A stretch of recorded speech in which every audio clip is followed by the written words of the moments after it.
What is Man? And Other Essays. By Mark Twain. What is man? 1. A. Man the machine. B. Personal merit. The old man and the young man had been conversing. The old man had asserted that the human being is merely a machine, and nothing more.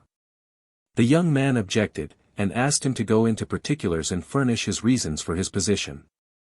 Old man. What are the materials of which a steam engine is made? Young man. Iron, steel, brass, white metal, and so on. O.M. Where are these found? Y.M. In the rocks. O.M.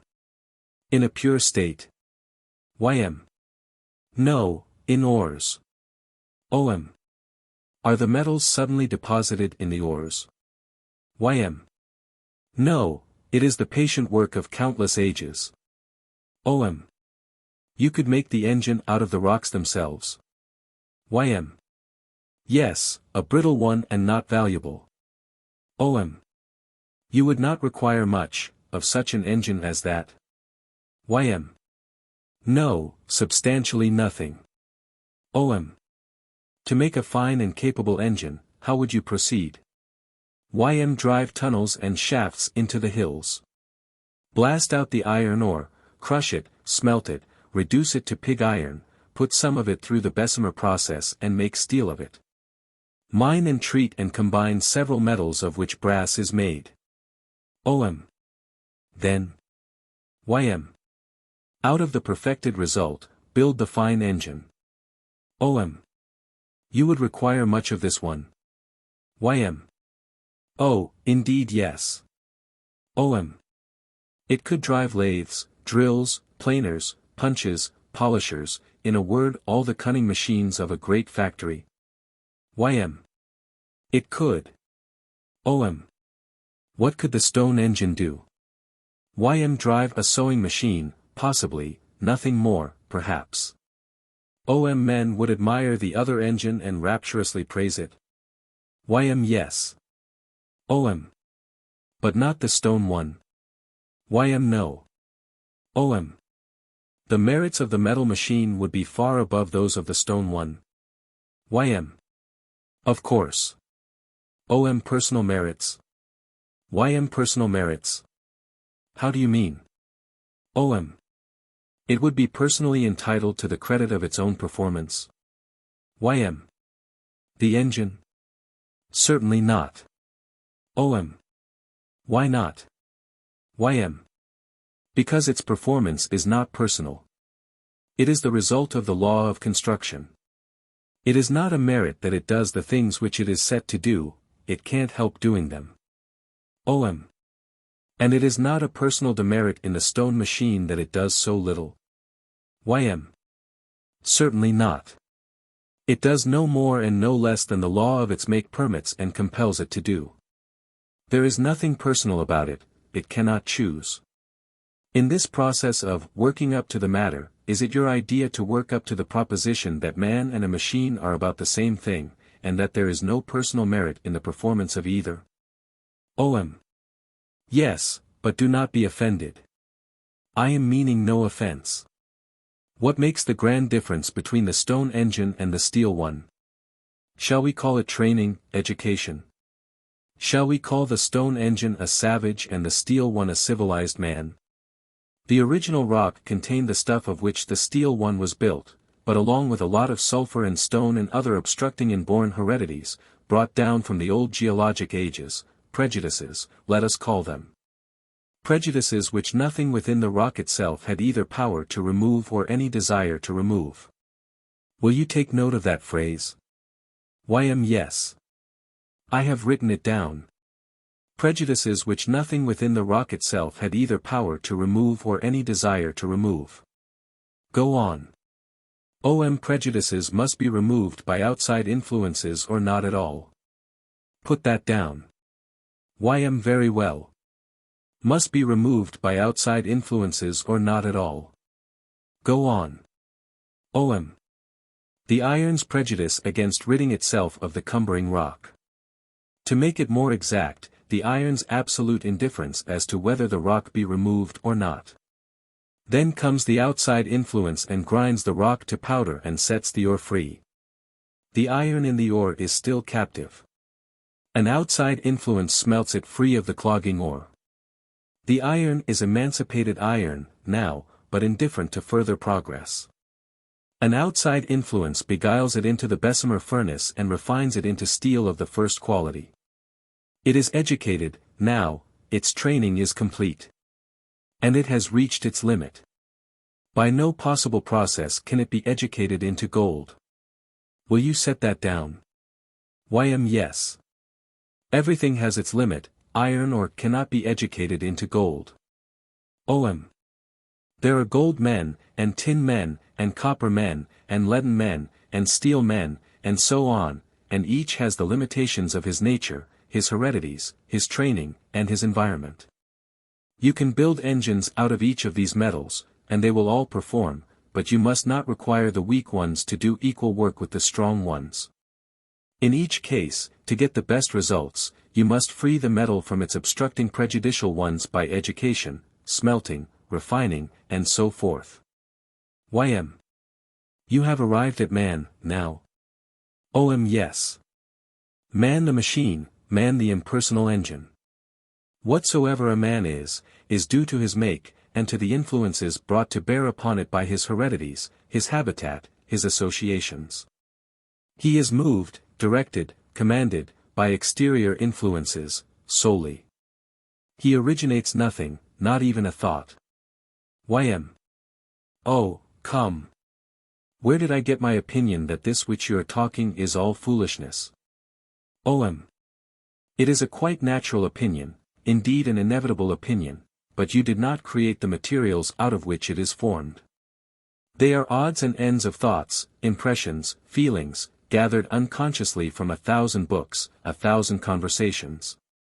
And from streams of thought and feeling which have flowed down into your heart and brain out of the hearts and brains of centuries of ancestors. Personally you did not create even the smallest microscopic fragment of the materials out of which your opinion is made, and personally you cannot claim even the slender merit of putting the borrowed materials together. That was done automatically, by your mental machinery, in strict accordance with the law of that machinery's construction. And you not only did not make that machinery yourself, but you have not even any command over it. This is too much. You think I could have formed no opinion but that one? Spontaneously? No. And you did not form that one, your machinery did it for you, automatically and instantly, without reflection or the need of it. Suppose I had reflected? How then? Suppose you try. After a quarter of an hour. I have reflected. You mean you have tried to change your opinion, as an experiment? Yes. With success? No. It remains the same, it is impossible to change it. I am sorry, but you see, yourself, that your mind is merely a machine, nothing more. You have no command over it, it has no command over itself, it is worked solely from the outside. That is the law of its make, it is the law of all machines. Can't I ever change one of these automatic opinions? No. You can't yourself, but exterior influences can do it. And exterior ones only? Yes, exterior ones only. That position is untenable, I may say ludicrously untenable. What makes you think so? I don't merely think it, I know it. Suppose I resolve to enter upon a course of thought, and study, and reading, with the deliberate purpose of changing that opinion, and suppose I succeed. That is not the work of an exterior impulse, the whole of it is mine and personal, for I originated the project. Not a shred of it. It grew out of this talk with me. But for that it would not have occurred to you. No man ever originates anything. All his thoughts, all his impulses, come from the outside. It's an exasperating subject. The first man had original thoughts, anyway, there was nobody to draw from. It is a mistake. Adam's thoughts came to him from the outside. You have a fear of death. You did not invent that, you got it from outside, from talking and teaching. Adam had no fear of death, none in the world. Yes, he had. When he was created? No. When, then? When he was threatened with it. Then it came from outside. Adam is quite big enough, let us not try to make a god of him. None but gods have ever had a thought which did not come from the outside. Adam probably had a good head, but it was of no sort of use to him until it was filled up from the outside. He was not able to invent the triflingest little thing with it. He had not a shadow of a notion of the difference between good and evil, he had to get the idea from the outside. Neither he nor Eve was able to originate the idea that it was immodest to go naked. The knowledge came in with the apple from the outside. A man's brain is so constructed that it can originate nothing whatsoever. It can only use material obtained outside. It is merely a machine, and it works automatically, not by willpower. It has no command over itself, its owner has no command over it. Well, never mind Adam, but certainly Shakespeare's creations. No, you mean Shakespeare's imitations. Shakespeare created nothing. He correctly observed, and he marvelously painted. He exactly portrayed people whom God had created, but he created none himself. Let us spare him the slander of charging him with trying. Shakespeare could not create.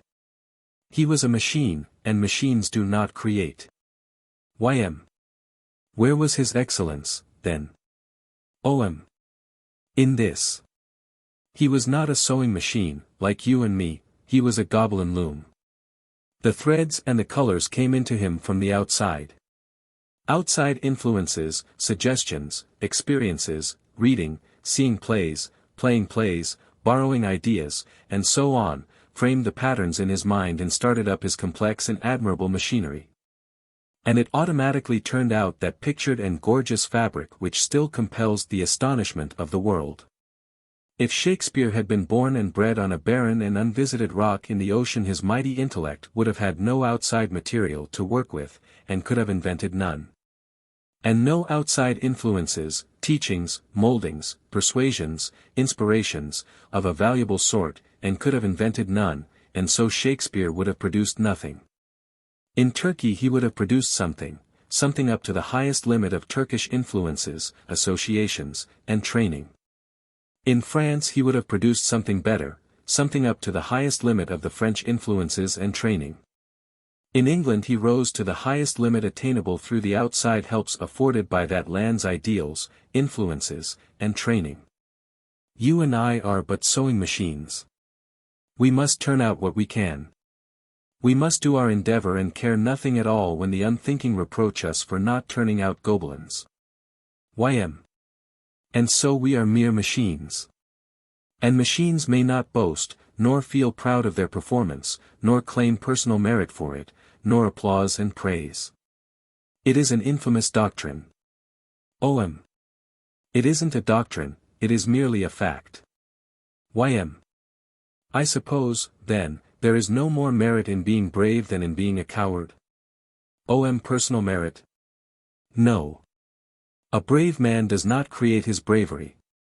He is entitled to no personal credit for possessing it. It is born to him.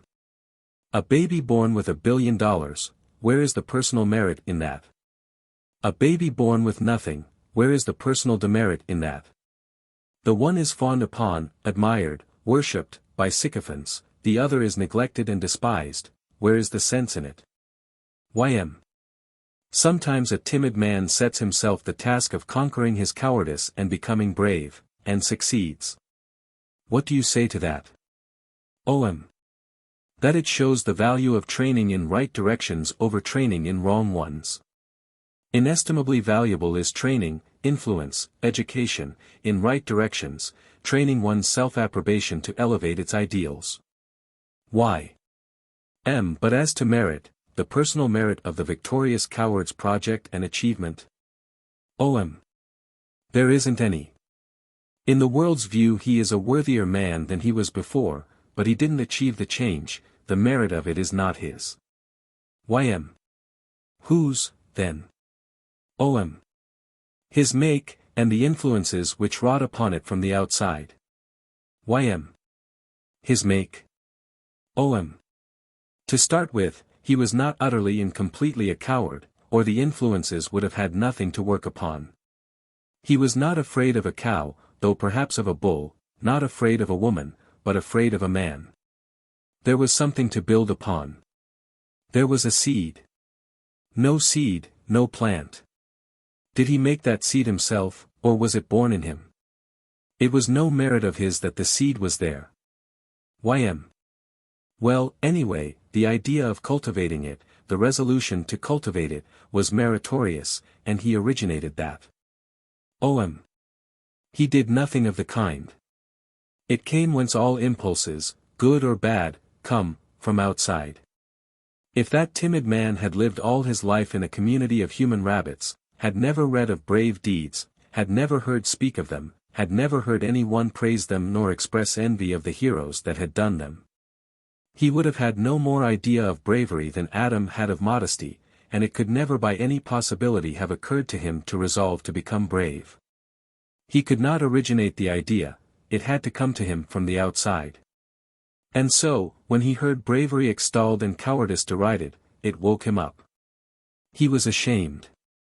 Perhaps his sweetheart turned up her nose and said, "I am told that you are a coward."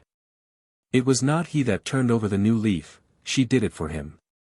He must not strut around in the merit of it, it is not his. Y.M. But, anyway, he reared the plant after she watered the seed. O.M. No. Outside influences reared it. At the command, and trembling, he marched out into the field, with other soldiers and in the daytime, not alone and in the dark. He had the influence of example, he drew courage from his comrades' courage, he was afraid, and wanted to run, but he did not dare, he was afraid to run, with all those soldiers looking on. He was progressing, you see, the moral fear of shame had risen superior to the physical fear of harm.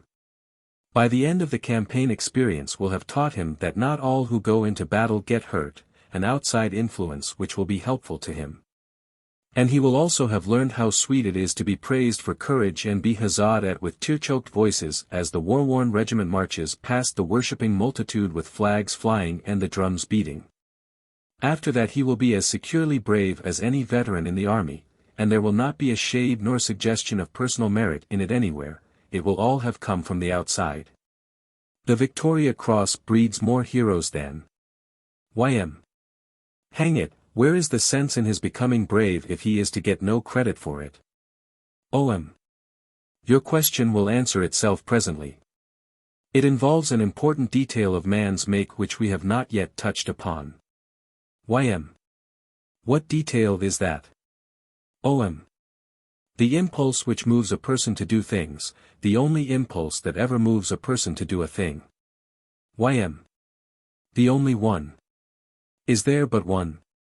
O.M. That is all. There is only one. Y.M. Well, certainly that is a strange enough doctrine. What is the sole impulse that ever moves a person to do a thing? O.M. The impulse to content his own spirit, the necessity of contenting his own spirit and winning its approval. Y.M. Oh, come, that won't do. O.M. Why won't it? Y.M. Because it puts him in the attitude of always looking out for his own comfort and advantage, whereas an unselfish man often does a thing solely for another person's good when it is a positive disadvantage to himself. O.M. It is a mistake. The act must do him good, first, otherwise he will not do it.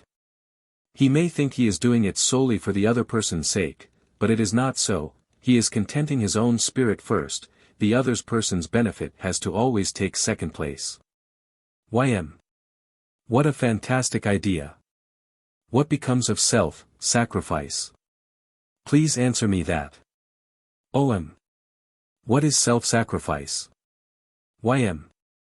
The doing good to another person where no shadow nor suggestion of benefit to oneself can result from it. 2. Man's sole impulse, the securing of his own approval. Old man. There have been instances of it, you think? Young man instances. Millions of them. OM. You have not jumped to conclusions. You have examined them, critically. YM. They don't need it, the acts themselves reveal the golden impulse back of them. OM. For instance. YM. Well, then, for instance. Take the case in the book here. The man lives 3 miles uptown. It is bitter cold, snowing hard, midnight. He is about to enter the horse car when a gray and ragged old woman, a touching picture of misery, puts out her lean hand and begs for rescue from hunger and death. The man finds that he has a quarter in his pocket, but he does not hesitate, he gives it her and trudges home through the storm. There, it is noble, it is beautiful, its grace is marred by no fleck or blemish or suggestion of self-interest. OM. What makes you think that? YM. Pray, what else could I think? Do you imagine that there is some other way of looking at it? OM. Can you put yourself in the man's place and tell me what he felt and what he thought? YM. Easily. The sight of that suffering old face pierced his generous heart with a sharp pain. He could not bear it. He could endure the 3-mile walk in the storm, but he could not endure the tortures his conscience would suffer if he turned his back and left that poor old creature to perish. He would not have been able to sleep, for thinking of it. OM. What was his state of mind on his way home? YM. It was a state of joy which only the self-sacrificer knows. His heart sang, he was unconscious of the storm. OM. He felt well. YM. One cannot doubt it. OM. Very well. Now let us add up the details and see how much he got for his 25 cents. Let us try to find out the real why of his making the investment.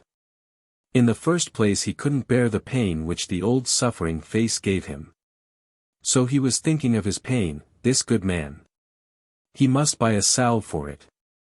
If he did not succor the old woman, his conscience would torture him all the way home. Thinking of his pain again. He must buy relief for that. If he didn't relieve the old woman, he would not get any sleep. He must buy some sleep, still thinking of himself, you see. Thus, to sum up, he bought himself free of a sharp pain in his heart, he bought himself free of the tortures of a waiting conscience, he bought a whole night's sleep, all for 25 cents. It should make Wall Street ashamed of itself. On his way home his heart was joyful, and it sang, profit on top of profit. The impulse which moved the man to succor the old woman was, first, to content his own spirit, secondly to relieve her sufferings. Is it your opinion that men's acts proceed from one central and unchanging and inalterable impulse, or from a variety of impulses? YM. From a variety, of course, some high and fine and noble, others not. What is your opinion? OM. Then there is but one law, one source. YM. That both the noblest impulses and the basest proceed from that one source. OM. Yes. YM. Will you put that law into words? OM. Yes. This is the law, keep it in your mind. From his cradle to his grave a man never does a single thing which has any first and foremost object but one, to secure peace of mind, spiritual comfort, for himself. YM. Come. He never does anything for anyone else's comfort, spiritual or physical.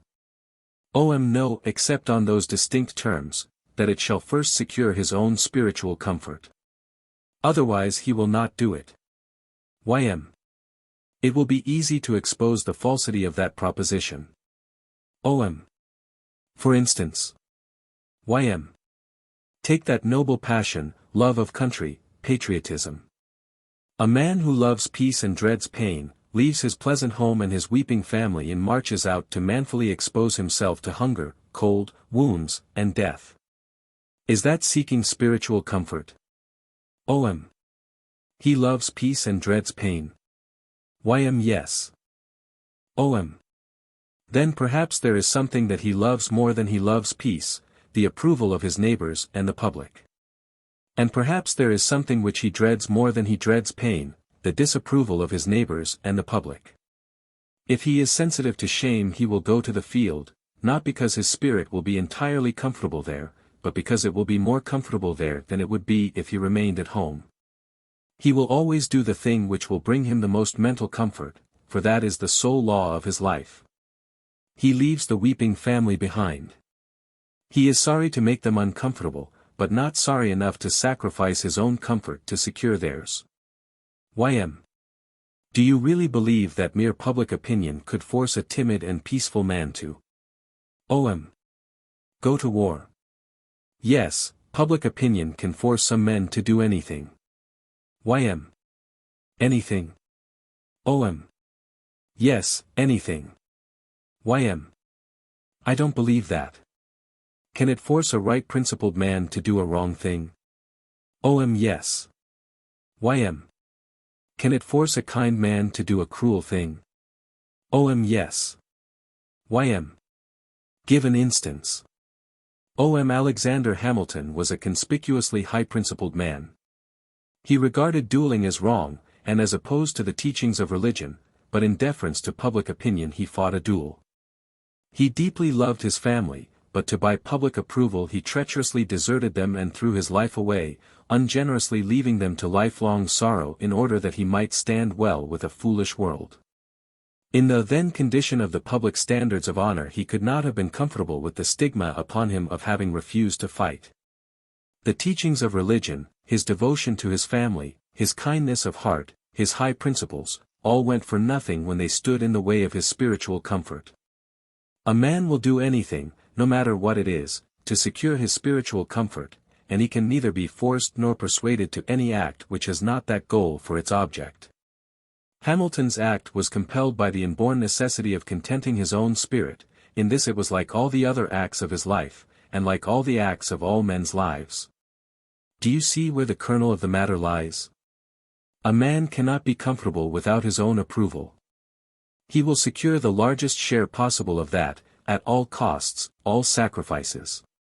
Y.M. A minute ago you said Hamilton fought that duel to get public approval. O.M. I did. By refusing to fight the duel he would have secured his family's approval and a large share of his own, but the public approval was more valuable in his eyes than all other approvals put together, in the earth or above it. To secure that would furnish him the most comfort of mind, the most self-approval, so he sacrificed all other values to get it. Y.M. Some noble souls have refused to fight duels, and have manfully braved the public contempt. O.M. They acted according to their make. They valued their principles and the approval of their families above the public approval. They took the thing they valued most and let the rest go. They took what would give them the largest share of personal contentment and approval, a man always does. Public opinion cannot force that kind of men to go to the wars. When they go it is for other reasons. Other spirit-contenting reasons. Y.M. Always spirit-contenting reasons. O.M. There are no others. Y.M. When a man sacrifices his life to save a little child from a burning building, what do you call that? O.M. When he does it, it is the law of his make. He can't bear to see the child in that peril, a man of a different make could, and so he tries to save the child, and loses his life. But he has got what he was after, his own approval. Y.M. What do you call love, hate, charity, revenge, humanity, magnanimity, forgiveness? O.M. Different results of the one master impulse, the necessity of securing one's self-approval. They wear diverse clothes and are subject to diverse moods, but in whatsoever ways they masquerade they are the same person all the time. To change the figure, the compulsion that moves a man, and there is but the one, is the necessity of securing the contentment of his own spirit. When it stops, the man is dead. YM. That is foolishness. Love. OM. Why, love is that impulse, that law, in its most uncompromising form. It will squander life and everything else on its object. Not primarily for the object's sake, but for its own. When its object is happy, it is happy, and that is what it is unconsciously after. YM. You do not even accept the lofty and gracious passion of mother love? OM. No, it is the absolute slave of that law. The mother will go naked to clothe her child. She will starve that it may have food, suffer torture to save it from pain, die that it may live. She takes a living pleasure in making these sacrifices. She does it for that reward, that self-approval, that contentment, that peace, that comfort. She would do it for your child if she could get the same pay. YM. This is an infernal philosophy of yours. OM. It isn't a philosophy, it is a fact. YM. Of course you must admit that there are some acts which. OM. No. There is no act, large or small, fine or mean, which springs from any motive but the one, the necessity of appeasing and contenting one's own spirit. YM. The world's philanthropists. OM. I honor them, I uncover my head to them, from habit and training, and they could not know comfort or happiness or self-approval if they did not work and spend for the unfortunate. It makes them happy to see others happy. And so with money and labor they buy what they are after, happiness, self-approval. Why don't miners do the same thing? Because they can get 1,000-fold more happiness by not doing it. There is no other reason. They follow the law of their make. YM. What do you say of duty for duty's sake? OM. That it does not exist. Duties are not performed for duty's sake, but because their neglect would make the man uncomfortable. A man performs but one duty, the duty of contenting his spirit, the duty of making himself agreeable to himself. If he can most satisfyingly perform this sole and only duty by helping his neighbor, he will do it. If he can most satisfyingly perform it by swindling his neighbor, he will do it. But he always looks out for number one, first, the effects upon others are a secondary matter. Men pretend to self-sacrifices, but this is a thing which, in the ordinary value of the phrase, does not exist and has not existed. A man often honestly thinks he is sacrificing himself merely and solely for someone else, but he is deceived. His bottom impulse is to content a requirement of his nature and training, and thus acquire peace for his soul. YM. Apparently, then, all men, both good and bad ones, devote their lives to contenting their consciences. OM. Yes. That is a good enough name for it, conscience, that independent sovereign, that insolent absolute monarch inside of a man who is the man's master. There are all kinds of consciences, because there are all kinds of men. You satisfy an assassin's conscience in one way, a philanthropist's in another, a miser's in another, a burglar's in still another. As a guide or incentive to any authoritatively prescribed line of morals or conduct, leaving training out of the account, a man's conscience is totally valueless. I know a kind-hearted Kentuckian whose self-approval was lacking, whose conscience was troubling him, to phrase it with exactness, because he had neglected to kill a certain man, a man whom he had never seen. The stranger had killed this man's friend in a fight, this man's Kentucky training made it a duty to kill the stranger for it. He neglected his duty, kept dodging it, shirking it, putting it off, and his unrelenting conscience kept persecuting him for this conduct. At last, to get ease of mind, comfort, self-approval, he hunted up the stranger and took his life. It was an immense act of self-sacrifice, as per the usual definition, for he did not want to do it, and he never would have done it if he could have bought a contented spirit and an unworried mind at smaller cost. But we are so made that we will pay anything for that contentment, even another man's life. YM. You spoke a moment ago of trained consciences. You mean that we are not born with consciences competent to guide us aright? OM. If we were, children and savages would know right from wrong, and not have to be taught it. YM. But consciences can be trained? Yes. YM. Of course by parents, teachers, the pulpit, and books. Yes, they do their share. They do what they can. YM. And the rest is done by a million unnoticed influences, for good or bad, influences which work without rest during every waking moment of a man's life, from cradle to grave. YM. You have tabulated these? Many of them, yes. YM. Will you read me the result? Another time, yes. It would take an hour. YM. A conscience can be trained to shun evil and prefer good? Yes. YM. But will it for spirit-contenting reasons only? It can't be trained to do a thing for any other reason. The thing is impossible. YM. There must be a genuinely and utterly self-sacrificing act recorded in human history somewhere. You are young. You have many years before you. Search one out. YM. It does seem to me that when a man sees a fellow being struggling in the water and jumps in at the risk of his life to save him. Wait. Describe the man. Describe the fellow being. State if there is an audience present. Or if they are alone. YM. What have these things to do with the splendid act? Very much. Shall we suppose, as a beginning, that the two are alone, in a solitary place, at midnight? YM. If you choose. And that the fellow being is the man's daughter? YM. Well, no, make it someone else. A filthy, drunken ruffian, then. YM. I see. Circumstances alter cases. I suppose that if there was no audience to observe the act, the man wouldn't perform it. But there is here and there a man who would.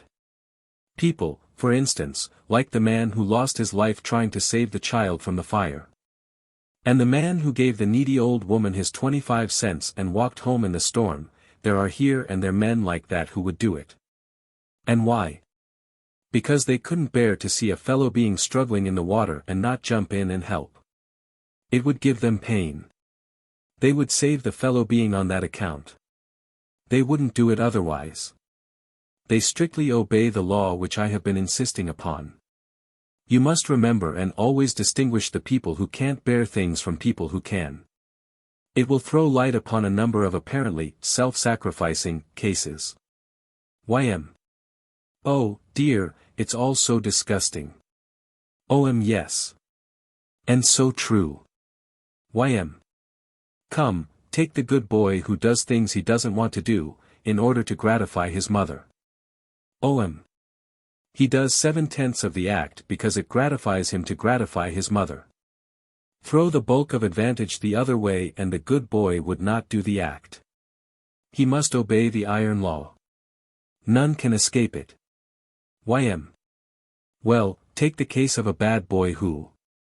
You needn't mention it, it is a waste of time. It is no matter about the bad boy's act. Whatever it was, he had a spirit-contenting reason for it. Otherwise you have been misinformed, and he didn't do it. YM. It is very exasperating. A while ago you said that man's conscience is not a born judge of morals and conduct, but has to be taught and trained. Now I think a conscience can get drowsy and lazy, but I don't think it can go wrong, if you wake it up. A little story. I will tell you a little story. Once upon a time an infidel was guest in the house of a Christian widow whose little boy was ill and near to death. The infidel often watched by the bedside and entertained the boy with talk, and he used these opportunities to satisfy a strong longing in his nature, that desire which is in us all to better other people's condition by having them think as we think. He was successful. But the dying boy, in his last moments, reproached him and said, I believed, and was happy in it, you have taken my belief away, and my comfort. Now I have nothing left, and I die miserable. For the things which you have told me do not take the place of that which I have lost. And the mother, also, reproached the infidel, and said, My child is forever lost, and my heart is broken. How could you do this cruel thing? We have done you no harm, but only kindness, we made our house your home, you were welcome to all we had, and this is our reward. The heart of the infidel was filled with remorse for what he had done, and he said, It was wrong, I see it now. But I was only trying to do him good. In my view he was in error, it seemed my duty to teach him the truth. Then the mother said, I had taught him, all his little life, what I believed to be the truth, and in his believing faith both of us were happy. Now he is dead, and lost, and I am miserable. Our faith came down to us through centuries of believing ancestors, what right had you, or any one, to disturb it? Where was your honor, where was your shame? YM. He was a miscreant, and deserved death. OM. He thought so himself, and said so. Why? M. You see, his conscience was awakened. OM. Yes, his self-disapproval was. It pained him to see the mother suffer. He was sorry he had done a thing which brought him pain. It did not occur to him to think of the mother when he was misteaching the boy, for he was absorbed in providing pleasure for himself, then. Providing it by satisfying what he believed to be a call of duty. YM. Call it what you please, it is to me a case of awakened conscience. That awakened conscience could never get itself into that species of trouble again. A cure like that is a permanent cure. Pardon, I had not finished the story. We are creatures of outside influences, we originate nothing within. Whenever we take a new line of thought and drift into a new line of belief and action, the impulse is always suggested from the outside. Remorse so preyed upon the infidel that it dissolved his harshness toward the boy's religion and made him come to regard it with tolerance, next with kindness, for the boy's sake and the mother's. Finally he found himself examining it. From that moment his progress in his new trend was steady and rapid. He became a believing Christian. And now his remorse for having robbed the dying boy of his faith and his salvation was bitterer than ever. It gave him no rest, no peace. He must have rest and peace, it is the law of nature. There seemed but one way to get it, he must devote himself to saving imperiled souls. He became a missionary. He landed in a pagan country ill and helpless. A native widow took him into her humble home and nursed him back to convalescence. Then her young boy was taken hopelessly ill, and the grateful missionary helped her tend him. Here was his first opportunity to repair a part of the wrong done to the other boy by doing a precious service for this one by undermining his foolish faith in his false gods. He was successful. But the dying boy in his last moments reproached him and said, I believed, and was happy in it, you have taken my belief away, and my comfort. Now I have nothing left, and I die miserable. For the things which you have told me do not take the place of that which I have lost.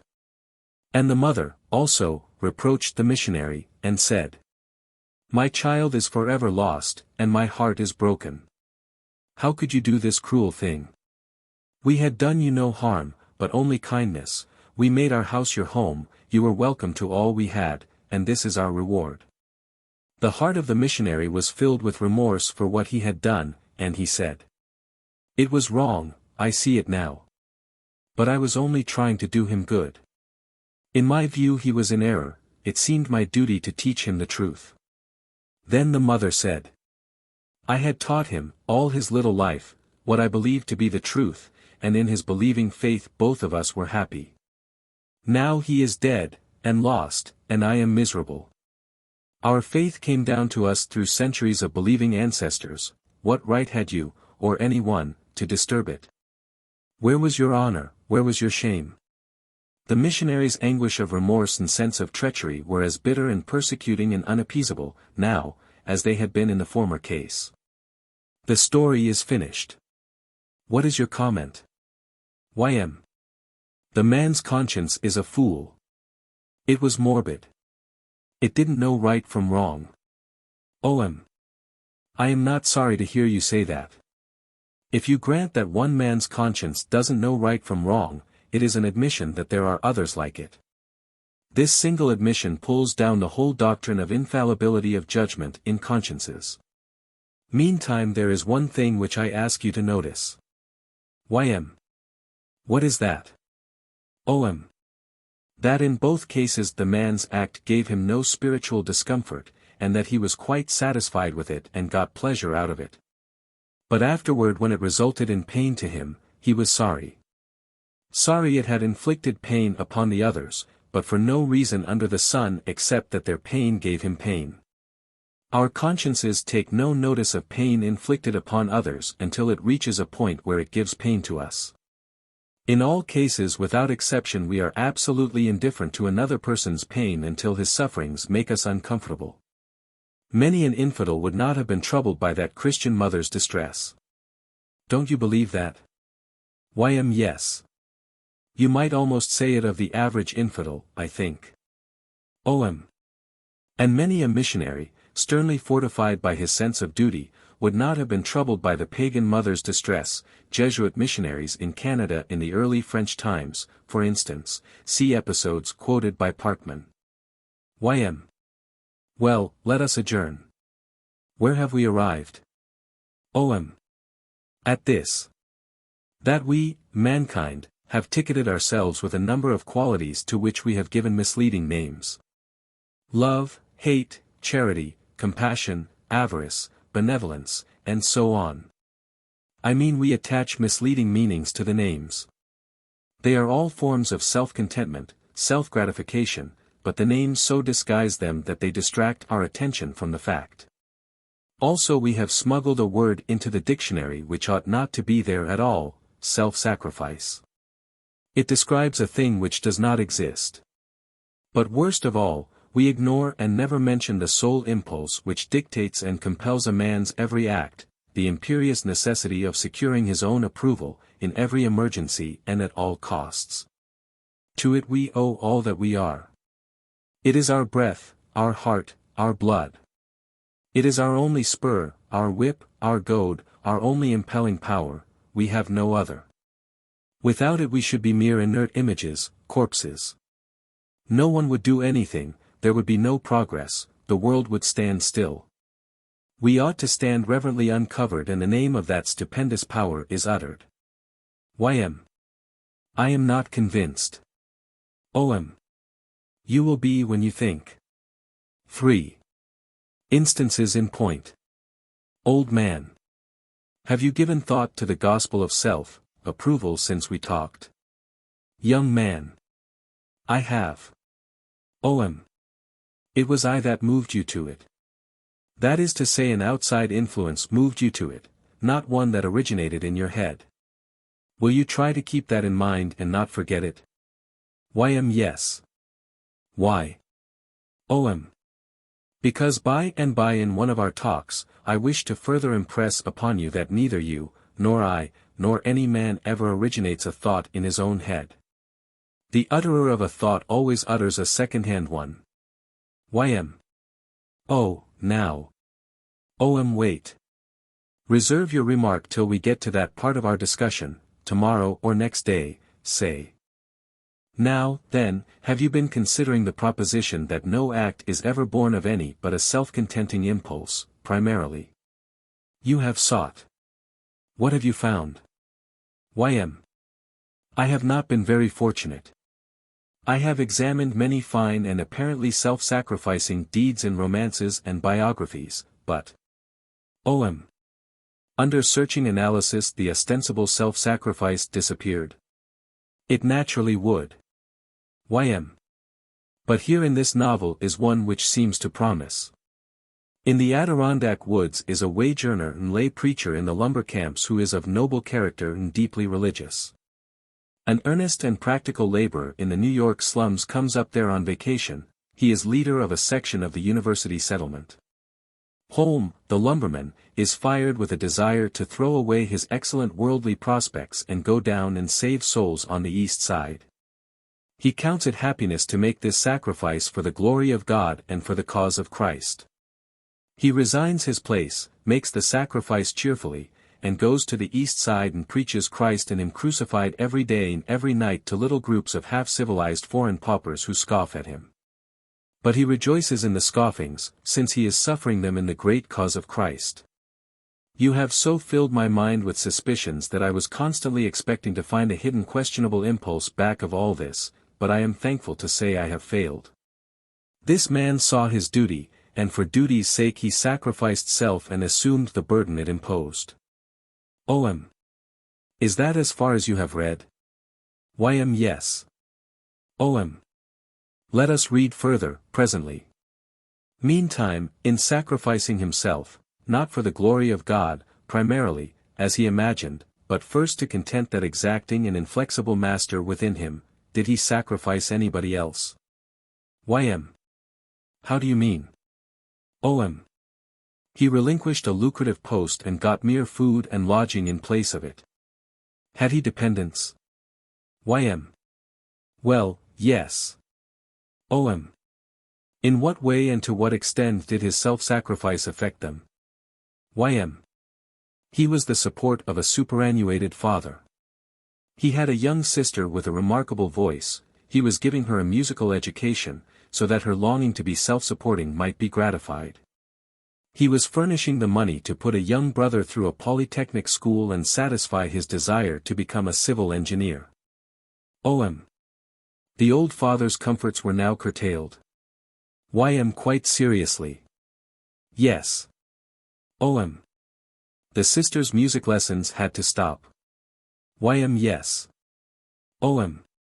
The young brother's education, well, an extinguishing blight fell upon that happy dream, and he had to go to sawing wood to support the old father, or something like that? Y.M. It is about what happened. Yes. O.M. What a handsome job of self-sacrificing he did do. It seems to me that he sacrificed everybody except himself. Haven't I told you that no man ever sacrifices himself? That there is no instance of it upon record anywhere.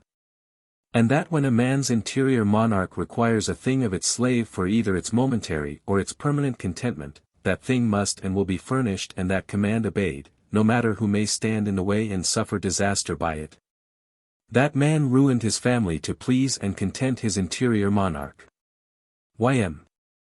And help Christ's cause. O.M. Yes, secondly. Not firstly. He thought it was firstly. Y.M. Very well, have it so, if you will. But it could be that he argued that if he saved 100 souls in New York. O.M.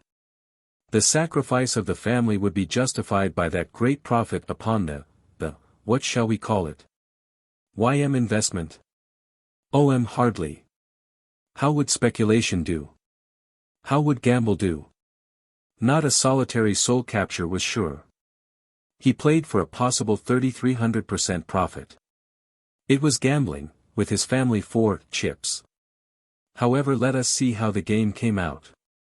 Maybe we can get on the track of the secret original impulse, the real impulse, that moved him to so nobly sacrifice his family in the Saviour's cause under the superstition that he was sacrificing himself. I will read a chapter or so. Here we have it. It was bound to expose itself sooner or later.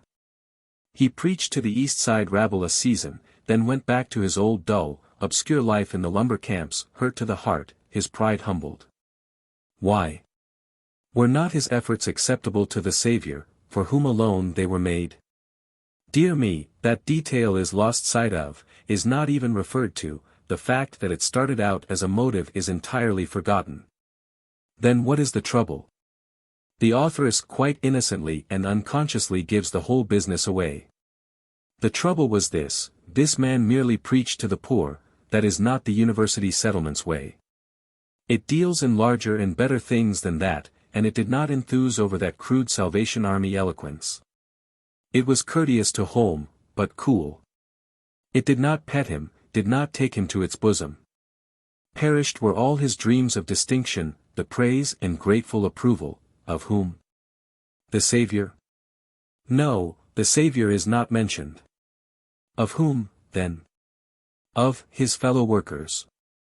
Why did he want that? Because the master inside of him wanted it, and would not be content without it. That emphasized sentence quoted above, reveals the secret we have been seeking, the original impulse, the real impulse. Which moved the obscure and unappreciated Adirondack lumberman to sacrifice his family and go on that crusade to the east side, which said original impulse was this. To wit, without knowing it he went there to show a neglected world the large talent that was in him, and rise to distinction. As I have warned you before, no act springs from any but the one law, the one motive. But I pray you, do not accept this law upon my say-so, but diligently examine for yourself. Whenever you read of a self-sacrificing act or hear of one, or of a duty done for duty's sake, take it to pieces and look for the real motive. It is always there. YM. I do it every day. I cannot help it, now that I have gotten started upon the degrading and exasperating quest. For it is hatefully interesting, in fact, fascinating is the word. As soon as I come across a golden deed in a book I have to stop and take it apart and examine it, I cannot help myself. OM. Have you ever found one that defeated the rule? YM. No, at least, not yet. But take the case of servant, tipping in Europe. You pay the hotel for service, you owe the servants nothing, yet you pay them besides. Doesn't that defeat it? OM. In what way? YM. You are not obliged to do it, therefore its source is compassion for their ill-paid condition, N. OM. Has that custom ever vexed you, annoyed you, irritated you? YM. Well, yes. OM. Still you succumb to it? YM. Of course. OM. Why of course?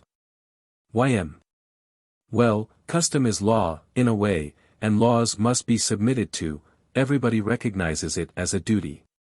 OM. Then you pay for the irritating tax for duty's sake. YM. I suppose it amounts to that. OM. Then the impulse which moves you to submit to the tax is not all compassion, charity, benevolence. YM. Well, perhaps not. OM. Is any of it? YM. Perhaps I was too hasty in locating its source. OM. Perhaps so. In case you ignored the custom, would you get prompt and effective service from the servants? YM. Oh, hear yourself talk. Those European servants. Why, you wouldn't get any at all, to speak of. OM. Couldn't that work as an impulse to move you to pay the tax? YM. I am not denying it. OM. Apparently, then, it is a case of for duty's sake with a little self-interest added? YM. Yes, it has the look of it. But here is a point, we pay that tax knowing it to be unjust and an extortion, yet we go away with a pain at the heart if we think we have been stingy with the poor fellows. And we heartily wish we were back again, so that we could do the right thing, and more than the right thing, the generous thing. I think it will be difficult for you to find any thought of self in that impulse. OM. I wonder why you should think so. When you find service charged in the hotel bill, does it annoy you? YM. No. OM. Do you ever complain of the amount of it? YM. No, it would not occur to me. OM. The expense, then, is not the annoying detail. It is a fixed charge, and you pay it cheerfully, you pay it without a murmur. When you came to pay the servants, how would you like it if each of the men and maids had a fixed charge? YM. Like it? I should rejoice. OM. Even if the fixed tax were a shade more than you had been in the habit of paying in the form of tips? YM. Indeed, yes. OM. Very well, then. As I understand it, it isn't really compassion or yet duty that moves you to pay the tax, and it isn't the amount of the tax that annoys you. Yet something annoys you. What is it? YM. Well, the trouble is, you never know what to pay, the tax varies so, all over Europe. OM. So you have to guess. YM. There is no other way. So you go on thinking, and calculating and guessing, and consulting with other people and getting their views. And it spoils your sleep nights, and makes you distraught in the daytime, and while you are pretending to look at the sights you are only guessing and guessing and guessing all the time, and being worried and miserable. OM. And all about a debt which you don't owe and don't have to pay unless you want to. Strange. What is the purpose of the guessing? YM. To guess out what is right to give them, and not be unfair to any of them. OM. It has quite a noble look, taking so much pains and using up so much valuable time in order to be just and fair to a poor servant to whom you owe nothing, but who needs money and is ill-paid. YM. I think, myself, that if there is any ungracious motive back of it, it will be hard to find. OM. How do you know when you have not paid a servant fairly? YM. Why, he is silent, does not thank you. Sometimes he gives you a look that makes you ashamed. You are too proud to rectify your mistake there, with people looking, but afterward you keep on wishing and wishing you had done it. My, the shame and the pain of it. Sometimes you see, by the signs, that you have it just right, and you go away mightily satisfied. Sometimes the man is so effusively thankful that you know you have given him a good deal more than was necessary. OM. Necessary? Necessary for what? YM. To content him. OM. How do you feel then? YM. Repentant. OM. It is my belief that you have not been concerning yourself in guessing out his just dues, but only in ciphering out what would content him. And I think you have a self-deluding reason for that. YM. What was it? OM. If you fell short of what he was expecting and wanting, you would get a look which would shame you before folk. That would give you pain. For you are only working for yourself, not him. If you gave him too much you would be ashamed of yourself for it, and that would give you pain, another case of thinking of yourself, protecting yourself, saving yourself from discomfort. You never think of the servant once, except to guess out how to get his approval. If you get that, you get your own approval, and that is the sole and only thing you are after. The master inside of you is then satisfied, contented, comfortable. There was no other thing at stake, as a matter of first interest, anywhere in the transaction. Further instances. YM. Well, to think of it, self-sacrifice for others, the grandest thing in man, ruled out. Non-existent. OM. Are you accusing me of saying that? YM. Why, certainly. OM. I haven't said it. YM. What did you say, then? OM. That no man has ever sacrificed himself in the common meaning of that phrase, which is, self-sacrifice for another alone. Men make daily sacrifices for others, but it is for their own sake first. The act must content their own spirit first. The other beneficiaries come second. YM. And the same with duty for duty's sake. OM. Yes. No man performs a duty for mere duty's sake, the act must content his spirit first. He must feel better for doing the duty than he would for shirking it. Otherwise he will not do it. YM. Take the case of the Berkeley Castle. OM. It was a noble duty, greatly performed. Take it to pieces and examine it, if you like. YM. A British troop ship crowded with soldiers and their wives and children. She struck a rock and began to sink. There was room in the boats for the women and children only. The colonel lined up his regiment on the deck and said, "It is our duty to die, that they may be saved." There was no murmur, no protest. The boats carried away the women and children. When the death moment was come, the colonel and his officers took their several posts, the men stood at shoulder arms, and so, as on dress parade, with their flag flying and the drums beating, they went down, a sacrifice to duty for duty's sake. Can you view it as other than that? OM. It was something as fine as that, as exalted as that. Could you have remained in those ranks and gone down to your death in that unflinching way? YM. Could I? No, I could not. OM. Think. Imagine yourself there, with that watery doom creeping higher and higher around you. YM. I can imagine it. I feel all the horror of it.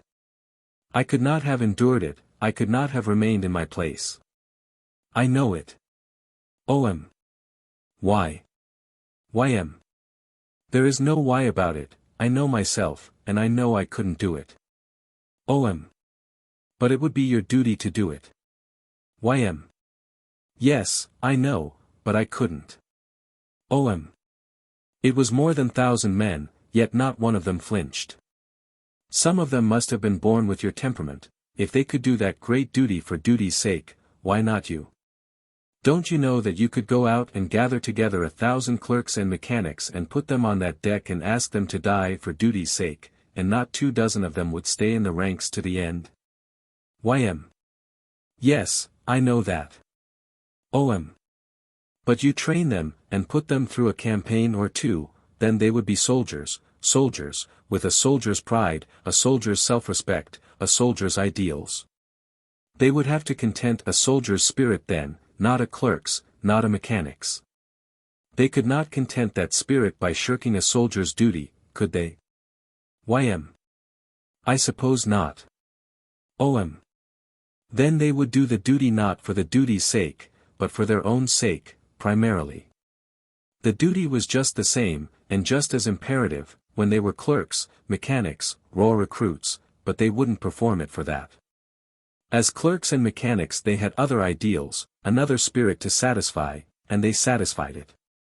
They had to, it is the law. Training is potent. Training toward higher and ever higher ideals is worth any man's thought and labor and diligence.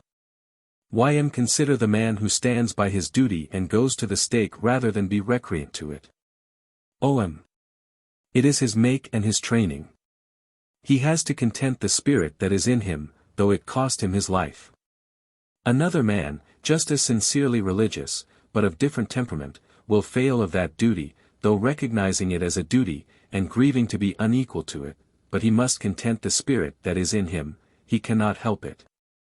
He could not perform that duty for duty's sake, for that would not content his spirit, and the contenting of his spirit must be looked to first. It takes precedence of all other duties. YM. Take the case of a clergyman of stainless private morals who votes for a thief for public office, on his own party's ticket, and against an honest man on the other ticket. OM. He has to content his spirit. He has no public morals. He has no private ones, where his party's prosperity is at stake. He will always be true to his make and training. 4. Training. Young man. You keep using that word, training. By it do you particularly mean? Old man. Study, instruction, lectures, sermons. That is a part of it, but not a large part. I mean all the outside influences. There are a million of them. From the cradle to the grave, during all his waking hours, the human being is under training. In the very first rank of his trainers stands association. It is his human environment which influences his mind and his feelings, furnishes him his ideals, and sets him on his road and keeps him in it. If he leave that road he will find himself shunned by the people whom he most loves and esteems, and whose approval he most values. He is a chameleon, by the law of his nature he takes the color of his place of resort. The influences about him create his preferences, his aversions, his politics, his tastes, his morals, his religion. He creates none of these things for himself. He thinks he does, but that is because he has not examined into the matter. You have seen Presbyterians. YM. Many. OM. How did they happen to be Presbyterians and not Congregationalists?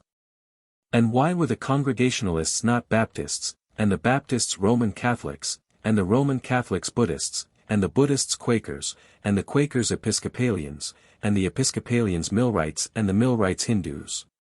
And the Hindus atheists, and the atheists spiritualists, and the spiritualists agnostics, and the agnostics Methodists, and the Methodists Confucians, and the Confucians Unitarians, and the Unitarians Mohammedans. And the Mohammedans Salvation Warriors, and the Salvation Warriors Zoroastrians, and the Zoroastrians Christian Scientists, and the Christian Scientists Mormons, and so on. YM. You may answer your question yourself. OM. That list of sects is not a record of studies, searchings, seekings after light, it mainly, and sarcastically, indicates what association can do. If you know a man's nationality you can come within a split hair of guessing the complexion of his religion: English, Protestant, American, Ditto, Spaniard, Frenchman, Irishman, Italian, South American, Roman Catholic, Russian, Greek Catholic, Turk, Mohammedan, and so on. And when you know the man's religious complexion, you know what sort of religious books he reads when he wants some more light, and what sort of books he avoids, lest by accident he get more light than he wants. In America, if you know which party collar a voter wears, you know what his associations are, and how he came by his politics, and which breed of newspaper he reads to get light, and which breed he diligently avoids. And which breed of mass meetings he attends in order to broaden his political knowledge, and which breed of mass meetings he doesn't attend, except to refute its doctrines with brickbats. We are always hearing of people who are around seeking after truth. I have never seen a permanent specimen. I think he had never lived. But I have seen several entirely sincere people who thought they were permanent seekers after truth. They sought diligently, persistently, carefully, cautiously, profoundly, with perfect honesty and nicely adjusted judgment, until they believed that without doubt or question they had found the truth. That was the end of the search. The man spent the rest of his life hunting up shingles wherewith to protect his truth from the weather. If he was seeking after political truth he found it in one or another of the 100 political gospels which govern men in the earth. If he was seeking after the only true religion he found it in one or another of the 3,000 that are on the market. In any case, when he found the truth he sought no further. But from that day forth, with his soldering iron in one hand and his bludgeon in the other he tinkered its leaks and reasoned with objectors. There have been innumerable temporary seekers of truth. Have you ever heard of a permanent one? In the very nature of man such a person is impossible. However, to drop back to the text, training, all training is one form or another of outside influence, and association is the largest part of it. A man is never anything but what his outside influences have made him. They train him downward or they train him upward, but they train him, they are at work upon him all the time. YM. Then if he happen by the accidents of life to be evilly placed there is no help for him, according to your notions, he must train downward. OM. No help for him. No help for this chameleon. It is a mistake. It is in his chameleonship that his greatest good fortune lies. He has only to change his habitat, his associations. But the impulse to do it must come from the outside, he cannot originate it himself, with that purpose in view. Sometimes a very small and accidental thing can furnish him the initiatory impulse and start him on a new road, with a new idea. The chance remark of a sweetheart, "I hear that you are a coward," may water a seed that shall sprout and bloom and flourish, and end it in producing a surprising fruitage, in the fields of war. The history of man is full of such accidents. The accident of a broken leg brought a profane and ribald soldier under religious influences and furnished him a new ideal. From that accident sprang the order of the Jesuits, and it has been shaking thrones, changing policies, and doing other tremendous work for 200 years, and will go on. The chance reading of a book or of a paragraph in a newspaper can start a man on a new track and make him renounce his old associations and seek new ones that are in sympathy with his new ideal, and the result, for that man, can be an entire change of his way of life. YM. Are you hinting at a scheme of procedure? OM. Not a new one, an old one. Old as mankind. YM. What is it? OM merely the laying of traps for people. Traps baited with initiatory impulses toward high ideals. It is what the tract distributor does. It is what the missionary does. It is what governments ought to do. YM don't they? OM. In one way they do, in another they don't. They separate the smallpox patients from the healthy people, but in dealing with crime they put the healthy into the pest house along with the sick. That is to say, they put the beginners in with the confirmed criminals. This would be well if man were naturally inclined to good, but he isn't, and so association makes the beginners worse than they were when they went into captivity. It is putting a very severe punishment upon the comparatively innocent at times. They hang a man, which is a trifling punishment, this breaks the hearts of his family, which is a heavy one. They comfortably jail and feed a wife-beater, and leave his innocent wife and family to starve. YM. Do you believe in the doctrine that man is equipped with an intuitive perception of good and evil? OM Adam hadn't it. YM. But has man acquired it since? OM No. I think he has no intuitions of any kind. He gets all his ideas, all his impressions, from the outside. I keep repeating this, in the hope that I may impress it upon you that you will be interested to observe and examine for yourself and see whether it is true or false. YM. Where did you get your own aggravating notions? OM. From the outside. I did not invent them. They are gathered from 1,000 unknown sources. Mainly unconsciously gathered. YM. Don't you believe that God could make an inherently honest man? OM. Yes, I know he could. I also know that he never did make one. YM. A wiser observer than you has recorded the fact that, an honest man's the noblest work of God. OM. He didn't record a fact, he recorded a falsity. It is windy, and sounds well, but it is not true. God makes a man with honest and dishonest possibilities in him and stops there. The man's associations develop the possibilities, the one set or the other. The result is accordingly an honest man or a dishonest one. YM. And the honest one is not entitled to OM praise? No. How often must I tell you that? He is not the architect of his honesty. YM.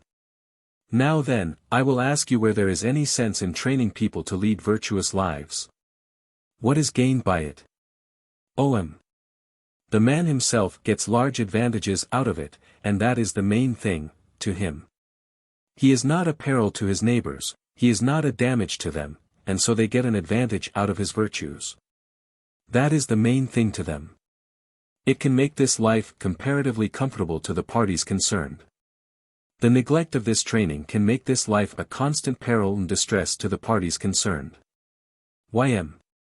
You have said that training is everything, that training is the man himself, for it makes him what he is. OM. I said training and another thing. Let that other thing pass, for the moment. What were you going to say? YM. We have an old servant. She has been with us 22 years. Her service used to be faultless, but now she has become very forgetful.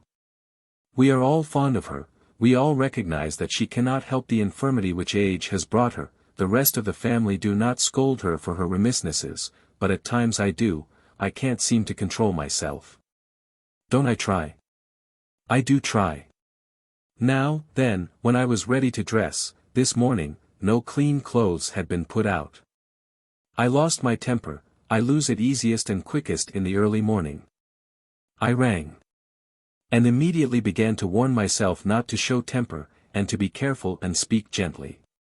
I safeguarded myself most carefully. I even chose the very word I would use, "You've forgotten the clean clothes, Jane." When she appeared in the door I opened my mouth to say that phrase, and out of it, moved by an instant surge of passion which I was not expecting and hadn't time to put under control, came the hot rebuke, "You've forgotten them again." You say a man always does the thing which will best please his interior master. Whence came the impulse to make careful preparation to save the girl the humiliation of a rebuke? Did that come from the master, who is always primarily concerned about himself? Unquestionably. There is no other source for any impulse.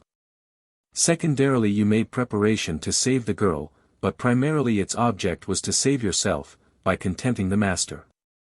How do you mean? Has any member of the family ever implored you to watch your temper and not fly out at the girl? Yes. My mother. You love her? Oh, more than that. You would always do anything in your power to please her? It is a delight to me to do anything to please her. Why? You would do it for pay, solely, for profit. What profit would you expect and certainly receive from the investment? Personally? None. To please her is enough. It appears, then, that your object, primarily, wasn't to save the girl a humiliation, but to please your mother. It also appears that to please your mother gives you a strong pleasure. Is not that the profit which you get out of the investment? Isn't that the real profits and first profit? Oh, well. Go on. In all transactions, the interior master looks to it that you get the first profit. Otherwise there is no transaction. Well, then, if I was so anxious to get that profit and so intent upon it, why did I throw it away by losing my temper? In order to get another profit which suddenly superseded it in value. Where was it? Ambushed behind your born temperament, and waiting for a chance. Your native warm temper suddenly jumped to the front, and for the moment its influence was more powerful than your mother's, and abolished it. In that instance you were eager to flash out a hot rebuke and enjoy it. You did enjoy it, didn't you? For a quarter of a second. Yes, I did. Very well, it is as I have said, the thing which will give you the most pleasure, the most satisfaction, in any moment or fraction of a moment, is the thing you will always do. You must content the master's latest whim, whatever it may be. But when the tears came into the old servant's eyes I could have cut my hand off for what I had done. Right. You had humiliated yourself, you see, you had given yourself pain. Nothing is of first importance to a man except results which damage him or profit him, all the rest is secondary. Your master was displeased with you, although you had obeyed him. He required a prompt repentance, you obeyed again. You had to, there is never any escape from his commands. He is a hard master and fickle, he changes his mind in the fraction of a second, but you must be ready to obey, and you will obey, always. If he requires repentance, you content him, you will always furnish it. He must be nursed, petted, coddled, and kept contented, let the terms be what they may. Training. Oh, what's the use of it? Didn't my mother try to train me up to where I would no longer fly out at that girl? Have you never managed to keep back a scolding? Oh, certainly, many times. More times this year than last. Yes, a good many more. More times last year than the year before. Yes. There is a large improvement, then, in the 2 years. Yes, undoubtedly. Then your question is answered. You see there is use in training. Keep on. Keeping faithfully on. You are doing well. Will my reform reach perfection? It will. Up to your limit. My limit? What do you mean by that? You remember that you said that I said training was everything. I corrected you, and said training and another thing. That other thing is temperament, that is, the disposition you were born with. You can't eradicate your disposition nor any rag of it, you can only put a pressure on it and keep it down and quiet. You have a warm temper. Yes. You will never get rid of it, but by watching it you can keep it down nearly all the time. Its presence is your limit. Your reform will never quite reach perfection, for your temper will beat you now and then, but you come near enough. You have made valuable progress and can make more. There is use in training. Immense use. Presently you will reach a new stage of development, then your progress will be easier, will proceed on a simpler basis, anyway. Explain. You keep back your scoldings now, to please yourself by pleasing your mother. Presently the mere triumphing over your temper will delight your vanity and confer a more delicious pleasure and satisfaction upon you than even the approbation of your mother confers upon you now. You will then labor for yourself directly and at first hand, not by the roundabout way through your mother. It simplifies the matter, and it also strengthens the impulse. Ah, dear. But I shan't ever reach the point where I will spare the girl for her sake primarily, not mine. Yes. In heaven. After a reflective pause, temperament. Well, I see one must allow for temperament. It is a large factor, sure enough. My mother is thoughtful, and not hot-tempered. When I was dressed I went to her room, she was not there, I called, she answered from the bathroom. I heard the water running. I inquired. She answered, without temper, that Jane had forgotten her bath, and she was preparing it herself. I offered to ring, but she said, no, don't do that, it would only distress her to be confronted with her lapse, and would be a rebuke. She doesn't deserve that, she is not to blame for the tricks her memory serves her. I say, has my mother an interior master, and where was he? He was there. There, and looking out for his own peace and pleasure and contentment. The girl's distress would have pained your mother. Otherwise the girl would have been rung up, distress and all. I know women who would have gotten a no. One pleasure out of ringing Jane up, and so they would infallibly have pushed the button and obeyed the law of their make and training, which are the servants of their interior masters. It is quite likely that a part of your mother's forbearance came from training. The good kind of training, whose best and highest function is to see to it that every time it confers a satisfaction upon its pupil a benefit shall fall at second hand upon others. If you were going to condense into an admonition your plan for the general betterment of the race's condition, how would you word it? Admonition. Diligently train your ideals upward and still upward toward a summit where you will find your chiefest pleasure in conduct which, while contenting you, will be sure to confer benefits upon your neighbor and the community. Is that a new gospel? No. It has been taught before. For 10,000 years. By whom? All the great religions, all the great gospels.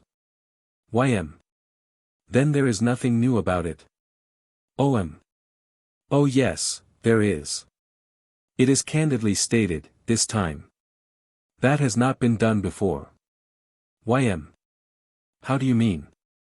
Haven't I put you first, and your neighbor and the community afterward? Well, yes, that is a difference, it is true. The difference between straight speaking and crooked. The difference between frankness and shuffling. Explain. The others offer you 100 bribes to be good, thus conceding that the master inside of you must be conciliated and contented first, and that you will do nothing at first hand but for his sake. Then they turn square around and require you to do good for others' sake chiefly, and to do your duty for duty's sake, chiefly, and to do acts of self-sacrifice. Thus at the outset we all stand upon the same ground, recognition of the supreme and absolute monarch that resides in man, and we all grovel before him and appeal to him. Then those others dodge and shuffle, and face around and unfrankly and inconsistently and illogically change the form of their appeal and direct its persuasions to man's second-place powers and to powers which have no existence in him, thus advancing them to first place. Whereas in my admonition I stick logically and consistently to the original position, I place the interior master's requirements first, and keep them there. YM. If we grant, for the sake of argument, that your scheme and the other schemes aim at and produce the same result, right living, has yours an advantage over the others?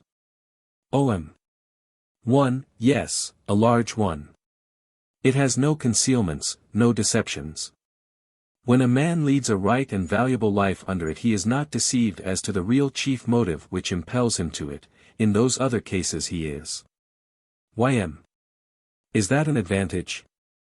Is it an advantage to live a lofty life for a mean reason? In the other cases he lives the lofty life under the impression that he is living for a lofty reason. Is not that an advantage? OM. Perhaps so. The same advantage he might get out of thinking himself a duke, and living a duke's life and parading in ducal fuss and feathers, when he wasn't a duke at all, and could find it out if he would only examine the herald's records. YM. But anyway, he is obliged to do a duke's part. He puts his hand in his pocket and does his benevolences on as big a scale as he can stand, and that benefits the community. OM. He could do that without being a duke. YM. But would he? OM. Don't you see where you are arriving? YM. Where? OM. At the standpoint of the other schemes, that it is good morals to let an ignorant duke do showy benevolences for his pride's sake, a pretty low motive, and go on doing them unwarned. Lest if he were made acquainted with the actual motive which prompted them he might shut up his purse and cease to be good. YM. But isn't it best to leave him in ignorance, as long as he thinks he is doing good for others' sake? OM. Perhaps so. It is the position of the other schemes. They think humbug is good enough morals and the dividend on it is good deeds and handsome conduct. YM. It is my opinion that under your scheme of a man's doing a good deed for his own sake first off, instead of first for the good deed's sake, no man would ever do one. OM. Have you committed a benevolence lately? YM. Yes. This morning. OM. Give the particulars. YM. The cabin of the old Negro woman who used to nurse me when I was a child and who saved my life once at the risk of her own, was burned last night, and she came mourning this morning, and pleading for money to build another one. OM. You furnished it? YM. Certainly. OM. You were glad you had the money? YM. Money? I hadn't. I sold my horse. OM. You were glad you had the horse? YM. Of course I was. For if I hadn't had the horse I should have been incapable, and my mother would have captured the chance to set old Sally up. OM. You were cordially glad you were not caught out and incapable? YM. Oh, I just was. OM. Now, then. YM. Stop where you are. I know your whole catalogue of questions, and I could answer every one of them without your wasting the time to ask them. But I will summarize the whole thing in a single remark. I did the charity knowing it was because the act would give me a splendid pleasure, and because old Sally's moving gratitude and delight would give me another one. And because the reflection that she would be happy now and out of her trouble would fill me full of happiness. I did the whole thing with my eyes open and recognizing and realizing that I was looking out for my share of the profits first. Now then, I have confessed. Go on. OM. I haven't anything to offer, you have covered the whole ground.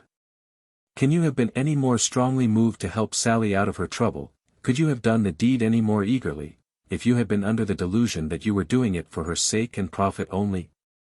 YM. No. Nothing in the world could have made the impulse which moved me more powerful, more masterful, more thoroughly irresistible. I played the limit. OM. Very well. You begin to suspect, and I claim to know, that when a man is a shade more strongly moved to do one of two things or of 24 things than he is to do any one of the others, he will infallibly do that one thing, be it good or be it evil. And if it be good, not all the beguilements of all the casuistries can increase the strength of the impulse by a single shade or add a shade to the comfort and contentment he will get out of the act. YM.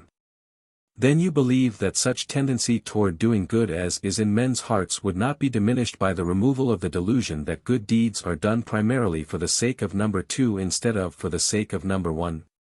OM. That is what I fully believe. YM. Doesn't it somehow seem to take from the dignity of the deed? OM. If there is dignity in falsity, it does. It removes that. YM. What is left for the moralists to do? OM. Teach unreservedly what he already teaches with one side of his mouth and takes back with the other, do right for your own sake, and be happy in knowing that your neighbor will certainly share in the benefits resulting. YM. Repeat your admonition. OM. Diligently train your ideals upward and still upward toward a summit where you will find your chiefest pleasure in conduct which, while contenting you, will be sure to confer benefits upon your neighbor and the community. YM. One's every act proceeds from exterior influences, you think? OM. Yes. YM. If I conclude to rob a person, I am not the originator of the idea, but it comes in from the outside. I see him handling money, for instance, and that moves me to the crime. OM. That, by itself? Oh, certainly not. It is merely the latest outside influence of a procession of preparatory influences stretching back over a period of years. No single outside influence can make a man do a thing which is at war with his training. The most it can do is to start his mind on a new tract and open it to the reception of new influences, as in the case of Ignatius Loyola. In time these influences can train him to a point where it will be consonant with his new character to yield to the final influence and do that thing. I will put the case in a form which will make my theory clear to you, I think. Here are 2 ingots of virgin gold.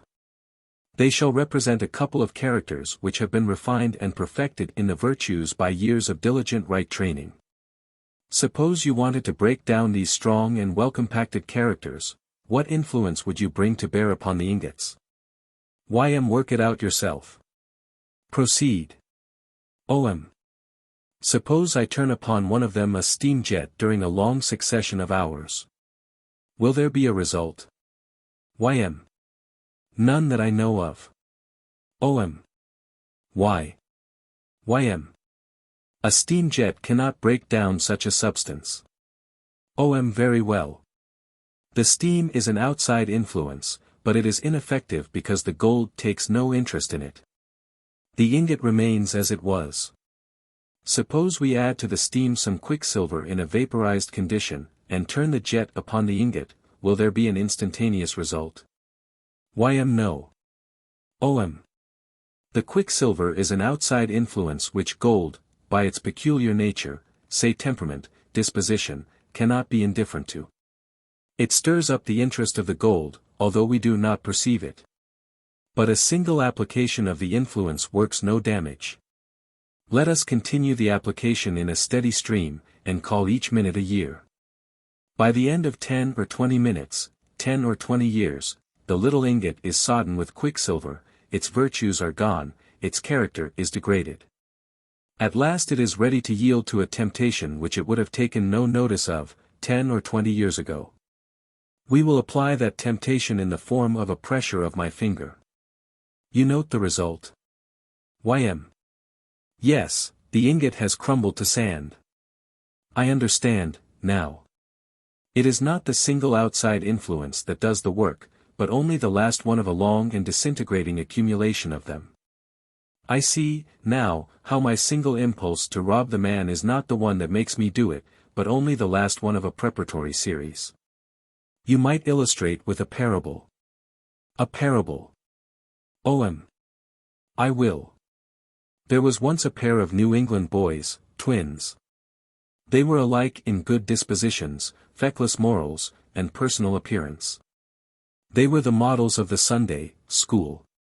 At 15 George had the opportunity to go as cabin boy in a whale ship, and sailed away for the Pacific. Henry remained at home in the village. At 18 George was a sailor before the mast, and Henry was teacher of the advanced Bible class. At 22 George, through fighting habits and drinking habits acquired at sea and in the sailor boarding houses of the European and Oriental ports, was a common rough in Hong Kong, and out of a job. And Henry was superintendent of the Sunday school. At 26 George was a wanderer, a tramp, and Henry was pastor of the village church. Then George came home, and was Henry's guest. One evening a man passed by and turned down the lane, and Henry said, with a pathetic smile, without intending me a discomfort, that man is always keeping me reminded of my pinching poverty, for he carries heaps of money about him. And goes by here every evening of his life. That outside influence, that remark, was enough for George, but it was not the one that made him ambush the man and rob him, it merely represented the 11 years' accumulation of such influences. And gave birth to the act for which their long gestation had made preparation. It had never entered the head of Henry to rob the man, his ingot had been subjected to clean steam only, but George's had been subjected to vaporized quicksilver. V. More about the machine. Note. When Mrs. W. asks how can a millionaire give a single dollar to colleges and museums while one human being is destitute of bread, she has answered her question herself. Her feeling for the poor shows that she has a standard of benevolence.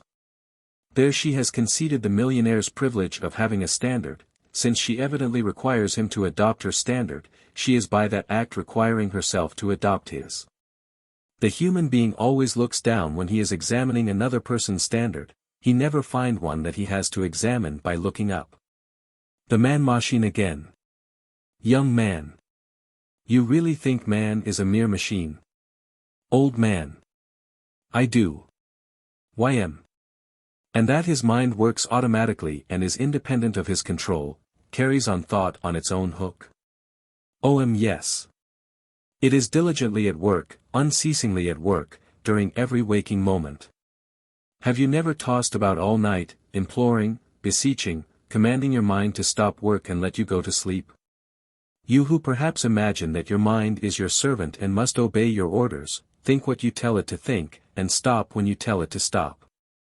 When it chooses to work, there is no way to keep it still for an instant.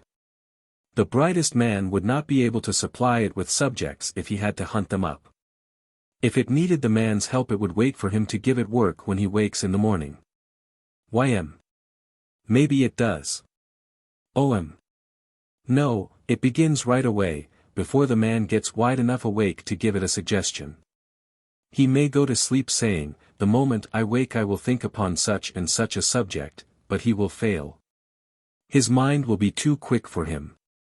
By the time he has become nearly enough awake to be half-conscious, he will find that it is already at work upon another subject. Make the experiment and see. YM. At any rate, he can make it stick to a subject if he wants to. Not if it find another that suits it better. As a rule it will listen to neither a dull speaker nor a bright one. It refuses all persuasion.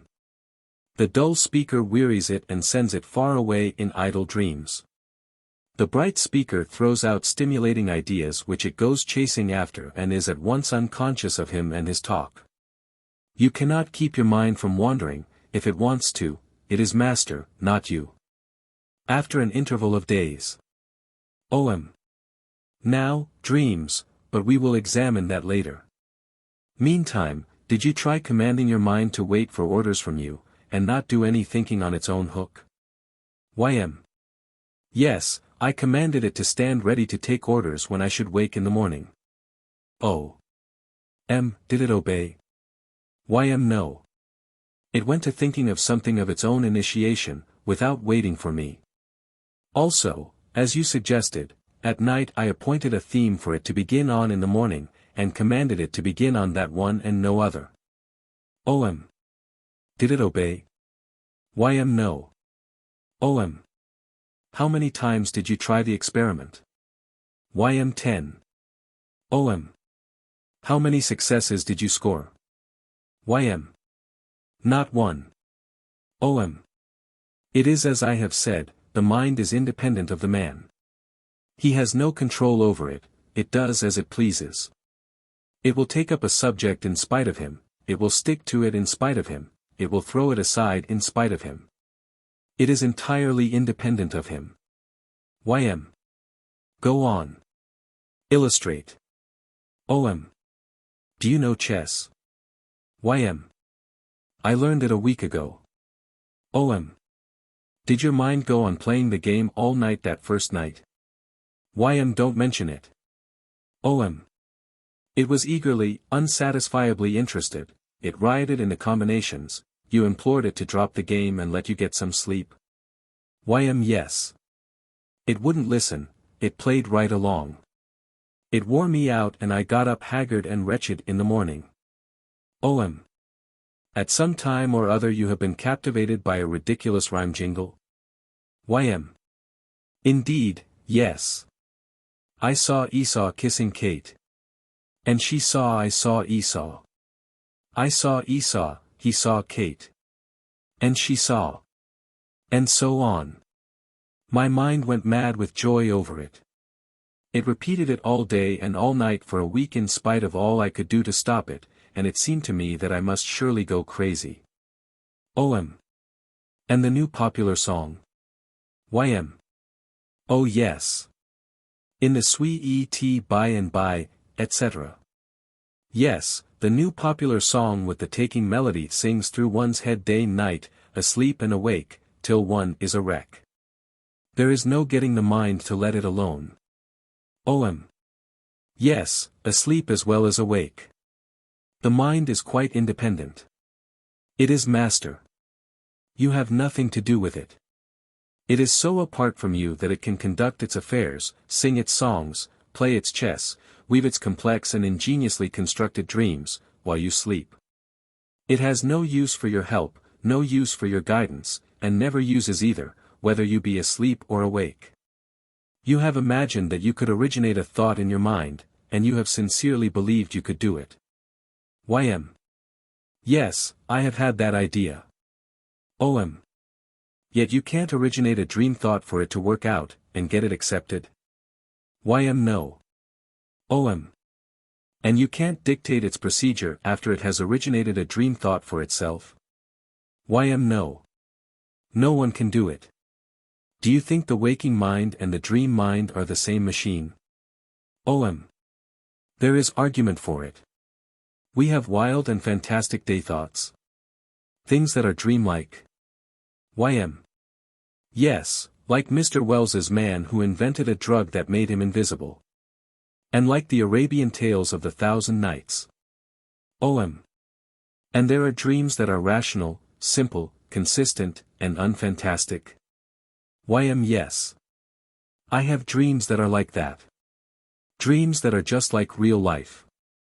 Dreams in which there are several persons with distinctly differentiated characters, inventions of my mind and yet strangers to me, a vulgar person, a refined one, a wise person, a fool, a cruel person, a kind and compassionate one. A quarrelsome person, a peacemaker, old persons and young, beautiful girls and homely ones. They talk in character, each preserves his own characteristics. There are vivid fights, vivid and biting insults, vivid love passages. There are tragedies and comedies, there are griefs that go to one's heart, there are sayings and doings that make you laugh, indeed, the whole thing is exactly like real life. OM.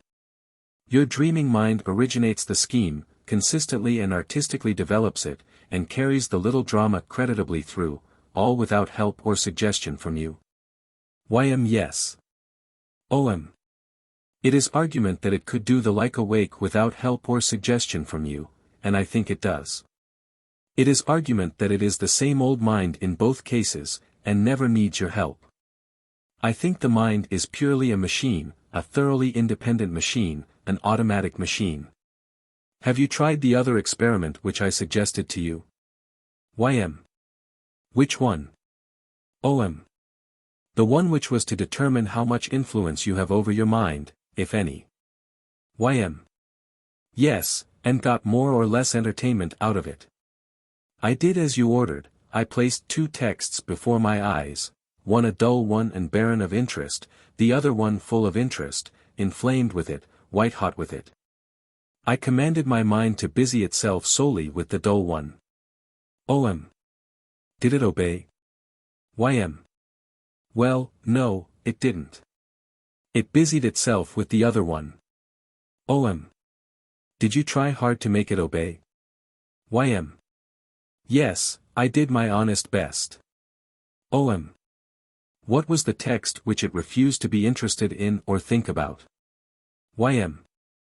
It was this question: if A owes B $1.50, and B owes C 2 3/4, and C owes A 35 cents, and D and A together owe E and B 3/16 of, I don't remember the rest, now. But anyway, it was wholly uninteresting, and I could not force my mind to stick to it even half a minute at a time. It kept flying off to the other text. What was the other text? It is no matter about that. But what was it? A photograph. Your own. No. It was hers. You really made an honest good test. Did you make a second trial? Yes. I commanded my mind to interest itself in the morning paper's report of the pork market, and at the same time I reminded it of an experience of mine of 16 years ago. It refused to consider the pork and gave its whole blazing interest to that ancient incident. What was the incident? An armed desperado slapped my face in the presence of 20 spectators. It makes me wild and murderous every time I think of it. Good tests, both, very good tests. Did you try my other suggestion? The one which was to prove to me that if I would leave my mind to its own devices it would find things to think about without any of my help, and thus convince me that it was a machine, an automatic machine, set in motion by exterior influences. And as independent of me as it could be if it were in someone else's skull. Is that the one? Yes. I tried it. I was shaving. I had slept well, and my mind was very lively, even gay and frisky. It was reveling in a fantastic and joyful episode of my remote boyhood which had suddenly flashed up in my memory, moved to this by the spectacle of a yellow cat picking its way carefully along the top of the garden wall. The color of this cat brought the bygone cat before me, and I saw her walking along the side step of the pulpit, saw her walk on to a large sheet of sticky fly paper and get all her feet involved. Saw her struggle and fall down, helpless and dissatisfied, more and more urgent, more and more unreconciled, more and more mutely profane, saw the silent congregation quivering like jelly, and the tears running down their faces. I saw it all. The sight of the tears whisked my mind to a far distant and a sadder scene, in Terra del Fuego, and with Darwin's eyes I saw a naked great savage hurl his little boy against the rocks for a trifling fault. Saw the poor mother gather up her dying child and hug it to her breast and weep, uttering no word. Did my mind stop to mourn with that nude black sister of mine? No, it was far away from that scene in an instant, and was busying itself with an ever-recurring and disagreeable dream of mine. In this dream I always find myself, stripped to my shirt, cringing and dodging about in the midst of a great drawing-room throng of finely dressed ladies and gentlemen, and wondering how I got there. And so on, picture after picture, incident after incident, a drifting panorama of ever-changing, ever-dissolving views manufactured by my mind without any help from me. Why? It would take me 2 hours to merely name the multitude of things my mind tallied off and photographed in 15 minutes, let alone describe them to you. A man's mind, left free, has no use for his help. But there is one way whereby he can get its help when he desires it. What is that way? When your mind is racing along from subject to subject and strikes an inspiring one, open your mouth and begin talking upon that matter, or, take your pen and use that. It will interest your mind and concentrate it, and it will pursue the subject with satisfaction. It will take full charge, and furnish the words itself. YM. But don't I tell it what to say? OM. There are certainly occasions when you haven't time. The words leap out before you know what is coming. YM. For instance. OM. Well, take a flash of wit, repartee. Flash is the right word. It is out instantly. There is no time to arrange the words. There is no thinking, no reflecting. Where there is a wit mechanism, it is automatic in its action and needs no help. Where the wit mechanism is lacking, no amount of study and reflection can manufacture the product. YM. You really think a man originates nothing, creates nothing? The thinking process. OM. I do. Men perceive, and their brain machines automatically combine the things perceived. That is all. YM. The steam engine. OM. It takes 50 men 100 years to invent it. One meaning of invent is discover. I use the word in that sense. Little by little they discover and apply the multitude of details that go to make the perfect engine. Watt noticed that confined steam was strong enough to lift the lid of the teapot. He didn't create the idea, he merely discovered the fact. The cat had noticed it 100 times. From the teapot he evolved the cylinder, from the displaced lid he evolved the piston rod.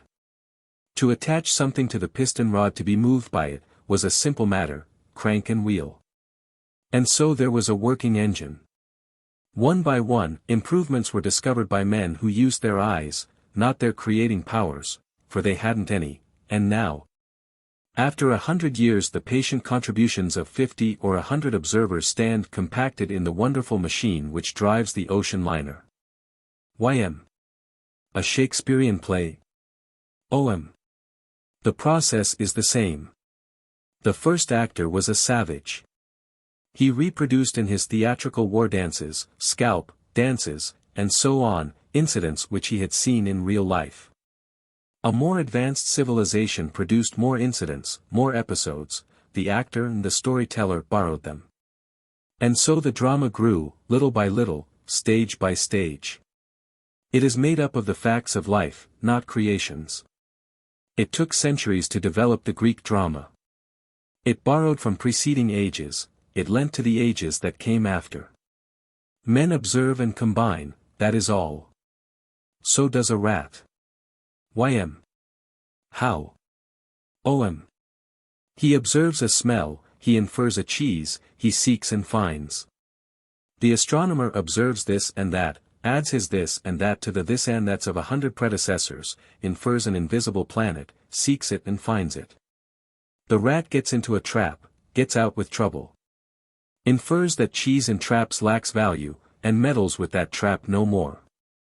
The astronomer is very proud of his achievement, the rat is proud of his. Yet both are machines. They have done machine work, they have originated nothing, they have no right to be vain, the whole credit belongs to their maker. They are entitled to no honors, no praises, no monuments when they die, no remembrance. One is a complex and elaborate machine, the other a simple and limited machine, but they are alike in principle, function, and process, and neither of them works otherwise than automatically. And neither of them may righteously claim a personal superiority or a personal dignity above the other. YM. In earned personal dignity, then, and in personal merit for what he does, it follows of necessity that he is on the same level as a rat. OM. His brother the rat, yes, that is how it seems to me. Neither of them being entitled to any personal merit for what he does, it follows of necessity that neither of them has a right to arrogate to himself, personally created, superiorities over his brother. YM. Are you determined to go on believing in these insanities? Would you go on believing in them in the face of able arguments backed by collated facts and instances? OM. I have been a humble, earnest, and sincere truth-seeker. YM. Very well. OM. The humble, earnest, and sincere truth-seeker is always convertible by such means. YM. I am thankful to God to hear you say this, for now I know that your conversion. Wait. You misunderstand. I said I have been a truth seeker. Well. I am not that now. Have you forgotten? I told you that there are none but temporary truth seekers, that a permanent one is a human impossibility. That as soon as the seeker finds what he is thoroughly convinced is the truth, he seeks no further, but gives the rest of his days to hunting junk to patch it and caulk it and prop it with. And make it weatherproof and keep it from caving in on him.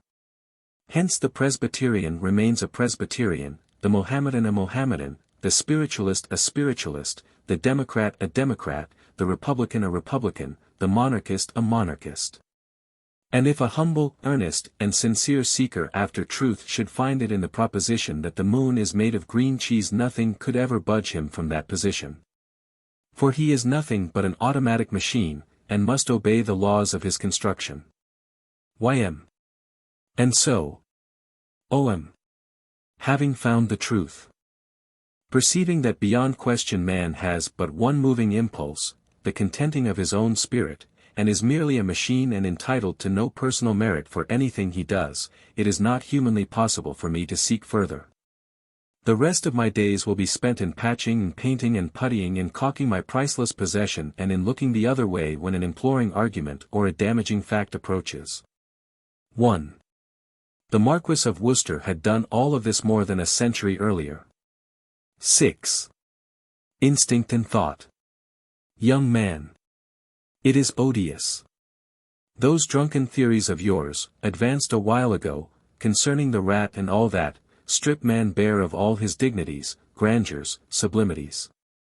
Old man. He hasn't any to strip, they are shams, stolen clothes. He claims credits which belong solely to his maker. But you have no right to put him on a level with a rat. I don't, morally. That would not be fair to the rat. The rat is well above him, there. Are you joking? No, I am not. Then what do you mean? That comes under the head of the moral sense. It is a large question. Let us finish with what we are about now, before we take it up. Very well. You have seemed to concede that you place man and the rat on a level. What is it? The intellectual? In form, not a degree. Explain. I think that the rat's mind and the man's mind are the same machine, but of unequal capacities, like yours and Edison's, like the African pygmies and Homer's. Like the Bushman's and Bismarck's. How are you going to make that out, when the lower animals have no mental quality but instinct, while man possesses reason? What is instinct? It is merely unthinking and mechanical exercise of inherited habit. What originated the habit? The first animal started it, its descendants have inherited it. How did the first one come to start it? I don't know. But it didn't think it out. How do you know it didn't? Well, I have a right to suppose it didn't, anyway. I don't believe you have. What is thought? I know what you call it, the mechanical and automatic putting together of impressions received from outside, and drawing an inference from them. Very good. Now my idea of the meaningless term instinct is, that it is merely petrified thought. Solidified and made inanimate by habit, thought which was once alive and awake, but has become unconscious, walks in its sleep, so to speak. Illustrate it. Take a herd of cows, feeding in a pasture. Their heads are all turned in one direction. They do that instinctively, they gain nothing by it, they have no reason for it, they don't know why they do it. It is an inherited habit which was originally thought, that is to say, observation of an exterior fact, and a valuable inference drawn from that observation and confirmed by experience. The original wild ox noticed that with the wind in his favor he could smell his enemy in time to escape, then he inferred that it was worthwhile to keep his nose to the wind. That is the process which man calls reasoning. Man's thought machine works just like the other animals, but it is a better one and more Edisonian. Man, in the ox's place, would go further, reason wider, he would face part of the herd the other way and protect both front and rear. YM. Did you say the term instinct is meaningless? OM. I think it is a bastard word. I think it confuses us. For as a rule it applies itself to habits and impulses which had a far-off origin in thought, and now and then breaks the rule and applies itself to habits which can hardly claim a thought origin. YM. Give an instance. OM. Well, in putting on trousers a man always inserts the same old leg first, never the other one. There is no advantage in that, and no sense in it. All men do it, yet no man thought it out and adopted it of set purpose, I imagine. But it is a habit which is transmitted, no doubt, and will continue to be transmitted. YM. Can you prove that the habit exists? OM. You can prove it, if you doubt. If you will take a man to a clothing store and watch him try on a dozen pairs of trousers, you will see. YM. The cow illustration is not. OM. Sufficient to show that a dumb animal's mental machine is just the same as a man's and its reasoning process is the same. I will illustrate further. If you should hand Mr. Edison a box which you caused to fly open by some concealed device, he would infer a spring, and would hunt for it and find it. Now an uncle of mine had an old horse who used to get into the closed lot where the corn crib was and dishonestly take the corn. I got the punishment myself, as it was supposed that I had heedlessly failed to insert the wooden pin which kept the gate closed. These persistent punishments fatigued me, they also caused me to infer the existence of a culprit, somewhere. So I hid myself and watched the gate. Presently the horse came and pulled the pin out with his teeth and went in. Nobody taught him that, he had observed, then thought it out for himself. His process did not differ from Edison's. He put this and that together and drew an inference, and the peg, too, but I made him sweat for it. YM. It has something of the seeming of thought about it. Still it is not very elaborate. Enlarge. OM. Suppose Mr. Edison has been enjoying someone's hospitalities. He comes again by and by, and the house is vacant. He infers that his host has moved. A while afterward, in another town, he sees the man enter a house. He infers that that is the new home, and follows to inquire. Here, now, is the experience of a gull, as related by a naturalist. The scene is a Scotch fishing village where the gulls were kindly treated. This particular gull visited a cottage. Was fed, came next day and was fed again, came into the house, next time, and ate with the family, kept on doing this almost daily, thereafter. But, once the gull was away on a journey for a few days, and when it returned the house was vacant. Its friends had removed to a village 3 miles distant. Several months later it saw the head of the family on the street there, followed him home, entered the house without excuse or apology, and became a daily guest again. Gulls do not rank high mentally, but this one had memory and the reasoning faculty, you see, and applied them Edisonially. YM.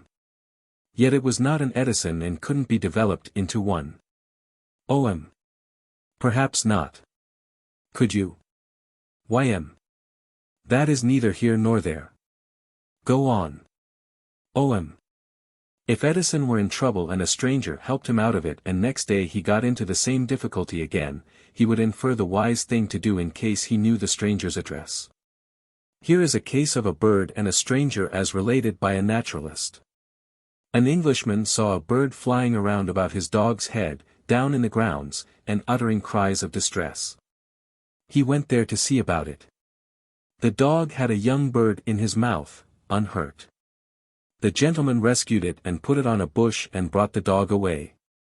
Early the next morning the mother bird came for the gentleman, who was sitting on his veranda, and by its maneuvers persuaded him to follow it to a distant part of the grounds, flying a little way in front of him and waiting for him to catch up. And so on. And keeping to the winding path, too, instead of flying the near way across lots. The distance covered was 400 yards. The same dog was the culprit, he had the young bird again, and once more he had to give it up. Now the mother bird had reasoned it all out, since the stranger had helped her once, she inferred that he would do it again, she knew where to find him, and she went upon her errand with confidence. Her mental processes were what Edison's would have been. She put this and that together, and that is all that thought is, and out of them built her logical arrangement of inferences. Edison couldn't have done it any better himself. Y.M. Do you believe that many of the dumb animals can think? O.M. Yes, the elephant, the monkey, the horse, the dog, the parrot, the macaw, the mockingbird, and many others. The elephant whose mate fell into a pit, and who dumped dirt and rubbish into the pit till bottom was raised high enough to enable the captive to step out, was equipped with the reasoning quality. I conceive that all animals that can learn things through teaching and drilling have to know how to observe, and put this and that together and draw an inference, the process of thinking. Could you teach an idiot the manual of arms, and to advance, retreat, and go through complex field maneuvers at the word of command? Y.M. Not if he were a thorough idiot. O.M. Well, canary birds can learn all that. Dogs and elephants learn all sorts of wonderful things. They must surely be able to notice, and to put things together, and say to themselves, I get the idea, now, when I do so and so, as per order, I am praised and fed. When I do differently I am punished. Fleas can be taught nearly anything that a congressman can. Why am granting, then, that dumb animals are able to think upon a low plane, is there any that can think upon a high one? Is there one that is well up toward man? O.M. Yes. As a thinker and planner the ant is the equal of any savage race of men, as a self-educated specialist in several arts she is the superior of any savage race of men. And in one or two high mental qualities she is above the reach of any man, savage or civilized. Y.M. Oh, come. You are abolishing the intellectual frontier which separates man and beast. O.M. I beg your pardon. One cannot abolish what does not exist. Y.M. You are not in earnest, I hope. You cannot mean to seriously say there is no such frontier. O.M. I do say it seriously.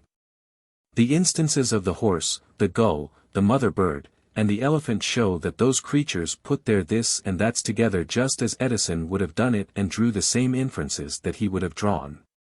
Their mental machinery was just like his, also its manner of working. Their equipment was as inferior to the Strasbourg clock, but that is the only difference, there is no frontier. Y.M. It looks exasperatingly true, and is distinctly offensive. It elevates the dumb beasts to. O.M. Let us drop that lying phrase, and call them the unrevealed creatures, so far as we can know, there is no such thing as a dumb beast. Y.M. On what grounds do you make that assertion? O.M. On quite simple ones. Dumb beast suggests an animal that has no thought machinery, no understanding, no speech, no way of communicating what is in its mind. We know that a hen has speech. We cannot understand everything she says, but we easily learn 2 or 3 of her phrases. We know when she is saying, I have laid an egg, we know when she is saying to the chicks, run here, dears, I've found a worm. We know what she is saying when she voices a warning, quick. Hurry. Gather yourselves under mama, there's a hawk coming. We understand the cat when she stretches herself out, purring with affection and contentment and lifts up a soft voice and says, come, kiddies, supper's ready. We understand her when she goes mourning about and says, where can they be? They are lost. Won't you help me hunt for them? And we understand the disreputable Tom when he challenges at midnight from his shed, you come over here, you product of immoral commerce, and I'll make your fur fly. We understand a few of a dog's phrases and we learn to understand a few of the remarks and gestures of any bird or other animal that we domesticate and observe. The clearness and exactness of the few of the hen's speeches which we understand is argument that she can communicate to her kind 100 things which we cannot comprehend, in a word, that she can converse. And this argument is also applicable in the case of others of the great army of the unrevealed. It is just like man's vanity and impertinence to call an animal dumb because it is dumb to his dull perceptions. Now as to the ant. YM.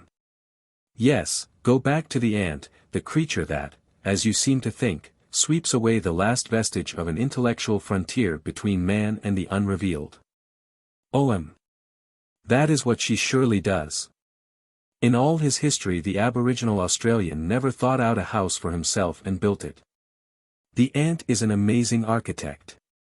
She is a wee little creature, but she builds a strong and enduring house 8 feet high, a house which is as large in proportion to her size as is the largest capital or cathedral in the world compared to man's size.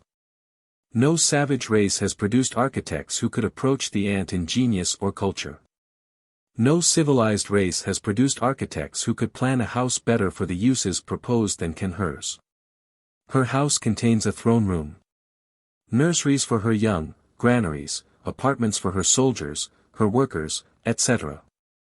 And they and the multifarious halls and corridors which communicate with them are arranged and distributed with an educated and experienced eye for convenience and adaptability. YM. That could be mere instinct. OM. It would elevate the savage if he had it. But let us look further before we decide. The ant has soldiers, battalions, regiments, armies, and they have their appointed captains and generals, who lead them to battle. YM. That could be instinct, too. OM. We will look still further. The ant has a system of government, it is well planned, elaborate, and is well carried on. YM. Instinct again. OM. She has crowds of slaves, and is a hard and unjust employer of forced labor. YM. Instinct. OM. She has cows, and milks them. YM. Instinct, of course. OM. In Texas she lays out a farm 12 feet square, plants it, weeds it, cultivates it, gathers the crop and stores it away. YM. Instinct, all the same. OM. The ant discriminates between friend and stranger. Sir John Lubbock took ants from 2 different nests, made them drunk with whiskey and laid them, unconscious, by one of the nests, near some water. Ants from the nest came and examined and discussed these disgraced creatures, then carried their friends home and threw the strangers overboard. Sir John repeated the experiment a number of times. For a time the sober ants did as they had done at first, carried their friends home and threw the strangers overboard. But finally they lost patience, seeing that their reformatory efforts went for nothing, and threw both friends and strangers overboard. Come, is this instinct, or is it thoughtful and intelligent discussion of a thing new, absolutely new, to their experience, with a verdict arrived at, sentence passed, and judgment executed? Is it instinct? Thought petrified by ages of habit, or isn't it brand new thought, inspired by the new occasion, the new circumstances? YM. I have to concede it. It was not a result of habit. It has all the look of reflection, thought, putting this and that together, as you phrase it. I believe it was thought. OM. I will give you another instance of thought. Franklin had a cup of sugar on a table in his room. The ants got at it. He tried several preventives, and ants rose superior to them. Finally he contrived one which shut off access, probably set the table's legs in pans of water, or drew a circle of tar around the cup, I don't remember. At any rate, he watched to see what they would do. They tried various schemes, failures, every one. The ants were badly puzzled. Finally they held a consultation, discussed the problem, arrived at a decision, and this time they beat that great philosopher. They formed in procession, crossed the floor, climbed the wall, marched across the ceiling to a point just over the cup, then one by one they let go and fell down into it. Was that instinct, thought petrified by ages of inherited habit? YM. No, I don't believe it was. I believe it was a newly reasoned scheme to meet a new emergency. OM. Very well. You have conceded the reasoning power in 2 instances. I come now to a mental detail wherein the ant is a long way the superior of any human being. Sir John Lubbock proved by many experiments that an ant knows a stranger ant of her own species in a moment, even when the stranger is disguised with paint. Also he proved that an ant knows every individual in her hive of 500,000 souls. Also, after a year's absence one of the 500,000 she will straightway recognize the returned absentee and grace the recognition with an affectionate welcome. How are these recognitions made? Not by color, for painted ants were recognized. Not by smell, for ants that had been dipped in chloroform were recognized.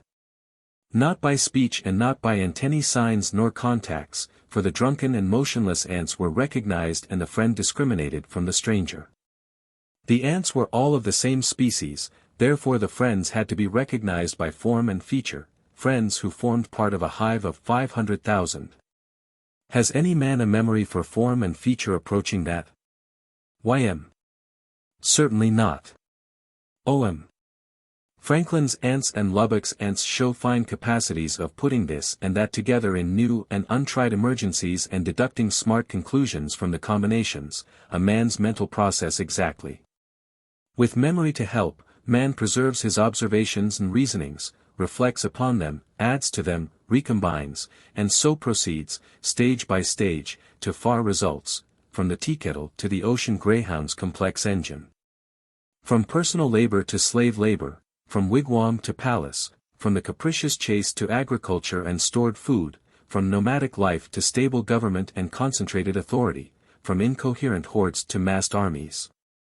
The ant has observation, the reasoning faculty, and the preserving adjunct of a prodigious memory. She has duplicated man's development and the essential features of his civilization, and you call it all instinct. YM. Perhaps I lacked the reasoning faculty myself. OM. Well, don't tell anybody, and don't do it again. YM. We have come a good way. As a result, as I understand it, I am required to concede that there is absolutely no intellectual frontier separating man and the unrevealed creatures. OM. That is what you are required to concede. There is no such frontier, there is no way to get around that. Man has a finer and more capable machine in him than those others, but it is the same machine and works in the same way. And neither he nor those others can command the machine, it is strictly automatic, independent of control, works when it pleases, and when it doesn't please, it can't be forced. YM. Then man and the other animals are all alike, as to mental machinery, and there isn't any difference of any stupendous magnitude between them, except in quality, not in kind. OM. That is about the state of it, intellectuality. There are pronounced limitations on both sides. We can't learn to understand much of their language, but the dog, the elephant, etc., learn to understand a very great deal of ours. To that extent they are our superiors.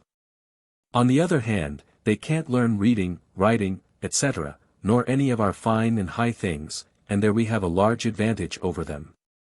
YM. Very well, let them have what they've got, and welcome, there is still a wall, and a lofty one. They haven't got the moral sense, we have it, and it lifts us immeasurably above them. OM. What makes you think that? YM. Now look here, let's call a halt. I have stood the other infamies and insanities and that is enough. I am not going to have man and the other animals put on the same level morally. OM. I wasn't going to hoist man up to that. YM. This is too much. I think it is not right to jest about such things. OM. I am not jesting, I am merely reflecting a plain and simple truth, and without uncharitableness. The fact that man knows right from wrong proves his intellectual superiority to the other creatures. But the fact that he can do wrong proves his moral inferiority to any creature that cannot. It is my belief that this position is not assailable. Free will. YM. What is your opinion regarding free will? OM. That there is no such thing. Did the man possess it who gave the old woman his last shilling and trudged home in the storm? YM. He had the choice between succoring the old woman and leaving her to suffer. Isn't it so? OM. Yes, there was a choice to be made, between bodily comfort on the one hand and the comfort of the spirit on the other. The body made a strong appeal, of course, the body would be quite sure to do that, the spirit made a counter-appeal. A choice had to be made between the two appeals, and was made. Who or what determined that choice? YM. Anyone, but you would say that the man determined it, and that in doing it he exercised free will. OM. We are constantly assured that every man is endowed with free will, and that he can and must exercise it where he is offered a choice between good conduct and less good conduct. Yet we clearly saw that in that man's case he really had no free will, his temperament, his training, and the daily influences which had molded him and made him what he was, compelled him to rescue the old woman and thus save himself from spiritual pain, from unendurable wretchedness. He did not make the choice, it was made for him by forces which he could not control. Free will has always existed in words, but it stops there, I think, stops short of fact. I would not use those words, free will, but others. YM. What others? OM. Free choice. YM. What is the difference? OM. The one implies untrammeled power to act as you please, the other implies nothing beyond a mere mental process, the critical ability to determine which of two things is nearest right and just. YM. Make the difference clear, please. OM. The mind can freely select, choose, point out the right and just one, its function stops there. It can go no further in the matter. It has no authority to say that the right one shall be acted upon and the wrong one discarded. That authority is in other hands. YM. The man's? OM. In the machine which stands for him. In his born disposition and the character which has been built around it by training and environment. YM.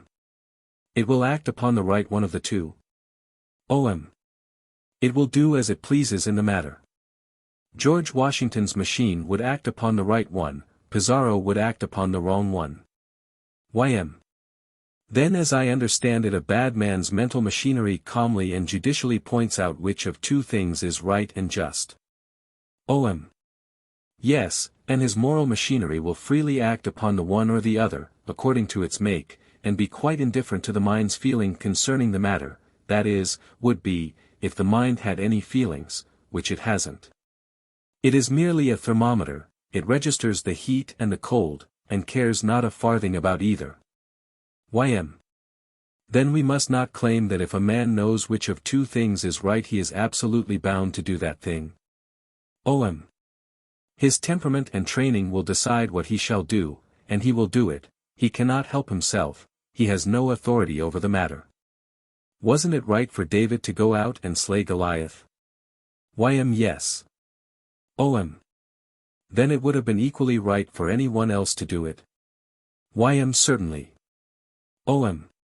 Then it would have been right for a born coward to attempt it. YM. It would, yes. OM. You know that no born coward ever would have attempted it, don't you? YM. Yes. OM. You know that a born coward's make and temperament would be an absolute and insurmountable bar to his ever essaying such a thing, don't you? YM. Yes, I know it. OM. He clearly perceives that it would be right to try it? YM. Yes. OM. His mind has free choice in determining that it would be right to try it? YM. Yes. OM. Then if by reason of his inborn cowardice he simply cannot essay it, what becomes of his free will? Where is his free will? Why claim that he has free will when the plain facts show that he hasn't? Why contend that because he and David see the right alike, both must act alike?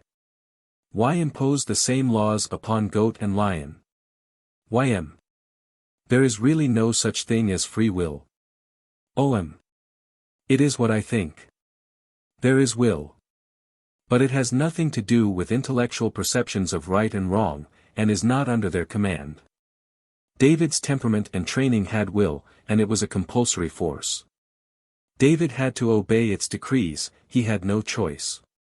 The coward's temperament and training possess will, and it is compulsory, it commands him to avoid danger, and he obeys, he has no choice.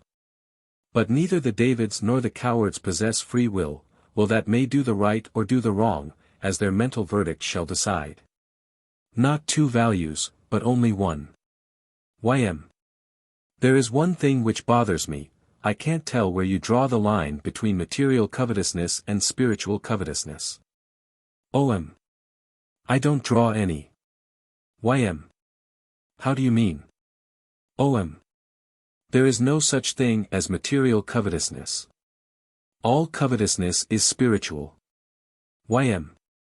All longings, desires, ambitions spiritual, never material. OM. Yes. The master in you requires that in all cases you shall content his spirit, that alone.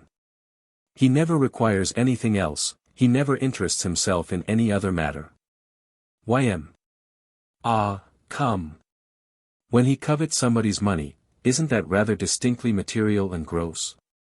OM. No. The money is merely a symbol, it represents in visible and concrete form a spiritual desire. Any so-called material thing that you want is merely a symbol, you want it not for itself, but because it will content your spirit for the moment. YM. Please particularize. OM. Very well. Maybe the thing longed for is a new hat. You get it and your vanity is pleased, your spirit contented. Suppose your friends deride the hat, make fun of it, at once it loses its value. You are ashamed of it, you put it out of your sight, you never want to see it again. YM. I think I see. Go on. OM. It is the same hat, isn't it? It is in no way altered. But it wasn't the hat you wanted, but only what it stood for, a something to please and content your spirit. When it failed of that, the whole of its value was gone. There are no material values, there are only spiritual ones. You will hunt in vain for a material value that is actual, real, there is no such thing. The only value it possesses, for even a moment, is the spiritual value back of it, remove that end and it is at once worthless, like the hat. YM. Can you extend that to money? OM. Yes. It is merely a symbol, it has no material value, you think you desire it for its own sake, but it is not so. You desire it for the spiritual content it will bring. If it fail of that, you discover that its value is gone. There is that pathetic tale of the man who labored like a slave, unresting, unsatisfied, until he had accumulated a fortune, and was happy over it, jubilant about it. Then in a single week a pestilence swept away all whom he held dear and left him desolate. His money's value was gone. He realized that his joy in it came not from the money itself, but from the spiritual contentment he got out of his family's enjoyment of the pleasures and delights it lavished upon them. Money has no material value. If you remove its spiritual value nothing is left but dross. It is so with all things, little or big, majestic or trivial, there are no exceptions. Crowns, scepters, pennies, paste jewels, village notoriety, worldwide fame, they are all the same, they have no material value, while they content the spirit they are precious, when this fails they are worthless. A difficult question. YM. You keep me confused and perplexed all the time by your elusive terminology. Sometimes you divide a man up into 2 or 3 separate personalities, each with authorities, jurisdictions, and responsibilities of its own, and when he is in that condition I can't grasp it. Now when I speak of a man, he is the whole thing in one, and easy to hold and contemplate. OM. That is pleasant and convenient, if true. When you speak of my body, who is the my? YM. It is the me. OM. The body is a property then, and the me owns it. Who is the me? YM. The me is the whole thing, it is a common property, an undivided ownership, vested in the whole entity. OM. If the me admires a rainbow, is it the whole me that admires it, including the hair, hands, heels, and all? YM. Certainly not. It is my mind that admires it. OM. So you divide the me yourself. Everybody does, everybody must. What, then, definitely, is the me? YM. I think it must consist of just those two parts, the body and the mind. OM. You think so? If you say, I believe the world is round, who is the I that is speaking? YM. The mind. OM. If you say, I grieve for the loss of my father, who is the I? YM. The mind. OM. Is the mind exercising an intellectual function when it examines and accepts the evidence that the world is round? YM. Yes. OM. Is it exercising an intellectual function when it grieves for the loss of your father? YM. That is not cerebration, brain work, it is a matter of feeling. OM. Then its source is not in your mind, but in your moral territory. YM. I have to grant it. OM. Is your mind a part of your physical equipment? YM. No. It is independent of it, it is spiritual. OM. Being spiritual, it cannot be affected by physical influences. YM. No. OM. Does the mind remain sober with the body is drunk? YM. Well, no. OM. There is a physical effect present, then. YM. It looks like it. OM. A cracked skull has resulted in a crazy mind. Why should it happen if the mind is spiritual, and independent of physical influences? YM. Well, I don't know. OM. When you have a pain in your foot, how do you know it? YM. I feel it. OM. But you do not feel it until a nerve reports the hurt to the brain. Yet the brain is the seat of the mind, is it not? YM. I think so. OM. But isn't spiritual enough to learn what is happening in the outskirts without the help of the physical messenger? You perceive that the question of who or what the me is not a simple one at all. You say, I admire the rainbow, and I believe the world is round, and in these cases we find that the me is not speaking, but only the mental part. You say, I grieve, and again the me is not all speaking, but only the moral part. You say the mind is wholly spiritual, then you say, I have a pain, and find that this time the me is mental and spiritual combined. We all use the I in this indeterminate fashion, there is no help for it. We imagine a master and king over what you call the whole thing, and we speak of him as I, but when we try to define him we find we cannot do it. The intellect and the feelings can act quite independently of each other. We recognize that, and we look around for a ruler who is master over both, and can serve as a definite and indisputable, and enable us to know what we mean and who or what we are talking about when we use that pronoun. But we have to give it up and confess that we cannot find him. To me, man is a machine, made up of many mechanisms. The moral and mental ones acting automatically in accordance with the impulses of an interior master who is built out of born temperament and an accumulation of multitudinous outside influences and trainings. A machine whose one function is to secure the spiritual contentment of the master, be his desires good or be they evil, a machine whose will is absolute and must be obeyed, and always is obeyed. YM. Maybe the me is the soul. OM. Maybe it is. What is the soul? YM. I don't know. OM. Neither does anyone else. The master passion. YM. What is the master, or, in common speech, the conscience? Explain it. OM. It is that mysterious autocrat, lodged in a man, which compels the man to content its desires. It may be called the master passion, the hunger for self-approval. YM. Where is its seat? OM. In man's moral constitution. YM. Are its commands for the man's good? OM. It is indifferent to the man's good, it never concerns itself about anything but the satisfying of its own desires. It can be trained to prefer things which will be for the man's good, but it will prefer them only because they will content it better than other things would. YM. Then even when it is trained to high ideals it is still looking out for its own contentment, and not for the man's good. OM. True. Trained or untrained, it cares nothing for the man's good, and never concerns itself about it. YM.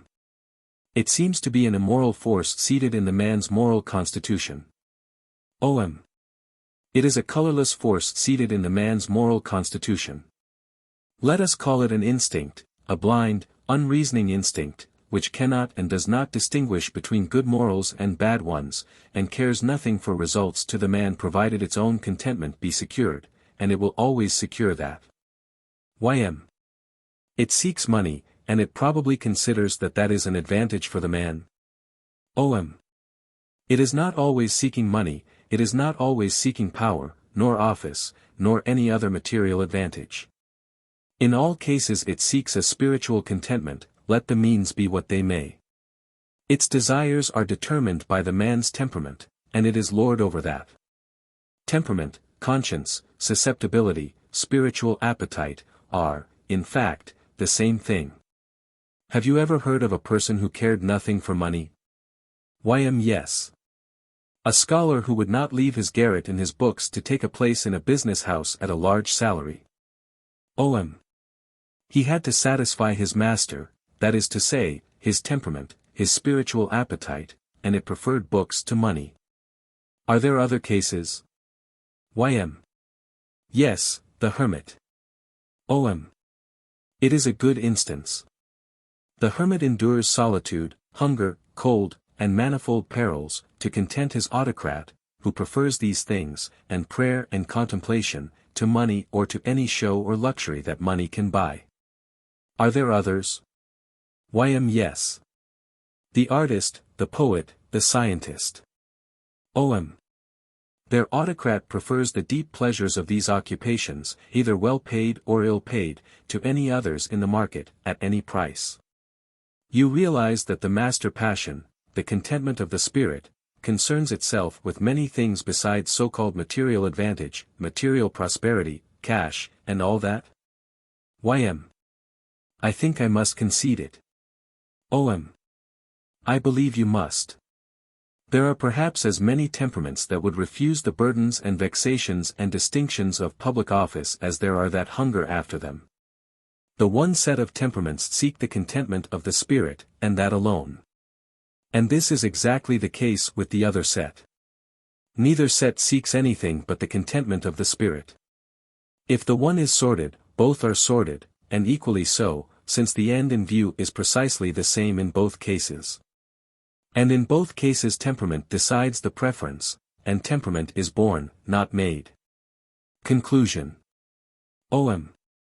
You have been taking a holiday? YM. Yes, a mountain tramp covering a week. Are you ready to talk? OM. Quite ready. What shall we begin with? YM. Well, lying abed resting up, 2 days and nights, I have thought over all these talks, and passed them carefully in review. With this result, that, are you intending to publish your notions about man some day? OM.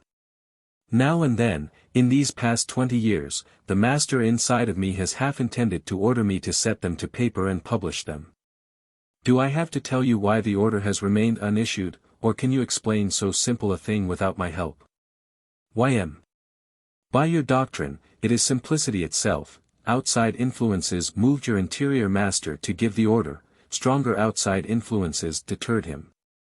Without the outside influences, neither of these impulses could ever have been born, since a person's brain is incapable of originating an idea within itself.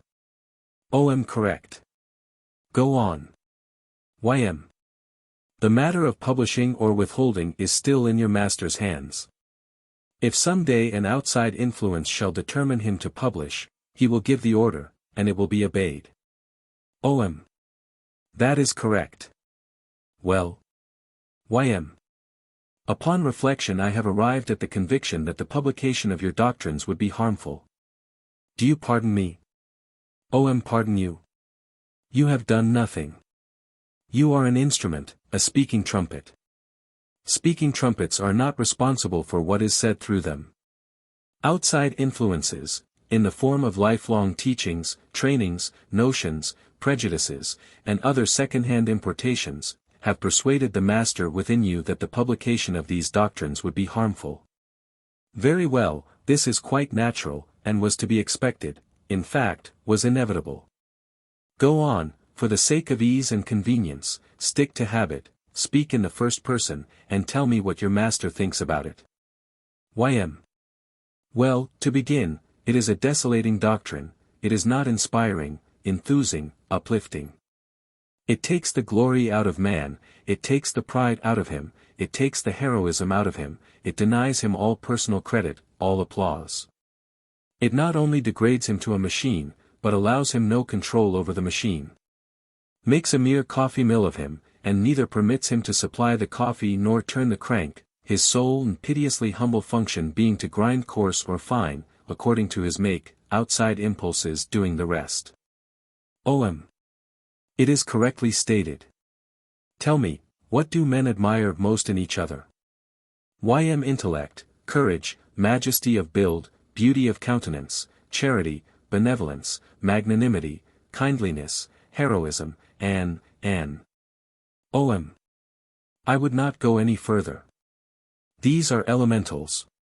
Virtue, fortitude, holiness, truthfulness, loyalty, high ideals, these, and all the related qualities that are named in the dictionary, are made of the elementals, by blendings, combinations, and shadings of the elementals. Just as one makes green by blending blue and yellow, and makes several shades and tints of red by modifying the elemental red. There are several elemental colors, they are all in the rainbow, out of them we manufacture and name 50 shades of them. You have named the elementals of the human rainbow, and also one blend, heroism, which is made out of courage and magnanimity. Very well, then, which of these elements does the possessor of it manufacture for himself? Is it intellect? YM. No. OM. Why? YM. He is born with it. OM. Is it courage? YM. No. He is born with it. OM. Is it majesty of build, beauty of countenance? YM. No. They are birthrights. OM. Take those others, the elemental moral qualities, charity, benevolence, magnanimity, kindliness. Fruitful seeds, out of which spring, through cultivation by outside influences, all the manifold blends and combinations of virtues named in the dictionaries. Does man manufacture any of those seeds, or are they all born in him? YM. Born in him. OM. Who manufactures them, then? YM. God. OM. Where does the credit of it belong? YM. To God. OM. And the glory of which you spoke, and the applause? YM. To God. OM. Then it is you who degrade man. You make him claim glory, praise, flattery, for every valuable thing he possesses, borrowed finery, the whole of it, no rag of it earned by himself, not a detail of it produced by his own labor. You make man a humbug. Have I done worse by him? YM. You have made a machine of him. OM. Who devised that cunning and beautiful mechanism, a man's hand? YM. God. OM. Who devised the law by which it automatically hammers out of a piano an elaborate piece of music, without error, while the man is thinking about something else, or talking to a friend? YM. God. OM. Who devised the blood? Who devised the wonderful machinery which automatically drives its renewing and refreshing streams through the body, day and night, without assistance or advice from the man? Who devised the man's mind, whose machinery works automatically, interests itself in what it pleases, regardless of its will or desire, labors all night when it likes, deaf to his appeals for mercy. God devised all these things. I have not made man a machine, God made him a machine. I am merely calling attention to the fact, nothing more. Is it wrong to call attention to the fact? Is it a crime? VIII. I think it is wrong to expose a fact when harm can come of it. OM. Go on. VIII. Look at the matter as it stands now. Man has been taught that he is the supreme marvel of the creation, he believes it, in all the ages he has never doubted it, whether he was a naked savage or clothed in purple and fine linen, and civilized. This has made his heart buoyant, his life cheery. His pride in himself, his sincere admiration of himself, his joy in what he supposed were his own and unassisted achievements, and his exultation over the praise and applause which they evoked, these have exalted him, enthused him, ambitioned him to higher and higher flights. In a word, made his life worth the living. But by your scheme, all this is abolished, he is degraded to a machine, he is a nobody, his noble prides wither to mere vanities. Let him strive as he may, he can never be any better than his humblest and stupidest neighbor, he would never be cheerful again, his life would not be worth the living. OM. You really think that? YM. I certainly do. OM. Have you ever seen me uncheerful, unhappy? YM. No. OM. Well, I believe these things. Why have they not made me unhappy? YM. Oh, well, temperament, of course. You never let that escape from your scheme. OM. That is correct. If a man is born with an unhappy temperament, nothing can make him happy, if he is born with a happy temperament, nothing can make him unhappy. YM. What, not even a degrading and heart-chilling system of beliefs? OM. Beliefs? Mere beliefs. Mere convictions. They are powerless. They strive in vain against inborn temperament. YM. I can't believe that, and I don't. OM. Now you are speaking hastily. It shows that you have not studiously examined the facts. Of all your intimates, which one is the happiest? Isn't it Burgess? YM. Easily. OM. And which one is the unhappiest? Henry Adams. YM. Without a question. OM. I know them well. They are extremes, abnormals. Their temperaments are as opposite as the poles. Their life histories are about alike, but look at the results. Their ages are about the same, about around 50. Burgess had always been buoyant, hopeful, happy. Adams has always been cheerless, hopeless, despondent. As young fellows both tried country journalism, and failed. Burgess didn't seem to mind it. Adams couldn't smile, he could only mourn and groan over what had happened and torture himself with vain regrets for not having done so and so instead of so and so, then he would have succeeded. They tried the law, and failed. Burgess remained happy, because he couldn't help it. Adams was wretched, because he couldn't help it. From that day to this, those two men have gone on trying things and failing. Burgess has come out happy and cheerful every time, Adams the reverse. And we do absolutely know that these men's inborn temperaments have remained unchanged through all the vicissitudes of their material affairs. Let us see how it is with their immaterials. Both have been zealous Democrats. Both have been zealous Republicans, both have been zealous mugwumps. Burgess has always found happiness and Adams unhappiness in these several political beliefs and in their migrations out of them.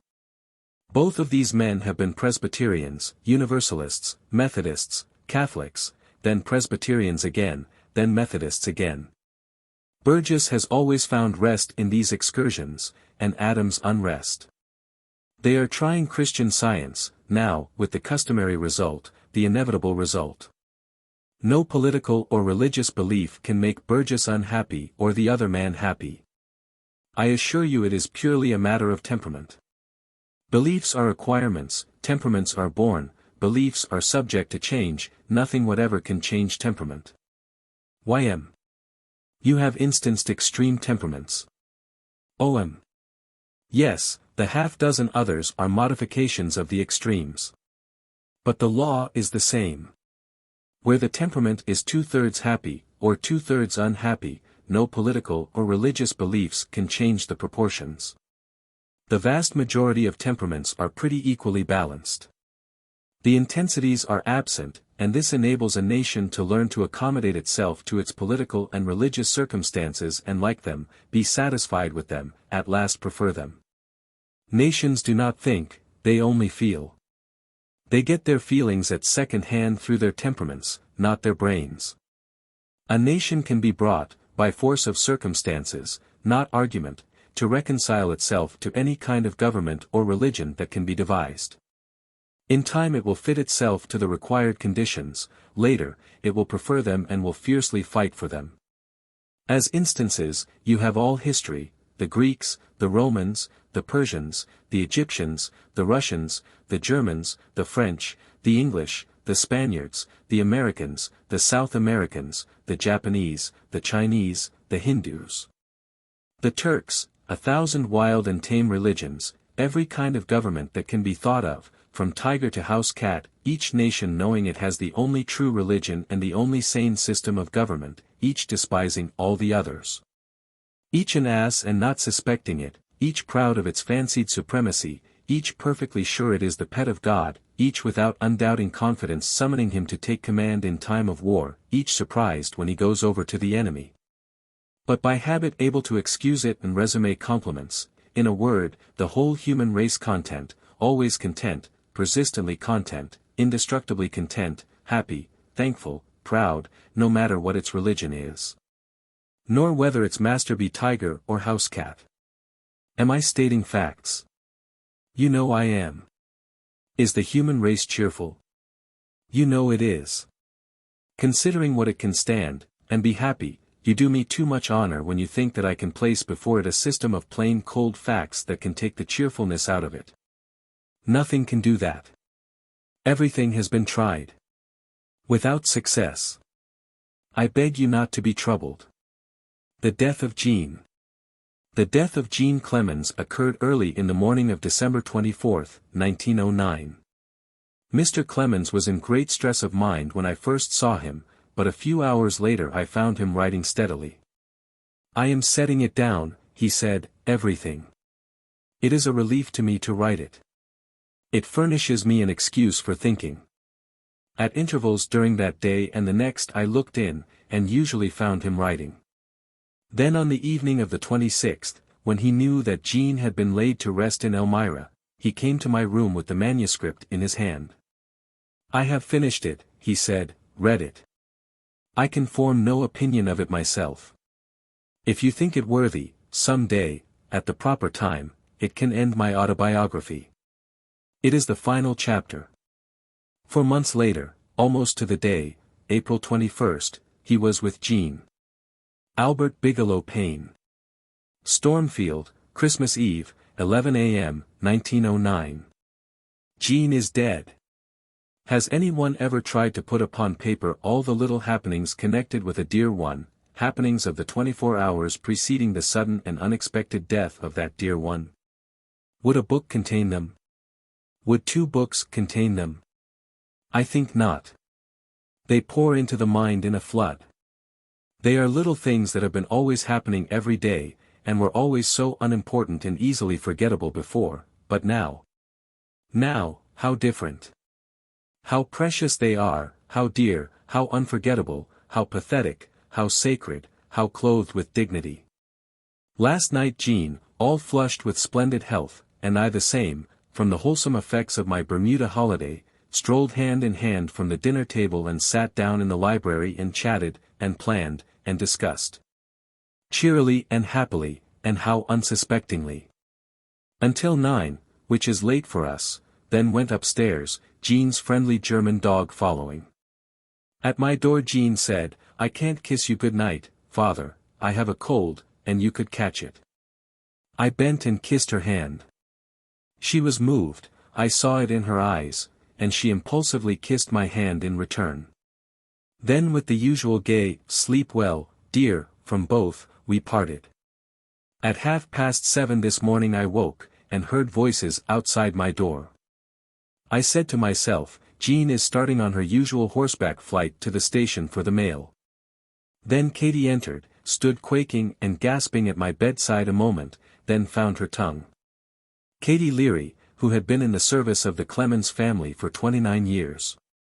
"Miss Jean is dead. Possibly I know now what the soldier feels when a bullet crashes through his heart." In her bathroom there she lay, the fair young creature, stretched upon the floor and covered with a sheet. And looking so placid, so natural, and as if asleep.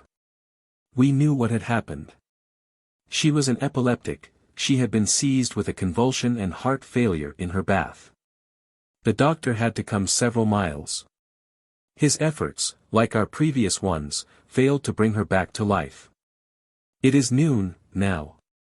How lovable she looks, how sweet and how tranquil.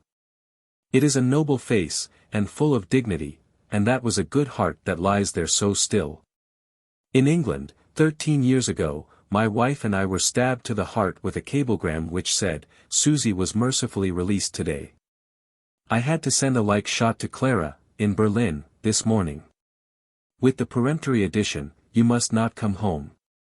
Clara and her husband sailed from here on the 11th of this month. How will Clara bear it? Jean, from her babyhood, was a worshipper of Clara. 4 days ago I came back from a month's holiday in Bermuda in perfected health, but by some accident the reporters failed to perceive this. Day before yesterday, letters and telegrams began to arrive from friends and strangers which indicated that I was supposed to be dangerously ill. Yesterday Jean begged me to explain my case through the Associated Press. I said it was not important enough, but she was distressed and said I must think of Clara. Clara would see the report in the German papers, and as she had been nursing her husband day and night for 4 months and was worn out and feeble, the shock might be disastrous. There was reason in that. So I sent a humorous paragraph by telephone to the Associated Press denying the charge that I was dying, and saying I would not do such a thing at my time of life. Mr. Gabrilowitsch had been operated on for appendicitis. Jean was a little troubled, and did not like to see me treat the matter so lightly, but I said it was best to treat it so, for there was nothing serious about it. This morning I sent the sorrowful facts of this day's irremediable disaster to the Associated Press. Will both appear in this evening's papers, the one so blithe, the other so tragic? I lost Susie 13 years ago. I lost her mother, her incomparable mother, 5.5 years ago. Clara has gone away to live in Europe, and now I have lost Jean. How poor I am, who was once so rich. 7 months ago Mr. Rogers died, one of the best friends I ever had, and the nearest perfect, as man and gentleman, I have yet met among my race. Within the last 6 weeks Gilder has passed away, and Laffan, old friends of mine. Jean lies yonder, I sit here. We are strangers under our own roof. We kissed hands goodbye at this door last night, and it was forever, we never suspecting it. She lies there, and I sit here, writing, busying myself, to keep my heart from breaking. How dazzlingly the sunshine is flooding the hills around. It is like a mockery. 74 years old 24 days ago. 74 years old yesterday. Who can estimate my age today? I have looked upon her again. I wonder I can bear it. She looks just as her mother looked when she lay dead in that Florentine villa so long ago. The sweet placidity of death. It is more beautiful than sleep. I saw her mother buried. I said I would never endure that horror again. That I would never again look into the grave of anyone dear to me. I have kept to that.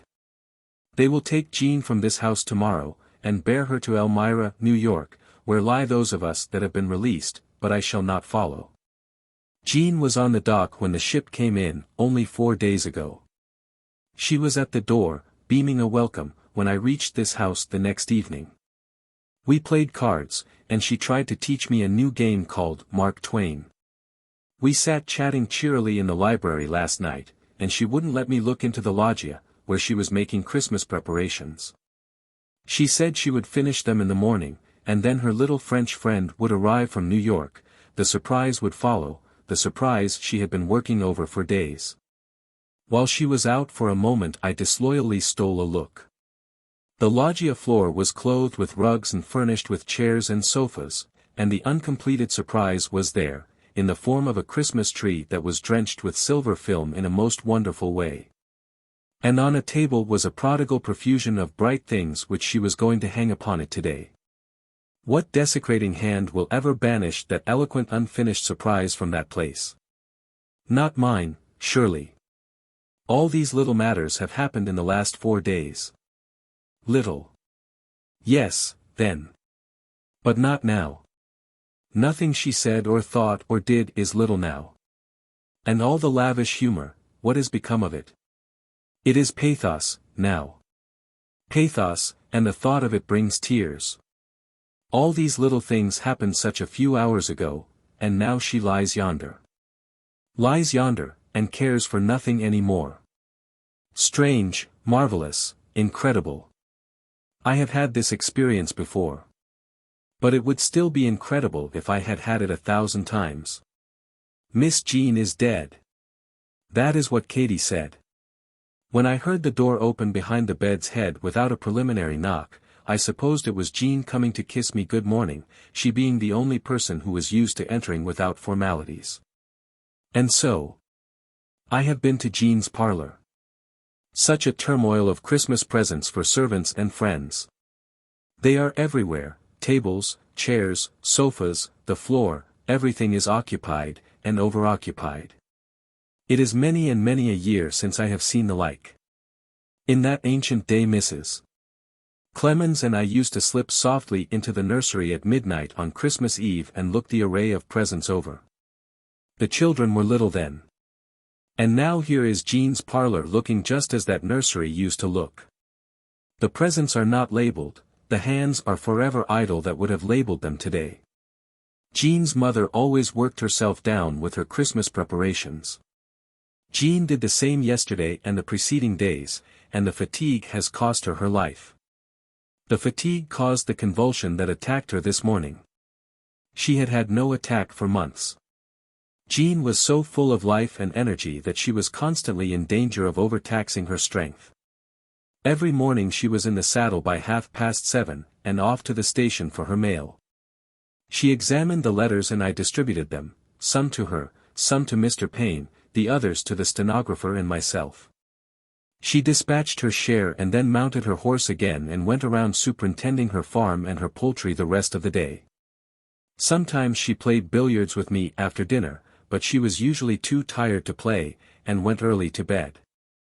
Yesterday afternoon I told her about some plans I had been devising while absent in Bermuda, to lighten her burdens. We would get a housekeeper, also we would put her share of the secretary work into Mr. Payne's hands. No, she wasn't willing. She had been making plans herself. The matter ended in a compromise. I submitted. I always did. She wouldn't audit the bills and let Payne fill out the checks, she would continue to attend to that herself. Also, she would continue to be housekeeper, and let Katie assist. Also, she would continue to answer the letters of personal friends for me. Such was the compromise. Both of us called it by that name, though I was not able to see where any formidable change had been made. However, Jean was pleased, and that was sufficient for me. She was proud of being my secretary, and I was never able to persuade her to give up any part of her share in that unlovely work. In the talk last night I said I found everything going so smoothly that if she were willing I would go back to Bermuda in February and get blessedly out of the clash and turmoil again for another month. She was urgent that I should do it, and said that if I would put off the trip until March she would take Katie and go with me. We struck hands upon that, and said it was settled. I had a mind to write to Bermuda by tomorrow's ship and secure a furnished house and servants. I meant to write the letter this morning. But it will never be written, now.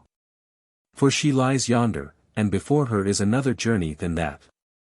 Night is closing down, the rim of the sun barely shows above the sky line of the hills. I have been looking at that face again that was growing dearer and dearer to me every day. I was getting acquainted with Jean in these last 9 months. She had been long an exile from home when she came to us 3/4 of a year ago. She had been shut up in sanitariums, many miles from us.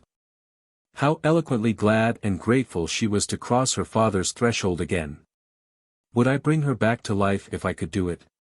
I would not. If a word would do it, I would beg for strength to withhold the word. And I would have the strength, I am sure of it. In her loss I am almost bankrupt, and my life is a bitterness, but I am content, for she has been enriched with the most precious of all gifts, that gift which makes all other gifts mean and poor, death. I have never wanted any released friend of mine restored to life since I reached manhood. I felt in this way when Susie passed away, and later my wife, and later Mr. Rogers. When Clara met me at the station in New York and told me Mr.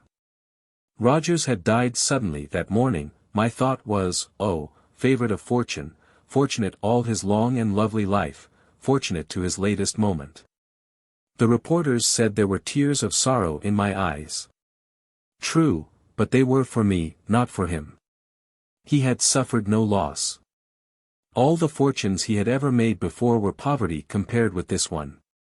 Why did I build this house, 2 years ago? To shelter this vast emptiness? How foolish I was. But I shall stay in it. The spirits of the dead hallow a house, for me. It was not so with other members of my family. Susie died in the house we built in Hartford. Mrs. Clemens would never enter it again. But it made the house dearer to me. I have entered it once since, when it was tenantless and silent and forlorn, but to me it was a holy place and beautiful. It seemed to me that the spirits of the dead were all about me, and would speak to me and welcome me if they could, Livy, and Susie, and George, and Henry Robinson, and Charles Dudley Warner. How good and kind they were, and how lovable their lives.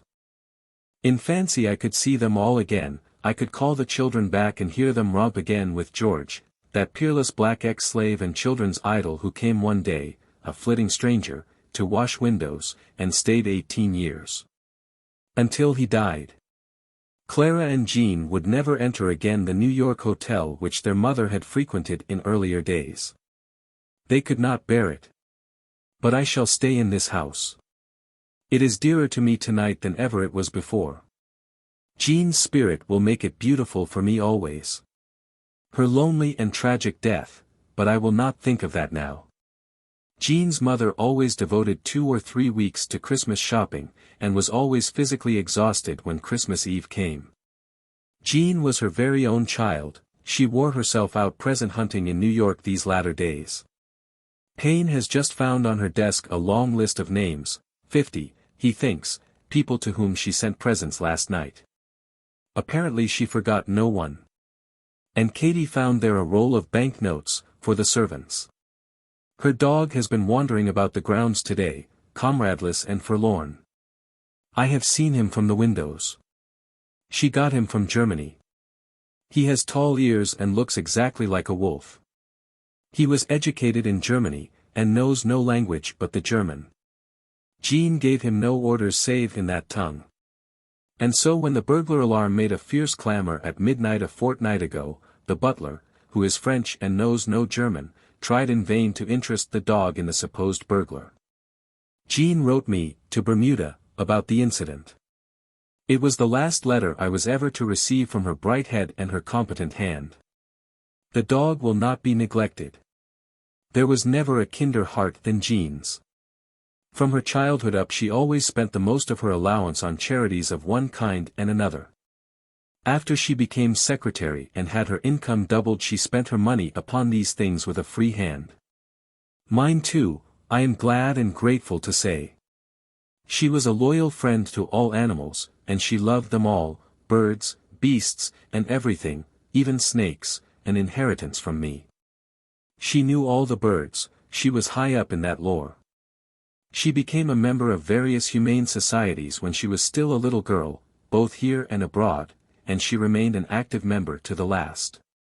She founded 2 or 3 societies for the protection of animals, here and in Europe. She was an embarrassing secretary, for she fished my correspondence out of the wastebasket and answered the letters. She thought all letters deserved the courtesy of an answer. Her mother brought her up in that kindly error. She could write a good letter, and was swift with her pen. She had but an indifferent ear for music, but her tongue took to languages with an easy facility. She never allowed her Italian, French, and German to get rusty through neglect. The telegrams of sympathy are flowing in, from far and wide, now, just as they did in Italy 5 years and a half ago, when this child's mother laid down her blameless life. They cannot heal the hurt, but they take away some of the pain. When Jean and I kissed hands and parted at my door last, how little did we imagine that in 22 hours the telegraph would be bringing words like these. From the bottom of our hearts we send our sympathy, dearest of friends. For many and many a day to come, wherever I go in this house, remembrancers of Jean will mutely speak to me of her. Who can count the number of them? She was in exile 2 years with the hope of healing her malady, epilepsy. There are no words to express how grateful I am that she did not meet her fate in the hands of strangers, but in the loving shelter of her own home. Miss Jean is dead. It is true. Jean is dead. A month ago I was writing bubbling and hilarious articles for magazines yet to appear, and now I am writing this. Christmas Day. Noon.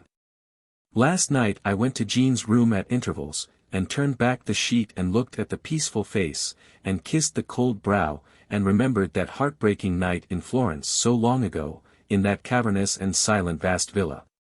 When I crept downstairs so many times, and turned back a sheet and looked at a face just like this one, Jean's mother's face, and kissed a brow that was just like this one.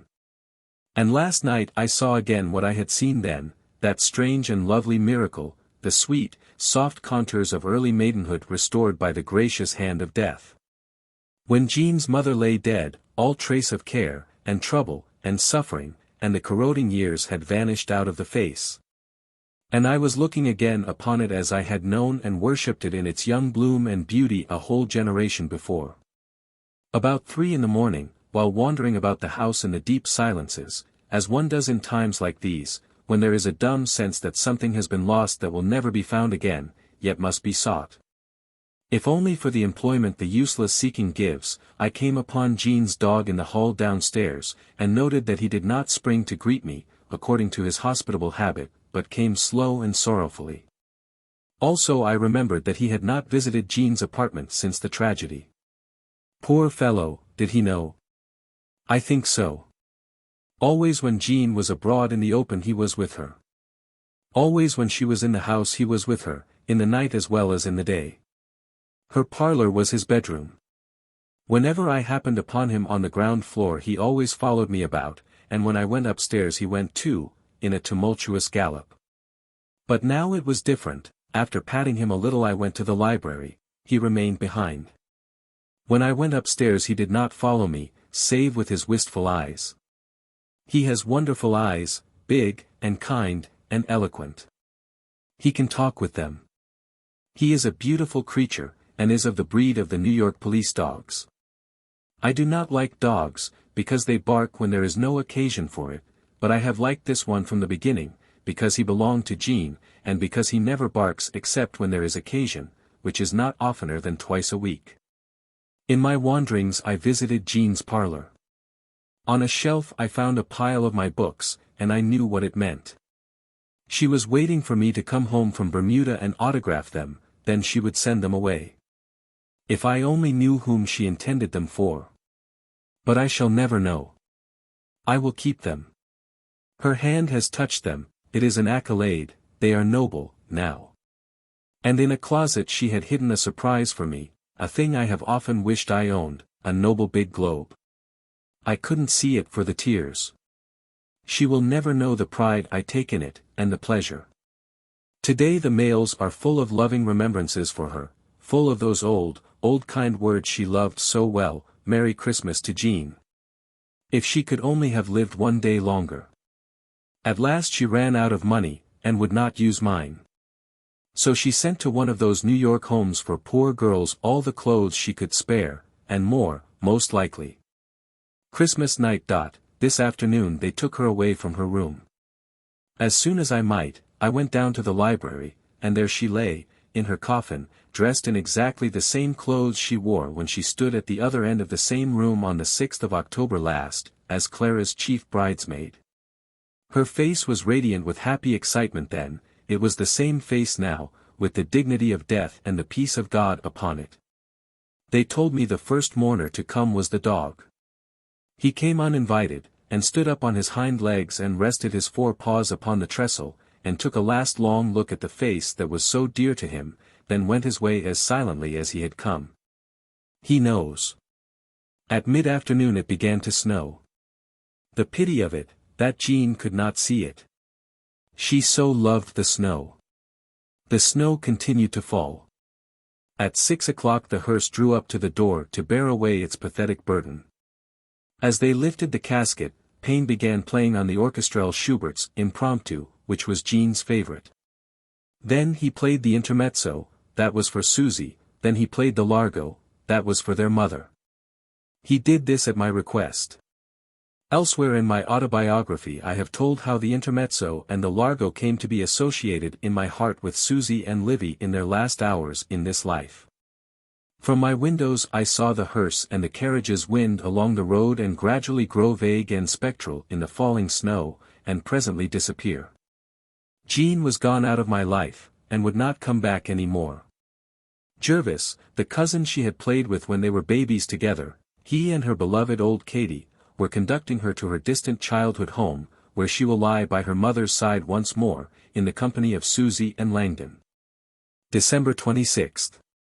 The dog came to see me at 8 o'clock this morning. He was very affectionate, poor orphan. My room will be his quarters hereafter. The storm raged all night. It has raged all the morning.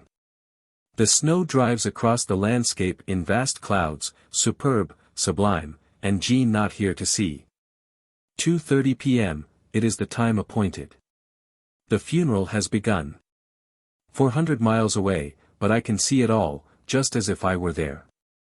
The scene is the library in the Langdon homestead. Jean's coffin stands where her mother and I stood, 40 years ago, and were married, and where Susie's coffin stood 13 years ago, where her mother's stood 5 years and a half ago. And where mine will stand after a little time. 5 o'clock. It is all over. When Clara went away 2 weeks ago to live in Europe, it was hard, but I could bear it, for I had Jean left. I said we would be a family. We said we would be close comrades and happy, just we two.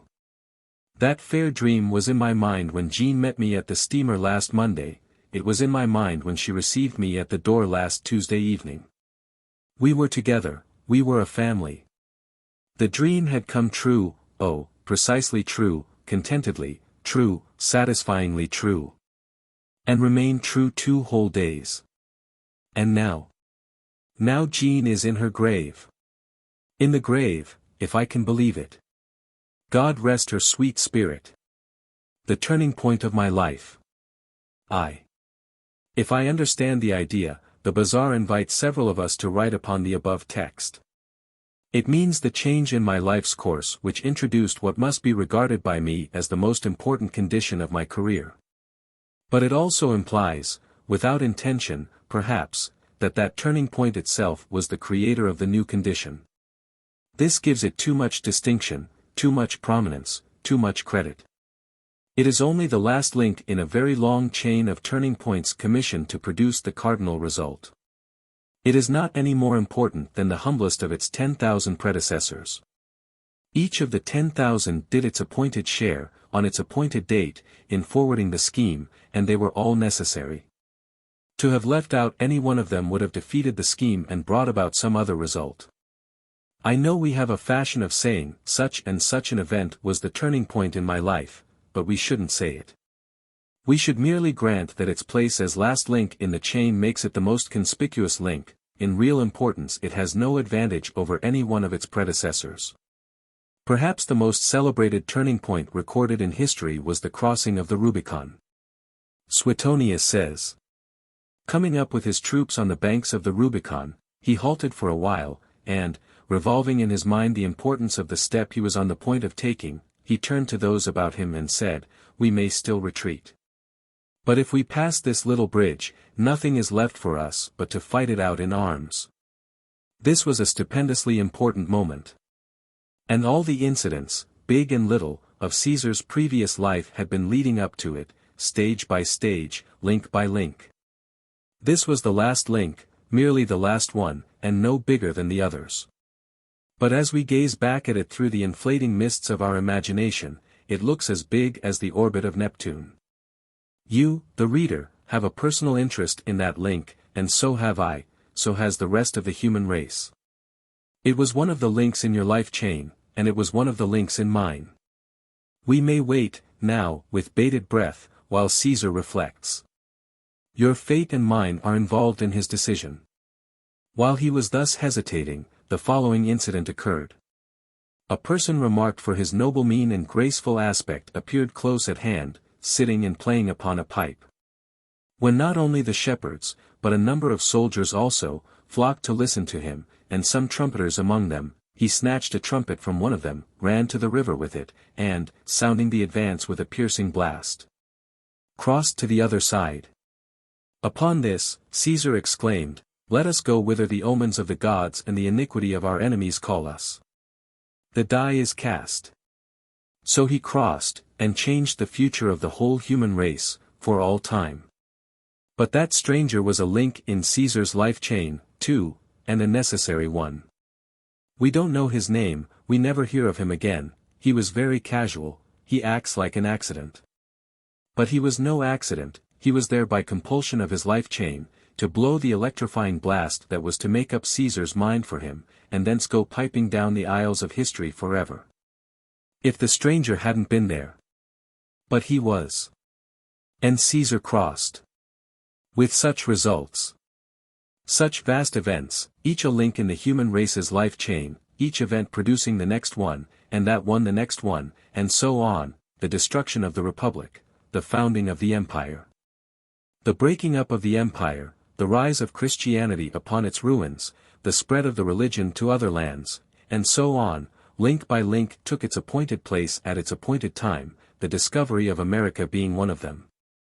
Our revolution another, the inflow of English and other immigrants another, their drift westward, my ancestors among them, another, the settlement of certain of them in Missouri, which resulted in me. For I was one of the unavoidable results of the crossing of the Rubicon. If the stranger, with his trumpet blast, had stayed away, which he couldn't, for he was an appointed link, Caesar would not have crossed. What would have happened, in that case, we can never guess. We only know that the things that did happen would not have happened. They might have been replaced by equally prodigious things, of course, but their nature and results are beyond our guessing. But the matter that interests me personally is that I would not be here now, but somewhere else. And probably black, there is no telling. Very well, I am glad he crossed. And very really and thankfully glad, too, though I never cared anything about it before. 2. To me, the most important feature of my life is its literary feature. I have been professionally literary something more than 40 years. There have been many turning points in my life, but the one that was the last link in the chain appointed to conduct me to the literary guild is the most conspicuous link in that chain. Because it was the last one. It was not any more important than its predecessors. All the other links have an inconspicuous look, except the crossing of the Rubicon, but as factors in making me literary they are all of the one size, the crossing of the Rubicon included. I know how I came to be literary, and I will tell the steps that lead up to it and brought it about. The crossing of the Rubicon was not the first one, it was hardly even a recent one. I should have to go back ages before Caesar's day to find the first one. To save space I will go back only a couple of generations and start with an incident of my boyhood. When I was 12.5 years old, my father died. It was in the spring. The summer came, and brought with it an epidemic of measles. For a time a child died almost every day. The village was paralyzed with fright, distress, despair. Children that were not smitten with the disease were imprisoned in their homes to save them from the infection. In the homes there were no cheerful faces, there was no music, there was no singing but of solemn hymns, no voice but of prayer, no romping was allowed, no noise, no laughter, the family moved spectrally about on tiptoe, in a ghostly hush. I was a prisoner. My soul was steeped in this awful dreariness, and in fear. At some time or other every day and every night a sudden shiver shook me to the marrow, and I said to myself, there, I've got it. And I shall die. Life on these miserable terms was not worth living, and at last I made up my mind to get the disease and have it over, one way or the other. I escaped from the house and went to the house of a neighbor where a playmate of mine was very ill with the malady. When the chance offered I crept into his room and got into bed with him. I was discovered by his mother and sent back into captivity. But I had the disease, they could not take that from me. I came near to dying. The whole village was interested, and anxious, and sent for news of me every day, and not only once a day, but several times. Everybody believed I would die. But on the 14th day a change came for the worse and they were disappointed. This was a turning point of my life. Link number 1. For when I got well my mother closed my school career and apprenticed me to a printer. She was tired of trying to keep me out of mischief, and the adventure of the measles decided her to put me into more masterful hands than hers. I became a printer, and began to add one link after another to the chain which was to lead me into the literary profession. A long road, but I could not know that, and as I did not know what its goal was, or even that it had one, I was indifferent. Also contented. A young printer wanders around a good deal, seeking and finding work, and seeking again, when necessity commands. N.B. Necessity is a circumstance is man's master, and when circumstance commands, he must obey. He may argue the matter, that is his privilege, just as it is the honorable privilege of a falling body to argue with the attraction of gravitation, but it won't do any good, he must obey. I wandered for 10 years, under the guidance and dictatorship of circumstance, and finally arrived in a city of Iowa, where I worked several months. Among the books that interested me in those days was one about the Amazon. The traveler told an alluring tale of his long voyage up the great river from Para to the sources of the Madeira, through the heart of an enchanted land, a land wastefully rich in tropical wonders. A romantic land where all the birds and flowers and animals were of the museum varieties, and where the alligator and the crocodile and the monkey seemed as much at home as if they were in the zoo. Also, he told an astonishing tale about coca, a vegetable product of miraculous powers. Asserting that it was so nourishing and so strength-giving that the native of the mountains of the Madeira region would tramp up hill and down all day on a pinch of powdered coca and require no other sustenance. I was fired with a longing to ascend the Amazon. Also with a longing to open up a trade in coca with all the world. During months I dreamed that dream, and tried to contrive ways to get to Para and spring that splendid enterprise upon an unsuspecting planet. But all in vain. A person may plan as much as he wants to, but nothing of consequence is likely to come of it until the magician Circumstance steps in and takes the matter off his hands. At last Circumstance came to my help. It was in this way. Circumstance, to help or hurt another man, made him lose a $50 bill in the street. And to help or hurt me, made me find it. I advertised the find, and left for the Amazon the same day. This was another turning point, another link. Could Circumstance have ordered another dweller in that town to go to the Amazon and open up a world trade in coca on a $50 basis and been obeyed? No, I was the only one. There were other fools there, shoals and shoals of them, but they were not of my kind. I was the only one of my kind. Circumstance is powerful, but it cannot work alone, it has to have a partner. Its partner is man's temperament, his natural disposition. His temperament is not his invention, it is born in him, and he has no authority over it, neither is he responsible for its acts. He cannot change it, nothing can change it, nothing can modify it, except temporarily. But it won't stay modified. It is permanent, like the color of the man's eyes and the shape of his ears. Blue eyes are gray in certain unusual lights. But they resume their natural color when that stress is removed. A circumstance that will coerce one man will have no effect upon a man of a different temperament. If circumstance had thrown the banknote in Caesar's way, his temperament would not have made him start for the Amazon. His temperament would have compelled him to do something with the money, but not that. It might have made him advertise the note, and wait. We can't tell. Also, it might have made him go to New York and buy into the government, with results that would leave Tweed nothing to learn when it came his turn. Very well, circumstance furnished the capital, and my temperament told me what to do with it. Sometimes a temperament is an ass. When that is the case, the owner of it is an ass, too, and is going to remain one. Training, experience, association, can temporarily so polish him, improve him, exalt him that people will think he is a mule, but they will be mistaken. Artificially he is a mule, for the time being, but at bottom he is an ass yet, and will remain one. By temperament I was the kind of person that does things. Does them, and reflects afterward. So I started for the Amazon without reflecting and without asking any questions. That was more than 50 years ago. In all that time my temperament has not changed, by even a shade. I have been punished many and many a time, and bitterly, for doing things and reflecting afterward, but these tortures have been of no value to me. I still do the thing commanded by circumstance and temperament, and reflect afterward. Always violently. When I am reflecting, on those occasions, even deaf persons can hear me think. I went by the way of Cincinnati, and down the Ohio and Mississippi. My idea was to take ship, at New Orleans, for Para. In New Orleans I inquired, and found there was no ship leaving for Para. Also, that there never had been one leaving for Para.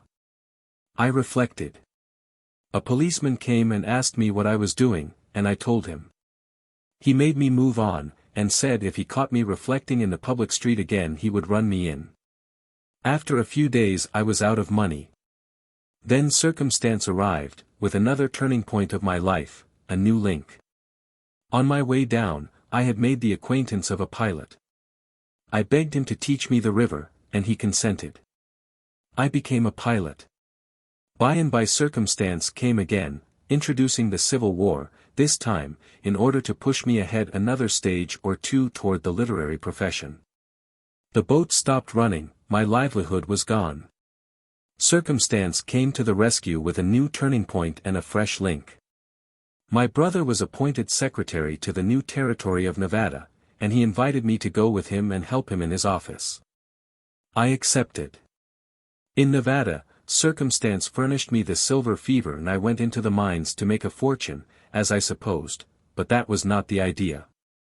The idea was to advance me another step toward literature. For amusement I scribbled things for the Virginia City Enterprise. One isn't a printer 10 years without setting up acres of good and bad literature, and learning, unconsciously at first, consciously later, to discriminate between the two, within his mental limitations. And meantime he is unconsciously acquiring what is called a style. One of my efforts attracted attention, and the Enterprise sent for me and put me on its staff. And so I became a journalist, another link. By and by circumstance and the Sacramento Union sent me to the Sandwich Islands for 5 or 6 months, to write up sugar. I did it, and threw in a good deal of extraneous matter that hadn't anything to do with sugar. But it was this extraneous matter that helped me to another link. It made me notorious, and San Francisco invited me to lecture. Which I did. And profitably.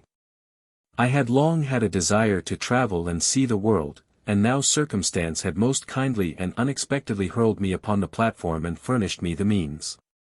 So I joined the Quaker City excursion. When I returned to America, circumstance was waiting on the pier, with the last link, the conspicuous, the consummating, the victorious link. I was asked to write a book, and I did it, and called it The Innocents Abroad. Thus I became at last a member of the Literary Guild. That was 42 years ago, and I have been a member ever since. Leaving the Rubicon incident away back where it belongs, I can say with truth that the reason I am in the literary profession is because I had the measles when I was 12 years old. 3. Now what interests me, as regards these details, is not the details themselves, but the fact that none of them was foreseen by me, none of them was planned by me, I was the author of none of them. Circumstance, working in harness with my temperament, created them all and compelled them all. I often offered help, and with the best intentions, but it was rejected, as a rule, uncourteously. I could never plan a thing and get it to come out the way I planned it. It came out some other way, some way I had not counted upon. And so I do not admire the human being, as an intellectual marvel, as much as I did when I was young, and got him out of books, and did not know him personally. When I used to read that such and such a general did a certain brilliant thing, I believed it. Whereas it was not so. Circumstance did it by help of his temperament. The circumstance would have failed of effect with a general of another temperament. He might see the chance, but lose the advantage by being by nature too slow or too quick or too doubtful. Once General Grant was asked a question about a matter which had been much debated by the public and the newspapers. He answered the question without any hesitancy. General, who planned the march through Georgia? The enemy. He added that the enemy usually makes your plans for you. He meant that the enemy by neglect or through force of circumstances leaves an opening for you, and you see your chance and take advantage of it. Circumstances do the planning for us all, no doubt, by help of our temperaments. I see no great difference between a man and a watch, except that the man is conscious and the watch isn't, and the man tries to plan things and the watch doesn't. The watch doesn't wind itself and doesn't regulate itself, these things are done exteriorly. Outside influences, outside circumstances, wind the man and regulate him. Left to himself, he wouldn't get regulated at all, and the sort of time he would keep would not be valuable. Some rare men are wonderful watches, with gold case, compensation balance, and all those things, and some men are only simple and sweet and humble waterberries. I am a waterberry. A waterberry of that kind, some say. A nation is only an individual multiplied. It makes plans and circumstance comes and upsets them, or enlarges them. Some patriots throw the tea overboard, some other patriots destroy a Bastille. The plans stop there. Then circumstance comes in, quite unexpectedly, and turns these modest riots into a revolution. And there was poor Columbus. He elaborated a deep plan to find a new route to an old country. Circumstance revised his plan for him, and he found a new world. And he gets the credit of it to this day. He hadn't anything to do with it. Necessarily the scene of the real turning point of my life, and of yours, was the Garden of Eden. It was there that the first link was forged of the chain that was ultimately to lead to the emptying of me into the literary guild. Adam's temperament was the first command the deity ever issued to a human being on this planet. And it was the only command Adam would never be able to disobey. It said, be weak, be water, be characterless, be cheaply persuadable. The latter command, to let the fruit alone, was certain to be disobeyed. Not by Adam himself, but by his temperament, which he did not create and had no authority over. For the temperament is the man, the thing tricked out with clothes and named man is merely its shadow, nothing more. The law of the tiger's temperament is, thou shalt kill, the law of the sheep's temperament is thou shalt not kill. To issue later commands requiring the tiger to let the fat stranger alone, and requiring the sheep to imbue its hands in the blood of the lion is not worthwhile, for those commands can't be obeyed. They would invite to violations of the law of temperament, which is supreme, and takes precedence of all other authorities. I cannot help feeling disappointed in Adam and Eve. That is, in their temperaments. Not in them, poor helpless young creatures, afflicted with temperaments made out of butter, which butter was commanded to get into contact with fire and be melted. What I cannot help wishing is, that Adam and Eve had been postponed, and Martin Luther and Joan of Arc put in their place, that splendid pair equipped with temperaments not made of butter, but of asbestos. By neither sugary persuasions nor by hell fire could Satan have beguiled them to eat the apple. there would have been results. Indeed, yes. The apple would be intact today, there would be no human race, there would be no you, there would be no me. And the old creation dawn scheme of ultimately launching me into the literary guild would have been defeated. How to make history dates stick. These chapters are for children, and I shall try to make the words large enough to command respect. In the hope that you are listening, and that you have confidence in me, I will proceed. Dates are difficult things to acquire, and after they are acquired it is difficult to keep them in the head. But they are very valuable. They are like the cattle pens of a ranch, they shut in the several brands of historical cattle, each within its own fence, and keep them from getting mixed together. Dates are hard to remember because they consist of figures. Figures are monotonously unstriking in appearance, and they don't take hold, they form no pictures, and so they give the eye no chance to help. Pictures are the thing. Pictures can make dates stick. They can make nearly anything stick, particularly if you make the pictures yourself. Indeed, that is the great point, make the pictures yourself. I know about this from experience. 30 years ago I was delivering a memorized lecture every night, and every night I had to help myself with a page of notes to keep from getting myself mixed.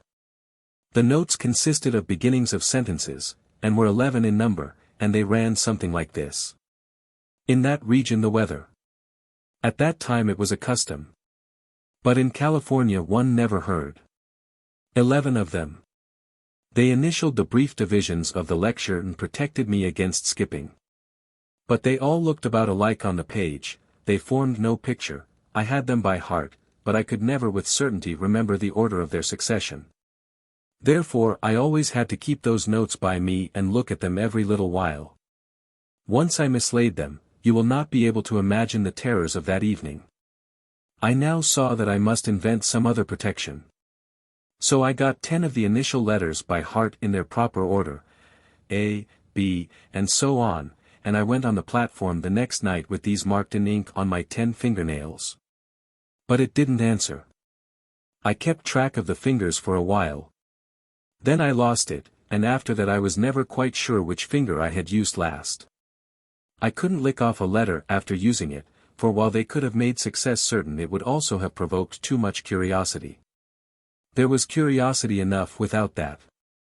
To the audience I seemed more interested in my fingernails than I was in my subject. 1 or 2 persons asked me afterward what was the matter with my hands. It was now that the idea of pictures occurred to me, then my troubles passed away. In 2 minutes I made 6 pictures with a pen, and they did the work of the 11 catch sentences, and did it perfectly. I threw the pictures away as soon as they were made, for I was sure I could shut my eyes and see them any time. That was a quarter of a century ago. The lecture vanished out of my head more than 20 years ago, but I could rewrite it from the pictures, for they remain. Here are 3 of them, figure 1. The first one is a haystack, below it a rattlesnake, and it told me where to begin to talk ranch life in Carson Valley. The second one told me where to begin to talk about a strange and violent wind that used to burst upon Carson City from the Sierra Nevadas every afternoon at 2 o'clock and try to blow the town away. The third picture, as you easily perceive, is lightning. Its duty was to remind me when it was time to begin to talk about San Francisco weather, where there is no lightning, nor thunder either, and it never failed me. I will give you a valuable hint. When a man is making a speech and you are to follow him, don't jot down notes to speak from, jot down pictures. It is awkward and embarrassing to have to keep referring to notes. And besides it breaks up your speech and makes it ragged and non-coherent, but you can tear up your pictures as soon as you have made them, they will stay fresh and strong in your memory in the order and sequence in which you scratched them down. And many will admire to see what a good memory you are furnished with, when perhaps your memory is not any better than mine. 16 years ago when my children were little creatures, the governess was trying to hammer some primer histories into their heads. Part of this fun, if you like to call it that, consisted in the memorizing of the accession dates of the 37 personages who had ruled over England from the Conqueror down. These little people found it a bitter, hard contract. It was all dates, they all looked alike, and they wouldn't stick. Day after day of the summer vacation dribbled by, and still the kings held the fort, the children couldn't conquer any 6 of them. With my lecture experience in mind, I was aware that I could invent some way out of the trouble with pictures, but I hoped a way could be found which would let them romp in the open air while they learned the kings. I found it, and then they mastered all the monarchs in a day or 2. The idea was to make them see the reigns with their eyes. That would be a large help. We were at the farm then. From the house porch the ground sloped gradually down to the lower fence and rose on the right to the high ground where my small work den stood. A carriage road wound through the grounds and up the hill. I staked it out with the English monarchs, beginning with the Conqueror, and you could stand on the porch and clearly see every reign and its length, from the Conquest down to Victoria. Then in the 46th year of her reign, 817 years of English history under your eye at once. English history was an unusually live topic in America just then. The world had suddenly realized that while it was not noticing, the Queen had passed Henry VIII, passed Henry VI, and Elizabeth, and gaining in length every day. Her reign had entered the list of the long ones. Everybody was interested now. It was watching a race. Would she pass the long Edward? There was a possibility of it. Would she pass the long Henry? Doubtful, most people said. The long George? Impossible. Everybody said it. But we have lived to see her leave him 2 years behind. I measured off 817 feet of the roadway, a foot representing a year, and at the beginning and end of each reign I drove a 3-foot white pine stake in the turf by the roadside and wrote the name and dates on it. Abreast the middle of the porch front stood a great granite flower vase overflowing with a cataract of bright yellow flowers. I can't think of their name. The vase was William the Conqueror. We put his name on it in his accession date, 1066. We started from that and measured off 21 feet of the road, and drove William Rufus's stake, then 13 feet and drove the first Henry's stake, then 35 feet and drove Stephen's. Then 19 feet, which brought us just past the summer house on the left, then we staked out 35, 10, and 17 for the second Henry and Richard and John, turned the curve and entered upon just what was needed for Henry III. A level, straight stretch of 56 feet of road without a crinkle in it. And it lay exactly in front of the house, in the middle of the grounds. There couldn't have been a better place for that long reign. You could stand on the porch and see those 2 wide-apart stakes almost with your eyes shut. Figure 2. That isn't the shape of the road. I have bunched it up like that to save room. The road had some great curves in it, but their gradual sweep was such that they were no mar to history. No, in our road one could tell at a glance who was who by the size of the vacancy between stakes, with locality to help, of course. Although I am away off here in a Swedish village and those stakes did not stand till the snow came, I can see them today as plainly as ever. And whenever I think of an English monarch, his stakes rise before me of their own accord, and I notice the large or small space which he takes up on our road. Are your kings spaced off in your mind? When you think of Richard III and of James II, do the durations of their reigns seem about alike to you? It isn't so to me. I always notice that there's a foot's difference. When you think of Henry III, do you see a great long stretch of straight road? I do. And just at the end where it joins on to Edward I, I always see a small pear bush with its green fruit hanging down. When I think of the Commonwealth, I see a shady little group of these small saplings which we called the oak parlor.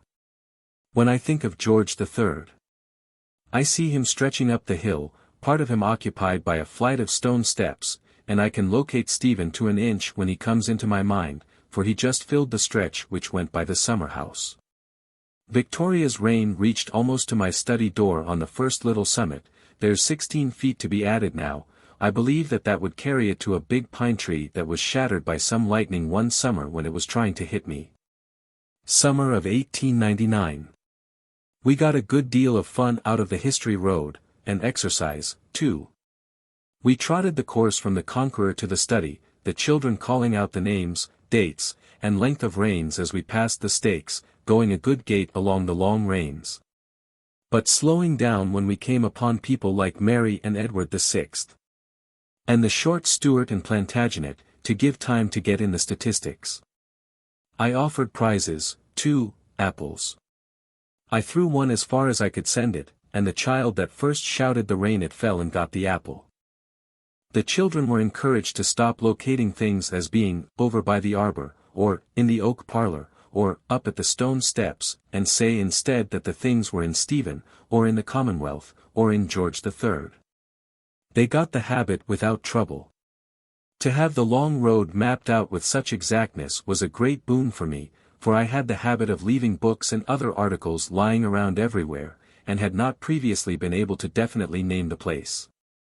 And so had often been obliged to go to fetch them myself, to save time and failure. But now I could name the rain I left them in, and send the children. Next I thought I would measure off the French rains, and peg them alongside the English ones, so that we could always have contemporaneous French history under our eyes as we went our English rounds. We pegged them down to the 100 Years' War, then threw the idea aside, I do not now remember why. After that we made the English pegs fence in European and American history as well as English, and that answered very well. English and alien poets, statesmen, artists, heroes, battles, plagues, cataclysms, revolutions, we shoveled them all into the English fences according to their dates. Do you understand? We gave Washington's birth to George II. S. pegs and his death to George III. S. George II. Got the Lisbon earthquake and George III. The Declaration of Independence. Goethe, Shakespeare, Napoleon, Savonarola, Joan of Arc, the French Revolution, the Edict of Nantes, Clive, Wellington, Waterloo, Plassey, Patay, Cowpens, Saratoga, the Battle of the Boyne, the invention of the logarithms, the microscope. The steam engine, the telegraph, anything and everything all over the world, we dumped it all in among the English pegs according to its date and regardless of its nationality. If the road-pegging scheme had not succeeded I should have lodged the kings in the children's heads by means of pictures, that is, I should have tried. It might have failed, for the pictures could only be effective when made by the pupil. Not the master, for it is the work put upon the drawing that makes the drawing stay in the memory, and my children were too little to make drawings at that time. And, besides, they had no talent for art, which is strange, for in other ways they are like me. But I will develop the picture plan now, hoping that you will be able to use it. It will come good for indoors when the weather is bad and one cannot go outside and peg a road.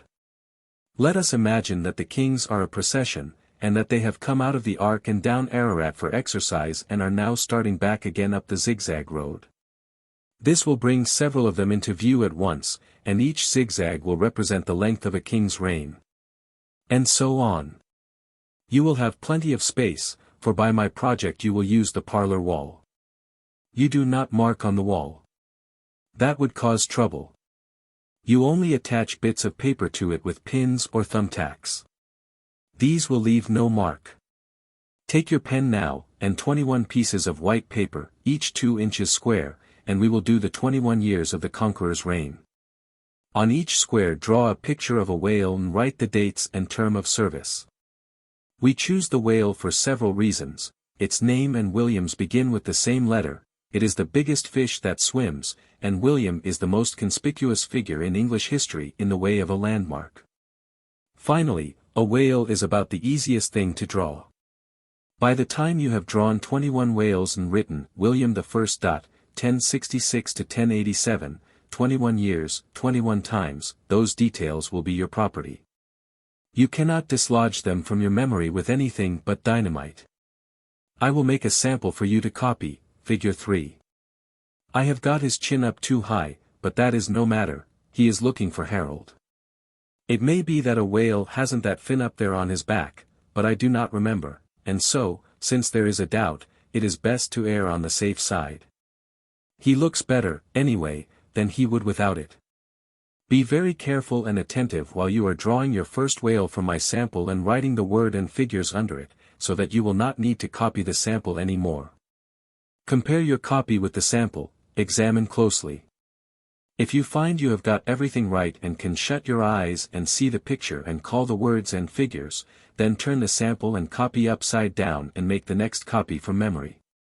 And also the next, and so on, always drawing and writing from memory until you have finished the whole 21. This will take you 20 minutes, or 30, and by that time you will find that you can make a whale in less time than an unpracticed person can make a sardine. Also, up to the time you die you will always be able to furnish William's dates to any ignorant person that inquires after them. You will now take 13 pieces of blue paper, each 2 inches square, and do William II. Figure 4. Make him spout his water forward instead of backward, also make him small, and stick a harpoon in him and give him that sick look in the eye. Otherwise you might seem to be continuing the other William, and that would be confusing and a damage.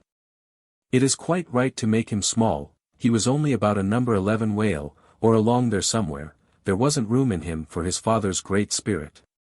The barb of that harpoon ought not to show like that, because it is down inside the whale and ought to be out of sight, but it cannot be helped, if the barb were removed people would think someone had stuck a whipstock into the whale. It is best to leave the barb the way it is, then everyone will know it is a harpoon and attending to business. Remember, draw from the copy only once, make your other 12 and the inscription from memory. Now the truth is that whenever you have copied a picture and its inscription once from my sample and 2 or 3 times from memory the details will stay with you and be hard to forget. After that, if you like, you may make merely the whale's head and waterspout for the conqueror till you end his reign, each time saying the inscription in place of writing it, and in the case of William II. Make the harpoon alone, and say over the inscription each time you do it. You see, it will take nearly twice as long to do the first set as it will to do the second, and that will give you a marked sense of the difference in length of the 2 reigns. Next do Henry I, on 35 squares of red paper. Figure 5. That is a hen, and suggests Henry by furnishing the first syllable. When you have repeated the hen and the inscription until you are perfectly sure of them, draw merely the hen's head the rest of the 35 times, saying over the inscription each time. Thus, figure 6. You begin to understand now how this procession is going to look when it is on the wall. First there will be the conqueror's 21 whales and waterspouts, the 21 white squares joined to one another and making a white stripe 3 1/2 feet long, the 13 blue squares of William II. Will be joined to that, a blue stripe 2 feet, 2 inches long, followed by Henry's red stripe 5 feet, 10 inches long, and so on.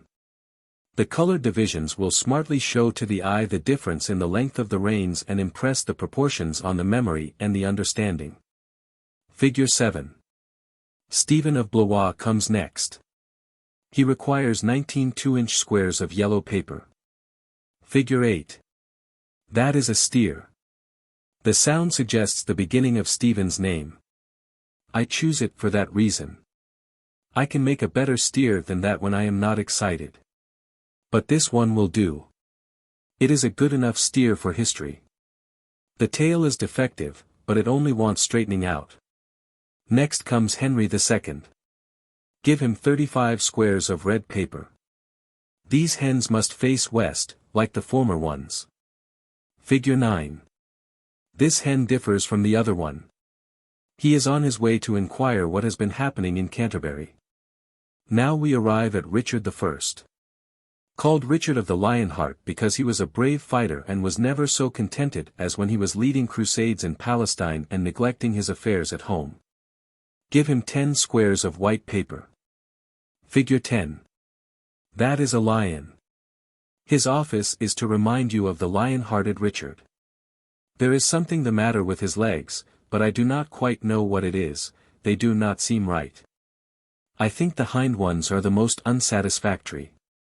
The front ones are well enough, though it would be better if they were rights and lefts. Next comes King John, and he was a poor circumstance. He was called Lackland. He gave his realm to the Pope. Let him have 17 squares of yellow paper. Figure 11.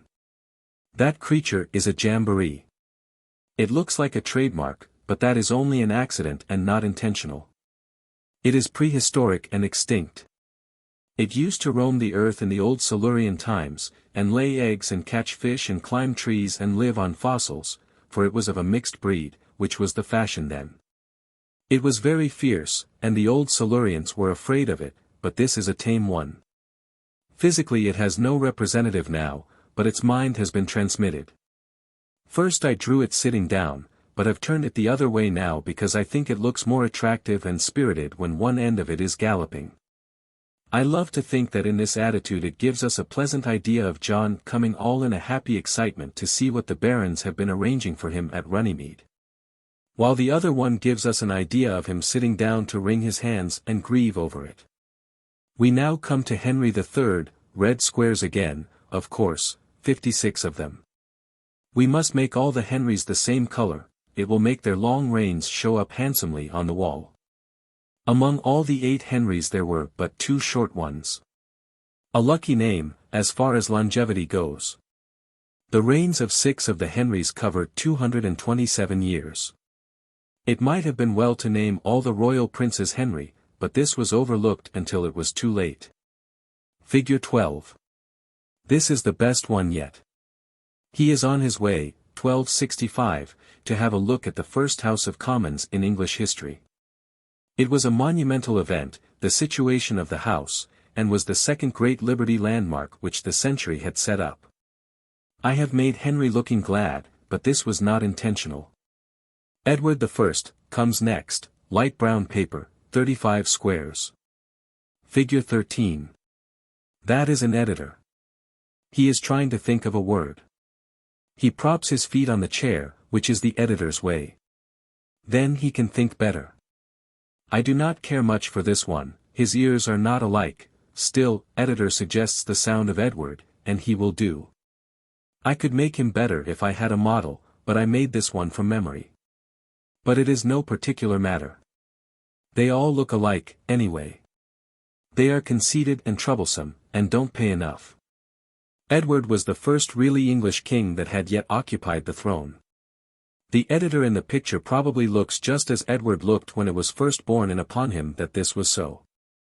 His whole attitude expressed gratification and pride mixed with stupefaction and astonishment. Edward II. Now, 20 blue squares. Figure 14. Another editor. That thing behind his ear is his pencil. Whenever he finds a bright thing in your manuscript he strikes it out with that. That does him good, and makes him smile and show his teeth, the way he is doing in the picture. This one has just been striking out a smart thing, and now he is sitting there with his thumbs in his vest holes, gloating. They are full of envy and malice, editors are. This picture will serve to remind you that Edward II was the first English king who was deposed. Upon demand, he signed his deposition himself. He had found kingship a most aggravating and disagreeable occupation, and you can see by the look of him that he is glad he resigned. He has put his blue pencil up for good now. He had struck out many a good thing with it in his time. Edward III. Next, 50 red squares. Figure 15. This editor is a critic. He has pulled out his carving knife and his tomahawk and is starting after a book which he is going to have for breakfast. This one's arms are put on wrong. I did not notice it at first, but I see it now. Somehow he has got his right arm on his left shoulder, and his left arm on the right shoulder, and this shows us the back of his hands in both instances. It makes him left-handed all around, which is a thing which has never happened before, except perhaps in a museum. That is the way with art, when it is not acquired but born to you, you start in to make some simple little thing, not suspecting that your genius is beginning to work and swell and strain in secret. And all of a sudden there is a convulsion and you fetch out something astonishing. This is called inspiration. It is an accident, you never know when it is coming. I might have tried as much as a year to think of such a strange thing as an all-around left-handed man and I could not have done it, for the more you try to think of an unthinkable thing the more it eludes you, but it can't elude inspiration. You have only to bait with inspiration and you will get it every time. Look at Botticelli's Spring. Those snaky women were unthinkable, but inspiration secured them for us, thanks to goodness. It is too late to reorganize this editor-critic now. We will leave him as he is. He will serve to remind us. Richard II. Next, 22 white squares. Figure 16. We use the lion again because this is another Richard. Like Edward II, he was deposed. He is taking a last sad look at his crown before they take it away. There was not room enough and I have made it too small, but it never fitted him, anyway. Now we turn the corner of the century with a new line of monarchs, the Lancastrian kings. Henry IV, 14 squares of yellow paper. Figure 17. This hen has laid the egg of a new dynasty and realizes the imposing magnitude of the event. She is giving notice in the usual way. You notice I am improving in the construction of hens. At first I made them too much like other animals, but this one is orthodox. I mention this to encourage you. You will find that the more you practice the more accurate you will become. I could always draw animals, but before I was educated I could not tell what kind they were when I got them done, but now I can. Keep up your courage, it will be the same with you, although you may not think it. This Henry died the year after Joan of Arc was born. Henry V, 9 blue squares. Figure 18. There you see him lost in meditation over the monument which records the amazing figures of the Battle of Agincourt. French history says 20,000 Englishmen routed 80,000 Frenchmen there, and English historians say that the French loss, in killed and wounded, was 60,000. Henry VI, 39 red squares.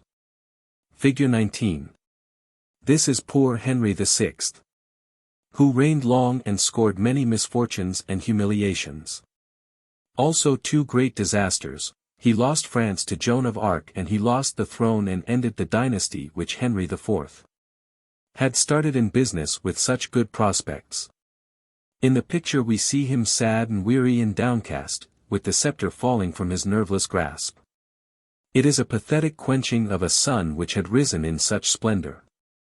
Edward IV, 22 light brown squares. Figure 20. That is a society editor, sitting there elegantly dressed, with his legs crossed in that indolent way, observing the clothes the ladies wear. So that he can describe them for his paper and make them out finer than they are and get bribes for it and become wealthy. That flower which he is wearing in his buttonhole is a rose, a white rose, a York rose, and will serve to remind us of the War of the Roses. And that the white one was the winning color when Edward got the throne and dispossessed the Lancastrian dynasty. Edward V, 1/3 of a black square. Figure 21. His uncle Richard had him murdered in the Tower. When you get the reins displayed upon the wall, this one will be conspicuous and easily remembered. It is the shortest one in English history except Lady Jane Grey's, which was only 9 days. She is never officially recognized as a monarch of England, but if you or I should ever occupy a throne we should like to have proper notice taken of it. And it would be only fair and right, too, particularly if we gained nothing by it and lost our lives besides. Richard III, 2 white squares. Figure 22. That is not a very good lion, but Richard was not a very good king. You would think that this lion has 2 heads, but that is not so, one is only a shadow. There would be shadows for the rest of him, but there was not light enough to go round, it being a dull day, with only fleeting sun glimpses now and then. Richard had a humped back and a hard heart, and fell at the Battle of Bosworth. I do not know the name of that flower in the pot, but we will use it as Richard's trademark. For it is said that it grows in only one place in the world, Bosworth Field, and tradition says it never grew there until Richard's royal blood warmed its hidden seed to life and made it grow. Henry VII, 24 blue squares. Figure 23. Henry VII had no liking for wars and turbulence, he preferred peace and quiet and the general prosperity which such conditions create. He liked to sit on that kind of eggs on his own private account as well as the nation's, and hatch them out and count up the result. When he died he left his heir £2 million, which was a most unusual fortune for a king to possess in those days. Columbus's great achievement gave him the discovery fever, and he sent Sebastian Cabot to the New World to search out some foreign territory for England. That is Cabot's ship up there in the corner.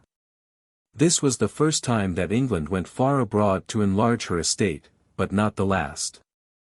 Henry VIII, 38 red squares. Figure 24. That is Henry VIII. Suppressing a monastery in his arrogant fashion. Edward VI. 6 squares of yellow paper. Figure 25. He is the last Edward to date. It is indicated by that thing over his head, which is a last, shoemaker's last. Mary, 5 squares of black paper. Figure 26. The picture represents a burning martyr. He is in back of the smoke. The first 3 letters of Mary's name and the first 3 of the word martyr are the same. Martyrdom was going out in her day and martyrs were becoming scarcer, but she made several. For this reason she is sometimes called Bloody Mary. This brings us to the reign of Elizabeth, after passing through a period of nearly 500 years of England's history, 492 to be exact. I think you may now be trusted to go the rest of the way without further lessons in art or inspirations in the matter of ideas. You have the scheme now, and something in the ruler's name or career will suggest the pictorial symbol. The effort of inventing such things will not only help your memory, but will develop originality in art. See what it has done for me. If you do not find the parlor wall big enough for all of England's history, continue it into the dining room and into other rooms. This will make the walls interesting and instructive and really worth something instead of being just flat things to hold the house together. The memorable assassination. Note. The assassination of the Empress of Austria at Geneva, September 10, 1898, occurred during Mark Twain's Austrian residence. The news came to him at Kaltenlutscheben, a summer resort a little way out of Vienna. To his friend, the Reverend Jos H. Twitchell, he wrote. That good and unoffending lady, the Empress, is killed by a madman, and I am living in the midst of world history again. The Queen's Jubilee last year, the invasion of the Reichsrath by the police, and now this murder, which will still be talked of and described and painted 1,000 years from now. To have a personal friend of the wearer of 2 crowns burst in at the gate in the deep dusk of the evening and say, in a voice broken with tears, "My God! The Empress is murdered," and fly toward her home before we can utter a question, why, it brings the giant event home to you, makes you a part of it and personally interested. It is as if your neighbor, Antony, should come flying and say, "Caesar is butchered, the head of the world is fallen." Of course there is no talk but of this. The mourning is universal and genuine, the consternation is stupefying. The Austrian Empire is being draped with black. Vienna will be a spectacle to see by next Saturday, when the funeral cortege marches. He was strongly moved by the tragedy, impelled to write concerning it. He prepared the article which here follows, but did not offer it for publication, perhaps feeling that his own close association with the court circles at the moment prohibited this personal utterance. There appears no such reason for withholding its publication now. A. B. P. The more one thinks of the assassination, the more imposing and tremendous the event becomes. The destruction of a city is a large event, but it is one which repeats itself several times in 1,000 years. The destruction of a third part of a nation by plague and famine is a large event, but it has happened several times in history. The murder of a king is a large event, but it has been frequent. The murder of an empress is the largest of all large events. One must go back about 2,000 years to find an instance to put with this one. The oldest family of unchallenged descent in Christendom lives in Rome and traces its line back 1,700 years, but no member of it has been present in the earth when an empress was murdered, until now. Many a time during these 17 centuries members of that family have been startled with the news of extraordinary events, the destruction of cities, the fall of thrones, the murder of kings, the wreck of dynasties, the extinction of religions, the birth of new systems of government. And their descendants have been by to hear of it and talk about it when all these things were repeated once, twice, or a dozen times, but to even that family has come news at last which is not staled by use. Has no duplicates in the long reach of its memory. It is an event which confers a curious distinction upon every individual now living in the world. He has stood alive and breathing in the presence of an event such as has not fallen within the experience of any traceable or untraceable ancestor of his for 20 centuries. And it is not likely to fall within the experience of any descendant of his for 20 more. Time has made some great changes since the Roman days. The murder of an empress then, even the assassination of Caesar himself, could not electrify the world as this murder has electrified it. For one reason, there was then not much of a world to electrify. It was a small world, as to known bulk, and it had rather a thin population, besides. And for another reason, the news traveled so slowly that its tremendous initial thrill wasted away, week by week and month by month, on the journey, and by the time it reached the remoter regions there was but little of it left. It was no longer a fresh event, it was a thing of the far past, it was not properly news, it was history. But the world is enormous now, and prodigiously populated, that is one change. And another is the lightning swiftness of the flight of tidings, good and bad. The Empress is murdered. When those amazing words struck upon my ear in this Austrian village last Saturday, 3 hours after the disaster, I knew that it was already old news in London, Paris, Berlin, New York, San Francisco, Japan, China, Melbourne, Cape Town, Bombay, Madras, Calcutta, and that the entire globe with a single voice, was cursing the perpetrator of it. Since the telegraph first began to stretch itself wider and wider about the earth, larger and increasingly larger areas of the world have, as time went on, received simultaneously the shock of a great calamity. But this is the first time in history that the entire surface of the globe has been swept in a single instant with the thrill of so gigantic an event.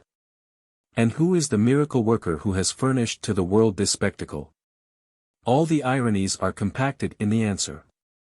He is at the bottom of the human ladder, as the accepted estimates of degree in value go, a soiled and patched young loafer, without gifts, without talents, without education, without morals, without character.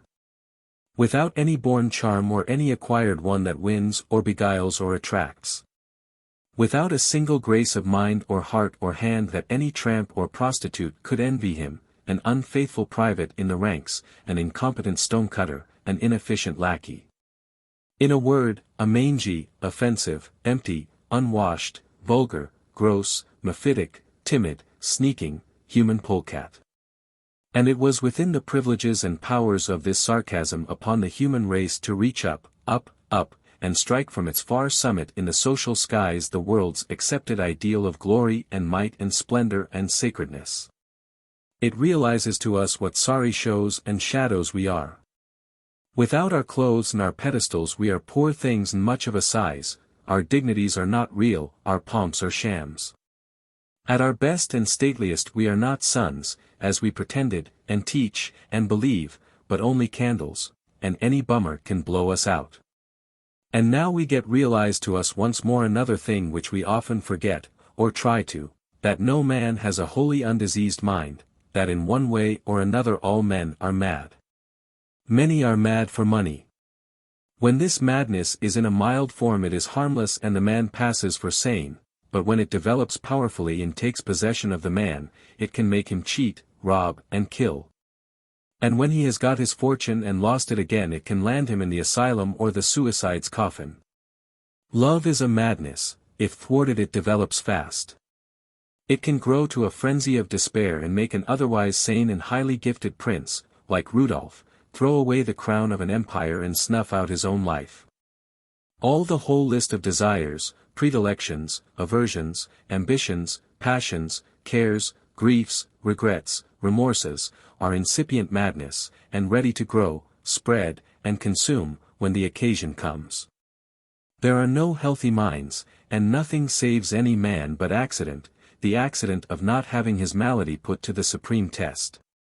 One of the commonest forms of madness is the desire to be noticed, the pleasure derived from being noticed. Perhaps it is not merely common, but universal. In its mildest form it doubtless is universal. Every child is pleased at being noticed.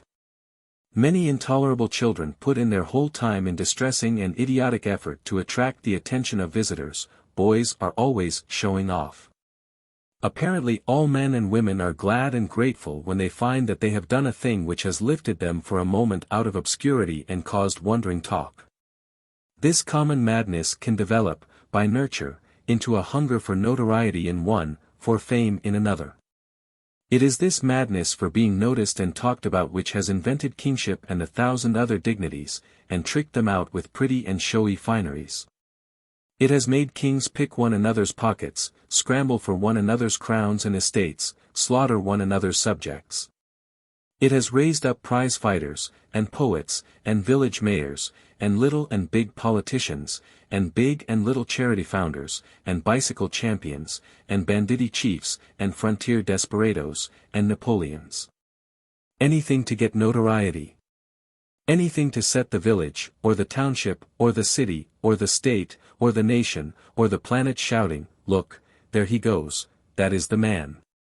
And in 5 minutes' time, at no cost of brain, or labor, or genius, this mangy Italian tramp has beaten them all, transcended them all, outstripped them all, for in time their names will perish. But by the friendly help of the insane newspapers and courts and kings and historians, his is safe to live and thunder in the world all down the ages as long as human speech shall endure. Oh, if it were not so tragic, how ludicrous it would be! She was so blameless, the Empress, and so beautiful, in mind and heart, in person and spirit, and whether with a crown upon her head or without it, and nameless, a grace to the human race, and almost a justification of its creation. Would be, indeed, but that the animal that struck her down re-establishes the doubt. In her character was every quality that in woman invites and engages respect, esteem, affection, and homage. Her tastes, her instincts, and her aspirations were all high and fine, and all her life her heart and brain were busy with activities of a noble sort. She had had bitter griefs, but they did not sour her spirit, and she had had the highest honors in the world's gift, but she went her simple way unspoiled. She knew all ranks, and won them all, and made them her friends. An English fisherman's wife said, when a body was in trouble she didn't send her help, she brought it herself. Crowns have adorned others, but she adorned her crowns. It was a swift celebrity the assassin achieved. And it is marked by some curious contrasts. At noon last Saturday there was no one in the world who would have considered acquaintanceship with him a thing worth claiming or mentioning, no one would have been vain of such an acquaintanceship. The humblest honest bootblack would not have valued the fact that he had met him or seen him at some time or other. He was sunk in abysmal obscurity, he was away beneath the notice of the bottom grades of officialdom. 3 hours later he was the one subject of conversation in the world, the gilded generals and admirals and governors were discussing him, all the kings and queens and emperors had put aside their other interests to talk about him. And wherever there was a man, at the summit of the world or the bottom of it, who by chance had at some time or other come across that creature, he remembered it with a secret satisfaction, and mentioned it, for it was a distinction, now.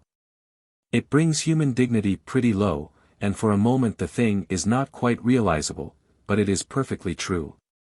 If there is a king who can remember, now, that he once saw that creature in a time past, he has let that fact out, in a more or less studiedly casual and indifferent way, some dozens of times during the past week.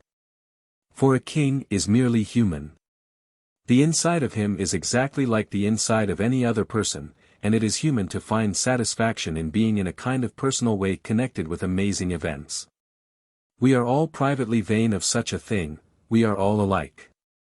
A king is a king by accident, the reason the rest of us are not kings is merely due to another accident, we are all made out of the same clay, and it is a sufficiently poor quality. Below the kings, these remarks are in the air these days. I know it as well as if I were hearing them. The commander, he was in my army. The general, he was in my corps. The colonel, he was in my regiment. A brute. I remember him well. The captain, he was in my company. A troublesome scoundrel. I remember him well. The sergeant, did I know him? As well as I know you. Why, every morning I used to, etc., etc., a glad, long story, told to devouring ears. The landlady, many's the time he boarded with me. I can show you his very room, and the very bed he slept in. And the charcoal mark there on the wall, he made that. My little Johnny saw him do it with his own eyes. Didn't you, Johnny? It is easy to see, by the papers, that the magistrate and the constables and the jailer treasure up the assassin's daily remarks and doings as precious things, and as wallowing this week in seas of blissful distinction. The interviewer, too. He tries to let on that he is not vain of his privilege of contact with this man whom few others are allowed to gaze upon, but he is human, like the rest, and can no more keep his vanity corked in than could you or I. Some think that this murder is a frenzied revolt against the criminal militarism which is impoverishing Europe and driving the starving poor mad. That has many crimes to answer for, but not this one, I think. One may not attribute to this man a generous indignation against the wrongs done the poor, one may not dignify him with a generous impulse of any kind. When he saw his photograph and said, "I shall be celebrated," he laid bare the impulse that prompted him. It was a mere hunger for notoriety. There is another confessed case of the kind which is as old as history, the burning of the Temple of Ephesus. Among the inadequate attempts to account for the assassination we must concede high rank to the many which have described it as a peculiarly brutal crime, and then added that it was ordained from above. I think this verdict will not be popular, above. If the deed was ordained from above, there is no rational way of making this prisoner even partially responsible for it, and the Jean Van Court cannot condemn him without manifestly committing a crime. Logic is logic, and by disregarding its laws even the most pious and showy theologian may be beguiled into preferring charges which should not be ventured upon except in the shelter of plenty of lightning rods. I witnessed the funeral procession, in company with friends, from the windows of the Krantz, Vienna's sumptuous new hotel. We came into town in the middle of the forenoon, and I went on foot from the station. Black flags hung down from all the houses, the aspects were Sunday-like, the crowds on the sidewalks were quiet and moved slowly, very few people were smoking, many ladies wore deep mourning, gentlemen were in black as a rule. Carriages were speeding in all directions, with footmen and coachmen in black clothes and wearing black cocked hats, the shops were closed, in many windows were pictures of the Empress, as a beautiful young bride of 17. As a serene and majestic lady with added years, and finally in deep black and without ornaments, the costume she always wore after the tragic death of her son 9 years ago, for her heart broke then, and life lost almost all its value for her. The people stood grouped before these pictures, and now and then one saw women and girls turn away wiping the tears from their eyes. In front of the Krantz is an open square, over the way was the church where the funeral services would be held. It is small and old and severely plain, plastered outside and whitewashed or painted, and with no ornament but a statue of a monk in a niche over the door, and above that a small black flag. But in its crypt lie several of the great dead of the House of Habsburg, among them Maria Theresa and Napoleon's son, the Duke of Reichstadt. Hereabouts was a Roman camp, once, and in it the Emperor Marcus Aurelius died 1,000 years before the first Habsburg ruled in Vienna, which was 600 years ago and more. The little church is packed in among great modern stores and houses, and the windows of them were full of people. Behind the vast plate-glass windows of the upper floors of a house on the corner one glimpsed terraced masses of fine-clothed men and women, dim and shimmery, like people under water. Under us the square was noiseless, but it was full of citizens. Officials in fine uniforms were flitting about on errands, and in a doorstep sat a figure in the uttermost raggedness of poverty, the feet bare, the head bent humbly down. A youth of 18 or 20, he was, and through the field glass one could see that he was tearing apart and munching riffraff that he had gathered somewhere. Blazing uniforms flashed by him, making a sparkling contrast with his drooping ruin of mouldy rags, but he took no notice. He was not there to grieve for a nation's disaster, he had his own cares, and deeper. From two directions 2 long files of infantry came ploughing through the pack and press in silence. There was a low, crisp order and the crowd vanished, the square save the sidewalks was empty, the private mourner was gone. Another order, the soldiers fell apart and enclosed the square in a double-ranked human fence. It was all so swift, noiseless, exact, like a beautifully ordered machine. It was noon, now. 2 hours of stillness and waiting followed. Then carriages began to flow past and deliver the 200 or 300 court personages and high nobilities privileged to enter the church. Then the square filled up. Not with civilians, but with army and navy officers in showy and beautiful uniforms. They filled it compactly, leaving only a narrow carriage path in front of the church, but there was no civilian among them. And it was better so. Dull clothes would have marred the radiant spectacle. In the jam in front of the church, on its steps, and on the sidewalk was a bunch of uniforms which made a blazing splotch of color, intense red, gold, and white, which dimmed the brilliancies around them. And opposite them on the other side of the path was a bunch of cascaded bright green plumes above pale blue shoulders which made another splotch of splendor emphatic and conspicuous in its glowing surroundings. It was a sea of flashing color all about, but these two groups were the high notes. The green plumes were worn by 40 or 50 Austrian generals, the group opposite them were chiefly knights of Malta and knights of a German order. The mass of heads in the square were covered by gilt helmets and by military caps roofed with a mirror-like glaze, and the movements of the wearers caused these things to catch the sun rays.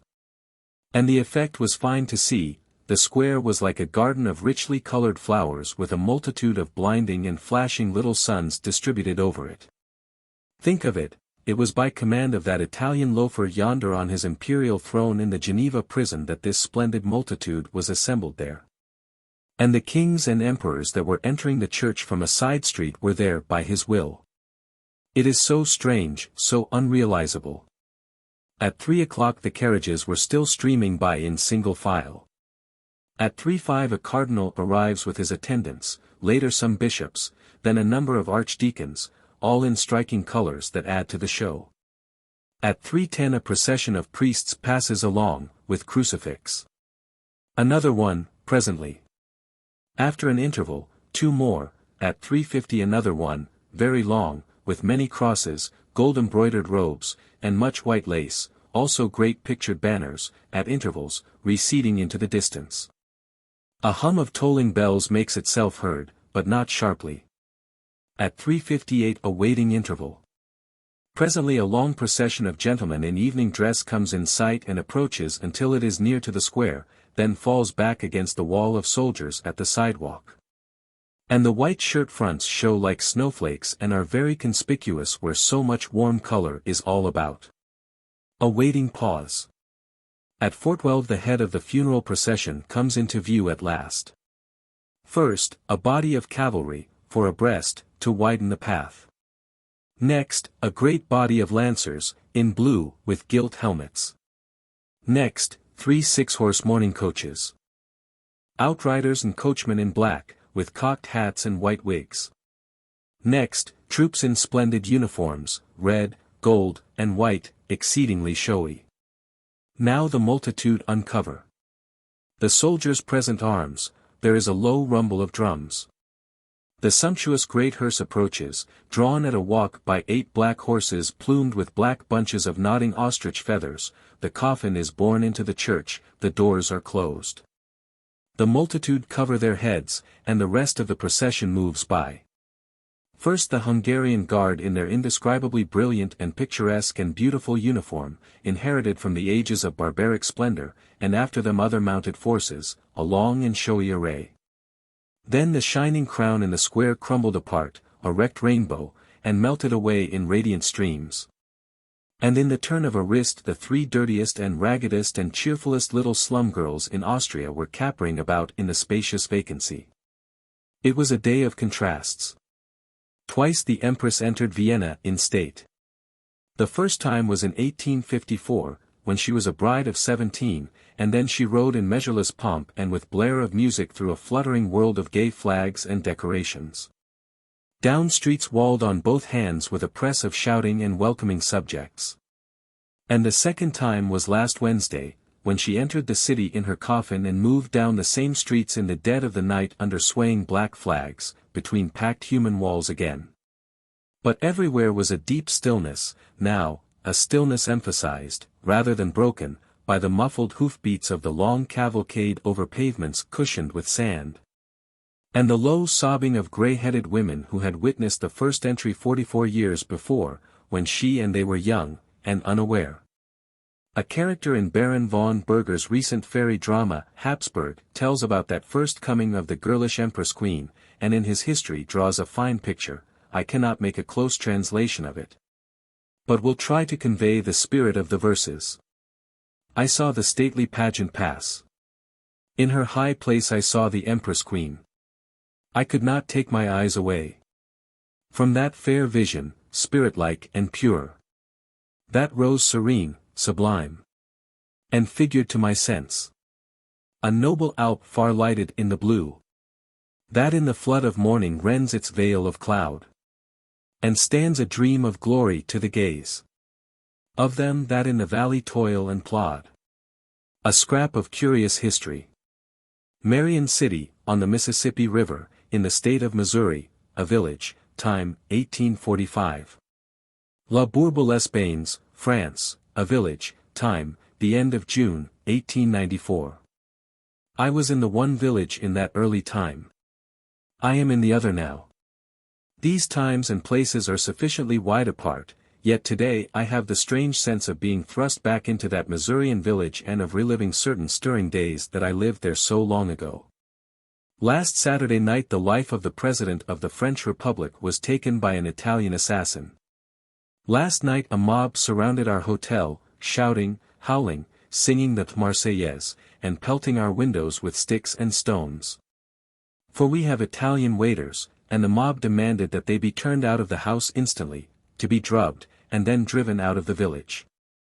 Everybody in the hotel remained up until far into the night, and experienced the several kinds of terror which one reads about in books which tell of night attacks by Italians and by French mobs, the growing roar of the oncoming crowd. The arrival, with rain of stones and a crash of glass, the withdrawal to rearrange plans, followed by a silence ominous, threatening, and harder to bear than even the active siege and the noise. The landlord and the 2 village policemen stood their ground, and at last the mob was persuaded to go away and leave our Italians in peace. Today 4 of the ringleaders have been sentenced to heavy punishment of a public sort, and are become local heroes, by consequence. That is the very mistake which was at first made in the Missourian village half a century ago. The mistake was repeated and repeated, just as France is doing in these latter months. In our village we had our Ravicals, our Henrys, our Valiants, and in a humble way our Cesario. I hope I have spelled this name wrong. 50 years ago we passed through, in all essentials, what France has been passing through during the past 2 or 3 years, in the matter of periodical frights, horrors, and shudderings. In several details the parallels are quaintly exact. In that day, for a man to speak out openly and proclaim himself an enemy of Negro slavery was simply to proclaim himself a madman. For he was blaspheming against the holiest thing known to a Missourian, and could not be in his right mind. For a man to proclaim himself an anarchist in France, 3 years ago, was to proclaim himself a madman. He could not be in his right mind. Now the original old first blasphemer against any institution profoundly venerated by a community is quite sure to be in earnest. His followers and imitators may be humbugs and self-seekers, but he himself is sincere, his heart is in his protest. Robert Hardy was our first abolitionist, awful name. He was a journeyman cooper, and worked in the big cooper shop belonging to the great pork-packing establishment which was Marion City's chief pride and sole source of prosperity. He was a New Englander, a stranger. And, being a stranger, he was of course regarded as an inferior person, for that has been human nature from Adam down, and of course, also, he was made to feel unwelcome, for this is the ancient law with man and the other animals. Hardy was 30 years old, and a bachelor, pale, given to reverie in reading.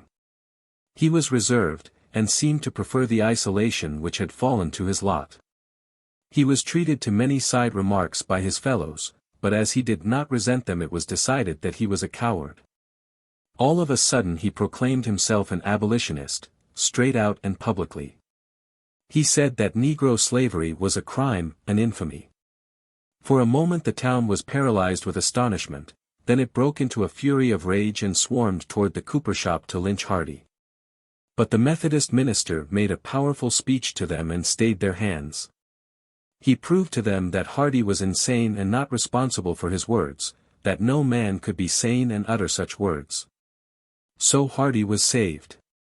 Being insane, he was allowed to go on talking. He was found to be good entertainment. Several nights running he made abolition speeches in the open air, and all the town flocked to hear and laugh. He implored them to believe him sane and sincere, and have pity on the poor slaves, and take measures for the restoration of their stolen rights, or in no long time blood would flow, blood, blood, rivers of blood. It was great fun. But all of a sudden the aspect of things changed. A slave came flying from Palmyra, the county seat, a few miles back, and was about to escape in a canoe to Illinois and freedom in the dull twilight of the approaching dawn, when the town constable seized him. Hardy happened along and tried to rescue the Negro. There was a struggle, and the constable did not come out of it alive. Hardy crossed the river with the Negro, and then came back to give himself up. All this took time, for the Mississippi is not a French brook, like the Seine, the Loire, and those other rivulets, but is a real river nearly a mile wide. The town was on hand in force by now, but the Methodist preacher and the sheriff had already made arrangements in the interest of order. So Hardy was surrounded by a strong guard and safely conveyed to the village calaboose in spite of all the effort of the mob to get hold of him. The reader will have begun to perceive that this Methodist minister was a prompt man.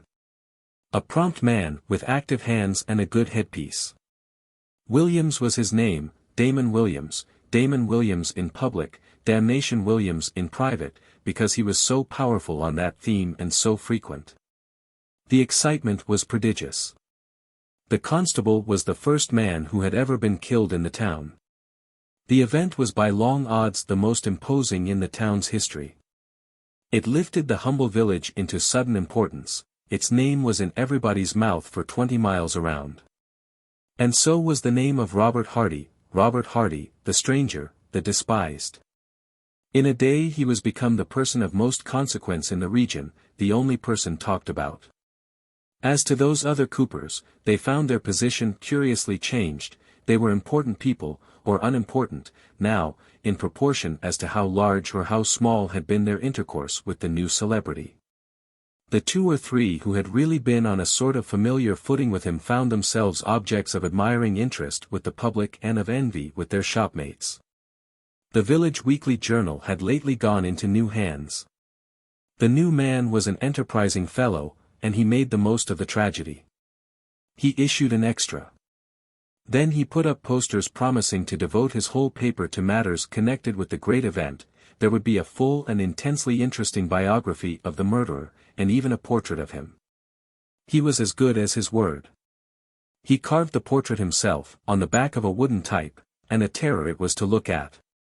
It made a great commotion, for this was the first time the village paper had ever contained a picture. The village was very proud. The output of the paper was 10 times as great as it had ever been before, yet every copy was sold. When the trial came on, people came from all the farms around, and from Hannibal, and Quincy, and even from Keokuk. And the courthouse could hold only a fraction of the crowd that applied for admission. The trial was published in the village paper, with fresh and still more trying pictures of the accused. Hardy was convicted, and hanged, a mistake. People came from miles around to see the hanging. They brought cakes and cider, also the women and children, and made a picnic of the matter. It was the largest crowd the village had ever seen. The rope that hanged Hardy was eagerly bought up, in inch samples, for everybody wanted a memento of the memorable event.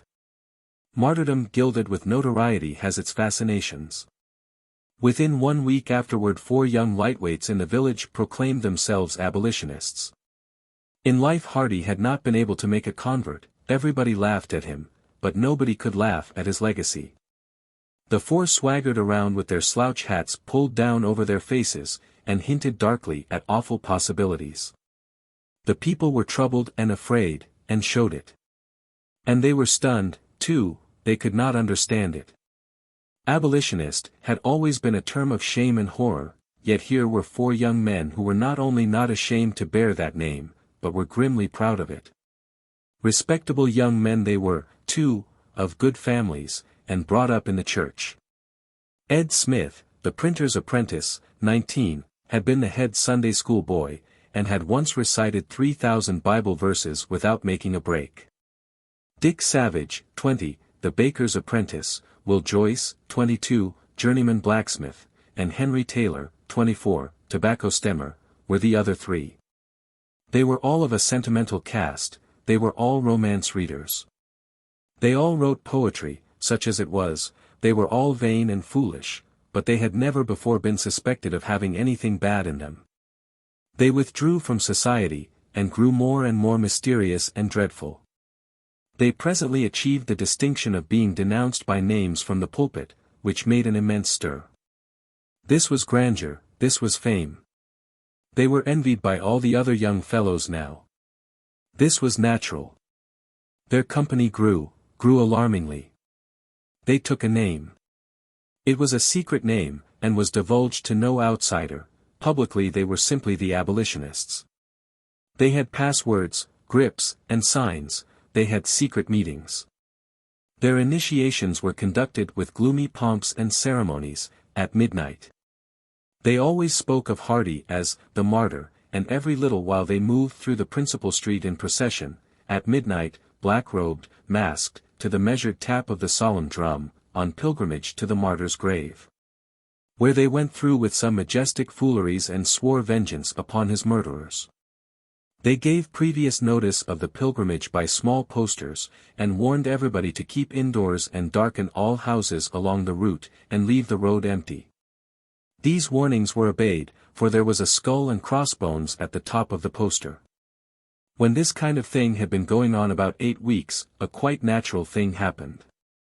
A few men of character and grit woke up out of the nightmare of fear which had been stupefying their faculties, and began to discharge scorn and scoffings at themselves and the community for enduring this child's play.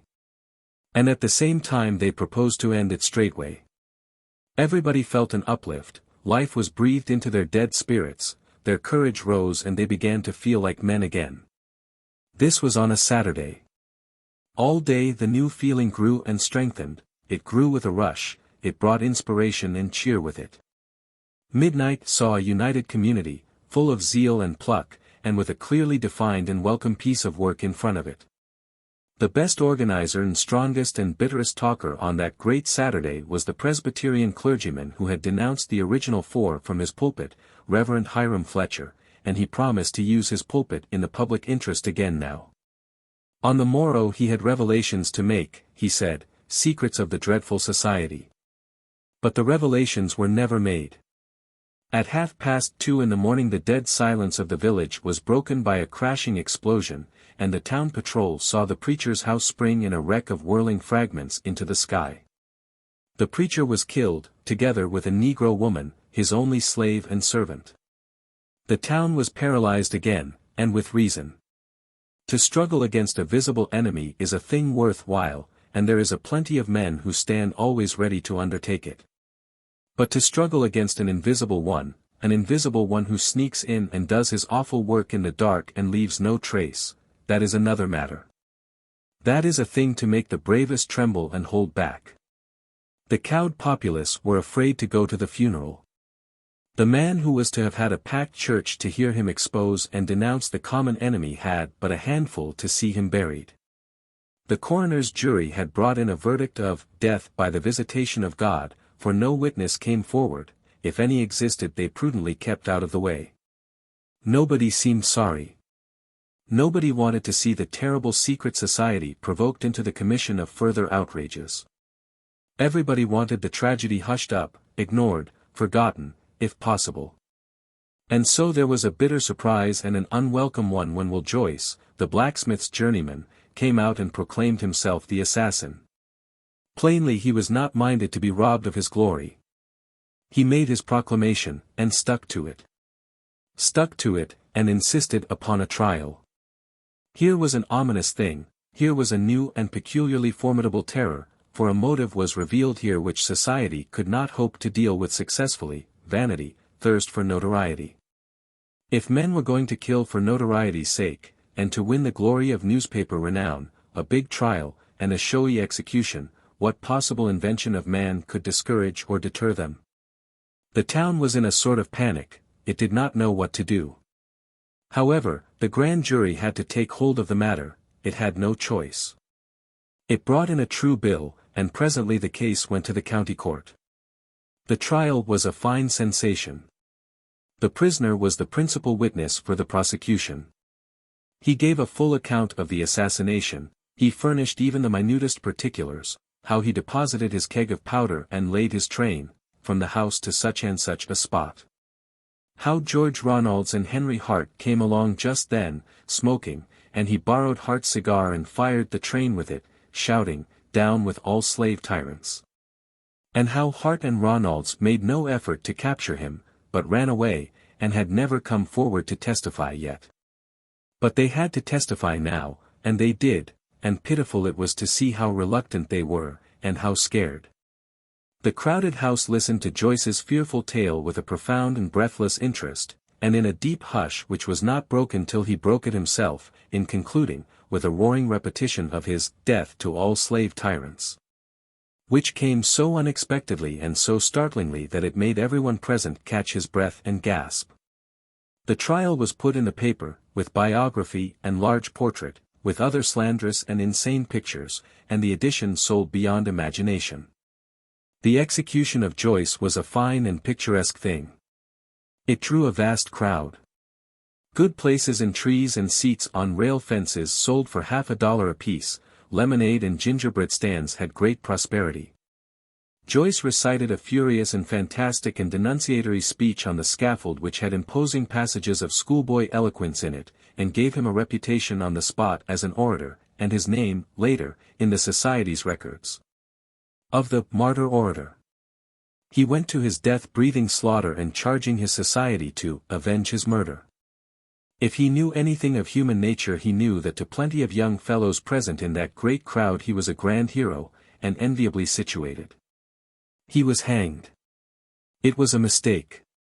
Within a month from his death the society which he had honored had 20 new members, some of them earnest, determined men. They did not court distinction in the same way, but they celebrated his martyrdom. The crime which had been obscure and despised had become lofty and glorified. Such things were happening all over the country. Wild-brained martyrdom was succeeded by uprising and organization. Then, in natural order, followed riot, insurrection, and the rack and restitutions of war. It was bound to come, and it would naturally come in that way. It has been the manner of reform since the beginning of the world. Switzerland, the cradle of liberty. Interlaken, Switzerland, 1891. It is a good many years since I was in Switzerland last. In that remote time there was only one ladder railway in the country. That state of things is all changed. There isn't a mountain in Switzerland now that hasn't a ladder railroad or two up its back like suspenders. Indeed, some mountains are latticed with them, and 2 years hence all will be. In that day the peasant of the high altitudes will have to carry a lantern when he goes visiting in the night to keep from stumbling over railroads that have been built since his last round. And also in that day, if there shall remain a high-altitude peasant whose potato patch hasn't a railroad through it, it will make him as conspicuous as William Tell.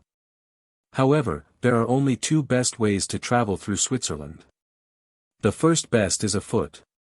The second best is by open two-horse carriage. One can come from Lucerne to Interlaken over the Brunig by ladder railroad in an hour or so now, but you can glide smoothly in a carriage in 10, and have 2 hours for luncheon at noon, for luncheon, not for rest. There is no fatigue connected with the trip. One arrives fresh in spirit and in person in the evening, no fret in his heart, no grime on his face, no grit in his hair, not a cinder in his eye. This is the right condition of mind and body. The right and due preparation for the solemn event which closed the day, stepping with metaphorically uncovered head into the presence of the most impressive mountain mass that the globe can show, the Jungfrau. The stranger's first feeling, when suddenly confronted by that towering and awful apparition wrapped in its shroud of snow, is breathtaking astonishment. It is as if heaven's gates had swung open and exposed the throne. It is peaceful here and pleasant at Interlaken. Nothing going on, at least nothing but brilliant life-giving sunshine. There are floods and floods of that. One may properly speak of it as going on, for it is full of the suggestion of activity. The light pours down with energy, with visible enthusiasm. This is a good atmosphere to be in, morally as well as physically. After trying the political atmosphere of the neighboring monarchies, it is healing and refreshing to breathe in air that has known no taint of slavery for 600 years, and to come among a people whose political history is great and fine, and worthy to be taught in all schools and studied by all races and peoples. For the struggle here throughout the centuries has not been in the interest of any private family, or any church, but in the interest of the whole body of the nation, and for shelter and protection of all forms of belief. This fact is colossal. If one would realize how colossal it is, and of what dignity and majesty, let him contrast it with the purposes and objects of the Crusades, the Siege of York, the War of the Roses, and other historic comedies of that sort and size. Last week I was beating around the lake of 4 cantons, and I saw Rutli and Altorf. Rutli is a remote little patch of a meadow, but I do not know how any piece of ground could be holier or better worth crossing oceans and continents to see. Since it was there that the great Trinity of Switzerland joined hands 6 centuries ago and swore the oath which set their enslaved and insulted country forever free. And Altorf is also honorable ground and worshipful, since it was there that William, surnamed Tell, which interpreted means, the foolish talker, that is to say, the too daring talker, refused to bow to Gessler's hat. Of late years the prying student of history has been delighting himself beyond measure over a wonderful find which he has made, to wit, that Tell did not shoot the apple from his son's head. To hear the students jubilate, one would suppose that the question of whether Tell shot the apple or didn't was an important matter. Whereas it ranks in importance exactly with the question of whether Washington chopped down the cherry tree or didn't. The deeds of Washington, the patriot, are the essential thing, the cherry tree incident is of no consequence. To prove that Tell did shoot the apple from his son's head would merely prove that he had better nerve than most men and was as skillful with a bow as a million others who preceded and followed him, but not one whit more so. But Tell was more and better than a mere marksman, more and better than a mere cool head, he was a type, he stands for Swiss patriotism, in his person was represented a whole people. His spirit was their spirit, the spirit which would bow to none but God, the spirit which said this in words and confirmed it with deeds. There have always been Tells in Switzerland, people who would not bow. There was a sufficiency of them at Rutli. There were plenty of them at Merton, plenty at Grandson, there are plenty today. And the first of them all, the very first, earliest banner-bearer of human freedom in this world, was not a man, but a woman, Stauffacher's wife. There she looms dim and great, through the haze of the centuries, delivering into her husband's ear that gospel of revolt which was to bear fruit in the conspiracy of Rutli and the birth of the first free government the world had ever seen. From this Victoria Hotel one looks straight across a flat of trifling width to a lofty mountain barrier, which has a gateway in it shaped like an inverted pyramid. Beyond this gateway arises the vast bulk of the Jungfrau, a spotless mass of gleaming snow, into the sky. The gateway, in the dark-colored barrier, makes a strong frame for the great picture. The somber frame and the glowing snow pile are startlingly contrasted. It is this frame which concentrates and emphasizes the glory of the Jungfrau and makes it the most engaging and beguiling and fascinating spectacle that exists on the earth. There are many mountains of snow that are as lofty as the Jungfrau and as nobly proportioned, but they lack the frame. They stand at large. They are intruded upon and elbowed by neighboring domes and summits, and their grandeur is diminished and fails of effect. It is a good name, Jungfrau, Virgin. Nothing could be whiter, nothing could be purer, nothing could be saintlier of aspect.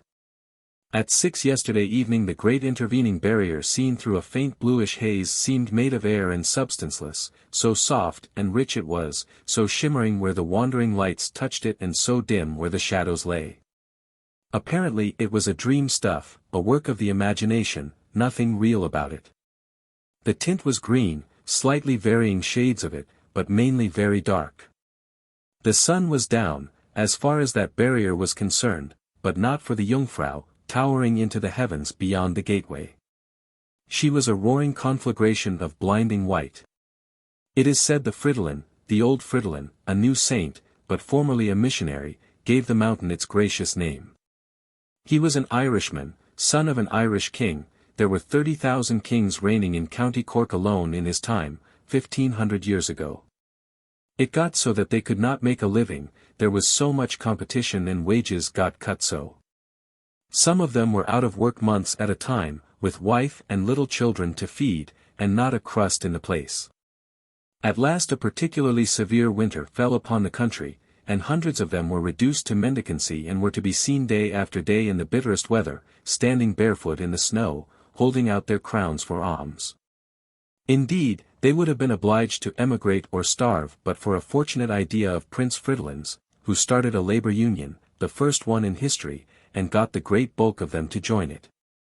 He thus won the general gratitude, and they wanted to make him emperor over them all, emperor of County Cork, but he said, no, walking delegate was good enough for him. For behold, he was modest beyond his years, and keen as a whip.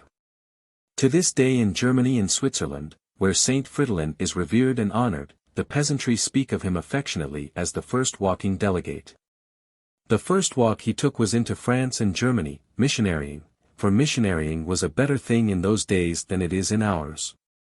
All you had to do was to cure the head savage's sick daughter by a miracle like the miracle of Lourdes in our day, for instance, and immediately that head savage was your convert, and filled to the eyes with a new convert's enthusiasm. You could sit down and make yourself easy, now. He would take an axe and convert the rest of the nation himself. Charlemagne was that kind of a walking delegate. Yes, there were great missionaries in those days, for the methods were sure and the rewards great. We have no such missionaries now, and no such methods. But to continue the history of the first walking delegate, if you are interested. I am interested myself because I have seen his relics in Säckingen, and also the very spot where he worked his great miracle, the one which won him his sainthood in the papal court a few centuries later. To have seen these things makes me feel very near to him, almost like a member of the family, in fact. While wandering about the continent he arrived at the spot on the Rhine which is now occupied by Säckingen, and proposed to settle there, but the people warned him off. He appealed to the king of the Franks, who made him a present of the whole region, people and all. He built a great cloister there for women and proceeded to teach in it and accumulate more land. There were two wealthy brothers in the neighborhood, Urso and Landulf. Urso died and Fridolin claimed his estates. Landulf asked for documents and papers. Fridolin had none to show. He said the bequest had been made to him by word of mouth. Landulf suggested that he produce a witness and said it in a way which he thought was very witty, very sarcastic. This shows that he did not know the walking delegate. Fridolin was not disturbed. He said, "Appoint your court. I will bring a witness." The court thus created consisted of 15 counts and barons. A day was appointed for the trial of the case. On that day the judges took their seats in state, and proclamation was made that the court was ready for business.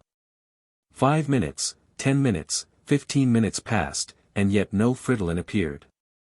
Landulf rose, and was in the act of claiming judgment by default when a strange clacking sound was heard coming up the stairs. In another moment Fridolin entered at the door and came walking in a deep hush down the middle aisle, with a tall skeleton stalking in his rear. Amazement and terror sat upon every countenance, for everybody suspected that the skeleton was Urso's. It stopped before the chief judge and raised its bony arm aloft and began to speak, while all the assembly shuddered, for they could see the words leak out between its ribs. It said, "Brother, Why dost thou disturb my blessed rest and withhold by robbery the gift which I gave thee for the honor of God? It seems a strange thing and most irregular, but the verdict was actually given against Landulf on the testimony of this wandering rack-heap of unidentified bones. In our day a skeleton would not be allowed to testify at all, for a skeleton has no moral responsibility, and its word could not be believed on oath, and this was probably one of them. Most skeletons are not to be believed on oath, and this was probably one of them. However, the incident is valuable as preserving to us a curious sample of the quaint laws of evidence of that remote time, a time so remote, so far back toward the beginning of original idiocy. That the difference between a bench of judges and a basket of vegetables was as yet so slight that we may say with all confidence that it didn't really exist. During several afternoons I have been engaged in an interesting, maybe useful, piece of work, that is to say, I have been trying to make the mighty Jungfrau earn her living, earn it in a most humble sphere, but on a prodigious scale. On a prodigious scale of necessity, for she couldn't do anything in a small way with her size and style. I have been trying to make her do service on a stupendous dial and check off the hours as they glide along her pallid face up there against the sky. And tell the time of day to the populations lying within 50 miles of her and to the people in the moon, if they have a good telescope there. Until late in the afternoon the Jungfrau's aspect is that of a spotless desert of snow set upon edge against the sky. But by mid-afternoon some elevations which rise out of the western border of the desert, whose presence you perhaps had not detected or suspected up to that time, began to cast black shadows eastward across the gleaming surface. At first there is only one shadow, later there are two. Toward 4 p.m. the other day I was gazing and worshipping as usual when I chanced to notice that shadow number 1 was beginning to take itself something of the shape of the human profile. By 4 the back of the head was good, the military cap was pretty good, the nose was bold and strong, the upper lip sharp, but not pretty, and there was a great goatee that shot straight aggressively forward from the chin. At 4:30 the nose had changed its shape considerably. And the altered slant of the sun had revealed and made conspicuous a huge buttress or barrier of naked rock which was so located as to answer very well for a shoulder or coat collar to this swarthy and indiscreet sweetheart who had stolen out there right before everybody to pillow his head on the Virgin's white breast and whisper soft sentimentalities to her in the sensuous music of the crashing ice domes and the boom and thunder of the passing avalanche, music very familiar to his ear. For he has heard it every afternoon at this hour since the day he first came courting this child of the earth, who lives in the sky, and that day is far, yes, for he was at this pleasant sport before the Middle Ages drifted by him in the valley. Before the Romans marched past, and before the antique and recordless barbarians fished and hunted here and wondered who he might be, and were probably afraid of him. And before primeval man himself, just emerged from his four-footed estate, stepped out upon this plain, first sample of his race, 1,000 centuries ago, and cast a glad eye up there. Judging he had found a brother human being and consequently something to kill. And before the big saurians wallowed here, still some eons earlier. Oh yes, a day so far back that the eternal sun was present to see that first visit. A day so far back that neither tradition nor history was born yet and a whole weary eternity must come and go before the restless little creature, of whose face this stupendous shadow face was the prophecy, would arrive in the earth and begin his shabby career and think it a big thing. Oh, indeed yes, when you talk about your poor Roman and Egyptian day before yesterday antiquities, you should choose a time when the hoary shadow face of the Jungfrau is not by. It antedates all antiquities known or imaginable. For it was here the world itself created the theatre of future antiquities. And it is the only witness with a human face that was there to see the marvel, and remains to us a memorial of it. By 4:40 p.m. The nose of the shadow is perfect and is beautiful. It is black and is powerfully marked against the upright canvas of glowing snow, and covers hundreds of acres of that resplendent surface. Meantime shadow no. 2 has been creeping out well to the rear of the face west of it, and at 5 o'clock has assumed a shape that has rather a poor and rude semblance of a shoe. Meantime, also, the great shadow face has been gradually changing for 20 minutes, and now, 5 p.m., it is becoming a quite fair portrait of Roscoe Conkling. The likeness is there, and is unmistakable. The goatee is shortened, now, and has an end. Formerly it hadn't any, but ran off eastward and arrived nowhere. By 6 p.m. the face has dissolved and gone, and the goatee has become what looks like the shadow of a tower with a pointed roof, and the shoe had turned into what the printers call a fist, with a finger pointing. If I were now imprisoned on a mountain summit 100 miles northward of this point, and was denied a timepiece, I could get along well enough from 4 till 6 on clear days. For I could keep trace of the time by the changing shapes of these mighty shadows on the Virgin's front, the most stupendous dial I am acquainted with, the oldest clock in the world by a couple of million years. I suppose I should not have noticed the forms of the shadows if I hadn't the habit of hunting for faces in the clouds and in mountain crags, a sort of amusement which is very entertaining even when you don't find any. And brilliantly satisfying when you do. I have searched through several bushels of photographs of the Jungfrau here, but found only one with the face in it, and in this case it was not strictly recognizable as a face. Which was evidence that the picture was taken before 4 o'clock in the afternoon, and also evidence that all the photographers have persistently overlooked one of the most fascinating features of the Jungfrau show. I say fascinating, because if you once detect a human face produced on a great plan by unconscious nature, you never get tired of watching it. At first you can't make another person see it at all, but after he has made it out once he can't see anything else afterward. The King of Greece is a man who goes around quietly enough when off duty. One day this summer he was traveling in an ordinary first-class compartment, just in his other suit, the one which he works the realm in when he is at home, and so he was not looking like anybody in particular. But a good deal like everybody in general. By and by a hearty and healthy German-American got in and opened up a frank and interesting and sympathetic conversation with him, and asked him a couple of thousand questions about himself, which the king answered good-naturedly. But in a more or less indefinite way as to private particulars. Where do you live when you are at home? In Greece. Greece. Well, now, that is just astonishing. Born there? No. Do you speak Greek? Yes. Now, ain't that strange? I never expected to live to see that. What is your trade? I mean, how do you get your living? What is your line of business? Well, I hardly know how to answer. I am only a kind of foreman, on a salary, and the business, well, is a very general kind of business. Yes, I understand, general jobbing, little of everything, anything that there's money in. That's about it, yes. Are you traveling for the house now? Well, partly, but not entirely. Of course I do a stroke of business if it falls in the way. Good. I like that in you. That's me every time. Go on. I was only going to say I am off on my vacation now. Well, that's all right. No harm in that. A man works all the better for a little let-up now and then. Not that I've been used to having it myself, for I haven't. I reckon this is my first. I was born in Germany, and when I was a couple of weeks old shipped for America, and I've been there ever since, and that's 64 years by the watch. I'm an American in principle and a German at heart, and it's the boss combination. Well, how do you get along? As a rule, pretty fair. I've a rather large family. There, that's it, big family and trying to raise them on a salary. Now, what did you go to do that for? Well, I thought. Of course you did. You were young and confident and thought you could branch out and make things go with a whirl, and here you are, you see. But never mind about that.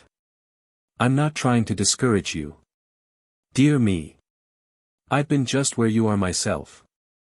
You've got good grit, there's good stuff in you, I can see that. You got a wrong start, that's the whole trouble. But you hold your grip, and we'll see what can be done. Your case ain't half as bad as it might be. You are going to come out all right, I'm bail for that. Boys and girls. My family? Yes, some of them are boys. And the rest girls. It's just as I expected. But that's all right, and it's better so, anyway. What are the boys doing, learning a trade? Well, no, I thought. It's a great mistake. It's the biggest mistake you ever made. You see that in your own case. A man ought always to have a trade to fall back on. Now, I was harness maker at first. Did that prevent me from becoming one of the biggest brewers in America? Oh no. I always had the harness trick to fall back on in rough weather. Now, if you had learned how to make harness, however, it's too late now, too late. But it's no good plan to cry over spilt milk. But as to the boys, you see, what's to become of them if anything happens to you? It has been my idea to let the eldest one succeed me. Oh, come. Suppose the firm don't want him. I hadn't thought of that, but... Now, look here. You want to get right down to business and stop dreaming. You are capable of immense things, man. You can make a perfect success in life. All you want is somebody to steady you and boost you along on the right road. Do you own anything in the business? No, not exactly, but if I continue to give satisfaction, I suppose I can keep your place, yes. Well, don't you depend on anything of the kind. They'll bounce you the minute you get a little old and worked out, they'll do it sure. Can't you manage somehow to get into the firm? That's the great thing, you know. I think it is doubtful. Very doubtful. That's bad, yes, and unfair, too. Do you suppose that if I should go there and have a talk with your people, look here, do you think you could run a brewery? I have never tried, but I think I could do it after I got a little familiarity with the business. The German was silent for some time. He did a good deal of thinking, and the king waited with curiosity to see what the result was going to be. Finally the German said. My mind's made up. You leave that crowd, you'll never amount to anything there. In these old countries they never give a fellow a show. Yes, you come over to America, come to my place in Rochester, bring the family along. You shall have a show in the business and the foremanship, besides. George, you said your name was George, I'll make a man of you. I give you my word. You've never had a chance here, but that's all going to change. By gracious. I'll give you a lift that'll make your hair curl. At the shrine of St. Wagner.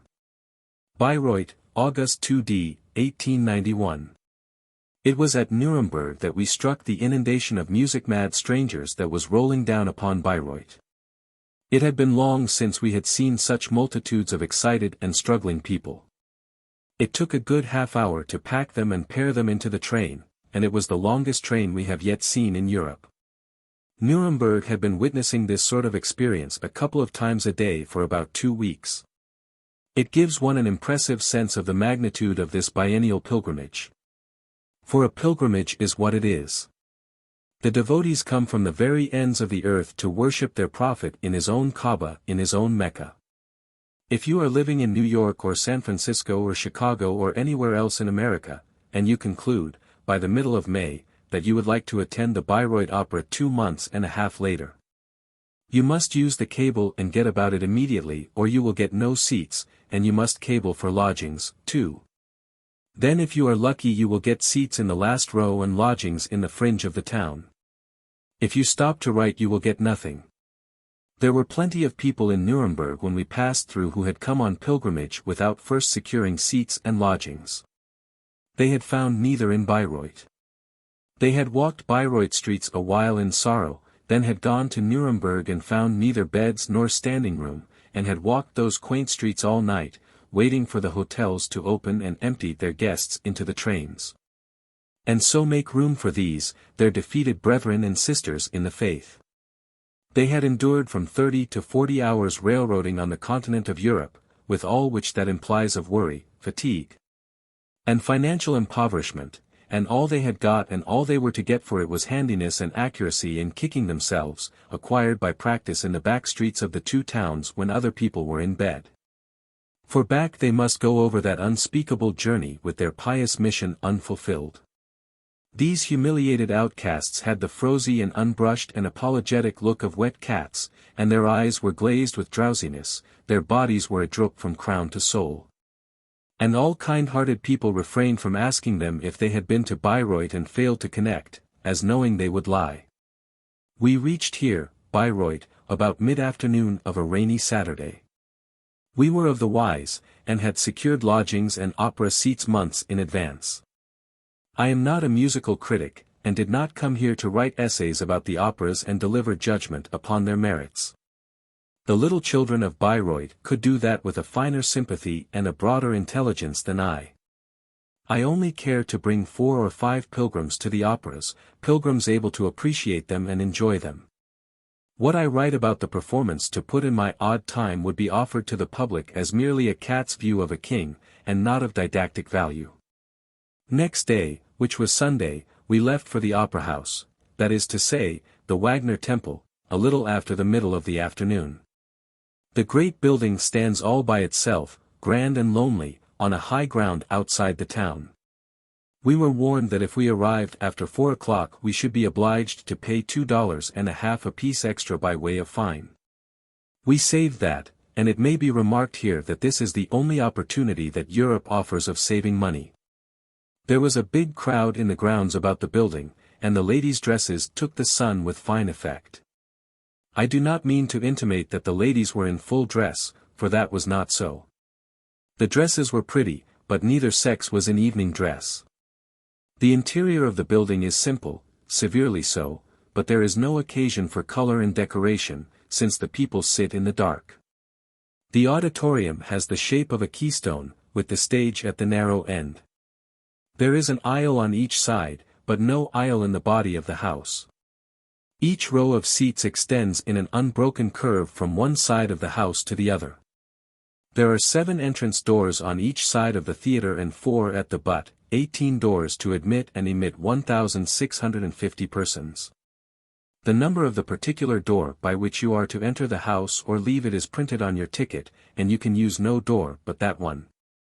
Thus, crowding and confusion are impossible. Not so many as 100 people use any one door. This is better than having the usual, and useless, elaborate fireproof arrangements. It is the model theater of the world.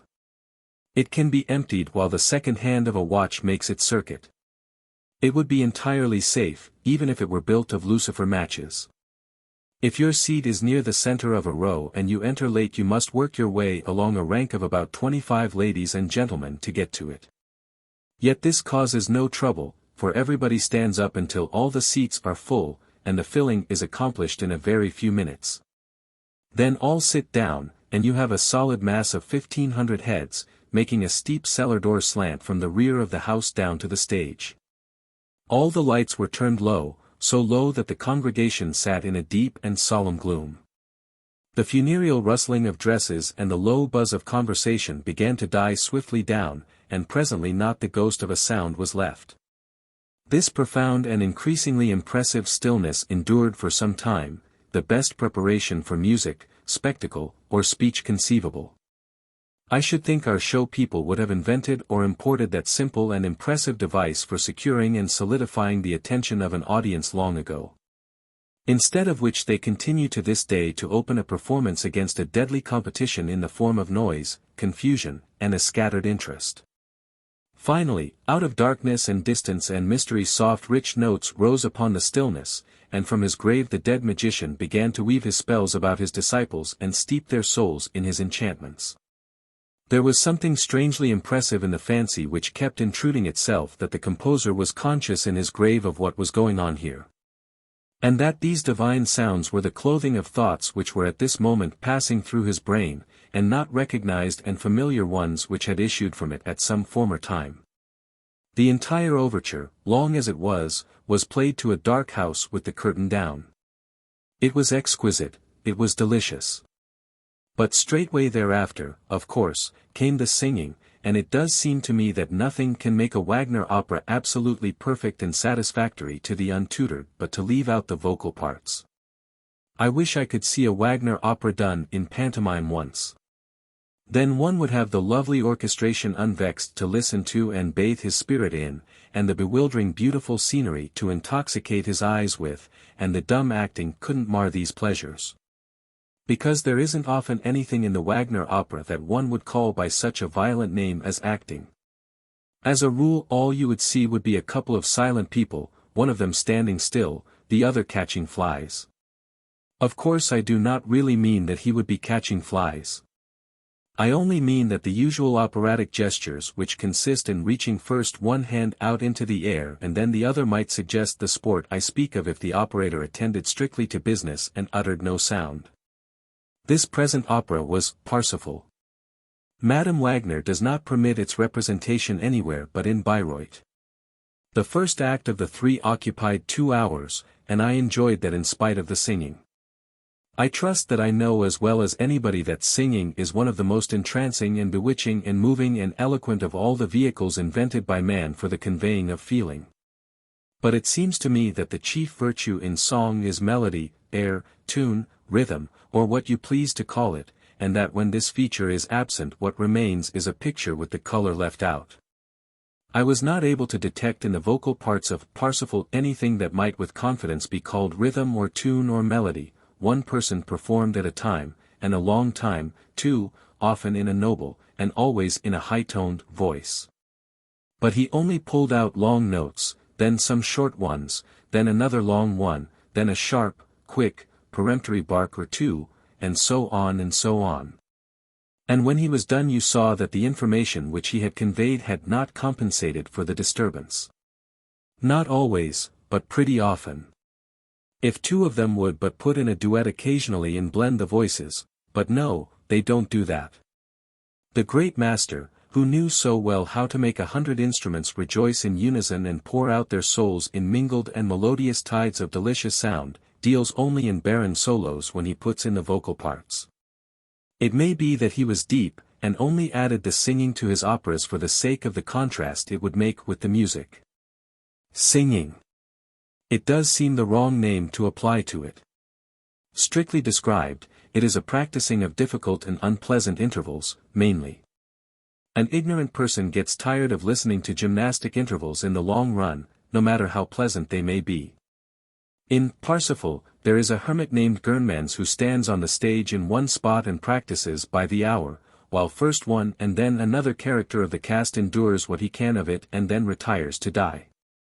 During the evening there was an intermission of 3/4 of an hour after the first act and one an hour long after the second.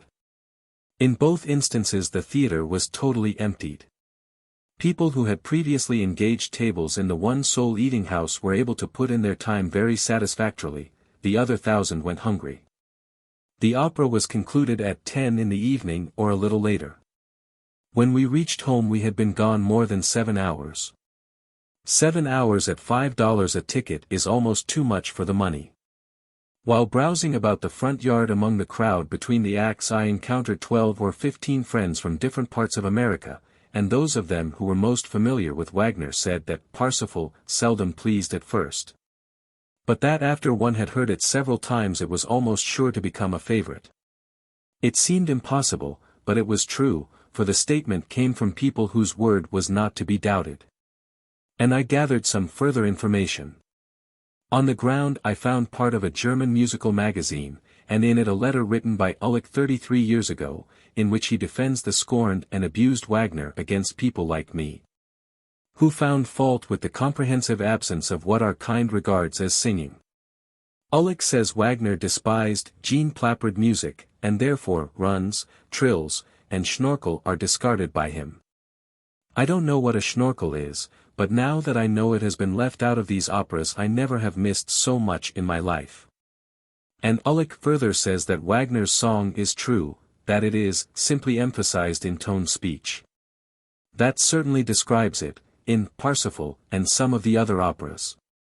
And if I understand Ulrich's elaborate German he apologizes for the beautiful airs in Tannhauser. Very well. Now that Wagner and I understand each other, perhaps we shall get along better, and I shall stop calling Wagner, on the American plan, and thereafter call him Wagner as per German custom, for I feel entirely friendly now. The minute we get reconciled to a person, how willing we are to throw aside little needless punctilios and pronounce his name right. Of course I came home wondering why people should come from all corners of America to hear these operas, when we have lately had a season or two of them in New York with these same singers in the several parts, and possibly this same orchestra. I resolved to think that out at all hazards. Tuesday. Yesterday they played the only operatic favorite I have ever had, an opera which has always driven me mad with ignorant delight whenever I have heard it, Tannhauser. I heard it first when I was a youth, I heard it last in the last German season in New York. I was busy yesterday and I did not intend to go, knowing I should have another Tannhauser opportunity in a few days. But after 5 o'clock I found myself free and walked out to the opera house and arrived about the beginning of the second act. My opera ticket admitted me to the grounds in front, past the policeman and the chain, and I thought I would take a rest on a bench for an hour and two and wait for the third act. In a moment or so the first bugles blew, and the multitude began to crumble apart and melt into the theater. I will explain that this bugle call is one of the pretty features here. You see, the theater is empty, and hundreds of the audience are a good way off in the feeding house. The first bugle call is blown about a quarter of an hour before time for the curtain to rise. This company of buglers, in uniform, march out with military step and send out over the landscape a few bars of the theme of the approaching act, piercing the distances with the gracious notes, then they march to the other entrance and repeat. Presently they do this over again. Yesterday only about 200 people were still left in front of the house when the second call was blown. In another half-minute they would have been in the house, but then a thing happened which delayed them, the only solitary thing in this world which could be relied on with certainty to accomplish this. I suppose, an imperial princess appeared in the balcony above them. They stopped dead in their tracks and began to gaze in a stupor of gratitude and satisfaction. The lady presently saw that she must disappear or the doors would be closed upon these worshippers, so she returned to her box. This daughter-in-law of an emperor was pretty, she had a kind face, she was without airs, she is known to be full of common human sympathies. There are many kinds of princesses, but this kind is the most harmful of all, for wherever they go they reconcile people to monarchy and set back the clock of progress. The valuable princes, the desirable princes, are the czars and their sort. By their mere dumb presence in the world they cover with derision every argument that can be invented in favor of royalty by the most ingenious casuist. In his time the husband of this princess was valuable.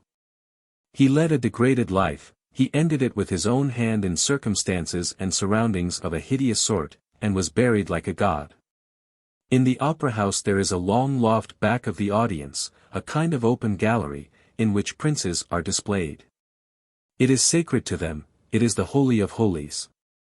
As soon as the filling of the house is about complete the standing multitude turn and fix their eyes upon the princely layout and gaze mutely and longingly and adoringly and regretfully like sinners looking into heaven. They become rapt, unconscious, steeped in worship. There is no spectacle anywhere that is more pathetic than this. It is worth crossing many oceans to see. It is somehow not the same gaze that people rivet upon a Victor Hugo, or Niagara, or the bones of the mastodon, or the guillotine of the Revolution, or the Great Pyramid, or distant Vesuvius smoking in the sky.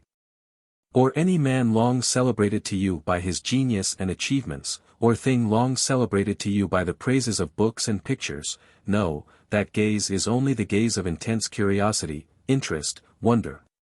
Engaged in drinking delicious deep draughts that taste good all the way down and appease and satisfy the thirst of a lifetime.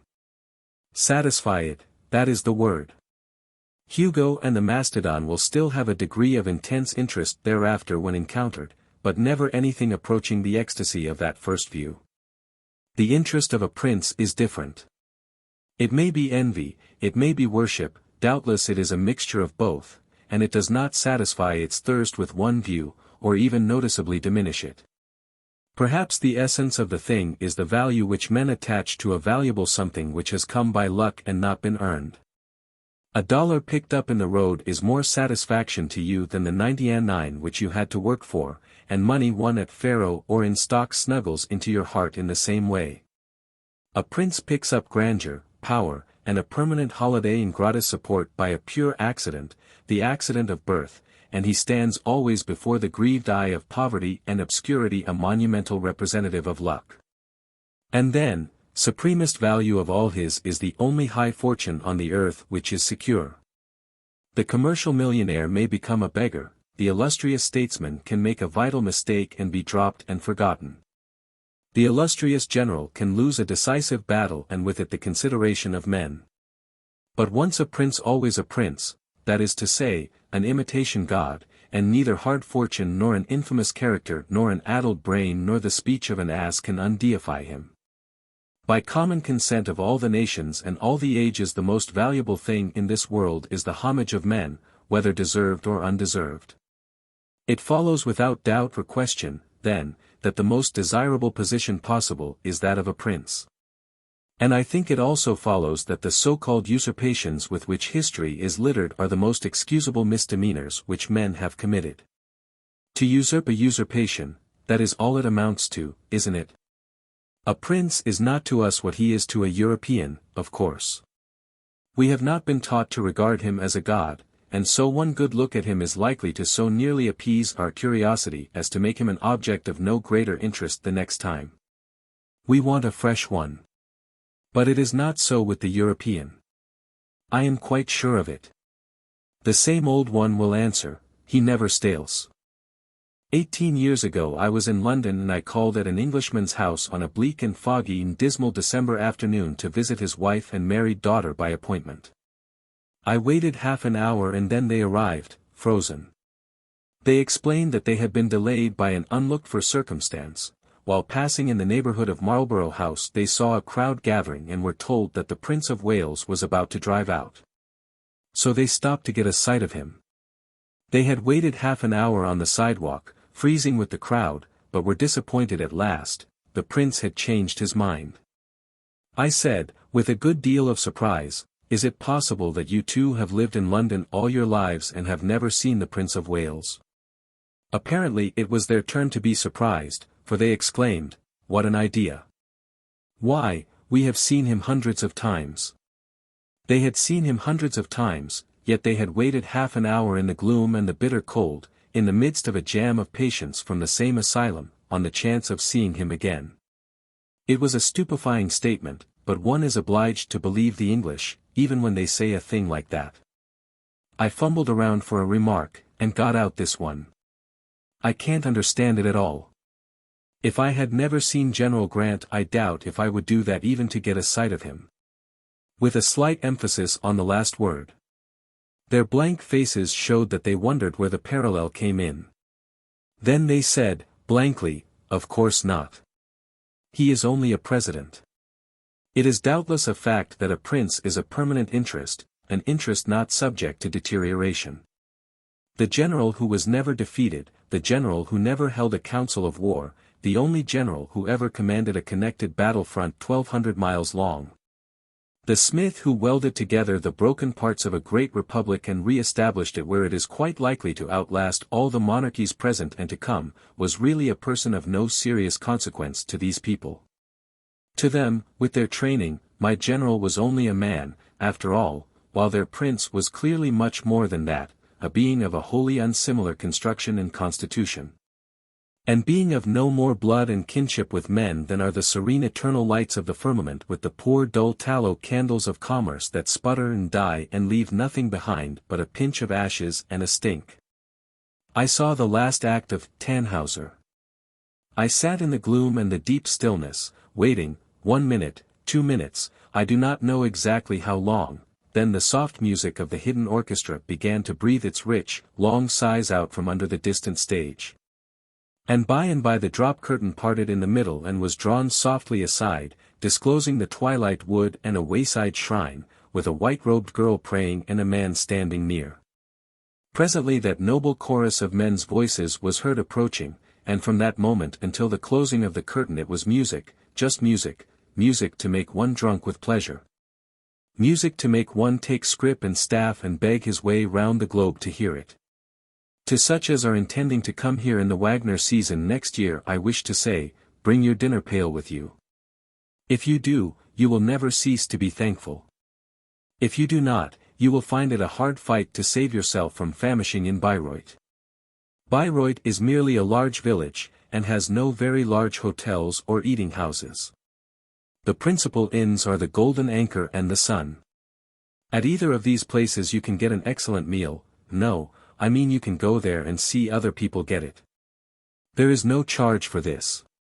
The town is littered with restaurants, but they are small and bad, and they are overdriven with custom. You must secure a table hours beforehand, and often when you arrive you will find somebody occupying it. We have had this experience. We have had a daily scramble for life, and when I say we, I include shoals of people. I have the impression that the only people who do not have to scramble are the veterans, the disciples who have been here before and know the ropes. I think they arrive about a week before the first opera, and engage all the tables for the season. My tribe had tried all kinds of places, some outside of the town, a mile or two, and have captured only nibblings and odds and ends, never in any instance a complete and satisfying meal. Digestible? No, the reverse. These odds and ends are going to serve as souvenirs of Bayreuth, and in that regard their value is not to be overestimated. Photographs fade, bric-a-brac gets lost, busts of Wagner get broken, but once you absorb a Bayreuth restaurant meal it is your possession and your property until the time comes to embalm the rest of you. Some of these pilgrims here become, in effect, cabinets of souvenirs of Bayreuth. It is believed among scientists that you could examine the crop of a dead Bayreuth pilgrim anywhere in the earth and tell where he came from. But I like this ballast. I think a hermitage scrap up at 8 in the evening, when all the famine breeders have been there and laid in their mementos and gone, is the quietest thing you can lay on your keelson except gravel. Thursday. They keep 2 teams of singers in stock for the chief roles, and one of these is composed of the most renowned artists in the world, with Materna and Alvari in the lead. I suppose a double team is necessary. Doubtless a single team would die of exhaustion in a week, for all the plays last from 4 in the afternoon till 10 at night. Nearly all the labor falls upon the half-dozen head singers, and apparently they are required to furnish all the noise they can for the money. If they feel a soft, whispery, mysterious feeling they are required to open out and let the public know it. Operas are given only on Sundays, Mondays, Wednesdays, and Thursdays, with 3 days of ostensible rest per week, and 2 teams to do the 4 operas, but the ostensible rest is devoted largely to rehearsing. It is said that the off days are devoted to rehearsing from some time in the morning till 10 at night. Are there 2 orchestras also? It is quite likely, since there are 110 names in the orchestra list. Yesterday the opera was Tristan and Isolde. I have seen all sorts of audiences, at theaters, operas, concerts, lectures, sermons, funerals, but none which was twin to the Wagner audience of Bayreuth for fixed and reverential attention. Absolute attention and petrified retention to the end of an act of the attitude assumed at the beginning of it.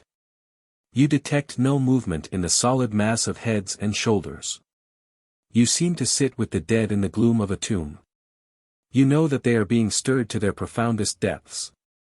That there are times when they want to rise and wave handkerchiefs and shout their approbation, and times when tears are running down their faces, and it would be a relief to free their pent emotions in sobs or screams.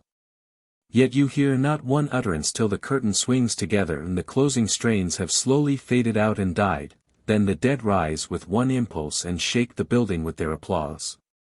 Every seat is full in the first act. There is not a vacant one in the last. If a man would be conspicuous, let him come here and retire from the house in the midst of an act. It would make him celebrated. This audience reminds me of nothing I have ever seen and of nothing I have read about except the city in the Arabian tale where all the inhabitants have been turned to brass and the traveler finds them after centuries mute, motionless, and still retaining the attitudes which they last knew in life. Here the Wagner audience dress as they please, and sit in the dark and worship in silence. At the Metropolitan in New York they sit in a glare, and wear their showiest harness.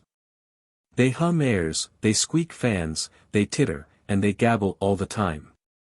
In some of the boxes the conversation and laughter are so loud as to divide the attention of the house with the stage. In large measure the Metropolitan is a showcase for rich fashionables who are not trained in Wagnerian music and have no reverence for it, but who like to promote art and show their clothes. Can that be an agreeable atmosphere to persons in whom this music produces a sort of divine ecstasy and to whom its creator is a very deity, his stage a temple, the works of his brain and hands consecrated things? And the partaking of them with eye and ear a sacred solemnity? Manifestly, no. Then, perhaps the temporary expatriation, the tedious traversing of seas and continents, the pilgrimage to Bayreuth stands explained. These devotees would worship in an atmosphere of devotion. It is only here that they can find it without fleck or blemish or any worldly pollution. In this remote village there are no sights to see, there is no newspaper to intrude the worries of the distant world, there is nothing going on, it is always Sunday. The pilgrim wends to his temple out of town, sits out his moving service, returns to his bed with his heart and soul and his body exhausted by long hours of tremendous emotion. And he is in no fit condition to do anything but to lie torpid and slowly gather back life and strength for the next service. This opera of Tristan and Isolde last night broke the hearts of all witnesses who were of the faith, and I know of some who have heard of many who could not sleep after it, but cried the night away. I feel strongly out of place here. Sometimes I feel like the sane person in a community of the mad, sometimes I feel like the one blind man where all others see, the one groping savage in the college of the learned, and always, during service, I feel like a heretic in heaven. But by no means do I ever overlook or minify the fact that this is one of the most extraordinary experiences of my life. I have never seen anything like this before. I have never seen anything so great and fine and real as this devotion. Friday. Yesterday's opera was Parsifal again. The others went and they show marked advance in appreciation, but I went hunting for relics and reminders of the Margravine Wilhelmina, she of the imperishable memoirs. I am properly grateful to her for her unconscious satire upon monarchy and nobility, and therefore nothing which her hand touched or her eye looked upon is indifferent to me. I am her pilgrim, the rest of this multitude here are Wagner's. Tuesday. I have seen my last 2 operas, my season is ended, and we cross over into Bohemia this afternoon. I was supposing that my musical regeneration was accomplished and perfected, because I enjoyed both of these operas, singing and all, and, moreover, one of them was Parsifal, but the experts have disenchanted me. They say, singing. That wasn't singing, that was the wailing, screeching of third-rate obscurities, palmed off on us in the interest of economy. Well, I ought to have recognized the sign, the old, sure sign that has never failed me in matters of art. Whenever I enjoy anything in art it means that it is mighty poor. The private knowledge of this fact has saved me from going to pieces with enthusiasm in front of many and many a chromo. However, my base instinct does bring me profit sometimes. I was the only man out of 3,200 who got his money back on those 2 operas. William Dean Howells. Is it true that the sun of a man's mentality touches noon at 40 and then begins to wane toward setting? Dr. Osler is charged with saying so. Maybe he said it, maybe he didn't, I don't know which it is. But if he said it, I can point him to a case which proves his rule. Proves it by being an exception to it. To this place I nominate Mr. Howells. I read his Venetian Days about 40 years ago. I compare it with his paper on Machiavelli in a late number of Harper, and I cannot find that his English has suffered any impairment. For 40 years his English has been to me a continual delight and astonishment. In the sustained exhibition of certain great qualities, clearness, compression, verbal exactness, and unforced and seemingly unconscious felicity of phrasing, he is, in my belief, without his peer in the English writing world. Sustained. I entrench myself behind that protecting word. There are others who exhibit those great qualities as greatly as he does, but only by intervaled distributions of rich moonlight, with stretches of veiled and dimmer landscape between. Whereas Howells's moon sails cloudless skies all night and all the nights. In the matter of verbal exactness Mr. Howells has no superior, I suppose. He seems to be almost always able to find that elusive and shifty grain of gold, the right word. Others have to put up with approximations, more or less frequently. He has better luck. To me, the others are miners working with the gold pan, of necessity some of the gold washes over and escapes. Whereas, in my fancy, he is quicksilver raiding down a riffle, no grain of the metal stands much chance of eluding him. A powerful agent is the right word, it lights the reader's way and makes it plain. A close approximation to it will answer, and much traveling is done in a well enough fashion by its help, but we do not welcome it and applaud it and rejoice in it as we do when the right one blazes out on us. Whenever we come upon one of those intensely right words in a book or a newspaper the resulting effect is physical as well as spiritual. And electrically prompt, it tingles exquisitely around through the walls of the mouth and tastes as tart and crisp and good as the autumn butter that creams the sumac berry. One has no time to examine the word and vote upon its rank and standing, the automatic recognition of its supremacy is so immediate. There is a plenty of acceptable literature which deals largely in approximations, but it may be likened to a fine landscape seen through the rain, the right word would dismiss the rain, then you would see it better. It doesn't rain when Howells is at work. And where does he get the easy and effortless flow of his speech? And its cadenced and undulating rhythm? And its architectural felicities of construction, its graces of expression, its pemmican quality of compression, and all that? Born to him, no doubt. All in shining good order in the beginning, all extraordinary. And all just as shining, just as extraordinary today, after 40 years of diligent wear and tear and use. He passed his 40th year long and long ago. But I think his English of today, his perfect English, I wish to say, can throw down the glove before his English of that antique time and not be afraid. I will go back to the paper on Machiavelli now, and ask the reader to examine this passage from it which I append. I do not mean examine it in a bird's-eye way, I mean search it, study it. And, of course, read it aloud. I may be wrong, still it is my conviction that one cannot get out of finely wrought literature all that is in it by reading it mutely. Mr. Dyer is rather of the opinion, first luminously suggested by Macaulay, that Machiavelli was in earnest, but must not be judged as a political moralist of our time and race would be judged.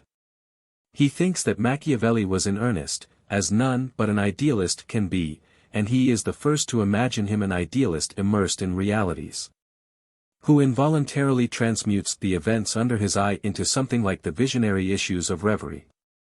The Machiavelli whom he depicts does not cease to be politically a republican and socially a just man because he holds up an atrocious despot like Caesar Borgia as a mirror for rulers. What Machiavelli beheld round him in Italy was a civic disorder in which there was oppression without statecraft, and revolt without patriotism. When a miscreant like Borgia appeared upon the scene and reduced both tyrants and rebels to an apparent quiescence, he might very well seem to such a dreamer the savior of society whom a certain sort of dreamers are always looking for. Machiavelli was no less honest when he honored the diabolical force of Caesar Borgia than Carlyle was when at different times he extolled the strong man who destroys liberty in creating order. But Carlyle has only just ceased to be mistaken for a reformer, while it is still Machiavelli's hard fate to be so trammeled in his material that his name stands for whatever is most malevolent and perfidious in human nature. You see how easy and flowing it is, how unvexed by ruggednesses, clumsinesses, broken meters, how simple and, so far as you or I can make out, unstudied, how clear, how limpid, how understandable, how unconfused by cross-currents, eddies, undertows. How seemingly unadorned, yet is all adornment, like the lily of the valley, and how compressed, how compact, without a complacency signal hung out anywhere to call attention to it. There are 23 lines in the quoted passage. After reading it several times aloud, one perceives that a good deal of matter is crowded into that small space. I think it is a model of compactness. When I take its materials apart and work them over and put them together in my way, I find I cannot crowd the result back into the same hole, there not being room enough. I find it a case of a woman packing a man's trunk, he can get the things out, but he can't ever get them back again. The proffered paragraph is a just and fair sample, the rest of the article is as compact as it is, there are no waste words. The sample is just in other ways, limpid, fluent, graceful, and rhythmical as it is, it holds no superiority in these respects over the rest of the essay. Also, the choice phrasing noticeable in the sample is not lonely. There is a plenty of its kin distributed through the other paragraphs. This is claiming much when that kin must face the challenge of a phrase like the one in the middle sentence, an idealist immersed in realities who involuntarily transmutes the events under his eye into something like the visionary issues of Reverie. With 100 words to do it with, the literary artisan could catch that airy thought and tie it down and reduce it to a concrete condition, visible, substantial, understandable and all right, like a cabbage. But the artist does it with 20, and the result is a flower. The quoted phrase, like 1,000 others that have come from the same source, has the quality of certain scraps of verse which take hold of us and stay in our memories, we do not understand why, at first, all the words being the right words. None of them is conspicuous, and so they all seem inconspicuous, therefore we wonder what it is about them that makes their message take hold. The mossy marbles rest on the lips that he has pressed, in their bloom, and the names he loved to hear have been carved for many a year on the tomb. It is like a dreamy strain of moving music, with no sharp notes in it. The words are all right words, and all the same size. We do not notice it at first. We get the effect, it goes straight home to us, but we do not know why. It is when the right words are conspicuous that they thunder. The glory that was Greece and the grandeur that was Rome. When I go back from Howells old to Howells young I find him arranging and clustering English words well, but not any better than now. He is not more felicitous in concreting abstractions now than he was in translating, then, the visions of the eyes of flesh into words that reproduce their forms and colors. In Venetian streets they give the fallen snow no rest. It is at once shoveled into the canals by hundreds of half-naked facchini, and now in St. Mark's Place the music of innumerable shovels smote upon my ear. And I saw the shivering legion of poverty as it engaged the elements in a struggle for the possession of the piazza. But the snow continued to fall, and through the twilight of the descending flakes all this toil and encounter looked like that weary kind of effort in dreams, when the most determined industry seems only to renew the task. The lofty crest of the bell tower was hidden in the folds of falling snow, and I could no longer see the golden angel upon its summit. But looked at across the piazza, the beautiful outline of St. Mark's church was perfectly penciled in the air. And the shifting threads of the snowfall were woven into a spell of novel enchantment around the structure that always seemed to me too exquisite in its fantastic loveliness to be anything but the creation of magic. The tender snow had compassionated the beautiful edifice for all the wrongs of time, and so hid the stains and ugliness of decay that it looked as if just from the hand of the builder, or, better said, just from the brain of the architect. There was marvelous freshness in the colors of the mosaics in the great arches of the facade, and all that gracious harmony into which the temple rises, of marble scrolls and leafy exuberance airily supporting the statues of the saints, was 100 times etherealized by the purity and whiteness of the drifting flakes. The snow lay lightly on the golden globes that tremble like peacocks' crests above the vast domes, and plumed them with softest white, it robed the saints in ermine. And it danced over all its works, as if exulting in its beauty, beauty which filled me with subtle, selfish yearning to keep such evanescent loveliness for the little while longer of my whole life. And with despair to think that even the poor lifeless shadow of it could never be fairly reflected in picture or poem. Through the wavering snowfall, the Saint Theodore upon one of the granite pillars of the Piazzetta did not show so grim as his wont is, and the winged lion on the other might have been a winged lamb. So gentle and mild he looked by the tender light of the storm. The towers of the island churches loomed faint and far away in the dimness, the sailors in the rigging of the ships that lay in the basin wrought like phantoms among the shrouds. The gondolas stole in and out of the opaque distance more noiselessly and dreamily than ever, and a silence, almost palpable, lay upon the mutest city in the world. The spirit of Venice is there, of a city where age and decay, fagged with distributing damage and repulsiveness among the other cities of the planet in accordance with the policy and business of their profession.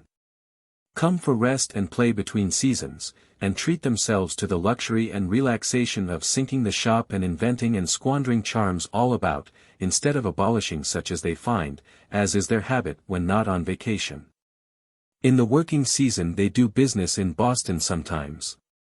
And a character in the undiscovered country takes accurate note of pathetic effects wrought by them upon the aspects of a street of once dignified and elegant homes whose occupants have moved away and left them a prey to neglect and gradual ruin and progressive degradation.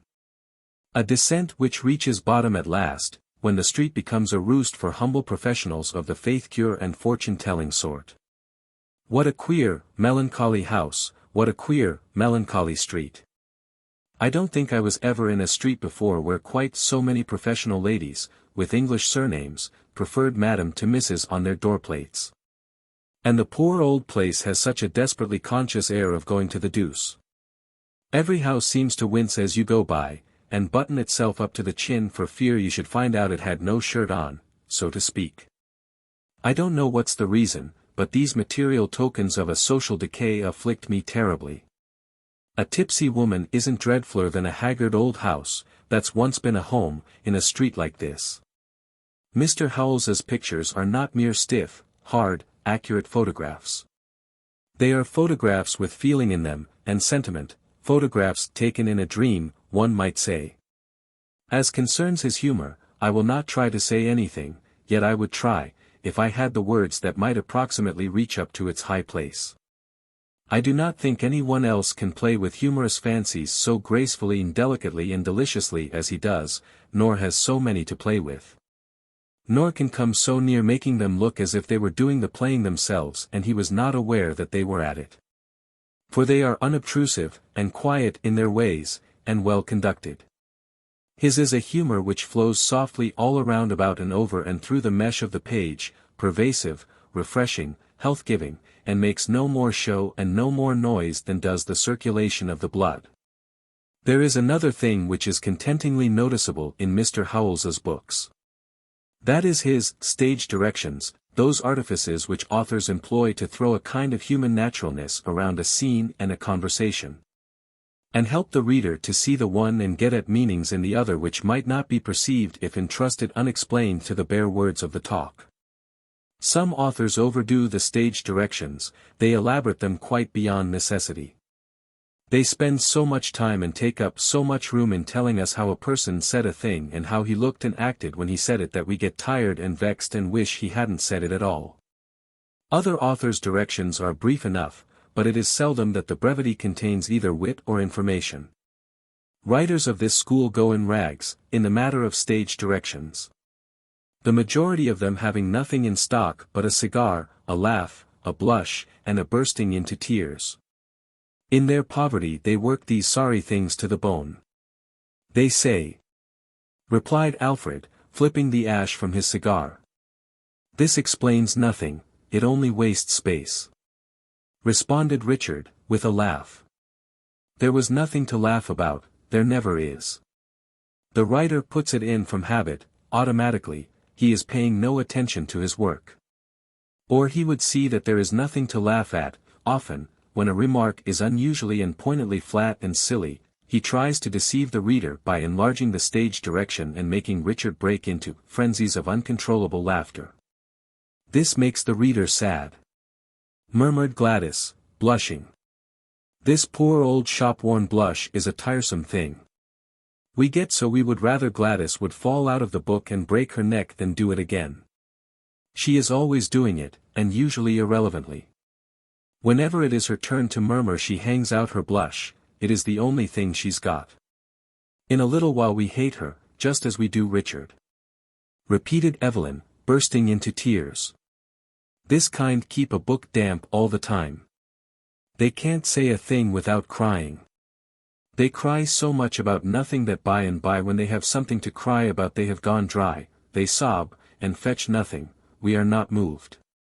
We are only glad. They gravel me, these stale and overworked stage directions, these carbon films that got burnt out long ago and cannot now carry any faintest thread of light. It would be well if they could be relieved from duty and flung out in the literary backyard to rot and disappear along with the discarded and forgotten steeds, and halodomes, and similar stage properties once so dear to our grandfathers. But I am friendly to Mr. Howells's stage directions, more friendly to them than to anyone else's, I think. They are done with a competent and discriminating art, and are faithful to the requirements of a stage direction's proper and lawful office, which is to inform.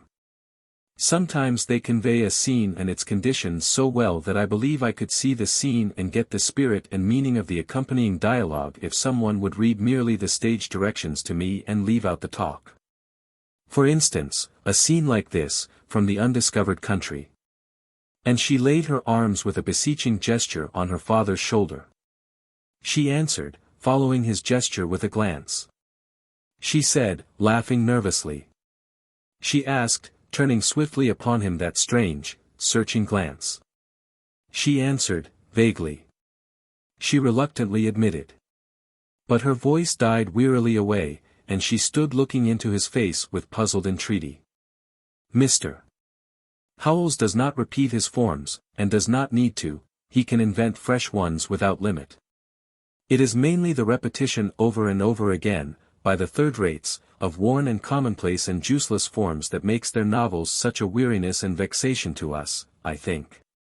We do not mind one or two deliveries of their wares, but as we turn the pages over and keep on meeting them we presently get tired of them and wish they would do other things for a change.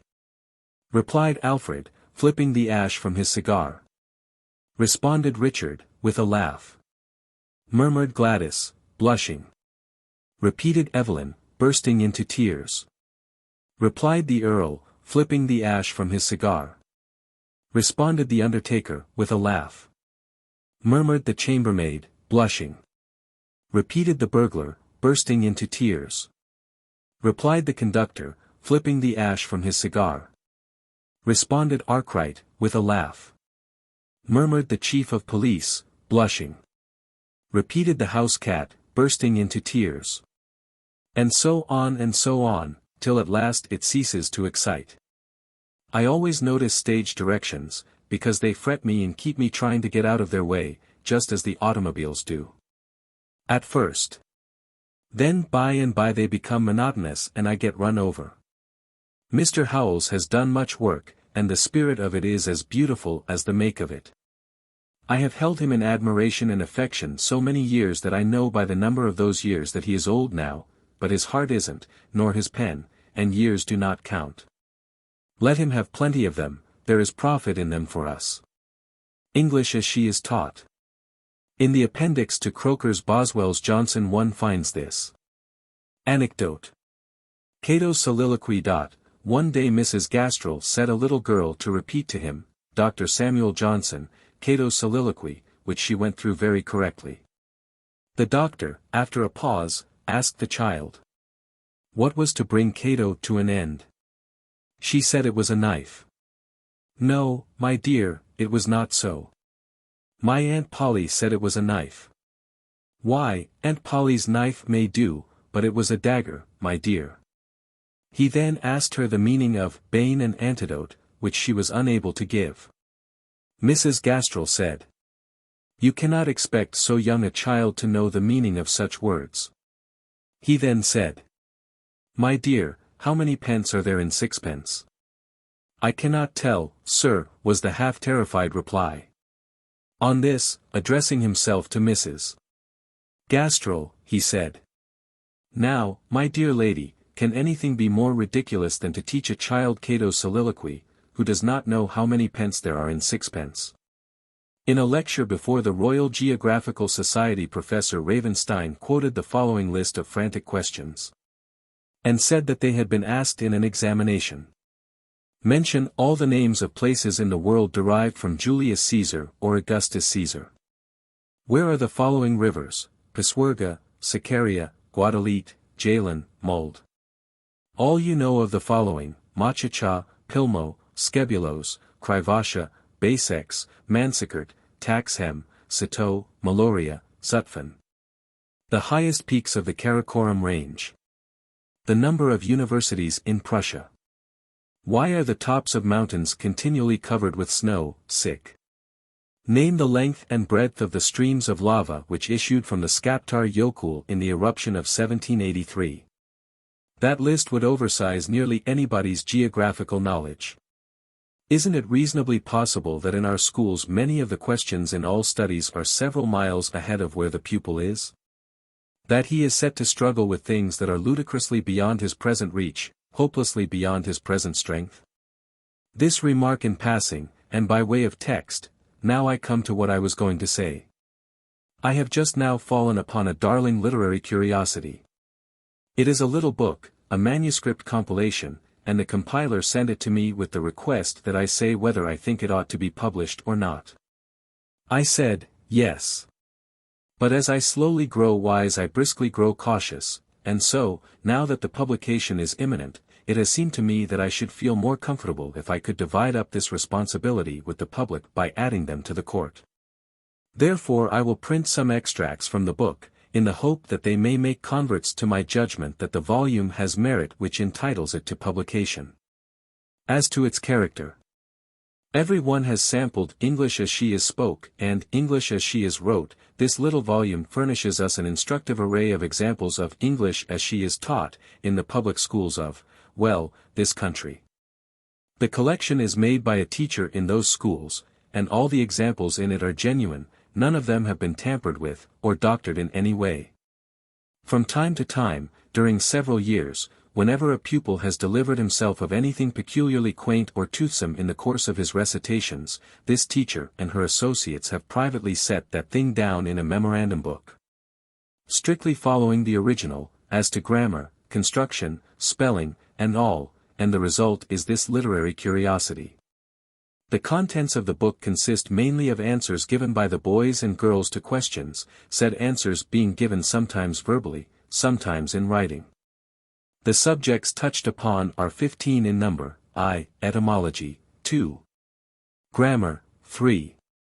Mathematics, 4. Geography, v. Original, 6. Analysis, 7. History, 8. Intellectual, 9. Philosophy, x. Physiology, 11. Astronomy, 12. Politics, 13. Music, 14. Oratory, 15. Metaphysics. You perceive that the poor little young idea has taken a shot at a good many kinds of game in the course of the book. Now as to results. Here are some quaint definitions of words. It will be noticed that in all of these instances the sound of the word, or the look of it on paper, has misled the child. Aborigines, a system of mountains. Alias, a good man in the Bible. Amenable, anything that is mean. Ammonia, the food of the gods. Assiduity, state of being an acid. Auriferous, pertaining to an orifice. Capillary, a little caterpillar. Corniferous, rocks in which fossil corn is found. Emolument, a headstone to a grave. Equestrian, one who asks questions. Eucharist, one who plays euchre. Franchise, anything belonging to the French. Idolater, a very idle person. Ipecac, a man who likes a good dinner. Irrigate, to make fun of. Mendacious, what can be mended. Mercenary, one who feels for another. Parasite, a kind of umbrella. Parasite, the murder of an infant. Publican, a man who does his prayers in public. Tenacious, 10 acres of land. Here is one where the phrase, publicans and sinners, has got mixed up in the child's mind with politics, and the result is a definition which takes one in a sudden and unexpected way. Republican, a sinner mentioned in the Bible. Also in democratic newspapers now and then. Here are two where the mistake has resulted from sound assisted by remote fact. Plagiarist, a writer of plays. Demagogue, a vessel containing beer and other liquids. I cannot quite make out what it was that misled the pupil in the following instances. It would not seem to have been the sound of the word, nor the look of it in print. ASPHXIA, a grumbling, fussy temper. Quaternions, a bird with a flat beak and no bill, living in New Zealand. Quaternions, the name given to a style of art practiced by the Phoenicians. Quaternions, a religious convention held every 100 years. Sibilant, the state of being idiotic. Crozier, a staff carried by the deity. In the following sentences the pupil's ear has been deceiving him again. The marriage was illegible. He was totally dismasted with the whole performance. He enjoys riding on a philosopher. She was very quick at repertoire. He prayed for the waters to subsidize. The leopard is watching his sheep. They had a strawberry vestibule. Here is one which, well, now, how often we do slam right into the truth without ever suspecting it. The men employed by the gas company go around and speculate the meter. Indeed they do, dear. And when you grow up, many and many's the time you will notice it in the gas bill. In the following sentences the little people have some information to convey, every time. But in my case they fail to connect, the light always went out on the keystone word. The coercion of some things is remarkable, as bread and molasses. Her hat is contiguous because she wears it on one side. He preached to an egregious congregation. The captain eliminated a bullet through the man's heart. You should take caution and be precarious. The supercilious girl acted with vicissitude when the perennial time came. The last is a curiously plausible sentence. One seems to know what it means, and yet he knows all the time that he doesn't. Here is an odd, but entirely proper, use of a word, and a most sudden descent from a lofty philosophical altitude to a very practical and homely illustration. We should endeavor to avoid extremes, like those of wasps and bees. And here, with zoological and geological in his mind, but not ready to his tongue, the small scholar has innocently gone and let out a couple of secrets which ought never to have been divulged in any circumstances. There are a good many donkeys in theological gardens. Some of the best fossils are found in theological cabinets. Under the head of grammar, the little scholars furnish the following information. Gender is the distinguishing nouns without regard to sex. A verb is something to eat. Adverbs should always be used as adjectives and adjectives as adverbs. Every sentence and name of God must begin with a caterpillar. Caterpillar is well enough, but capital letter would have been stricter.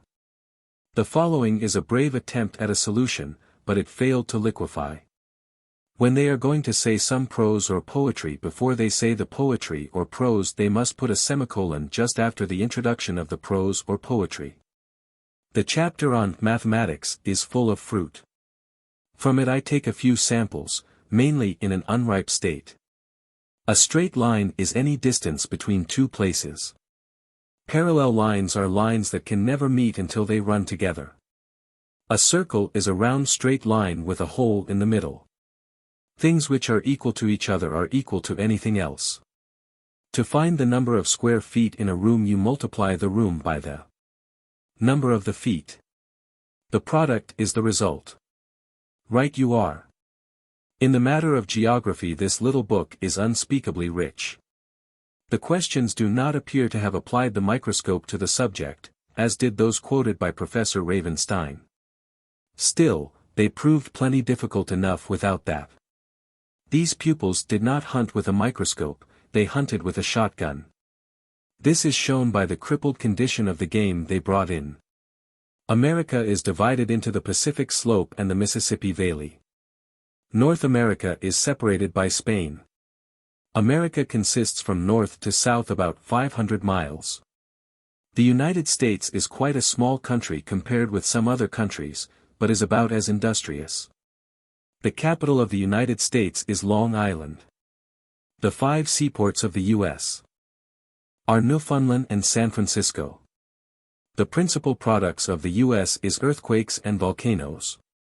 The Alleghenies are mountains in Philadelphia. The Rocky Mountains are on the western side of Philadelphia.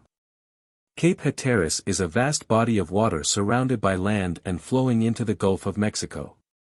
Mason and Dixon's line is the equator. One of the leading industries of the United States is molasses, book covers, numbers, gas, teaching, lumber, manufacturers, papermaking, publishers, coal. In Austria the principal occupation is gathering ostrich feathers. Gibraltar is an island built on a rock. Russia is very cold and tyrannical. Sicily is one of the Sandwich Islands.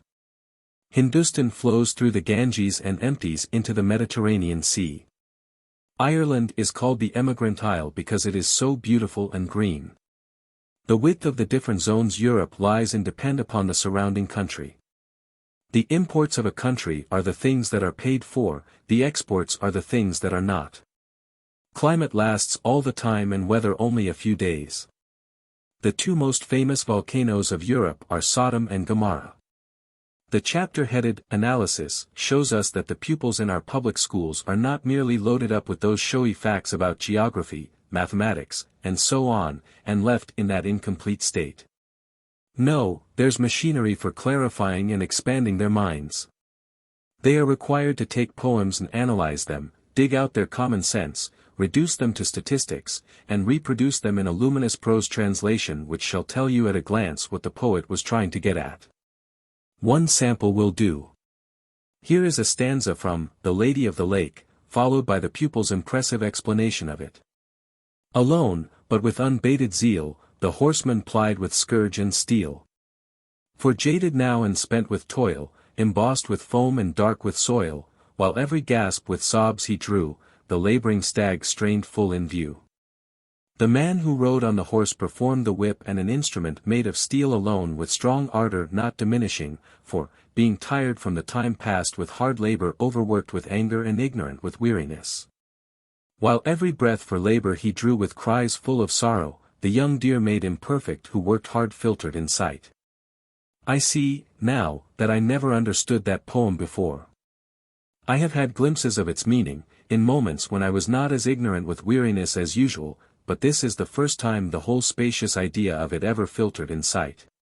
If I were a public school pupil I would put those other studies aside and stick to analysis, for, after all, it is the thing to spread your mind.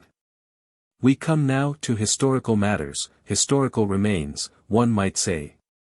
As one turns the pages he is impressed with the depth to which one date has been driven into the American child's head, 1492. The date is there, and it is there to stay. And it is always at hand, always deliverable at a moment's notice. But the fact that belongs with it? That is quite another matter. Only the date itself is familiar and sure, its vast fact has failed of lodgment. It would appear that whenever you ask a public school pupil when a thing, anything, no matter what, happened, and he is in doubt, he always rips out his 1492. He applies it to everything, from the landing of the ark to the introduction of the horse car. Well, after all, it is our first date, and so it is right enough to honor it, and pay the public schools to teach our children to honor it.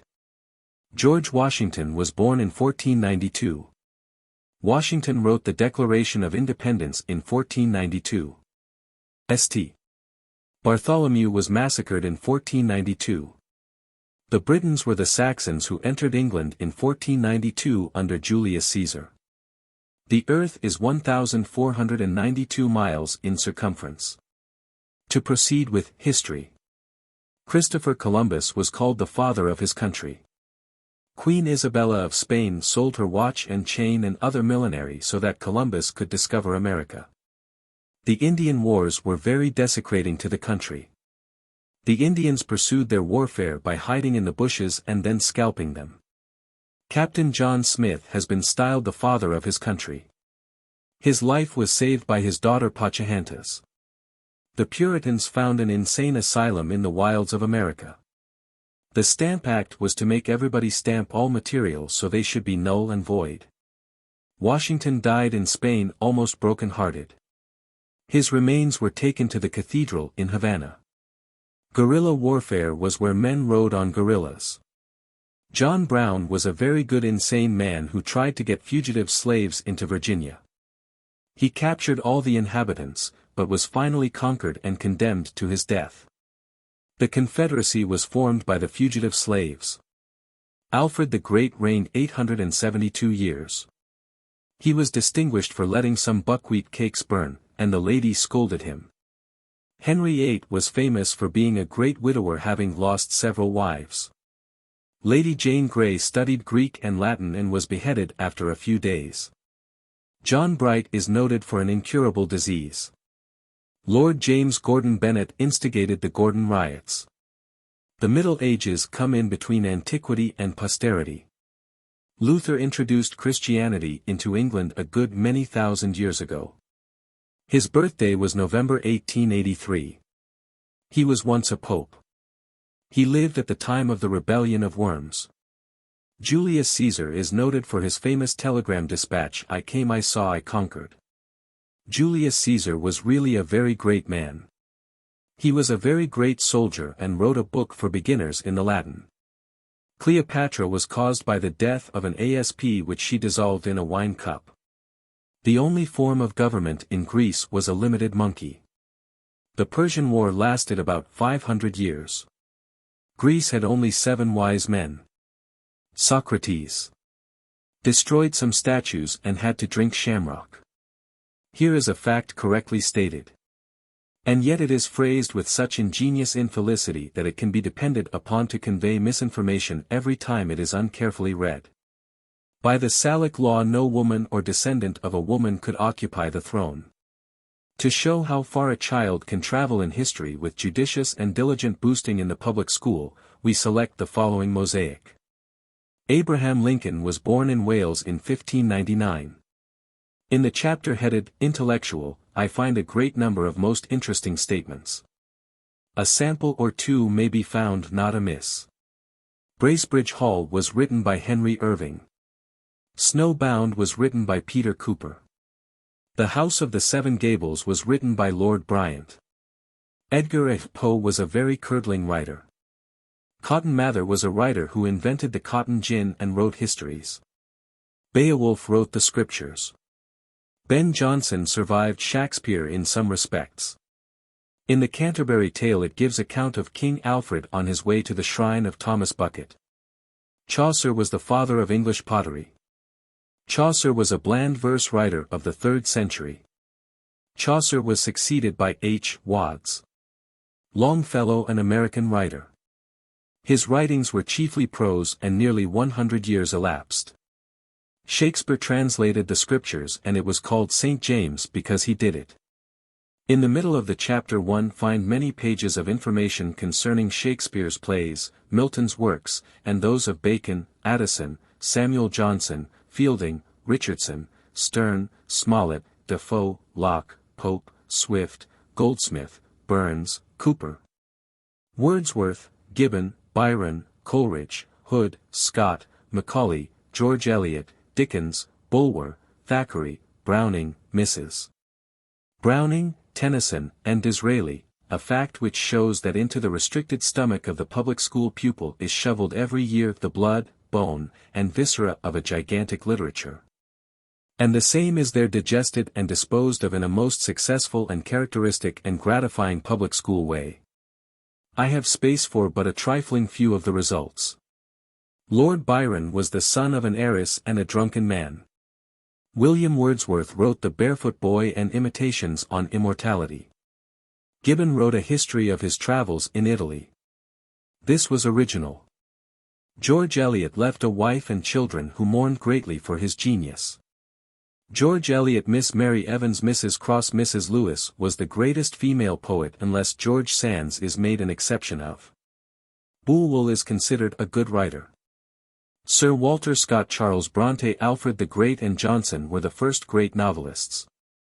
Thomas Babington Macaulay graduated at Harvard and then studied law. He was raised to the peerage as Baron in 1557 and died in 1776. Here are 2 or 3 miscellaneous facts that may be of value, if taken in moderation.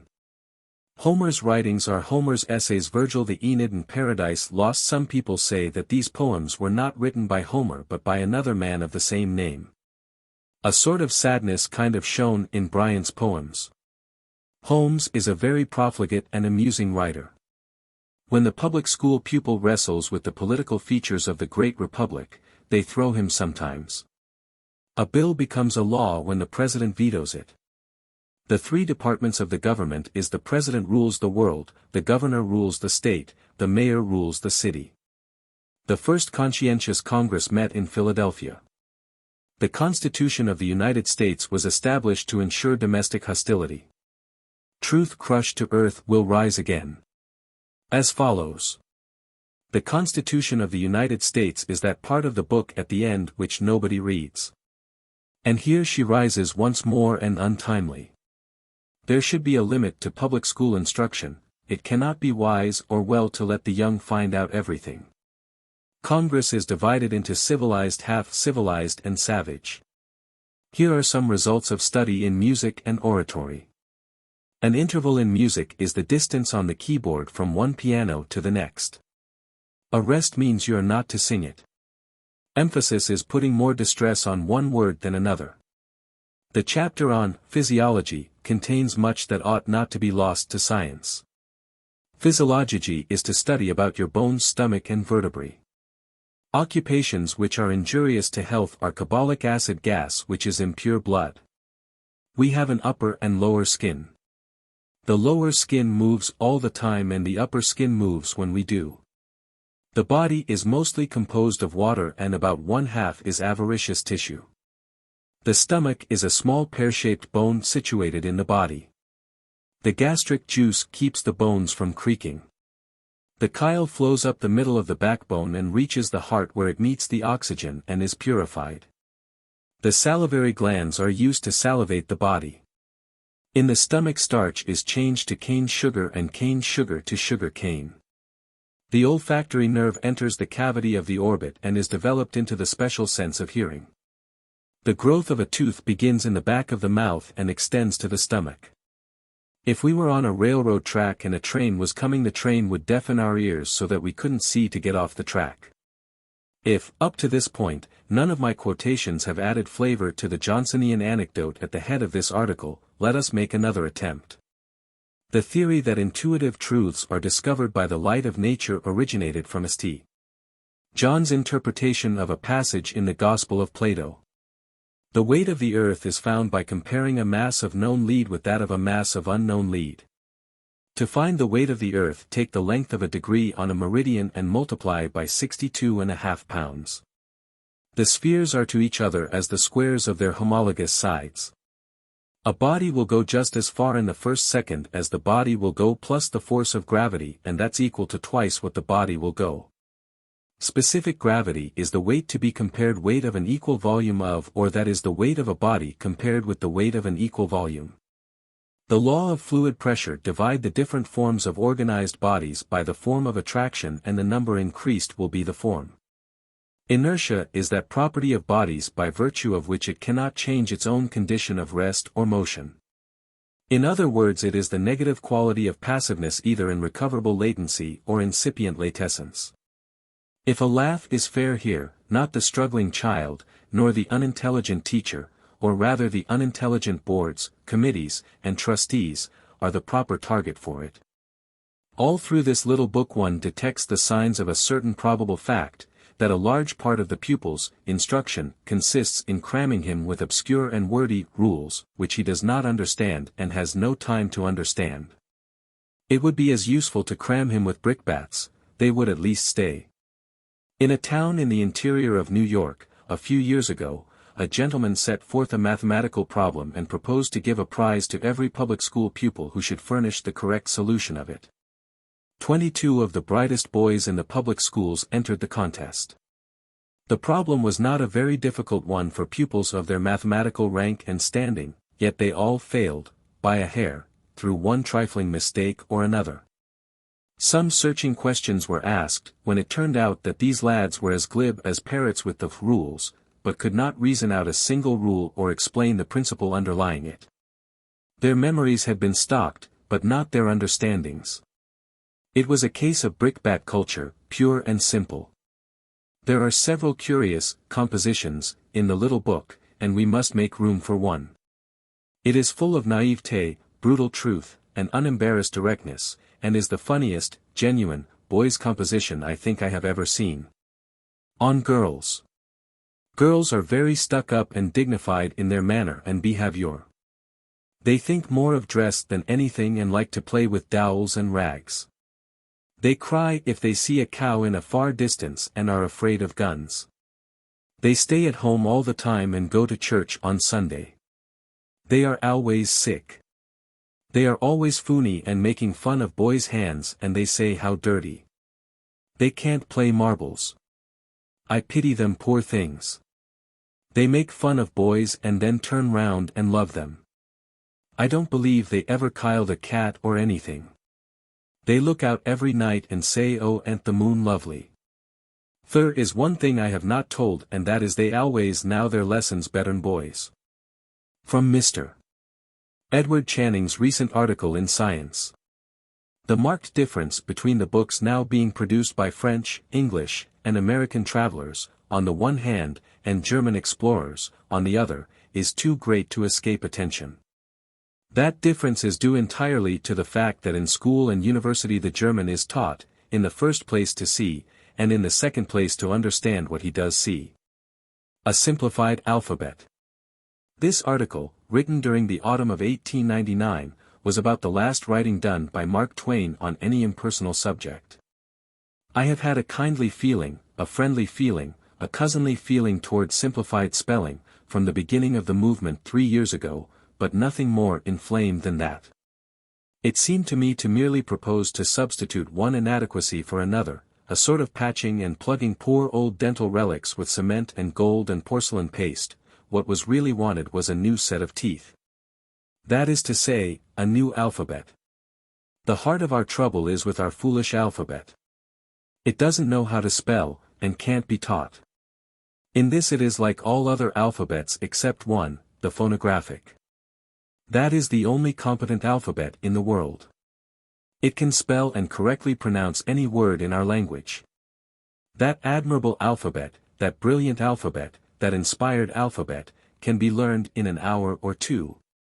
In a week the student can learn to write it with some little facility, and to read it with considerable ease.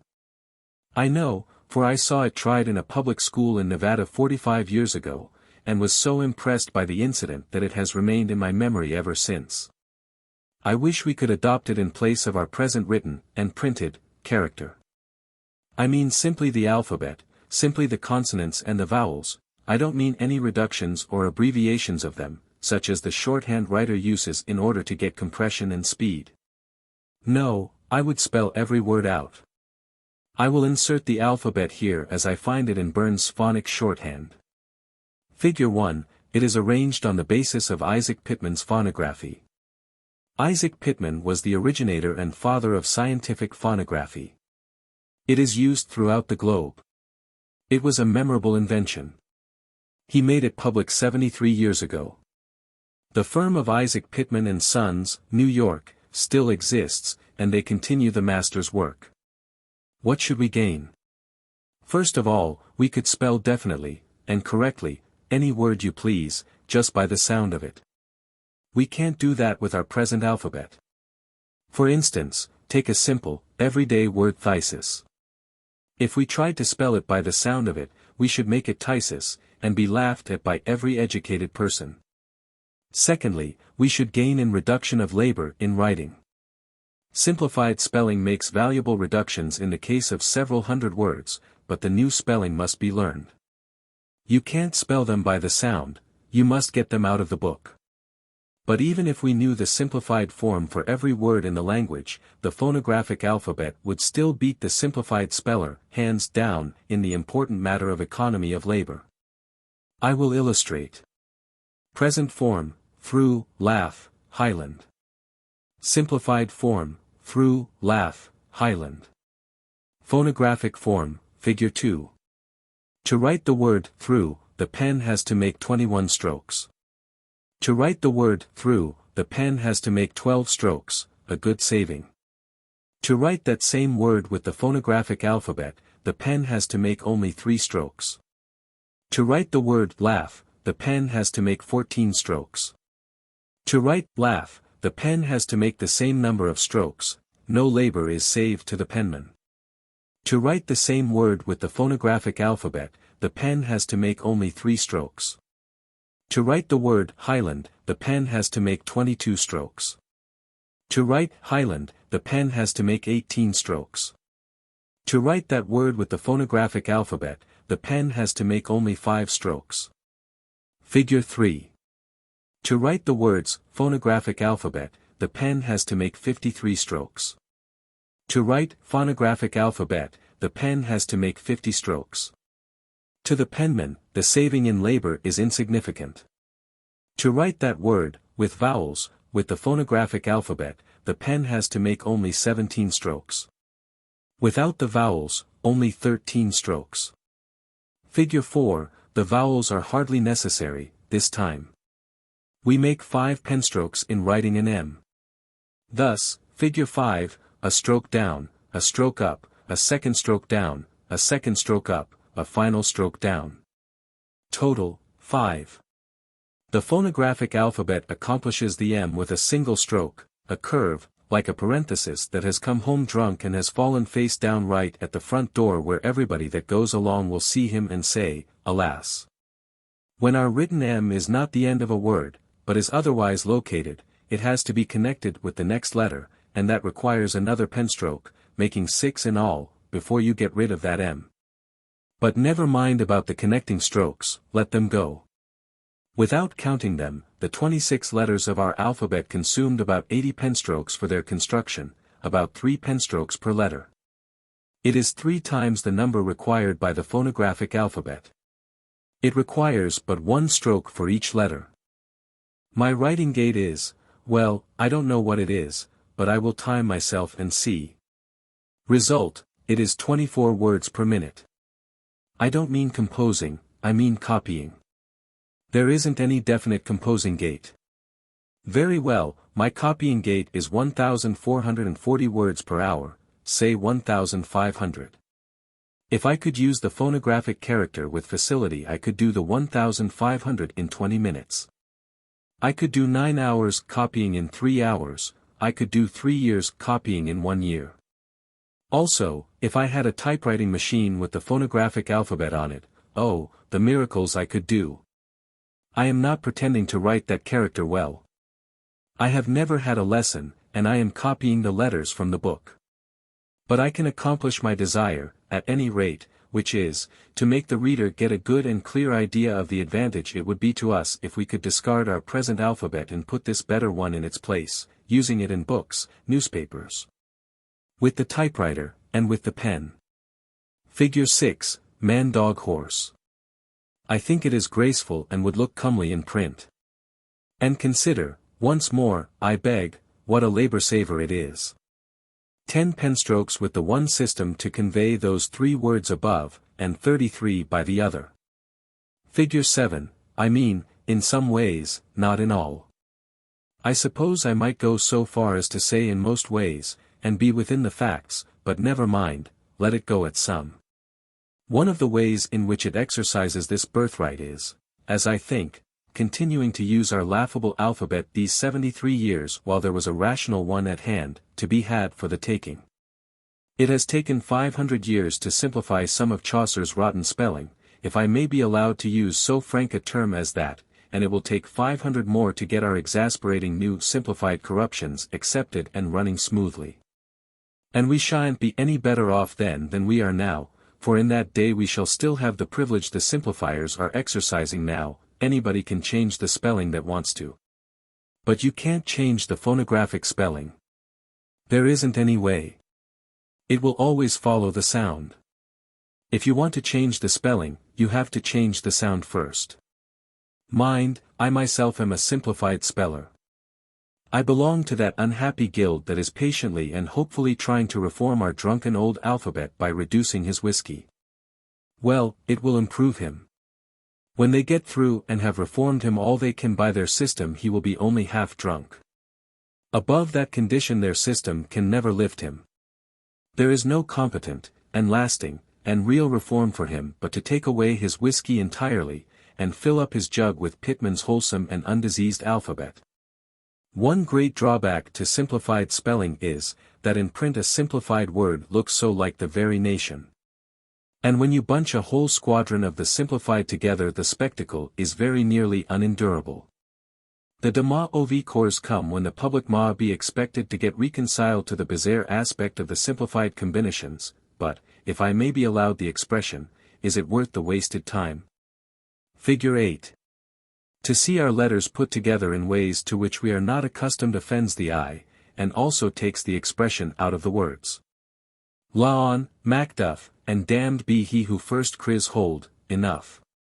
It doesn't thrill you as it used to do. The simplifications have sucked the thrill all out of it.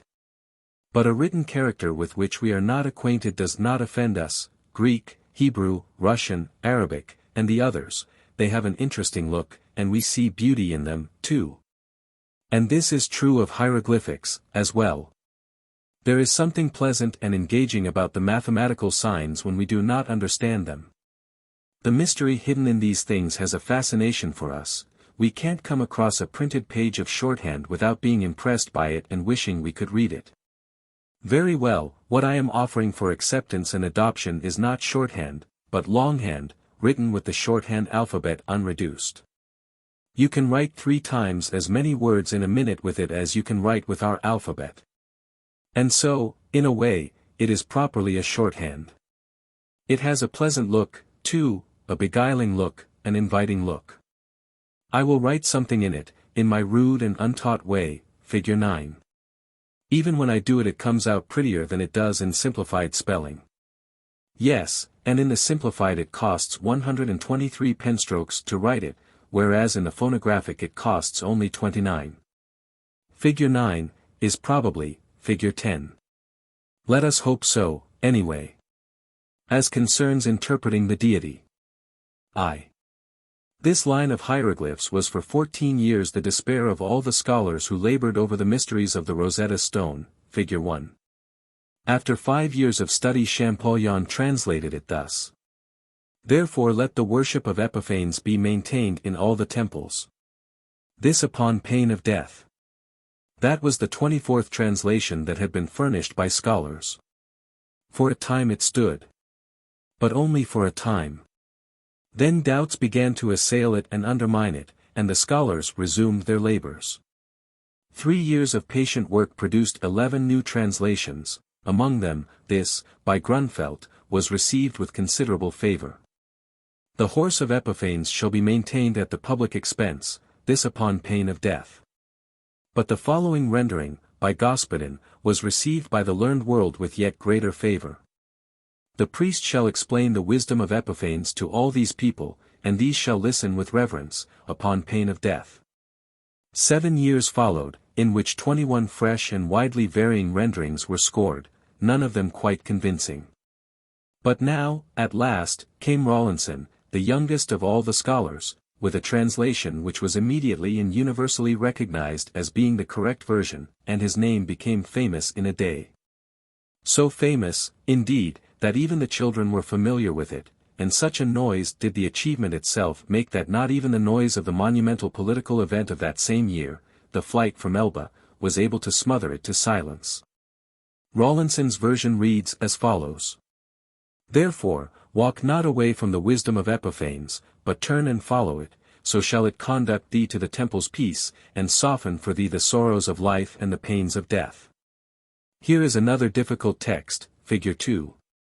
It is demotic, a style of Egyptian writing and a phase of the language which had perished from the knowledge of all men 2,500 years before the Christian era. Our red Indians have left many records, in the form of pictures, upon our crags and boulders. It has taken our most gifted and painstaking students 2 centuries to get at the meanings hidden in these pictures.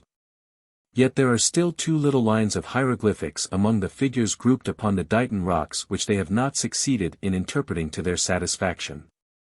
These, figure 3. The suggested solutions of this riddle are practically innumerable, they would fill a book. Thus we have infinite trouble in solving man-made mysteries. It is only when we set out to discover the secret of God that our difficulties disappear. It was always so. In antique Roman times it was the custom of the deity to try to conceal his intentions in the entrails of birds, and this was patiently and hopefully continued century after century, although the attempted concealment never succeeded. In a single recorded instance, the augurs could read entrails as easily as a modern child can read coarse print. Roman history is full of the marvels of interpretation which these extraordinary men performed. These strange and wonderful achievements move our awe and compel our admiration. Those men could pierce to the marrow of a mystery instantly. If the Rosetta Stone idea had been introduced it would have defeated them, but entrails had no embarrassments for them. Entrails have gone out, now, entrails and dreams. It was at last found out that as hiding places for the divine intentions they were inadequate. A part of the wall of VIII having in former times been struck with thunder, the response of the soothsayers was, that a native of that town would some time or other arrive at supreme power. Bon Suetonius, page 138. Some time or other. It looks indefinite, but no matter, it happened, all the same, one needed only to wait, and be patient, and keep watch, then he would find out that the thunderstroke had Caesar Augustus in mind, and had come to give notice. There were other advance advertisements. One of them appeared just before Caesar Augustus was born, and was most poetic and touching and romantic in its feelings and aspects. It was a dream. It was dreamed by Caesar Augustus's mother, and interpreted at the usual rates. Asia, before her delivery, dreamed that her bowels stretched to the stars and expanded through the whole circuit of heaven and earth. Suetonius, page 139. That was in the augur's line, and furnished him no difficulties, but it would have taken Rawlinson and Champollion 14 years to make sure of what it meant, because they would have been surprised and dizzy. It would have been too late to be valuable, then, and the bill for service would have been barred by the statute of limitation. In those old Roman days a gentleman's education was not complete until he had taken a theological course at the seminary and learned how to translate entrails. Caesar Augustus's education received this final polish. All through his life, whenever he had poultry on the menu he saved the interiors and kept himself informed of the deity's plans by exercising upon those interiors the arts of augury. In his first consulship, while he was observing the auguries, 12 vultures presented themselves, as they had done to Romulus. And when he offered sacrifice, the livers of all the victims were folded inward in the lower part. A circumstance which was regarded by those present who had skill in things of that nature, as an indubitable prognostic of great and wonderful fortune. Suetonius, page 141. Indubitable is a strong word, but no doubt it was justified, if the livers were really turned that way. In those days chicken livers were strangely and delicately sensitive to coming events, no matter how far off they might be. And they could never keep still, but would curl and squirm like that, particularly when vultures came and showed interest in that approaching great event and in breakfast. 2. We may now skip 1130 or 40 years, which brings us down to enlightened Christian times and the troubled days of King Stephen of England. The augur has had his day and has been long ago forgotten. The priest had fallen heir to his trade. King Henry is dead. Stephen, that bold and outrageous person, comes flying over from Normandy to steal the throne from Henry's daughter. He accomplished his crime, and Henry of Huntingdon, a priest of high degree, mourns over it in his chronicle. The Archbishop of Canterbury consecrated Stephen, wherefore the Lord visited the Archbishop with the same judgment which he had inflicted upon him who struck Jeremiah the great priest. He died within a year. Stephen's was the greater offense, but Stephen could wait, not so the Archbishop, apparently. The kingdom was a prey to intestine wars, slaughter, fire, and rapine spread ruin throughout the land. Cries of distress, horror, and woe rose in every quarter. That was the result of Stephen's crime. These unspeakable conditions continued during 19 years. Then Stephen died as comfortably as any man ever did, and was honorably buried. It makes one pity the poor Archbishop, and wish that he, too, could have been let off as leniently. How did Henry of Huntingdon know that the Archbishop was sent to his grave by judgment of God for consecrating Stephen? He does not explain. Neither does he explain why Stephen was awarded a pleasanter death than he was entitled to, while the aged King Henry, his predecessor, who had ruled England 35 years to the people's strongly worded satisfaction, was condemned to close his life in circumstances most distinctly unpleasant, inconvenient, and disagreeable.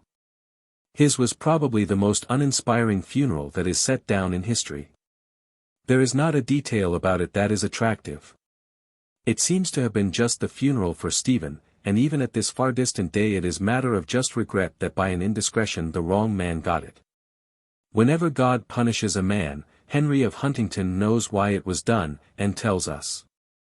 And his pen is eloquent with admiration, but when a man has earned punishment, and escapes, he does not explain. He is evidently puzzled, but he does not say anything. I think it is often apparent that he is pained by these discrepancies, but loyally tries his best not to show it. When he cannot praise, he delivers himself of a silence so marked that a suspicious person could mistake it for suppressed criticism. However, he has plenty of opportunities to feel contented with the way things go. His book is full of them. King David of Scotland, under colour of religion, caused his followers to deal most barbarously with the English. They ripped open women, tossed children on the points of spears, butchered priests at the altars, and, cutting off the heads from the images on crucifixes, placed them on the bodies of the slain, while in exchange they fixed on the crucifixes the heads of their victims. Wherever the Scots came, there was the same scene of horror and cruelty, women shrieking, old men lamenting, amid the groans of the dying in the despair of the living. But the English got the victory. Then the chief of the men of Lothian fell, pierced by an arrow, and all his followers were put to flight. For the Almighty was offended at them and their strength was rent like a cobweb. Offended at them for what? For committing those fearful butcheries? No, for that was the common custom on both sides, and not open to criticism. Then was it for doing the butcheries, under cover of religion? No, that was not it. Religious feeling was often expressed in that fervent way all through those old centuries. The truth is, he was not offended at them at all, he was only offended at their king, who had been false to an oath. Then why did not he put the punishment upon the king instead of upon them? It is a difficult question. One can see by the chronicle that the judgments fell rather customarily upon the wrong person, but Henry of Huntingdon does not explain why. Here is one that went true, the chronicler's satisfaction in it is not hidden. In the month of August, Providence displayed its justice in a remarkable manner. For two of the nobles who had converted monasteries into fortifications, expelling the monks, their sin being the same, met with a similar punishment. Robert Marmion was one, Godfrey de Mandeville the other. Robert Marmion, issuing forth against the enemy, was slain under the walls of the monastery, being the only one who fell, though he was surrounded by his troops. Dying excommunicated, he became subject to death everlasting. In like manner Earl Godfrey was singled out among his followers, and shot with an arrow by a common foot soldier. He made light of the wound, but he died of it in a few days, under excommunication. See here the like judgment of God, memorable through all ages. This exaltation jars upon me, not because of the death of the men, for they deserve that, but because it is death eternal, in white-hot fire and flame. It makes my flesh crawl. I have not known more than 3 men, or perhaps 4, in my whole lifetime, whom I would rejoice to see writhing in those fires for even a year, let alone forever. I believe I would relent before the year was up, and get them out if I could. I think that in the long run, if a man's wife and babies, who had not harmed me, should come crying and pleading, I couldn't stand it, I know I should forgive him and let him go, even if he had violated a monastery. Henry of Huntingdon has been watching Godfrey and Marmion for nearly 750 years, now, but I couldn't do it, I know I couldn't. I am soft and gentle in my nature, and I should have forgiven them 77 times, long ago. And I think God has, but this is only an opinion, and not authoritative, like Henry of Huntingdon's interpretations. I could learn to interpret, but I have never tried, I get so little time. All through his book Henry exhibits his familiarity with the intentions of God, and with the reasons for his intentions. Sometimes, very often. In fact, the act follows the intention after such a wide interval of time that one wonders how Henry could fit one act out of 100 to one intention out of 100 and get the thing right every time when there was such abundant choice among acts and intentions. Sometimes a man offends the deity with a crime, and is punished for it 30 years later. Meantime he has committed a million other crimes. No matter, Henry can pick out the one that brought the worms. Worms were generally used in those days for the slaying of particularly wicked people. This has gone out, now, but in old times it was a favorite. It always indicated a case of wrath. For instance, the just God avenging Robert Fitzhildebrand's perfidy, a worm grew in his vitals, which gradually gnawing its way through his intestines fattened on the abandoned man till, tortured with excruciating sufferings and venting himself in bitter moans, he was by a fitting punishment brought to his end. p. 400. It was probably an alligator, but we cannot tell, we only know it was a particular breed, and only used to convey wrath. Some authorities think it was an ichthyosaurus, but there is much doubt. However, one thing we do know. And that is that worm had been due years and years. Robert F. had violated a monastery once. He had committed unprintable crimes since, and they had been permitted, under disapproval, but the ravishment of the monastery had not been forgotten nor forgiven, and the worm came at last. Why were these reforms put off in this strange way? What was to be gained by it? Did Henry of Huntington really know his facts, or was he only guessing? Sometimes I am half persuaded that he is only a guesser, and not a good one. The divine wisdom must surely be of the better quality than he makes it out to be. 500 years before Henry's time some forecasts of the Lord's purposes were furnished by a pope, who perceived, by certain perfectly trustworthy signs furnished by the deity for the information of his familiars, that the end of the world was about to come. But as this end of the world draws near, many things are at hand which have not before happened, as changes in the air, terrible signs in the heavens, tempests out of the common order of the seasons, wars, famines, pestilences, earthquakes in various places. All which will not happen in our days, but after our days all will come to pass. Still, the end was so near that these signs were sent before that we may be careful for our souls and be found prepared to meet the impending judgment. That was 1300 years ago. This is really no improvement on the work of the Roman augurs. Concerning tobacco. Written about 1893, not before published. As concerns tobacco, there are many superstitions. And the chiefest is this, that there is a standard governing the matter, whereas there is nothing of the kind. Each man's own preference is the only standard for him, the only one which he can accept, the only one which can command him. A congress of all the tobacco lovers in the world could not elect a standard which would be binding upon you or me, or would even much influence us. The next superstition is that a man has a standard of his own. He hasn't.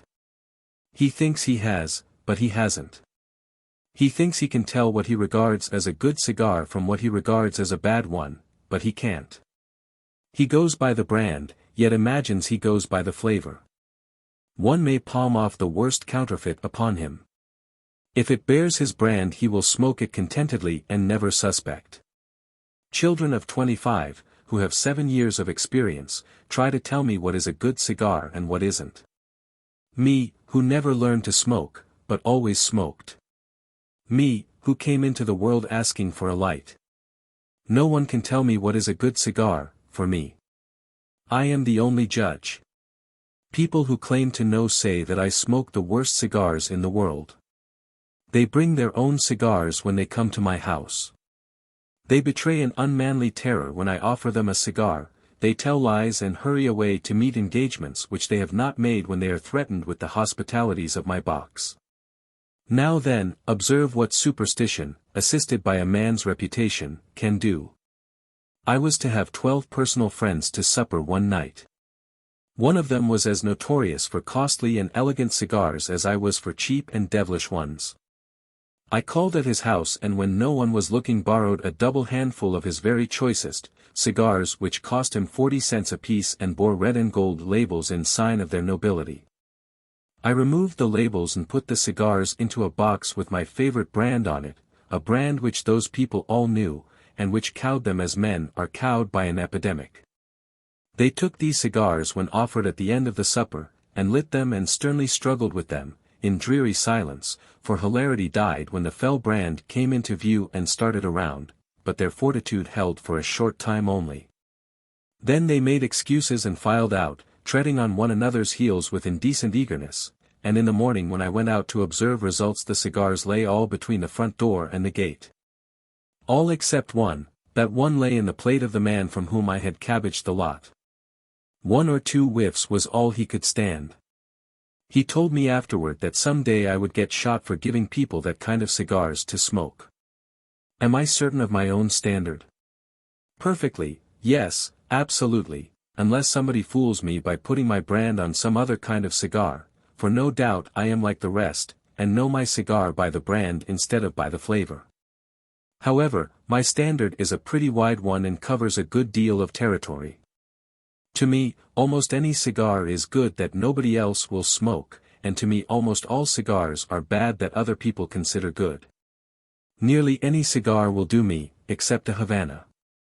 People think they hurt my feelings when they come to my house with their life preservers on, I mean, with their own cigars in their pockets.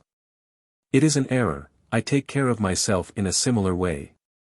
When I go into danger, that is, into rich people's houses, where, in the nature of things, they will have high-tariff cigars, red and gilt-girded and nested in a rosewood box along with a damp sponge.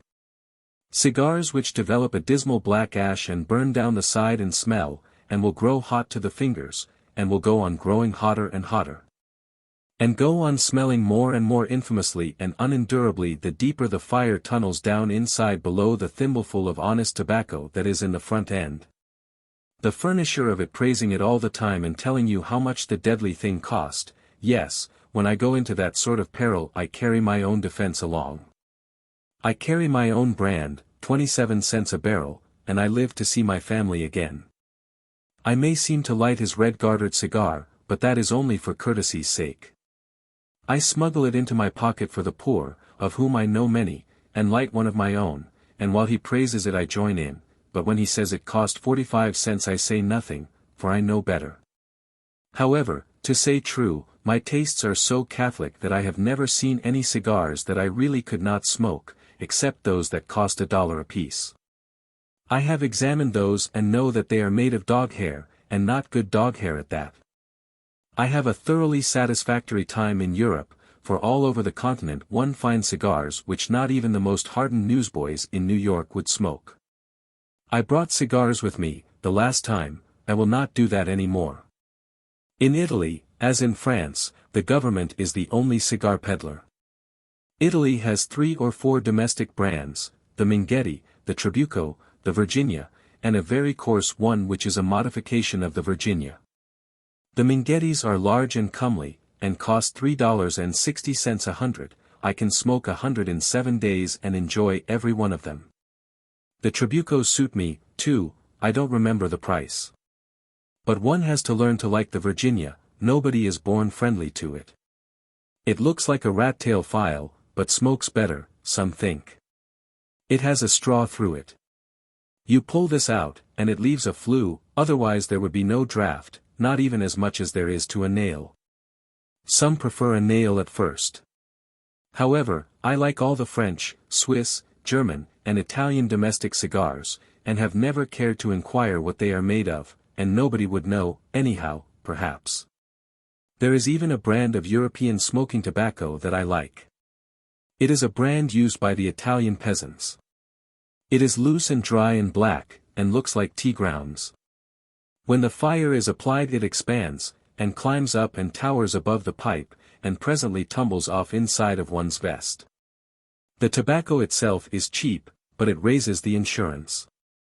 It is as I remarked in the beginning, the taste for tobacco is a matter of superstition. There are no standards, no real standards. Each man's preference is the only standard for him, the only one which he can accept, the only one which can command him. The bee. It was Maeterlinck who introduced me to the bee. I mean, in the psychical and in the poetical way. I had had a business introduction earlier. It was when I was a boy. It is strange that I should remember a formality like that so long, it must be nearly 60 years. Bee scientists always speak of the bee as she. It is because all the important bees are of that sex. In the hive there is one married bee, called the queen. She has 50,000 children, of these, about 100 are sons, the rest are daughters. Some of the daughters are young maids, some are old maids, and all are virgins and remain so. Every spring the queen comes out of the hive and flies away with one of her sons and marries him. The honeymoon lasts only an hour or two. Then the queen divorces her husband and returns home competent to lay 2 million eggs. This will be enough to last the year, but not more than enough, because hundreds of bees get drowned every day, and other hundreds are eaten by birds, and it is the queen's business to keep the population up to standard, say, 50,000. She must always have that many children on hand and efficient during the busy season, which is summer, or winter would catch the community short of food. She lays from 2,000 to 3,000 eggs a day, according to the demand. And she must exercise judgment, and not lay more than are needed in a slim flower harvest, nor fewer than are required in a prodigal one, or the board of directors will dethrone her and elect a queen that has more sense. There are always a few royal heirs in stock and ready to take her place, ready and more than anxious to do it, although she is their own mother. These girls are kept by themselves, and are regally fed and tended from birth. No other bees get such fine food as they get, or live such a high and luxurious life. By consequence they are larger and longer and sleeker than their working sisters. And they have a curved sting, shaped like a scimitar, while the others have a straight one. A common bee will sting anyone or anybody, but a royalty stings royalties only. A common bee will sting and kill another common bee, for cause, but when it is necessary to kill the queen other ways are employed. When a queen has grown old and slack and does not lay eggs enough, one of her royal daughters is allowed to come to attack her, the rest of the bees looking on at the duel and seeing fair play. It is a duel with the curved stings. If one of the fighters gets hard-pressed and gives it up and runs, she is brought back and must try again, once, maybe twice, then, if she runs yet once more for her life, judicial death is her portion. Her children pack themselves into a ball around her person and hold her in that compact grip 2 or 3 days, until she starves to death or is suffocated. Meantime the victor bee is receiving royal honors and performing the one royal function, laying eggs. As regards the ethics of the judicial assassination of the queen, that is a matter of politics, and will be discussed later, in its proper place. During substantially the whole of her short life of 5 or 6 years the queen lives in the Egyptian darkness and stately seclusion of the royal apartments, with none about her but plebeian servants, who give her empty lip affection in place of the love which her heart hungers for, who spy upon her in the interest of her waiting heirs, and report and exaggerate her defects and deficiencies to them, who fawn upon her and flatter her to her face and slander her behind her back, who grovel before her in the day of her power and forsake her in her age and weakness. There she sits, friendless, upon her throne through the long night of her life, cut off from the consoling sympathies and sweet companionship and loving endearments which she craves, by the gilded barriers of her awful rank. A forlorn exile in her own house and home, weary object of formal ceremonies and machine-made worship, winged child of the sun, native to the free air and the blue skies and the flowery fields. Doomed by the splendid accident of her birth to trade this priceless heritage for a black captivity, a tinsel grandeur, and a loveless life. With shame and insult at the end and a cruel death, and condemned by the human instinct in her to hold the bargain valuable. Huber, Lubbock, Maeterlinck, in fact, all the great authorities, are agreed in denying that the bee is a member of the human family. I do not know why they have done this, but I think it is from dishonest motives. Why, the innumerable facts brought to light by their own painstaking and exhaustive experiments prove that if there is a master fool in the world, it is the bee. That seems to settle it. But that is the way of the scientist. He will spend 30 years in building up a mountain range of facts with the intent to prove a certain theory. Then he is so happy in his achievement that as a rule he overlooks the main chief fact of all, that his accumulation proves an entirely different thing. When you point out this miscarriage to him he does not answer your letters. When you call to convince him, the servant prevaricates and you do not get in. Scientists have odious manners, except when you prop up their theory, then you can borrow money of them. To be strictly fair, I will concede that now and then one of them will answer your letter, but when they do they avoid the issue, you cannot pin them down. When I discovered that the bee was human I wrote about it to all those scientists whom I have just mentioned. For evasions, I have seen nothing to equal the answers I got. After the queen, the personage next in importance in the hive is the virgin. The virgins are 50,000 or 100,000 in number, and they are the workers, the laborers. No work is done, in the hive or out of it, save by them. The males do not work, the queen does no work, unless laying eggs is work, but it does not seem so to me.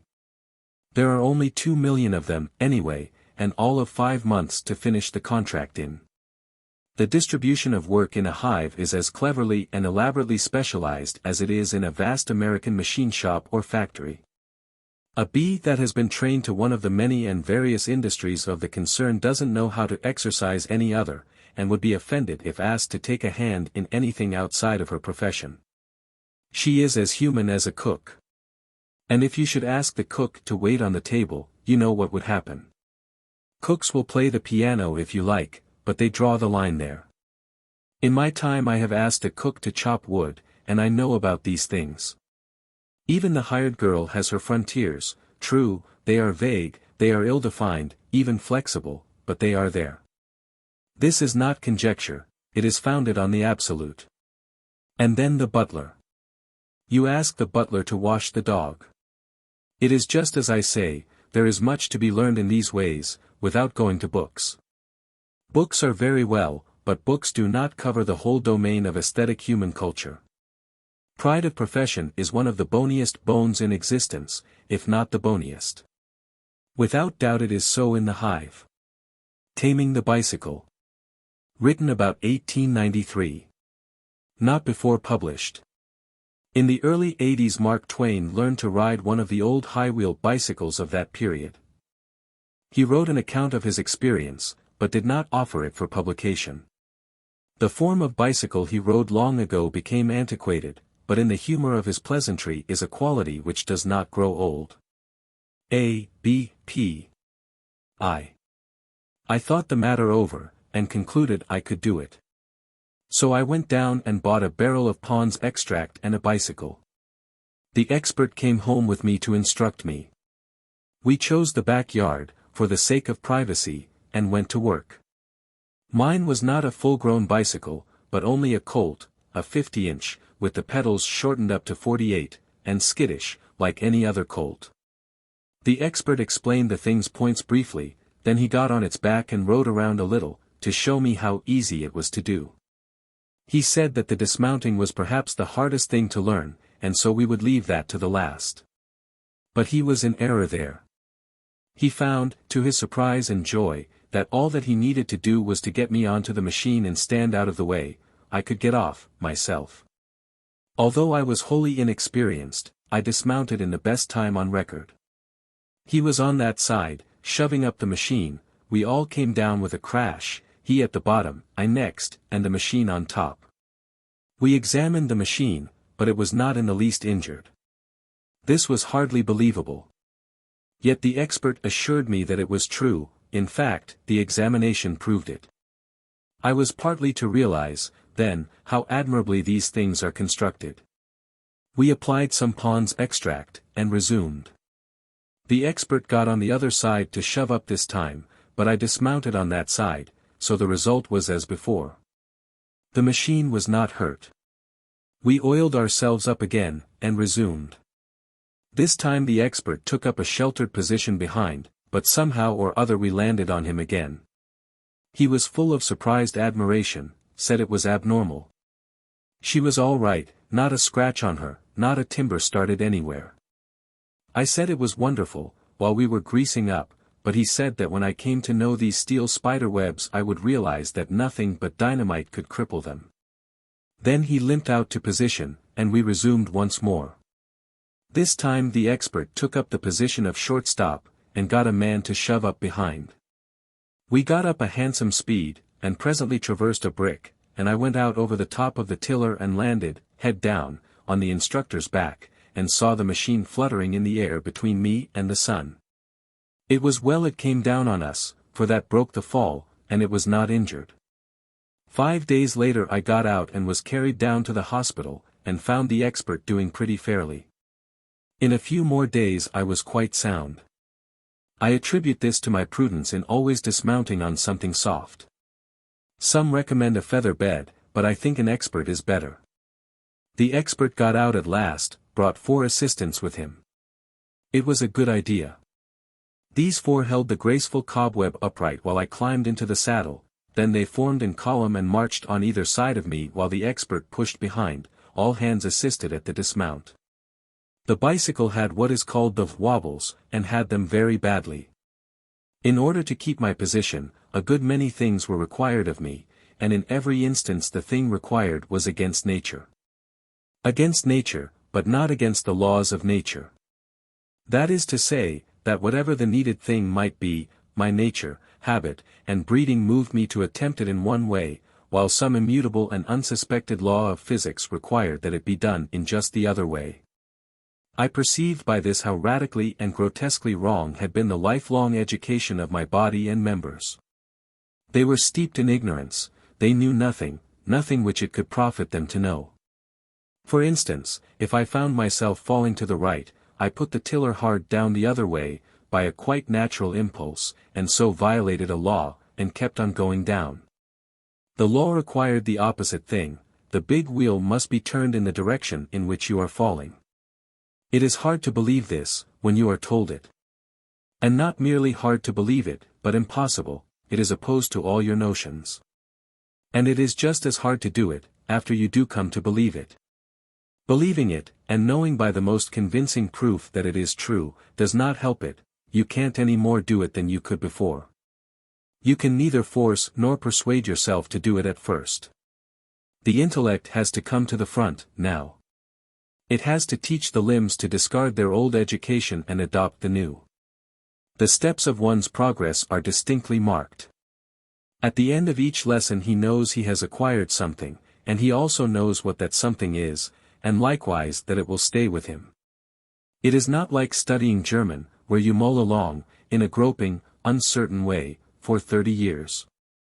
And at last, just as you think you've got it, they spring the subjunctive on you, and there you are.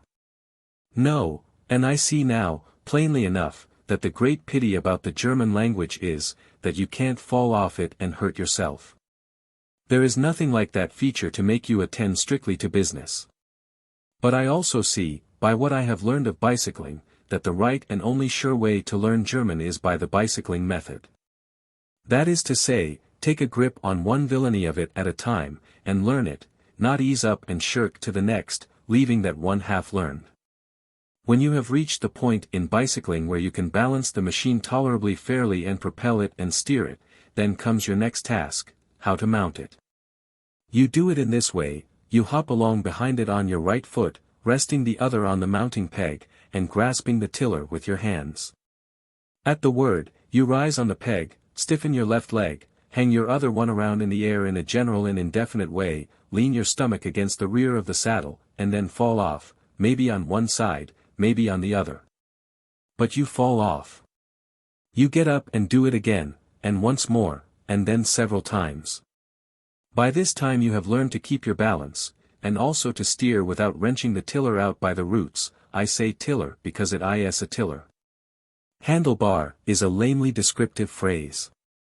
So you steer along, straight ahead, a little while, then you rise forward, with a steady strain, bringing your right leg, and then your body, into the saddle, catch your breath, fetch a violent hitch this way and then that, and down you go again.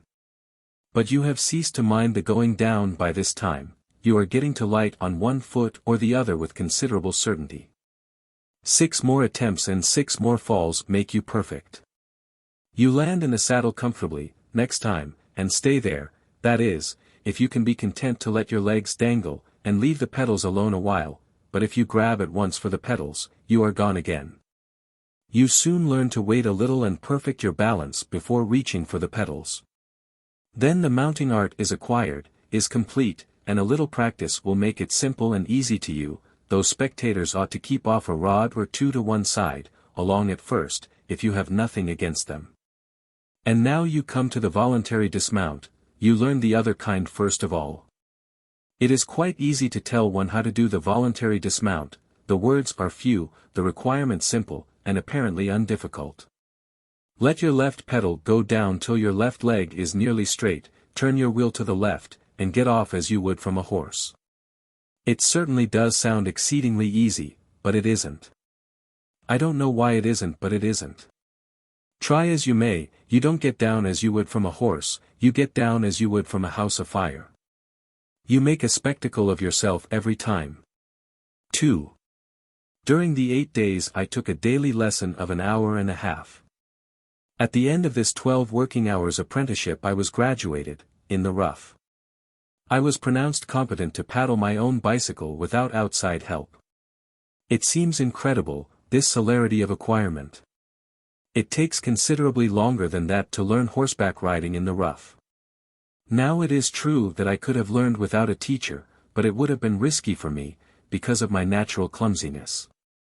The self-taught man seldom knows anything accurately, and he does not know a tenth as much as he could have known if he had worked under teachers. And, besides, he brags, and is the means of fooling other thoughtless people into going and doing as he himself has done. There are those who imagine that the unlucky accidents of life, life's experiences, are in some way useful to us. I wish I could find out how. I never knew one of them to happen twice. They always change off and swap around and catch you on your inexperienced side. If personal experience can be worth anything as an education, it wouldn't seem likely that you could trip Methuselah. And yet if that old person could come back here, it is more than likely that one of the first things he would do would be to take hold of one of these electric wires and tie himself all up in a knot.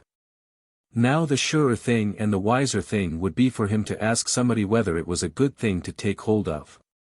But that would not suit him. He would be one of the self-taught kind that go by experience. He would want to examine for himself. And he would find, for his instruction, that the coiled patriarch shuns the electric wire. And it would be useful to him, too, and would leave his education in quite a complete and rounded-out condition, till he should come again, some day, and go to bouncing a dynamite tin around to find out what was in it. But we wander from the point. However, get a teacher, it saves much time and Pond's extract. Before taking final leave of me, my instructor inquired concerning my physical strength, and I was able to inform him that I hadn't any. He said that that was a defect which would make uphill wheeling pretty difficult for me at first, but he also said the bicycle would soon remove it. The contrast between his muscles and mine was quite marked. He wanted to test mine, so I offered my biceps, which was my best. It almost made him smile. He said, "It is pulpy, and soft, and yielding, and rounded, it evades pressure, and glides from under the fingers. In the dark a body might think it was an oyster in a rag." Perhaps this made me look grieved, for he added, briskly, "Oh, that's all right, you needn't worry about that, in a little while you can't tell it from a petrified kidney. Just go right along with your practice, you're all right." Then he left me, and I started out alone to seek adventures. You don't really have to seek them, that is nothing but a phrase, they come to you. I chose a reposeful Sabbath day sort of a back street which was about 30 yards wide between the curbstones. I knew it was not wide enough, still, I thought that by keeping strict watch and wasting no space unnecessarily I could crowd through. Of course I had trouble mounting the machine, entirely on my own responsibility, with no encouraging moral support from the outside, no sympathetic instructor to say, "Good. Now you're doing well, good again, don't hurry, there, now, you're all right, brace up, go ahead." In place of this I had some other support.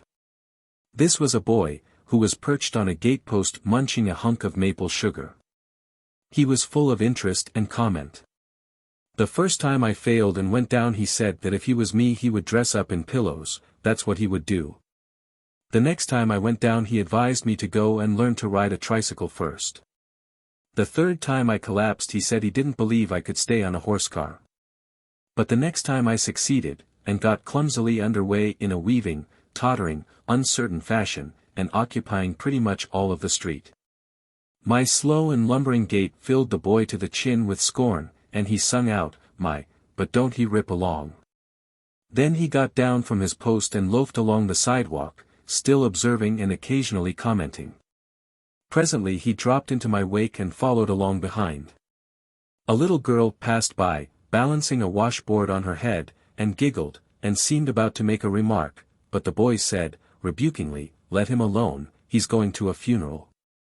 I had been familiar with that street for years, and had always supposed it was a dead level, but it was not, as the bicycle now informed me, to my surprise. The bicycle, in the hands of a novice, is as alert and acute as a spirit level in the detecting of delicate and vanishing shades of difference in these matters. It notices a rise where your untrained eye would not observe that one existed. It notices any decline which water will run down. I was toiling up a slight rise, but was not aware of it. It made me tug and pant and perspire, and still, labor as I might, the machine came almost to a standstill every little while. At such times the boy would say, "That's it. Take a rest, there ain't no hurry. They can't hold the funeral without you." Stones were a bother to me. Even the smallest ones gave me a panic when I went over them. I could hit any kind of a stone, no matter how small, if I tried to miss it, and of course at first I couldn't help trying to do that. It is but natural. It is part of the ass that is put in us all, for some inscrutable reason. I was at the end of my course, at last, and it was necessary for me to round to. This is not a pleasant thing, when you undertake it for the first time on your own responsibility, and neither is it likely to succeed. Your confidence oozes away, you fill steadily up with nameless apprehensions, every fiber of you is tense with a watchful strain, you start a cautious and gradual curve, but your squirmy nerves are all full of electric anxieties. So the curve is quickly demoralized into a jerky and perilous zigzag. Then suddenly the nickel-clad horse takes the bit in its mouth and goes slanting for the curbstone, defying all prayers and all your powers to change its mind, your heart stands still, your breath hangs fire, your legs forget to work. Straight on you go, and there are but a couple of feet between you and the curb now. And now is the desperate moment, the last chance to save yourself. Of course all your instructions fly out of your head, and you whirl your will away from the curb instead of toward it, and so you go sprawling on that granite-bound inhospitable shore. That was my luck, that was my experience. I dragged myself out from under the indestructible bicycle and sat down on the curb to examine. I started on the return trip. It was now that I saw a farmer's wagon poking along down toward me, loaded with cabbages. If I needed anything to perfect the precariousness of my steering, it was just that. The farmer was occupying the middle of the road with his wagon, leaving barely 14 or 15 yards of space on either side. I couldn't shout at him, a beginner can't shout, if he opens his mouth he is gone, he must keep all his attention on his business. But in this grisly emergency, the boy came to the rescue, and for once I had to be grateful to him. He kept a sharp lookout on the swiftly varying impulses and inspirations of my bicycle, and shouted to the man accordingly. To the left. Turn to the left, or this jackass LL run over you. The man started to do it. No, to the right, to the right. Hold on. That won't do, to the left, to the right, to the left, right. Left, stay where you are, or you're a goner. And just then I caught the off horse in the starboard and went down in a pile. I said, hang it. Couldn't you see I was coming? Yes, I see you was coming, but I couldn't tell which way you was coming. Nobody could, now, could they? You couldn't yourself, now, could you? So what could I do? There was something in that, and so I had the magnanimity to say so. I said I was no doubt as much to blame as he was. Within the next 5 days I achieved so much progress that the boy couldn't keep up with me. He had to go back to his gatepost, and content himself with watching me fall at long range. There was a row of low stepping stones across one end of the street, a measured yard apart. Even after I got so I could steer pretty fairly, I was so afraid of those stones that I always hit them. They gave me the worst falls I ever got in that street, except those which I got from dogs.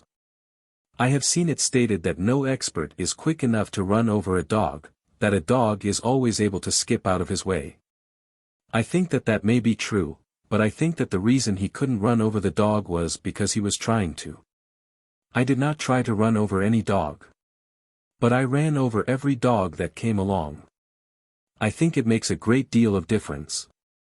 If you try to run over the dog he knows how to calculate, but if you are trying to miss him he does not know how to calculate, and is liable to jump the wrong way every time. It was always so in my experience. Even when I could not hit a wagon I could hit a dog that came to see me practice. They all liked to see me practice, and they all came, for there was very little going on in our neighborhood to entertain a dog.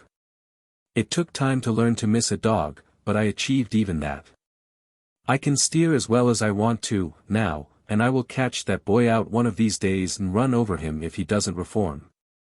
Get a bicycle. You will not regret it, if you live. Is Shakespeare dead? From my autobiography. I. Scattered here and there through the stacks of unpublished manuscript which constitute this formidable autobiography and diary of mine.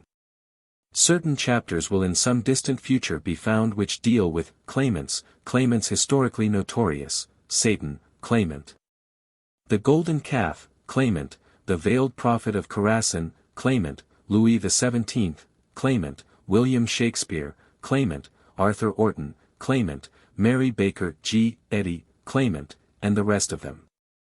Eminent claimants, successful claimants, defeated claimants, royal claimants, pleb claimants, showy claimants, shabby claimants, revered claimants, despised claimants. Twinkle star-like here and there and yonder through the mists of history and legend and tradition, and, oh, all the darling tribe are clothed in mystery and romance. And we read about them with deep interest and discussed them with loving sympathy or with rancorous resentment, according to which side we hitch ourselves to. It has always been so with the human race. There was never a claimant that couldn't get a hearing, nor one that couldn't accumulate a rapturous following, no matter how flimsy and apparently unauthentic his claim might be. Arthur Orton's claim that he was the lost Tichborne baronet come to life again was as flimsy as Mrs. Eddy's that she wrote science and health from the direct dictation of the deity. Yet in England nearly 40 years ago Orton had a huge army of devotees and incorrigible adherents, many of whom remained stubbornly unconvinced after their fat god had been proven an impostor and jailed as a perjurer, and today Mrs. Eddy's following is not only immense, but is daily augmenting in numbers and enthusiasm. Orton had many fine and educated minds among his adherents, Mrs. Eddy has had the like among hers from the beginning. Her church is as well equipped in those particulars as is any other church. Claimants can always count upon a following, it doesn't matter who they are, nor what they claim, nor whether they come with documents or without. It was always so. Down out of the long-vanished past, across the abyss of the ages, if you listen, you can still hear the believing multitudes shouting for Perkin Warbeck and Lambert Simnel. A friend has sent me a new book, from England, The Shakespeare Problem Restated, well restated and closely reasoned, and my 50 years' interest in that matter, asleep for the last 3 years, is excited once more. It is an interest which was born of Delia Bacon's book, away back in that ancient day, 1857, or maybe 1856.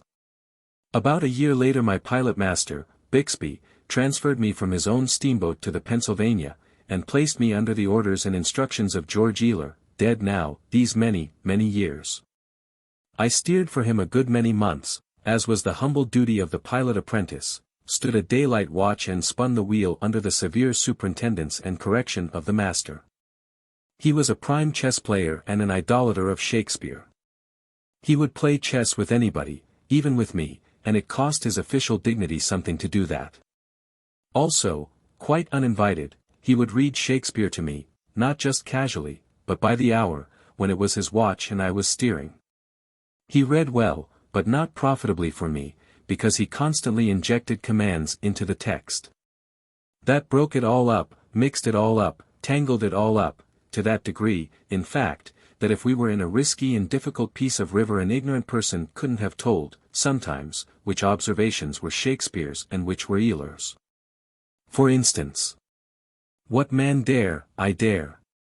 Approach thou, what are you laying in the leads for? What a hell of an idea. Like the rugged ease her off a little, ease her off. Rugged Russian bear, the armed rhinoceros or the there she goes. Meet her, meet her. Didn't you know she'd smell the reef if you crowded it like that? Hyrcan tiger, take any shape but that and my firm nerve she'll be in the woods the first you know. Stop the starboard. Come ahead strong on the larboard. Back the starboard. Now then, you're all right, come ahead on the starboard, straighten up and go long, never tremble, or be alive again, and dare me to the desert damnation, can't you keep away from that greasy water? Pull her down. Snatch her. Snatch her bald-headed. With thy sword, if trembling I inhabit then, lay in the leads, no, only with the starboard one, leave the other alone, protest me the baby of a girl. Hence horrible shadow. 8 bells, that watchman's asleep again, I reckon, go down and call Brown yourself, unreal mockery, hence. He certainly was a good reader, and splendidly thrilling and stormy and tragic, but it was a damage to me, because I have never since been able to read Shakespeare in a calm and sane way. I cannot rid it of his explosive interlardings, they break in everywhere with their irrelevant, what in hell are you up to now? Pull her down. More. More. There now, steady as you go, and the other disorganizing interruptions that were always leaping from his mouth. When I read Shakespeare now I can hear them as plainly as I did in that long-departed time, 51 years ago. I never regarded Eeyler's readings as educational. Indeed, they were a detriment to me. His contributions to the text seldom improved it, but barring that detail he was a good reader, I can say that much for him. He did not use the book, and did not need to, he knew his Shakespeare as well as Euclid ever knew his multiplication table.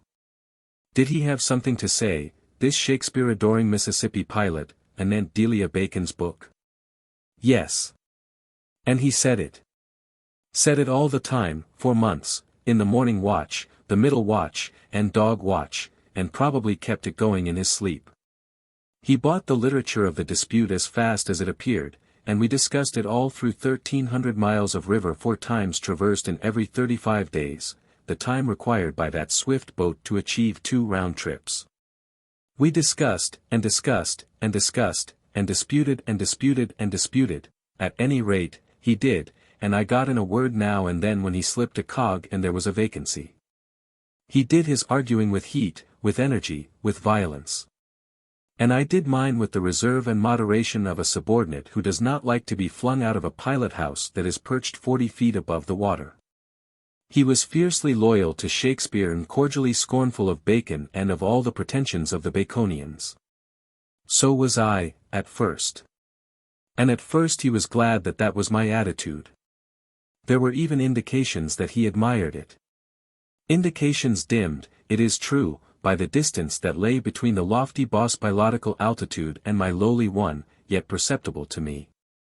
Perceptible, and translatable into a compliment coming down from above the snow line and not well thawed in the transit, and not likely to set anything afire, not even a cub pilot's self-conceit.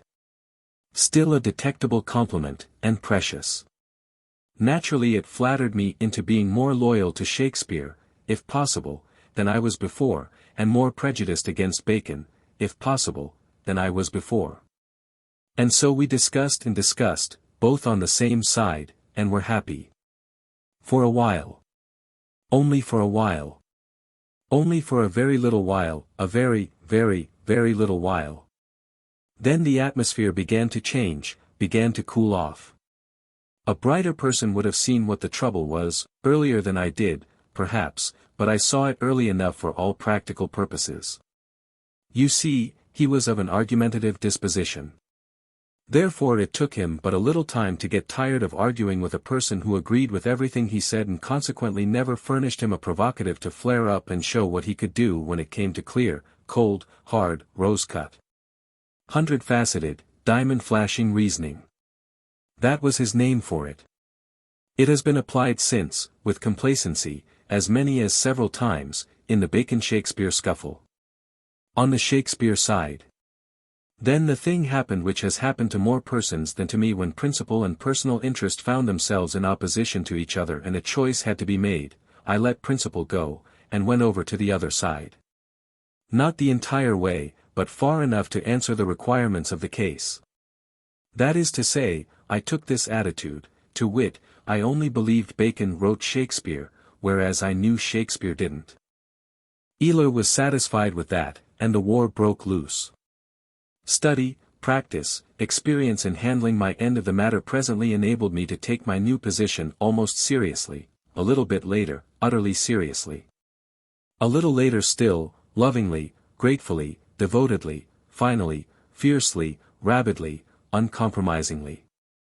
After that I was welded to my faith, I was theoretically ready to die for it, and I looked down with compassion not unmixed with scorn upon everybody else's faith that didn't tally with mine. That faith, imposed upon me by self-interest in that ancient day, remains my faith today, and in it I find comfort, solace, peace, and never-failing joy. You see how curiously theological it is. The rice Christian of the Orient goes through the very same steps. When he is after rice and the missionary is after him, he goes for rice, and remains to worship.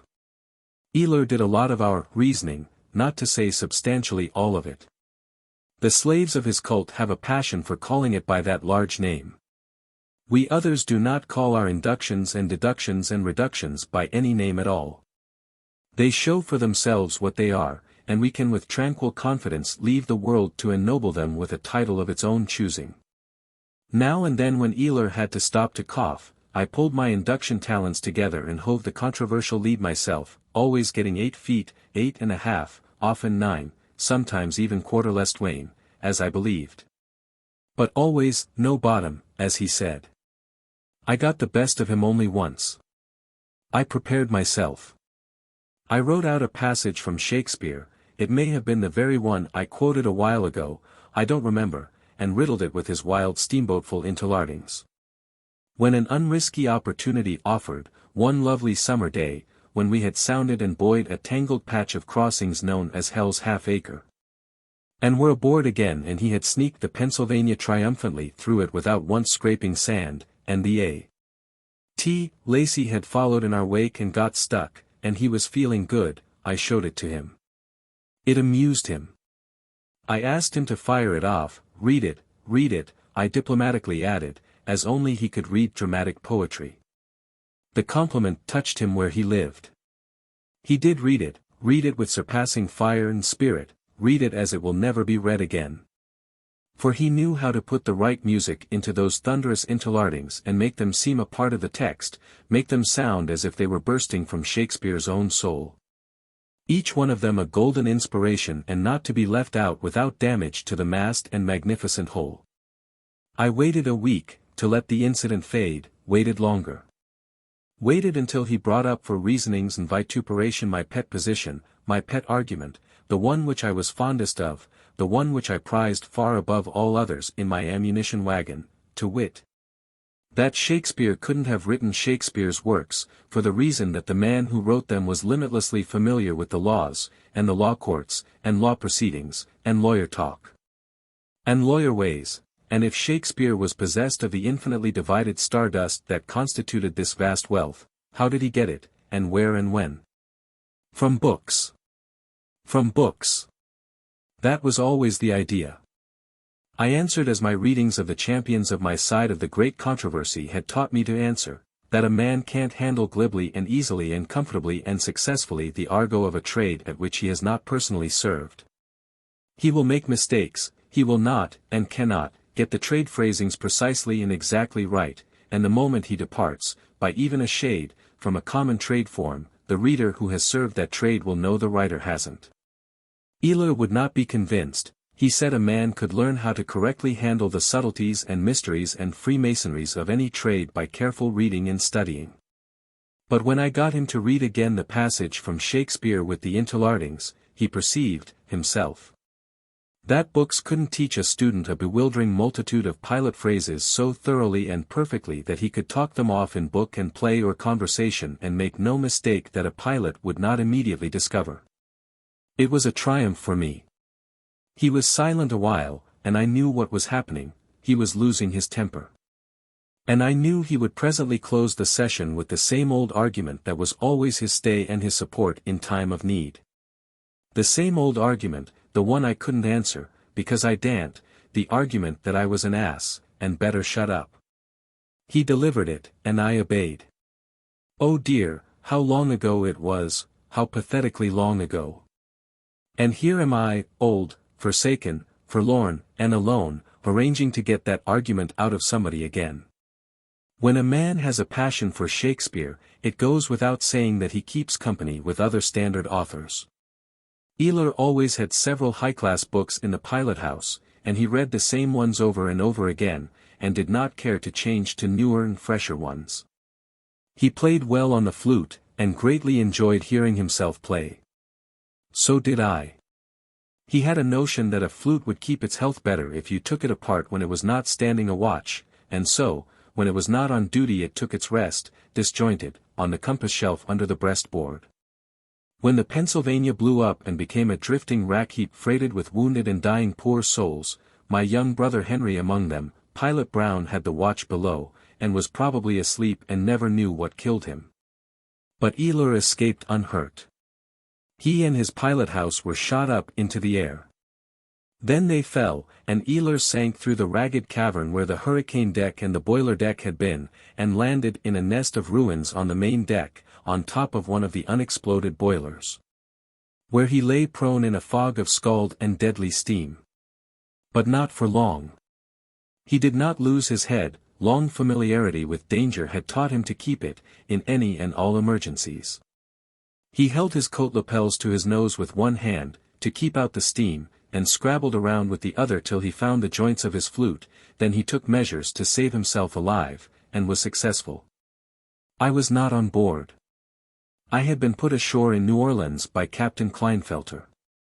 The reason, however, I have told all about it in the book called Old Times on the Mississippi, and it isn't important, anyway, it is so long ago. 2. When I was a Sunday school scholar, something more than 60 years ago, I became interested in Satan, and wanted to find out all I could about him. I began to ask questions, but my class teacher, Mr. Barclay, the stonemason, was reluctant about answering them, it seemed to me. I was anxious to be praised for turning my thoughts to serious subjects when there wasn't another boy in the village who could be hired to do such a thing. I was greatly interested in the incident of Eve and the serpent, and thought Eve's calmness was perfectly noble. I asked Mr. Barclay if he had ever heard of another woman who, being approached by a serpent, would not excuse herself and break for the nearest timber. He did not answer my question, but rebuked me for inquiring into matters above my age and comprehension. I will say for Mr. Barclay that he was willing to tell me the facts of Satan's history, but he stopped there. He wouldn't allow any discussion of them. In the course of time we exhausted the facts. There were only 5 or 6 of them. You could set them all down on a visiting card. I was disappointed. I had been meditating a biography, and was grieved to find that there were no materials. I said as much, with the tears running down. Mr. Barclay's sympathy and compassion were aroused, for he was a most kind and gentle-spirited man, and he patted me on the head and cheered me up by saying there was a whole vast ocean of materials. I can still feel the happy thrill which these blessed words shot through me. Then he began to bail out that ocean's riches for my encouragement and joy. Like this, it was conjectured, though not established, that Satan was originally an angel in heaven, that he fell, that he rebelled, and brought on a war, that he was defeated, and banished to perdition. Also, we have reason to believe that later he did so and so, that we are warranted in supposing that at a subsequent time he traveled extensively, seeking whom he might devour. That a couple of centuries afterward, as tradition instructs us, he took up the cruel trade of tempting people to their ruin, with vast and fearful results. That by and by, as the probabilities seem to indicate, he may have done certain things, he might have done certain other things, he must have done still other things. And so on and so on. We set down the 5 known facts by themselves on a piece of paper, and numbered it, page 1. Then on 1,500 other pieces of paper we set down the conjectures, and suppositions, and maybes, and perhaps, and doubtless, and rumors, and guesses, and probabilities, and likelihoods, and we are permitted to thinks. And we are warranted in believings, and might have beens, and could have beens, and must have beens, and unquestionablys, and without a shadow of doubts, and behold. Materials. Why, we had enough to build a biography of Shakespeare. Yet he made me put away my pen, he would not let me write the history of Satan. Why? Because, as he said, he had suspicions that my attitude in that matter was not reverent, and that a person must be reverent when writing about the sacred characters. He said anyone who spoke flippantly of Satan would be frowned upon by the religious world and also be brought to account. I assured him, in earnest and sincere words, that he had wholly misconceived my attitude. That I had the highest respect for Satan, and that my reverence for him equaled, and possibly even exceeded, that of any member of any church. I said it wounded me deeply to perceive by his words that he thought I would make fun of Satan, and deride him, laugh at him, scoff at him. Whereas in truth I had never thought of such a thing, but had only a warm desire to make fun of those others and laugh at them. What others? Why, the supposers, the perhapsers, the might-have-beeners, the could-have-beeners, the must-have-beeners, the without a shadow of doubters, the we are warranted in believingers.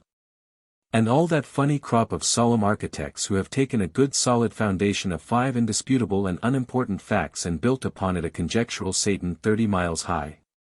What did Mr. Barclay do then? Was he disarmed? Was he silenced? No. He was shocked. He was so shocked that he visibly shuddered. He said the satanic traditioners and perhapsers and conjecturers were themselves sacred. As sacred as their work. So sacred that whoso ventured to mock them or make fun of their work, could not afterward enter any respectable house, even by the back door. How true were his words, and how wise. How fortunate it would have been for me if I had heeded them. But I was young, I was but 7 years of age, and vain, foolish, and anxious to attract attention. I wrote the biography, and have never been in a respectable house since. 3. How curious and interesting is the parallel, as far as poverty of biographical details is concerned, between Satan and Shakespeare. It is wonderful, it is unique, it stands quite alone, there is nothing resembling it in history, nothing resembling it in romance, nothing approaching it even in tradition. How sublime is their position, and how overtopping, how sky-reaching, how supreme, the 2 great unknowns, the 2 illustrious conjecturabilities. They are the best-known unknown persons that have ever drawn breath upon the planet. For the instruction of the ignorant I will make a list, now, of those details of Shakespeare's history which are facts, verified facts, established facts, undisputed facts. Facts. He was born on the 23d of April, 1564. Of good farmer-class parents who could not read, could not write, could not sign their names. At Stratford, a small back settlement which in that day was shabby and unclean, and densely illiterate. Of the 19 important men charged with the government of the town, 13 had to make their mark in attesting important documents, because they could not write their names. Of the first 18 years of his life nothing is known. They are a blank. On the 27th of November, 1582, William Shakespeare took out a license to marry Anne Whately. Next day William Shakespeare took out a license to marry Anne Hathaway. She was 8 years his senior. William Shakespeare married Anne Hathaway. In a hurry. By grace of a reluctantly granted dispensation there was but one publication of the banns. Within 6 months the first child was born. About 2 years followed, during which period nothing at all happened to Shakespeare, so far as anybody knows. Then came twins, 1585. February. 2 years follow. Then, 1587, he makes a 10-year visit to London, leaving the family behind. 5 years follow. During this period nothing happened to him, as far as anybody actually knows. Then, 1592, there is mention of him as an actor. Next year, 1593, his name appears in the official list of players. Next year, 1594, he played before the Queen. A detail of no consequence, other obscurities did it every year of the 45 of her reign. And remained obscure. 3 pretty full years follow. Full of play acting. Then. In 1597 he bought new place, Stratford. 13 or 14 busy years follow, years in which he accumulated money, and also reputation as actor and manager. Meantime his name, liberally and variously spelt, had become associated with a number of great plays and poems, as, ostensibly, author of the same. Some of these, in these years and later, were pirated, but he made no protest. Then, 1610–11, he returned to Stratford and settled down for good and all, and busied himself in lending money, trading in tithes, trading in land and houses. Shirking a debt of 41 shillings, borrowed by his wife during his long desertion of his family, suing debtors for shillings and coppers, being sued himself for shillings and coppers. And acting as confederate to a neighbor who tried to rob the town of its rights in a certain common, and did not succeed. He lived 5 or 6 years, till 1616, in the joy of these elevated pursuits. Then he made a will, and signed each of its 3 pages with his name. A thoroughgoing business-man's will. It named in minute detail every item of property he owned in the world, houses, lands, sword, silver gilt bowl, and so on, all the way down to his second-best bed and its furniture. It carefully and calculatingly distributed his riches among the members of his family, overlooking no individual of it. Not even his wife, the wife he had been enabled to marry in a hurry by urgent grace of a special dispensation before he was 19, the wife whom he had left husbandless so many years. The wife who had had to borrow 41 shillings in her need, and which the lender was never able to collect of the prosperous husband, but died at last with the money still lacking. No, even this wife was remembered in Shakespeare's will. He left her that second-best bed. And not another thing, not even a penny to bless her lucky widowhood with. It was eminently and conspicuously a business-man's will, not a poet's. It mentioned not a single book. Books were much more precious than swords and silver gilt bowls and second-best beds in those days, and when a departing person owned one he gave it a high place in his will. The will mentioned not a play, not a poem, not an unfinished literary work, not a scrap of manuscript of any kind.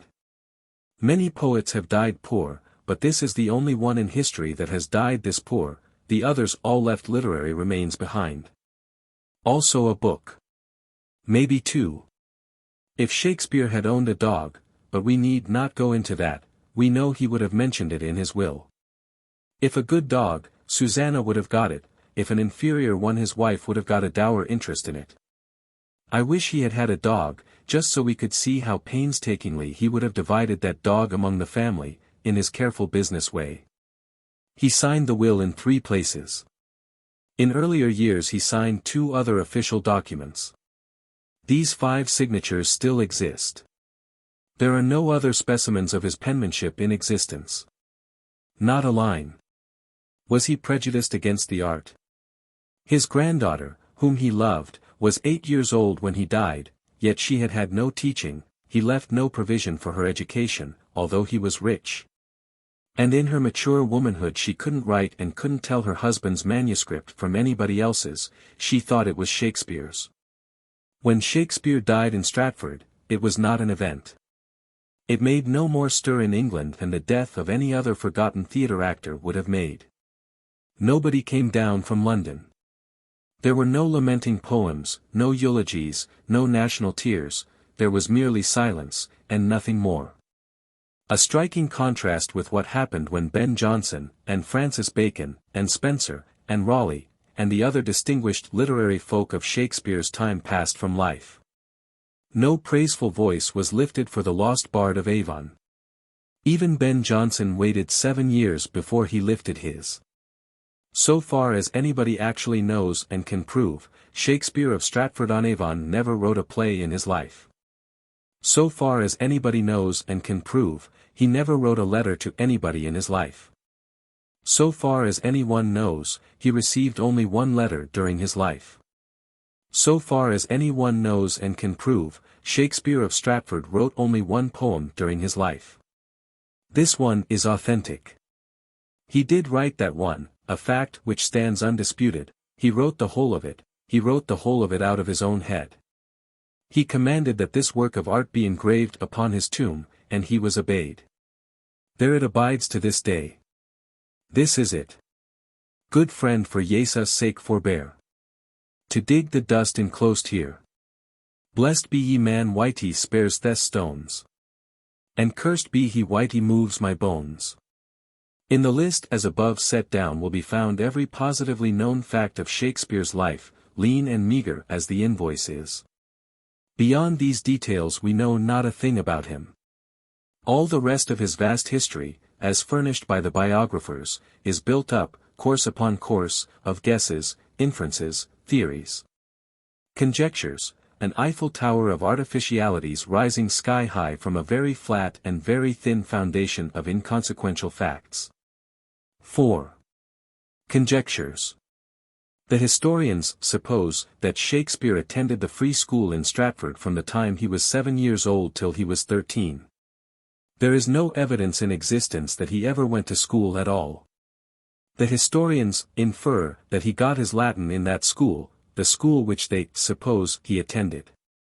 They suppose his father's declining fortunes made it necessary for him to leave the school they supposed he attended, and get to work and help support his parents and their 10 children. But there is no evidence that he ever entered or returned from the school they suppose he attended. They suppose he assisted his father in the butchering business. And that, being only a boy, he didn't have to do full-grown butchering, but only slaughtered calves. Also, that whenever he killed a calf he made a high-flown speech over it. This supposition rests upon the testimony of a man who wasn't there at the time, a man who got it from a man who could have been there, but did not say whether he was nor not. And neither of them thought to mention it for decades, and decades, and decades, and 2 more decades after Shakespeare's death, until old age and mental decay had refreshed and vivified their memories. They hadn't 2 facts in stock about the long-dead distinguished citizen, but only just the one: he slaughtered calves and broke into oratory while he was at it. Curious. They had only 1 fact, yet the distinguished citizen had spent 26 years in that little town, just half his lifetime.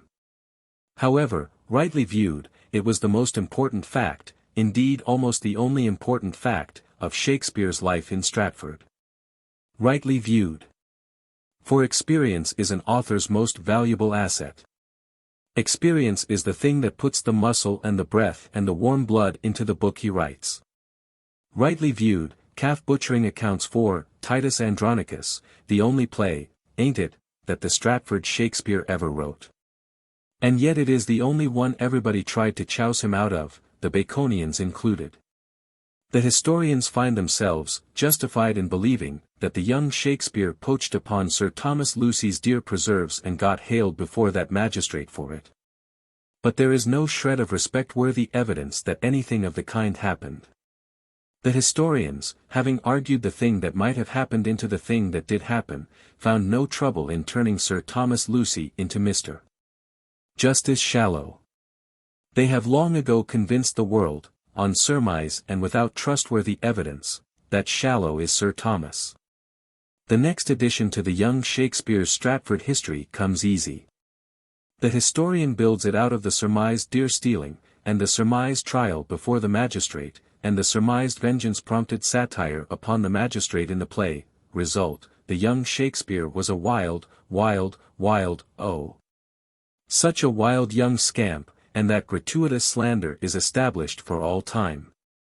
It is the very way Professor Osborne and I built the colossal skeleton brontosaur that stands 57 feet long and 16 feet high in the Natural History Museum, the awe and admiration of all the world. The stateliest skeleton that exists on the planet. We had 9 bones, and we built the rest of him out of plaster of Paris. We ran short of plaster of Paris, or we'd have built a brontosaur that could sit down beside the Stratford Shakespeare and none but an expert could tell which was biggest or contained the most plaster. Shakespeare pronounced Venus and Adonis the first heir of his invention, apparently implying that it was his first effort at literary composition. He should not have said it. It has been an embarrassment to his historians these many, many years. They have to make him write that graceful and polished and flawless and beautiful poem before he escaped from Stratford and his family, 1586 or 87, age 22, or along there. Because within the next 5 years he wrote 5 great plays, and could not have found time to write another line. It is sorely embarrassing. If he began to slaughter calves, and poach deer, and rollick around, and learn English, at the earliest likely moment, say at 13. When he was supposedly wrenched from that school where he was supposedly storing up Latin for future literary use, he had his youthful hands full, and much more than full. He must have had to put aside his Warwickshire dialect, which wouldn't be understood in London, and study English very hard. Very hard indeed.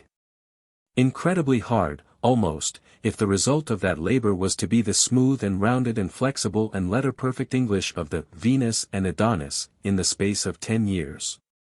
And at the same time learn great and fine and unsurpassable literary form. However, it is conjectured that he accomplished all this and more, much more, learned law and its intricacies, and the complex procedure of the law courts. And all about soldiering, and sailoring, and the manners and customs and ways of royal courts and aristocratic society. And likewise accumulated in his one head every kind of knowledge the learned then possessed, and every kind of humble knowledge possessed by the lowly and the ignorant. And added thereto a wider and more intimate knowledge of the world's great literatures, ancient and modern, than was possessed by any other man of his time, for he was going to make brilliant and easy and admiration-compelling use of these splendid treasures the moment he got to London. And according to the surmisers, that is what he did. Yes, although there was no one in Stratford able to teach him these things, and no library in the little village to dig them out of. His father could not read, and even the surmisers surmise that he did not keep a library. It is surmised by the biographers that the young Shakespeare got his vast knowledge of the law and his familiar and accurate acquaintance with the manners and customs and shop talk of lawyers through being for a time the clerk of a Stratford court. Just as a bright lad like me, reared in a village on the banks of the Mississippi, might become perfect in knowledge of the Bering Strait whale fishery and the shop talk of the veteran exercises of that adventure-bristling trade through catching catfish with a trot line Sundays. But the surmise is damaged by the fact that there is no evidence, and not even tradition, that the young Shakespeare was ever clerk of a law court. It is further surmised that the young Shakespeare accumulated his law treasures in the first years of his sojourn in London, through amusing himself, by learning book law in his garret and by picking up lawyer talk and the rest of it through loitering about the law courts and listening. But it is only surmise, there is no evidence that he ever did either of those things. They are merely a couple of chunks of plaster of Paris. There is a legend that he got his bread and butter by holding horses in front of the London theatres, mornings and afternoons. Maybe he did. If he did, it seriously shortened his law study hours and his recreation time in the courts. In those very days he was writing great plays, and needed all the time he could get. The horse-holding legend ought to be strangled. It too formidably increases the historian's difficulty in accounting for the young Shakespeare's erudition, an erudition which he was acquiring, hunk by hunk and chunk by chunk, every day in those strenuous times, and emptying each day's catch into next day's imperishable drama. He had to acquire a knowledge of war at the same time, and a knowledge of soldier people and sailor people and their ways and talk. Also a knowledge of some foreign lands and their languages, for he was daily emptying fluent streams of these various knowledges, too, into his dramas. How did he acquire these rich assets? In the usual way, by surmise. It is surmised that he traveled in Italy and Germany and around, and qualified himself to put their scenic and social aspects upon paper, that he perfected himself in French, Italian, and Spanish on the road. That he went in Leicester's expedition to the Low Countries, as soldier or sutler or something. For several months or years, or whatever length of time a surmiser needs in his business, and thus became familiar with soldiership and soldier ways and soldier talk and generalship and general ways and general talk. And seamanship and sailor ways and sailor talk. Maybe he did all these things, but I would like to know who held the horses in the meantime, and who studied the books in the garret, and who frolicked in the law courts for recreation. Also, who did the call-boying and the play-acting. For he became a call-boy, and as early as 93 he became a vagabond, the law's ungentle term for an unlisted actor. And in 94 a regular, and properly and officially listed member of that, in those days, lightly valued and not much respected profession. Right soon thereafter he became a stockholder in 2 theatres, and manager of them. Thenceforward he was a busy and flourishing businessman, and was raking in money with both hands for 20 years. Then in a noble frenzy of poetic inspiration he wrote his one poem, his only poem. His darling, and laid him down and died. Good friend, for Jesus' sake forbear to dig the dust enclosed here. Blessed be ye man whitey spares thes stones. And cursed be he whitey moves my bones. He was probably dead when he wrote it. Still, this is only conjecture. We have only circumstantial evidence. Internal evidence. Shall I set down the rest of the conjectures which constitute the giant biography of William Shakespeare? It would strain the unabridged dictionary to hold them. He is a brontosaur, 9 bones and 600 barrels of plaster of Paris. V. We may assume. In the assuming trade 3 separate and independent cults are transacting business. 2 of these cults are known as the Shakespeareites and the Baconians, and I am the other one, the Brontosaurian. The Shakespearite knows that Shakespeare wrote Shakespeare's works, the Baconian knows that Francis Bacon wrote them. The Brontosaurian doesn't really know which of them did it, but is quite composedly and contentedly sure that Shakespeare didn't, and strongly suspects that Bacon did. We all have to do a good deal of assuming, but I am fairly certain that in every case I can call to mind the Baconian assumers have come out ahead of the Shakespearites. Both parties handle the same materials, but the Baconians seem to me to get much more reasonable and rational and persuasive results out of them than is the case with the Shakespearites. The Shakespearite conducts his assuming upon a definite principle, an unchanging and immutable law, which is, 2 and 8 and 7 and 14, added together, make 165. I believe this to be an error. No matter, you cannot get a habit-sodden Shakespearite to cipher up his materials upon any other basis. With the Baconian it is different.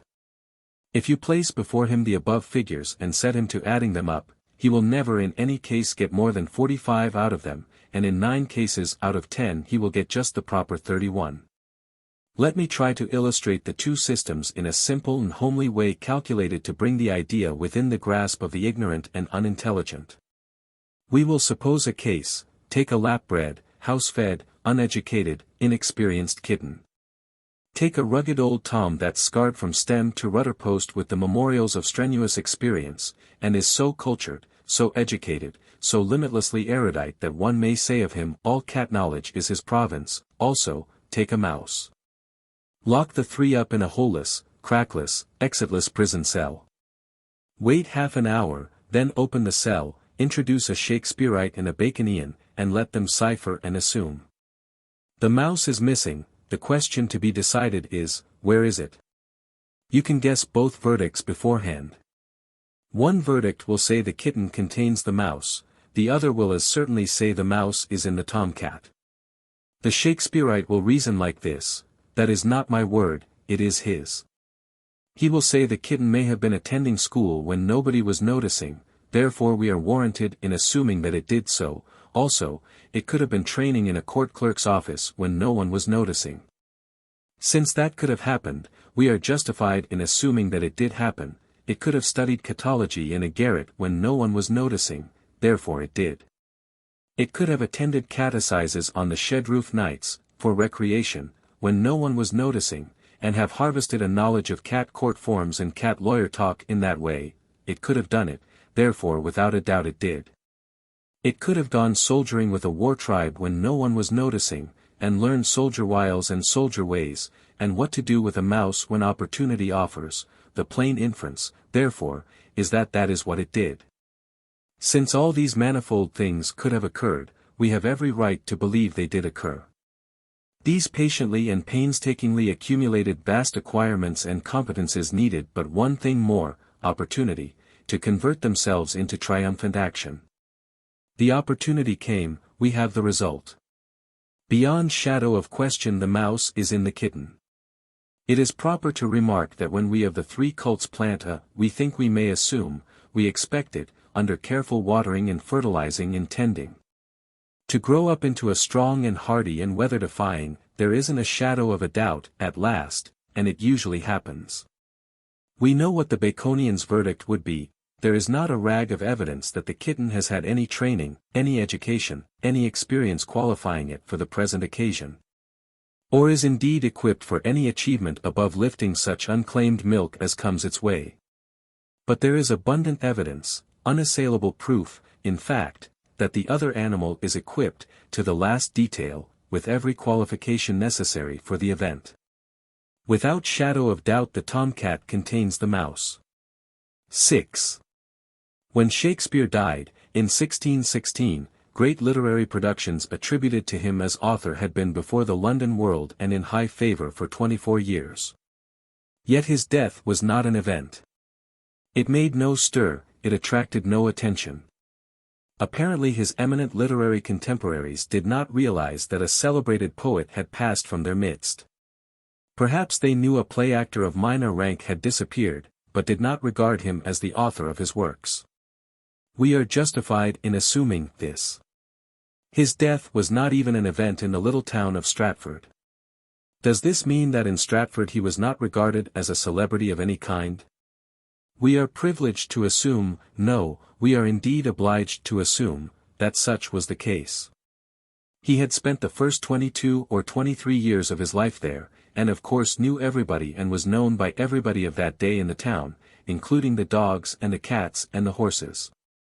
He had spent the last 5 or 6 years of his life there, diligently trading in every big and little thing that had money in it. So we are compelled to assume that many of the folk there in those said latter days knew him personally, and the rest by sight and hearsay. But not as a celebrity. Apparently not. For everybody soon forgot to remember any contact with him or any incident connected with him. The dozens of townspeople, still alive, who had known of him or known about him in the first 23 years of his life were in the same unremembering condition. If they knew of any incident connected with that period of his life they didn't tell about it. Would they if they had been asked? It is most likely. Were they asked? It is pretty apparent that they were not. Why weren't they? It is a very plausible guess that nobody there or elsewhere was interested to know. For 7 years after Shakespeare's death nobody seems to have been interested in him. Then the quarto was published, and Ben Jonson awoke out of his long indifference and sang a song of praise and put it in the front of the book. Then silence fell again. For 60 years. Then inquiries into Shakespeare's Stratford life began to be made, of Stratfordians. Of Stratfordians who had known Shakespeare or had seen him. No. Then of Stratfordians who had seen people who had known or seen people who had seen Shakespeare. No. Apparently the inquiries were only made of Stratfordians who were not Stratfordians of Shakespeare's day, but later comers. And what they had learned had come to them from persons who had not seen Shakespeare, and what they had learned was not claimed as fact, but only as legend, dim and fading and indefinite legend. Legend of the calf-slaughtering rank, and not worth remembering either as history or fiction.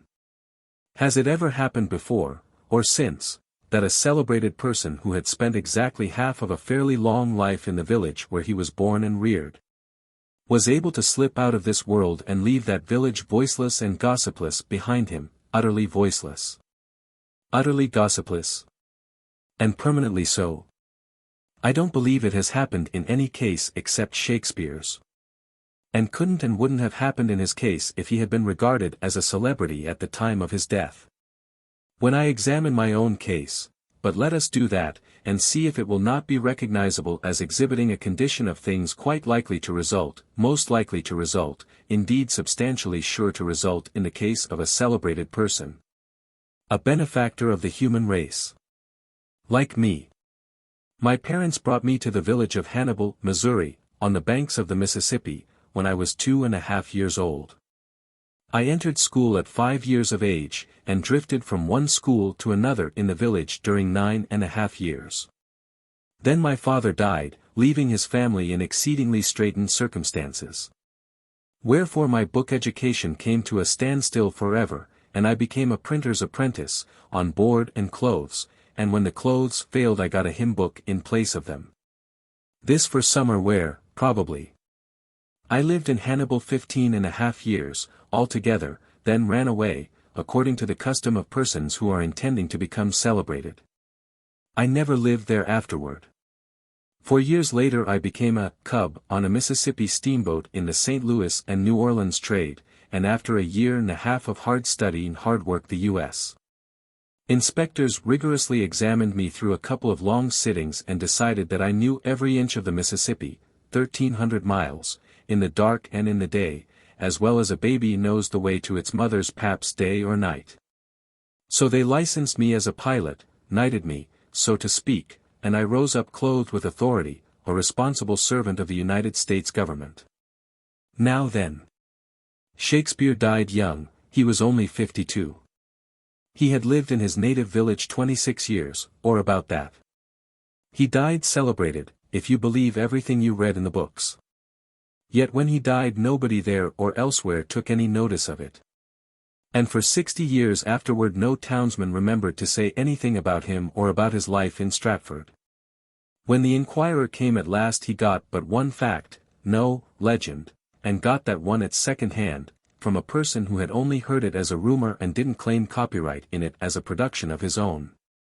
He couldn't, very well, for its date antedated his own birth date. But necessarily a number of persons were still alive in Stratford who, in the days of their youth, had seen Shakespeare nearly every day in the last 5 years of his life. And they would have been able to tell that inquirer some first-hand things about him if he had in those last days been a celebrity and therefore a person of interest to the villagers. Why did not the inquirer hunt them up and interview them? Wasn't it worth while? Wasn't the matter of sufficient consequence? Had the inquirer an engagement to see a dog fight and couldn't spare the time? It all seems to mean that he never had any literary celebrity, there or elsewhere, and no considerable repute as actor and manager. Now then, I am away along in life, my 73rd year being already well behind me, yet 16 of my Hannibal schoolmates are still alive today. And can tell, and do tell, inquirers dozens and dozens of incidents of their young lives and mine together. Things that happened to us in the morning of life, in the blossom of our youth, in the good days, the dear days, the days when we went gypsying, a long time ago. Most of them creditable to me, too. One child to whom I paid court when she was 5 years old and I 8 still lives in Hannibal, and she visited me last summer. Traversing the necessary 10 or 1,200 miles of railroad without damage to her patience or to her old young vigor. Another little lassie to whom I paid attention in Hannibal when she was 9 years old and I the same, is still alive, in London, and hale and hearty, just as I am. And on the few surviving steamboats, those lingering ghosts and remembrancers of great fleets that plied the big river in the beginning of my water career, which is exactly as long ago as the whole invoice of the life years of Shakespeare. Numbers. There are still findable 2 or 3 river pilots who saw me do creditable things in those ancient days. And several white-headed engineers, and several roustabouts and mates, and several deckhands who used to heave the lead for me and send up on the still night that 6 feet, scant, that made me shudder, and the Mark Twain. That took the shudder away, and presently the darling, by the deep, for, that lifted me to heaven for joy. They know about me, and can tell. And so do printers, from St. Louis to New York. And so do newspaper reporters, from Nevada to San Francisco. And so do the police. If Shakespeare had really been celebrated, like me, Stratford could have told things about him, and if my experience goes for anything, they'd have done it. 4 fathoms, 24 feet. 7. If I had under my superintendence a controversy appointed to decide whether Shakespeare wrote Shakespeare or not, I believe I would place before the debaters only the one question, was Shakespeare ever a practicing lawyer? And leave everything else out. It is maintained that the man who wrote the plays was not merely myriad-minded, but also myriad-accomplished, that he not only knew some thousands of things about human life in all its shades and grades, and about the 100 arts and trades and crafts and professions which men busy themselves in, but that he could talk about the men and their grades and trades accurately, making no mistakes. Maybe it is so, but have the experts spoken, or is it only Tom, Dick, and Harry? Does the exhibit stand upon wide, and loose, and eloquent generalizing, which is not evidence, and not proof, or upon details, particulars, statistics, illustrations, demonstrations? Experts of unchallengeable authority have testified definitely as to only one of Shakespeare's multifarious craft equipments, so far as my recollections of Shakespeare-Bacon talk abide with me, his law equipment. I do not remember that Wellington or Napoleon ever examined Shakespeare's battles and sieges and strategies, and then decided and established for good and all that they were militarily flawless. I do not remember that any Nelson, or Drake, or Cook ever examined his seamanship and said it showed profound and accurate familiarity with that art. I don't remember that any king or prince or duke has ever testified that Shakespeare was letter-perfect in his handling of royal court manners and the talk and manners of aristocracies. I don't remember that any illustrious Latinist or Grecian or Frenchman or Spaniard or Italian has proclaimed him a past master in those languages. I don't remember that there is testimony, great testimony, imposing testimony, unanswerable and unattackable testimony as to any of Shakespeare's 100 specialties, except one, the law. Other things change, with time. And the student cannot trace back with certainty the changes that various trades and their processes and technicalities have undergone in the long stretch of a century or two and find out what their processes and technicalities were in those early days. But with the law it is different, it is milestoned and documented all the way back, and the master of that wonderful trade, that complex and intricate trade, that awe-compelling trade, has competent ways of knowing whether Shakespeare law is good law or not, and whether his law court procedure is correct or not, and whether his legal shop talk is the shop talk of a veteran practitioner or only a machine-made counterfeit of it gathered from books and from occasional loiterings in Westminster. Richard H. Dana served 2 years before the mast, and had every experience that falls to the lot of the sailor before the mast of our day. His sailor talk flows from his pen with the sure touch and the ease and confidence of a person who has lived what he is talking about, not gathered it from books and random listenings. Hear him. Having hove short, cast off the gaskets, and made the bunt of each sail fast by the jigger, with a man on each yard, at the word the whole canvas of the ship was loosed. And with the greatest rapidity possible everything was sheeted home and hoisted up, the anchor tripped and cat-headed, and the ship under headway. Again. The royal yards were all crossed at once, and royals and skysails set, and, as we had the wind free, the booms were run out, and all were aloft, active as cats, laying out on the yards and booms, reeving the studding sail gear. And sail after sail the captain piled upon her, until she was covered with canvas, her sails looking like a great white cloud resting upon a black speck. Once more. A race in the Pacific. Our antagonist was in her best trim. Being clear of the point, the breeze became stiff, and the royal masts bent under our sails, but we would not take them in until we saw 3 boys spring into the rigging of the California. Then they were all furled at once, but with orders to our boys to stay aloft at the topgallant mastheads and loose them again at the word. It was my duty to furl the foreroyal. And while standing by to loose it again, I had a fine view of the scene. From where I stood, the two vessels seemed nothing but spars and sails, while their narrow decks, far below, slanting over by the force of the wind aloft, appeared hardly capable of supporting the great fabrics raised upon them. The California was to windward of us, and had every advantage, yet, while the breeze was stiff we held our own. As soon as it began to slacken she ranged a little ahead, and the order was given to loose the royals. In an instant the gaskets were off and the bunt dropped. Sheet home the foreroyal. Weather sheets home. Lee sheets home. Hoist away, sir, is bawled from aloft. Overhaul your clew lines, shouts the mate. Aye, sir, all clear. Taut leech. Belay. Well the lee brace, haul taut to windward, and the royals are set. What would the captain of any sailing vessel of our time say to that? He would say, the man that wrote that didn't learn his trade out of a book, he has been there.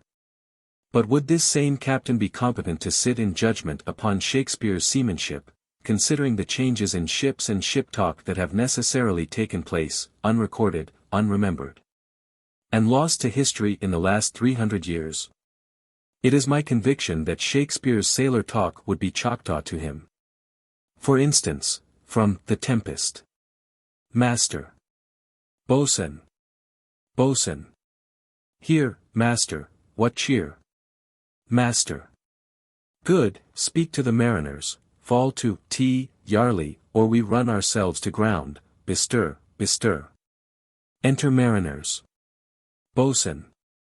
Hey, my hearts. Cheerly, cheerly, my hearts. Yare, yare. Take in the topsail. Tend to the master's whistle. Down with the topmast. Yare. Lower, lower. Bring her to try the main course. Lay her a hold, a hold. Set her 2 courses. Off to sea again, lay her off. That will do, for the present, let us yare a little, now, for a change. If a man should write a book and in it make one of his characters say, here, devil, empty the coins into the standing galley and the imposing stone into the hellbox. Assemble the comps around the frisket and let them jeff for takes and be quick about it, I should recognize a mistake or two in the phrasing, and would know that the writer was only a printer theoretically, not practically. I have been a quartz miner in the silver regions, a pretty hard life. I know all the palaver of that business, I know all about discovery claims and the subordinate claims. I know all about lodes, ledges, outcroppings, dips, spurs, angles, shafts, drifts, inclines, levels, tunnels, air shafts, horses, clay casings, granite casings, quartz mills and their batteries. Arastras, and how to charge them with quicksilver and sulfate of copper, and how to clean them up, and how to reduce the resulting amalgam in the retorts, and how to cast the bullion into pigs. And finally I know how to screen tailings, and also how to hunt for something less robust to do, and find it. I know the argot of the quartz mining and milling industry familiarly.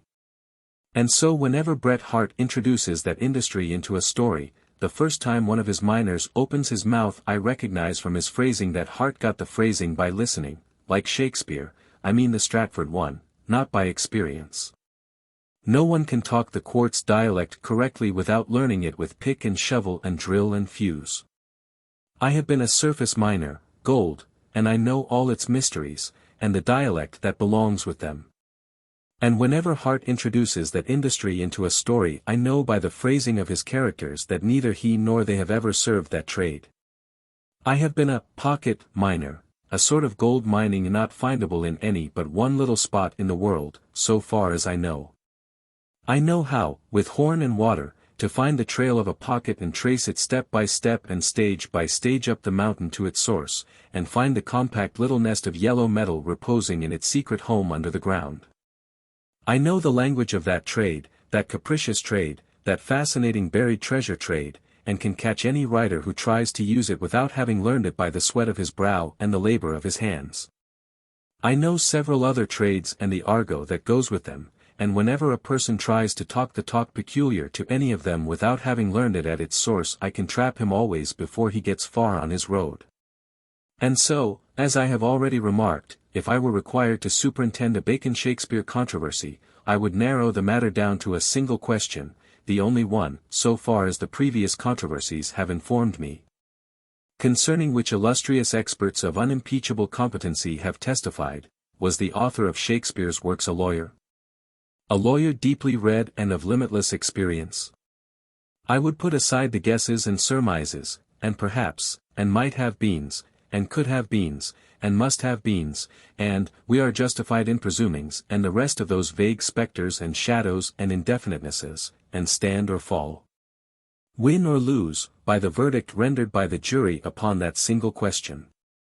If the verdict was yes, I should feel quite convinced that the Stratford Shakespeare, the actor, manager, and trader who died so obscure, so forgotten, so destitute of even village consequence, that 60 years afterward no fellow citizen and friend of his later days remembered to tell anything about him, did not write the works. Chapter 13 of the Shakespeare Problem restated bears the heading, Shakespeare as a Lawyer, and comprises some 50 pages of expert testimony, with comments thereon, and I will copy the first 9, as being sufficient all by themselves, as it seems to me, to settle the question which I have conceived to be the master key to the Shakespeare-Bacon puzzle. 8. Shakespeare as a Lawyer.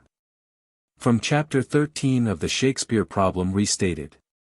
By George G. Greenwood, M.P. John Lane Company, Publishers. The plays and poems of Shakespeare supply ample evidence that their author not only had a very extensive and accurate knowledge of law, but that he was well acquainted with the manners and customs of members of the Inns of Court and with legal life generally. While novelists and dramatists are constantly making mistakes as to the laws of marriage, of wills, and inheritance, to Shakespeare's law, lavishly as he expounds it, there can neither be demurrer, nor bill of exceptions, nor writ of error.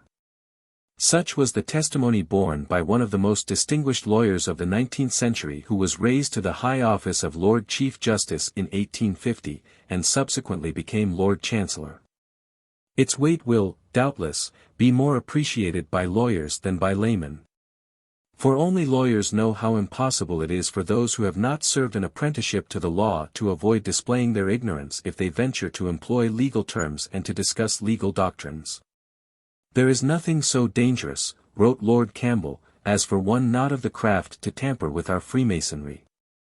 A layman is certain to betray himself by using some expression which a lawyer would never employ. Mr. Sidney Lee himself supplies us with an example of this. He writes, page 164, on February 15, 1609, Shakespeare obtained judgment from a jury against Addenbrooke for the payment of number 6, and number 1, 5s. 0d. costs. Now a lawyer would never have spoken of obtaining judgment from a jury, for it is the function of a jury not to deliver judgment, which is the prerogative of the court, but to find a verdict on the facts. The error is, indeed, a venial one, but it is just one of those little things which at once enable a lawyer to know if the writer is a layman or one of the craft. But when a layman ventures to plunge deeply into legal subjects, he is naturally apt to make an exhibition of his incompetence. Let a non-professional man, however acute, writes Lord Campbell again, presume to talk law, or to draw illustrations from legal science in discussing other subjects, and he will speedily fall into laughable absurdity. And what does the same high authority say about Shakespeare? He had a deep technical knowledge of the law, and an easy familiarity with some of the most abstruse proceedings in English jurisprudence. And again, whenever he indulges this propensity he uniformly lays down good law. Of Henry IV. Part 2, he says, if Lord Eldon could be supposed to have written the play, I do not see how he could be chargeable with having forgotten any of his law while writing it. Charles and Mary Cowden Clarke speak of the marvelous intimacy which he displays with legal terms, his frequent adoption of them in illustration, and his curiously technical knowledge of their form and force. Malone, himself a lawyer, wrote, his knowledge of legal terms is not merely such as might be acquired by the casual observation of even his all-comprehending mind, it has the appearance of technical skill.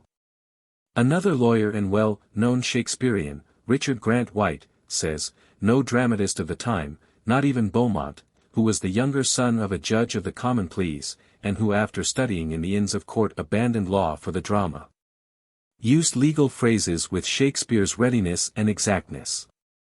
And the significance of this fact is heightened by another, that it is only to the language of the law that he exhibits this inclination. The phrases peculiar to other occupations serve him on rare occasions by way of description, comparison, or illustration, generally when something in the scene suggests them. But legal phrases flow from his pen as part of his vocabulary and parcel of his thought. Take the word purchase for instance, which, in ordinary use, means to acquire by giving value, but applies in law to all legal modes of obtaining property except by inheritance or descent. And in this peculiar sense the word occurs 5 times in Shakespeare's 34 plays, and only in one single instance in the 54 plays of Beaumont and Fletcher. It has been suggested that it was in attendance upon the courts in London that he picked up his legal vocabulary. But this supposition not only fails to account for Shakespeare's peculiar freedom and exactness in the use of that phraseology, it does not even place him in the way of learning those terms his use of which is most remarkable. Which are not such as he would have heard at ordinary proceedings at nisi prius, but such as refer to the tenure or transfer of real property, fine and recovery, statutes merchant, purchase, indenture, tenure, double voucher, fee simple, fee farm, remainder, reversion, forfeiture, etc. This conveyancer's jargon could not have been picked up by hanging round the courts of law in London 250 years ago, when suits as to the title of real property were comparatively rare. And besides, Shakespeare uses his law just as freely in his first plays, written in his first London years, as in those produced at a later period. Just as exactly, too. For the correctness and propriety with which these terms are introduced have compelled the admiration of a Chief Justice and a Lord Chancellor. Senator Davis wrote, "We seem to have something more than a sciolist's temerity of indulgence in the terms of an unfamiliar art. No legal solecisms will be found. The abstrusest elements of the common law are impressed into a disciplined service." Over and over again, where such knowledge is unexampled in writers unlearned in the law, Shakespeare appears in perfect possession of it. In the law of real property, its rules of tenure and descents, its entails, its fines and recoveries, their vouchers and double vouchers, in the procedure of the courts, the method of bringing writs and arrests, the nature of actions, the rules of pleading, the law of escapes and of contempt of court, in the principles of evidence, both technical and philosophical, in the distinction between the temporal and spiritual tribunals, in the law of attainder and forfeiture, in the requisites of a valid marriage, in the presumption of legitimacy, in the learning of the law of prerogative, in the inalienable character of the crown, this mastership appears with surprising authority. To all this testimony, and there is much more which I have not cited, may now be added that of a great lawyer of our own times, viz., Sir James Plaisted Wilde, Q.C.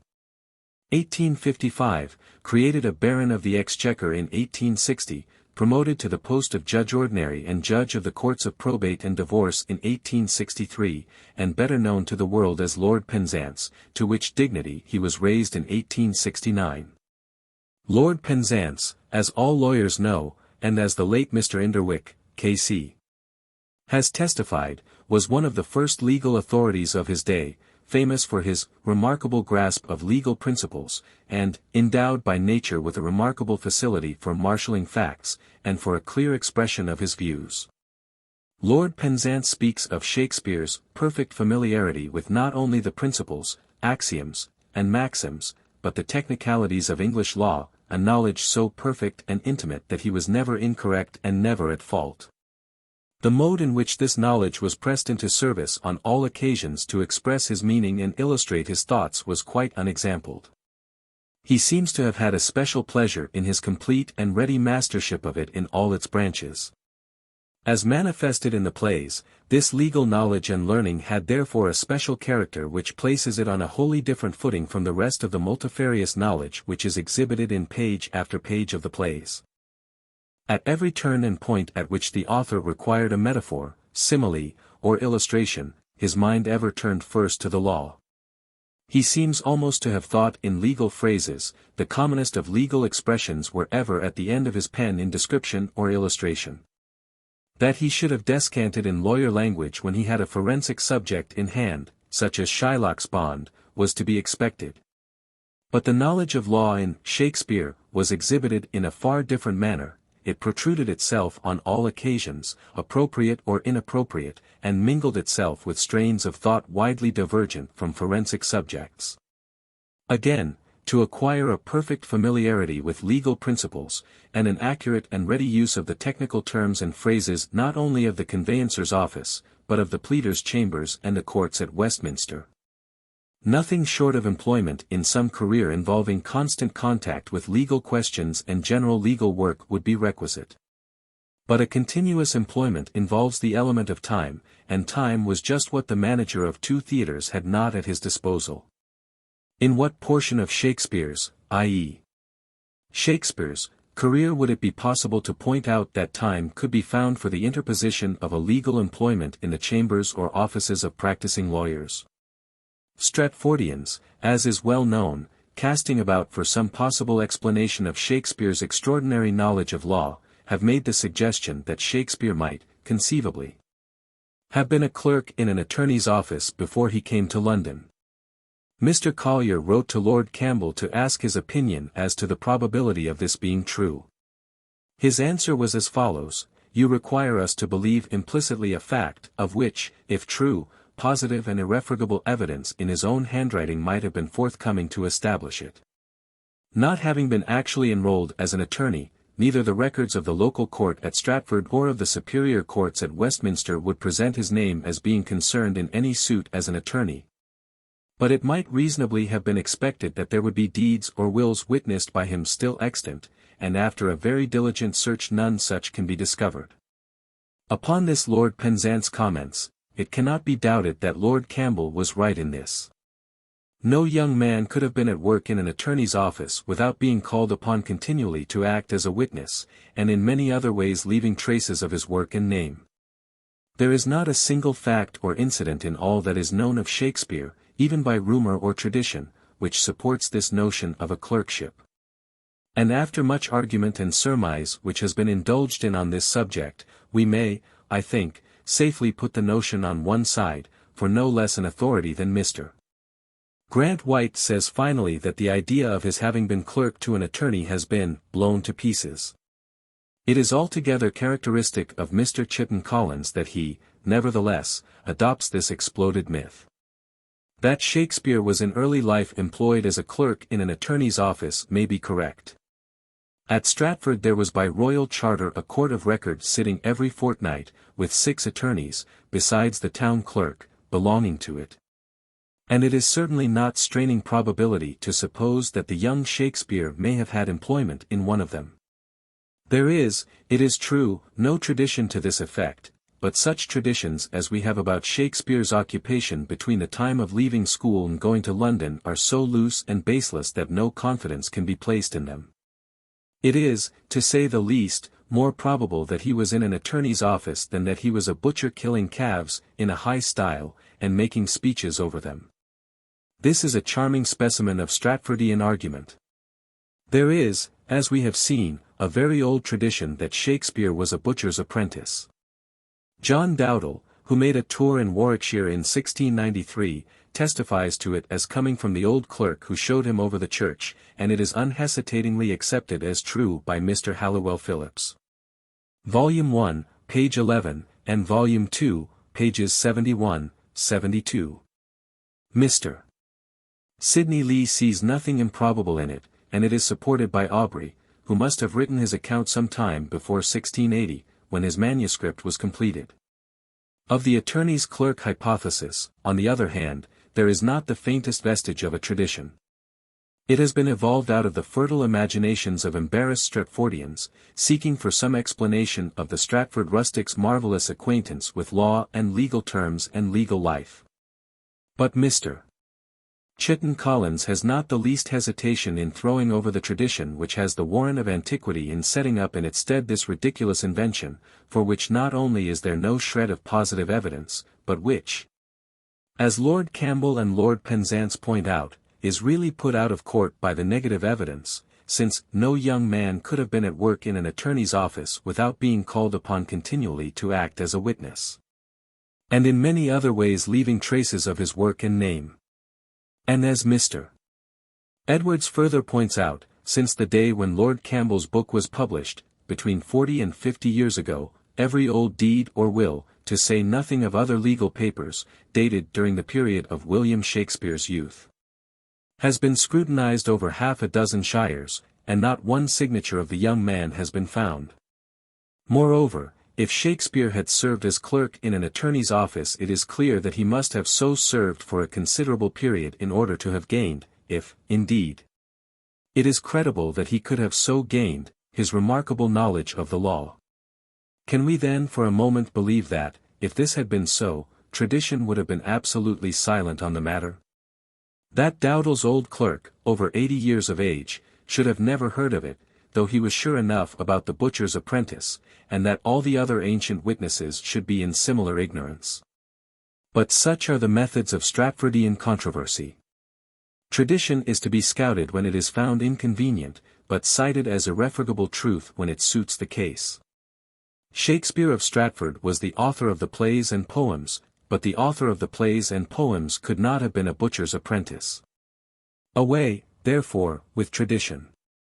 But the author of the plays and poems must have had a very large and a very accurate knowledge of the law. Therefore, Shakespeare of Stratford must have been an attorney's clerk. The method is simplicity itself. By similar reasoning Shakespeare has been made a country schoolmaster, a soldier, a physician, a printer, and a good many other things besides, according to the inclination and the exigencies of the commentator.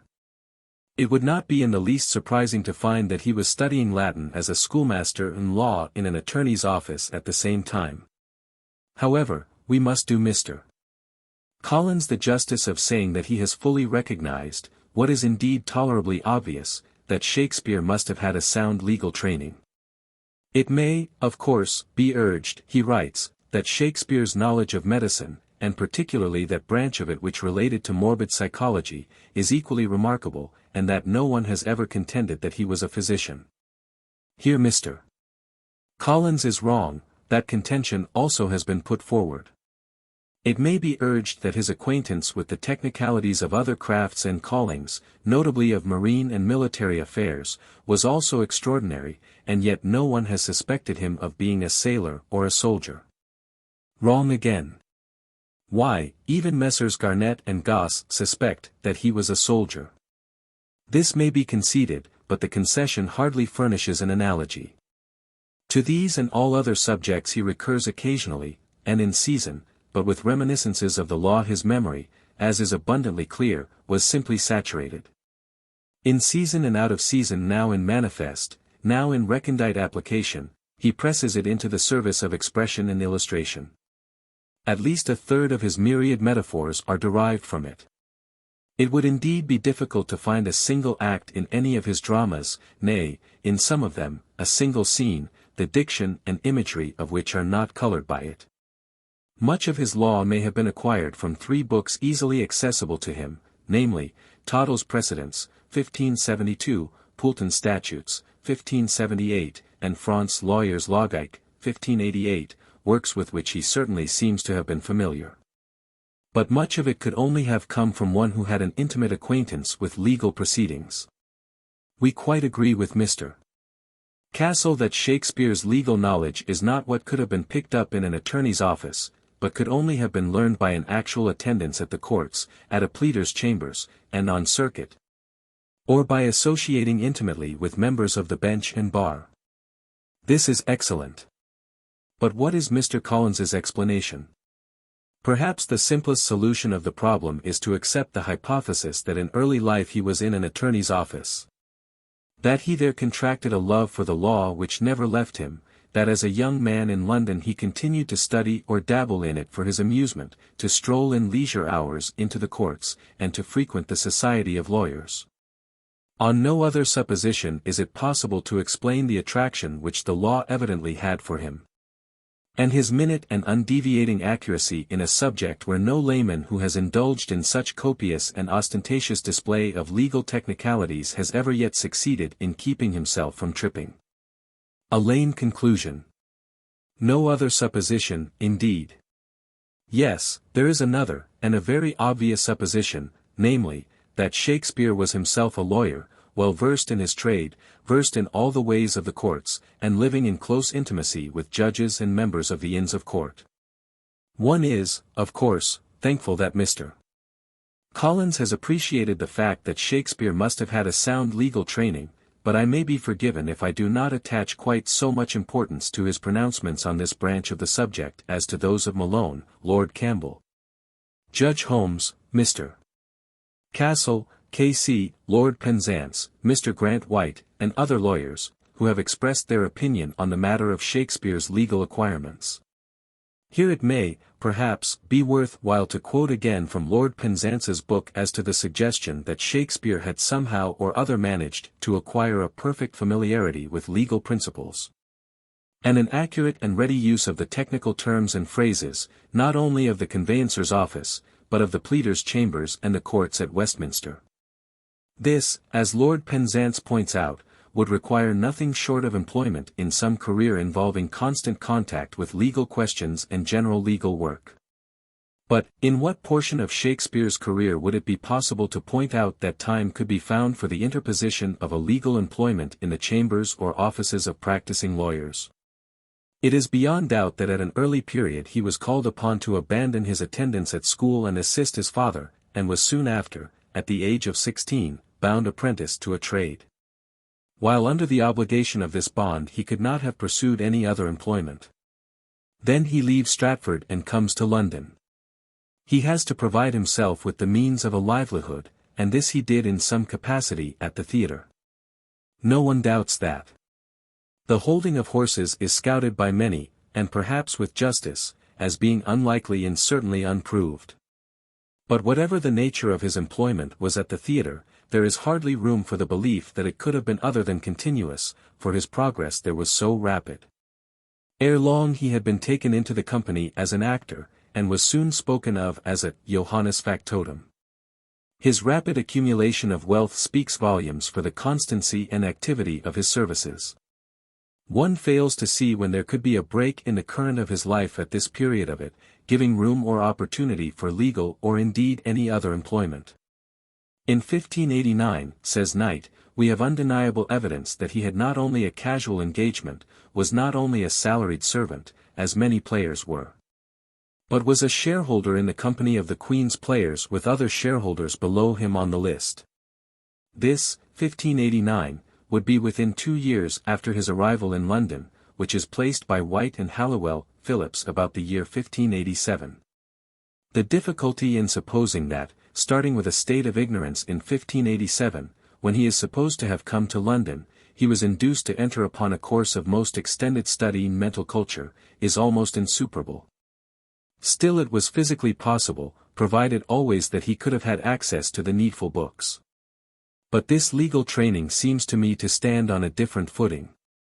It is not only unaccountable and incredible, but it is actually negatived by the known facts of his career. Lord Penzance then refers to the fact that, by 1592, according to the best authority, Mr. Grant White, several of the plays had been written. The Comedy of Errors in 1589, Love's Labour's Lost, in 1589, Two Gentlemen of Verona, in 1589 or 1590, and so forth, and then asks, with this catalogue of dramatic work on hand, was it possible that he could have taken a leading part in the management and conduct of 2 theatres, and if Mr. Phillips is to be relied upon, taken his share in the performances of the provincial tours of his company, and at the same time devoted himself to the study of the law in all its branches so efficiently as to make himself complete master of its principles and practice, and saturate his mind with all its most technical terms. I have cited this passage from Lord Penzance's book, because it lay before me, and I had already quoted from it on the matter of Shakespeare's legal knowledge. But other writers have still better set forth the insuperable difficulties, as they seem to me, which beset the idea that Shakespeare might have found time in some unknown period of early life, amid multifarious other occupations, for the study of classics, literature, and law, to say nothing of languages and a few other matters. Lord Penzance further asks his readers, did you ever meet with or hear of an instance in which a young man in this country gave himself up to legal studies and engaged in legal employments? Which is the only way of becoming familiar with the technicalities of practice, unless with the view of practicing in that profession. I do not believe that it would be easy, or indeed possible, to produce an instance in which the law has been seriously studied in all its branches, except as a qualification for practice in the legal profession. This testimony is so strong, so direct, so authoritative, and so uncheapened, unwatered by guesses, and surmises, and maybe-sos, and might-have-beens, and could-have-beens, and must-have-beens, and the rest of that ton of plaster of Paris out of which the biographers have built the colossal brontosaur which goes by the Stratford actor's name, that it quite convinces me that the man who wrote Shakespeare's works knew all about law and lawyers. Also, that that man could not have been the Stratford Shakespeare, and wasn't. Who did write these works, then? I wish I knew. 9. Did Francis Bacon write Shakespeare's works? Nobody knows. We cannot say we know a thing when that thing has not been proved. Know is too strong a word to use when the evidence is not final and absolutely conclusive. We can infer, if we want to, like those slaves. No, I will not write that word, it is not kind, it is not courteous. The upholders of the Stratford Shakespeare superstition call us the hardest names they can think of, and they keep doing it all the time. Very well, if they like to descend to that level, let them do it, but I will not so undignify myself as to follow them. I cannot call them harsh names, the most I can do is to indicate them by terms reflecting my disapproval. And this without malice, without venom. To resume. What I was about to say was, those thugs have built their entire superstition upon inferences, not upon known and established facts. It is a weak method, and poor, and I am glad to be able to say our side never resorts to it while there is anything else to resort to. But when we must, and we have now arrived at a place of that sort. Since the Stratford Shakespeare couldn't have written the works, we infer that somebody did. Who was it, then? This requires some more inferring. Ordinarily when an unsigned poem sweeps across the continent like a tidal wave whose roar and boom and thunder are made up of admiration, delight, and applause, a dozen obscure people rise up and claim the authorship. Why a dozen, instead of only one or two? One reason is, because there are a dozen that are recognizably competent to do that poem. Do you remember, Beautiful Snow? Do you remember, Rock Me to Sleep, Mother, Rock Me to Sleep? Do you remember, Backward, Turn, Backward, O Time, in Thy Flight? Make Me a Child Again Just for Tonight? I remember them very well. Their authorship was claimed by most of the grown-up people who were alive at the time, and every claimant had one plausible argument in his favor, at least, to wit, he could have done the authoring, he was competent. Have the works been claimed by a dozen? They haven't. There was good reason. The world knows there was but one man on the planet at the time who was competent, not a dozen, and not two. A long time ago the dwellers in a far country used now and then to find a procession of prodigious footprints stretching across the plain, footprints that were 3 miles apart, each footprint 1/3 of a mile long and a furlong deep. And with forests and villages mashed to mush in it. Was there any doubt as to who made that mighty trail? Were there a dozen claimants? Were there two? No, the people knew who it was that had been along there, there was only one Hercules. There has been only one Shakespeare. There couldn't be two. Certainly there couldn't be two at the same time. It takes ages to bring forth a Shakespeare, and some more ages to match him. This one was not matched before his time, nor during his time, and hasn't been matched since. The prospect of matching him in our time is not bright. The Baconians claim that the Stratford Shakespeare was not qualified to write the works, and that Francis Bacon was. They claim that Bacon possessed the stupendous equipment, both natural and acquired, for the miracle, and that no other Englishman of his day possessed the like, or, indeed, anything closely approaching it. Macaulay, in his essay, has much to say about the splendor and horizonless magnitude of that equipment. Also, he has synopsized Bacon's history, a thing which cannot be done for the Stratford Shakespeare, for he hasn't any history to synopsize. Bacon's history is open to the world, from his boyhood to his death in old age, a history consisting of known facts, displayed in minute and multitudinous detail, facts, not guesses and conjectures and might-have-beens. Whereby it appears that he was born of a race of statesmen, and had a Lord Chancellor for his father, and a mother who was distinguished both as a linguist and a theologian. She corresponded in Greek with Bishop Jewell, and translated his Apologia from the Latin so correctly that neither he nor Archbishop Parker could suggest a single alteration. It is the atmosphere we are reared in that determines how our inclinations and aspirations shall tend. The atmosphere furnished by the parents to the son in this present case was an atmosphere saturated with learning, with thinkings and ponderings upon deep subjects, and with polite culture. It had its natural effect. Shakespeare of Stratford was reared in a house which had no use for books, since its owners, his parents, were without education. This may have had an effect upon the son, but we do not know, because we have no history of him of an informing sort.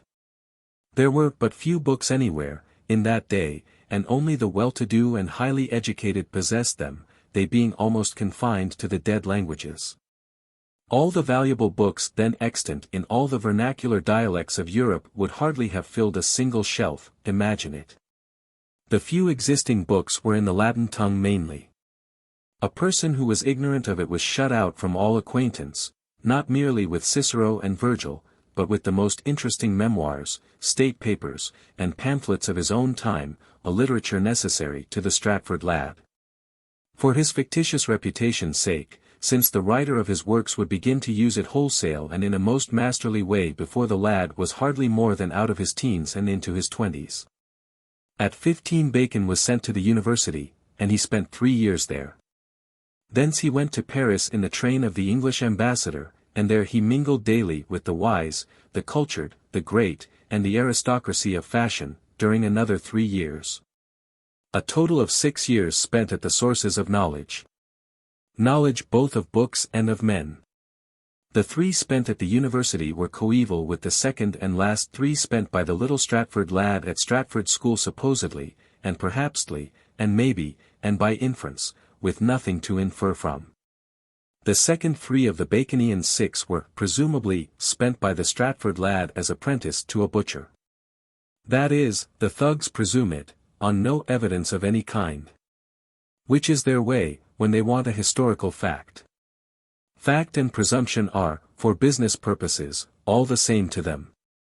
They know the difference, but they also know how to blink it. They know, too, that while in history building a fact is better than a presumption, it doesn't take a presumption long to bloom into a fact when they have the handling of it. They know by old experience that when they get hold of a presumption tadpole he is not going to stay tadpole in their history tank. No, they know how to develop him into the giant 4-legged bullfrog of fact, and make him sit up on his hams, and puff out his chin, and look important and insolent and come to stay. And assert his genuine Simon pure authenticity with a thundering bellow that will convince everybody because it is so loud. The thug is aware that loudness convinces 60 persons where reasoning convinces but one. I wouldn't be a thug, not even if, but never mind about that, it has nothing to do with the argument, and it is not noble in spirit besides. If I am better than a thug, is the merit mine? No, it is his. Then to him be the praise. That is the right spirit. They presume, the lad severed his presumed connection with the Stratford school to become apprentice to a butcher. They also presume that the butcher was his father. They don't know. There is no written record of it, nor any other actual evidence. If it would have helped their case any, they would have apprenticed him to 30 butchers, to 50 butchers, to a wilderness of butchers, all by their patented method, presumption. If it will help their case they will do it yet, and if it will further help it, they will presume that all those butchers were his father. And the week after, they will say it. Why, it is just like being the past tense of the compound reflexive adverbial incandescent hypodermic irregular accusative noun of multitude, which is father to the expression which the grammarians call verb. It is like a whole ancestry, with only one posterity. To resume. Next, the young Bacon took up the study of law, and mastered that abstruse science. From that day to the end of his life he was daily in close contact with lawyers and judges. Not as a casual onlooker in intervals between holding horses in front of a theater, but as a practicing lawyer, a great and successful one, a renowned one, a Lancelot of the bar. The most formidable lance in the high brotherhood of the legal table round. He lived in the law's atmosphere thenceforth, all his years, and by sheer ability forced his way up its difficult steeps to its supremest summit, the Lord Chancellorship. Leaving behind him no fellow craftsman qualified to challenge his divine right to that majestic place. When we read the praises bestowed by Lord Penzance and the other illustrious experts upon the legal condition and legal aptnesses, brilliances, profundities, and felicities so prodigally displayed in the plays, and try to fit them to the historyless Stratford stage manager, they sound wild, strange, incredible, ludicrous. But when we put them in the mouth of Bacon they do not sound strange, they seem in their natural and rightful place, they seem at home there. Please turn back and read them again. Attributed to Shakespeare of Stratford they are meaningless, they are inebriate extravagancies, intemperate admirations of the dark side of the moon, so to speak. Attributed to Bacon, they are admirations of the golden glories of the moon's front side, the moon at the full, and not intemperate, not overwrought, but sane and right and justified. At every turn and point at which the author required a metaphor, simile, or illustration, his mind ever turned first to the law, he seems almost to have thought in legal phrases. The commonest legal phrases, the commonest of legal expressions, were ever at the end of his pen. That could happen to no one but a person whose trade was the law, it could not happen to a dabbler in it. Veteran mariners fill their conversation with sailor phrases and draw all their similes from the ship and the sea and the storm, but no mere passenger ever does it, be he of Stratford or elsewhere. Or could do it with anything resembling accuracy, if he were hardy enough to try. Please read again what Lord Campbell and the other great authorities have said about Bacon when they thought they were saying it about Shakespeare of Stratford. X. The rest of the equipment. The author of the plays was equipped, beyond every other man of his time, with wisdom, erudition, imagination, capaciousness of mind, grace, and majesty of expression. Every one has said it, no one doubts it. Also, he had humor in rich abundance, and always wanting to break out. We have no evidence of any kind that Shakespeare of Stratford possessed any of these gifts or any of these acquirements.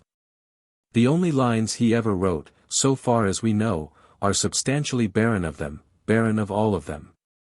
Good friend, for Jesus' sake forbear to dig the dust enclosed here. Blessed be ye man whitey spares thes stones. And cursed be he whitey moves my bones.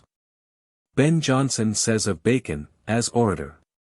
His language, where he could spare and pass by a jest, was nobly censorious. No man ever spoke more neatly, more pressly, more weightily, or suffered less emptiness, less idleness, in what he uttered. No member of his speech but consisted of its own graces. The fear of every man that heard him was lest he should make an end. From Macaulay. He continued to distinguish himself in Parliament, particularly by his exertions in favour of one excellent measure on which the King's heart was set, the union of England and Scotland. It was not difficult for such an intellect to discover many irresistible arguments in favour of such a scheme. He conducted the great case of the post-nati in the Exchequer Chamber. And the decision of the judges, a decision the legality of which may be questioned, but the beneficial effect of which must be acknowledged, was in a great measure attributed to his dexterous management. Again, while actively engaged in the House of Commons and in the courts of law, he still found leisure for letters and philosophy. The noble treatise on the advancement of learning, which at a later period was expanded into the De Augmentis, appeared in 1605. The Wisdom of the Ancients, a work which, if it had proceeded from any other writer, would have been considered as a masterpiece of wit and learning, was printed in 1609. In the meantime the Novum Organum was slowly proceeding. Several distinguished men of learning had been permitted to see portions of that extraordinary book, and they spoke with the greatest admiration of his genius. Even Sir Thomas Bodley, after perusing the Cogitata et Visa, one of the most precious of those scattered leaves out of which the great oracular volume was afterward made up, acknowledged that, in all proposals and plots in that book, Bacon showed himself a master workman. And that, it could not be gainsaid but all the treatise over did abound with choice conceits of the present state of learning, and with worthy contemplations of the means to procure it. In 1612 a new edition of the Essays appeared, with additions surpassing the original collection both in bulk and quality.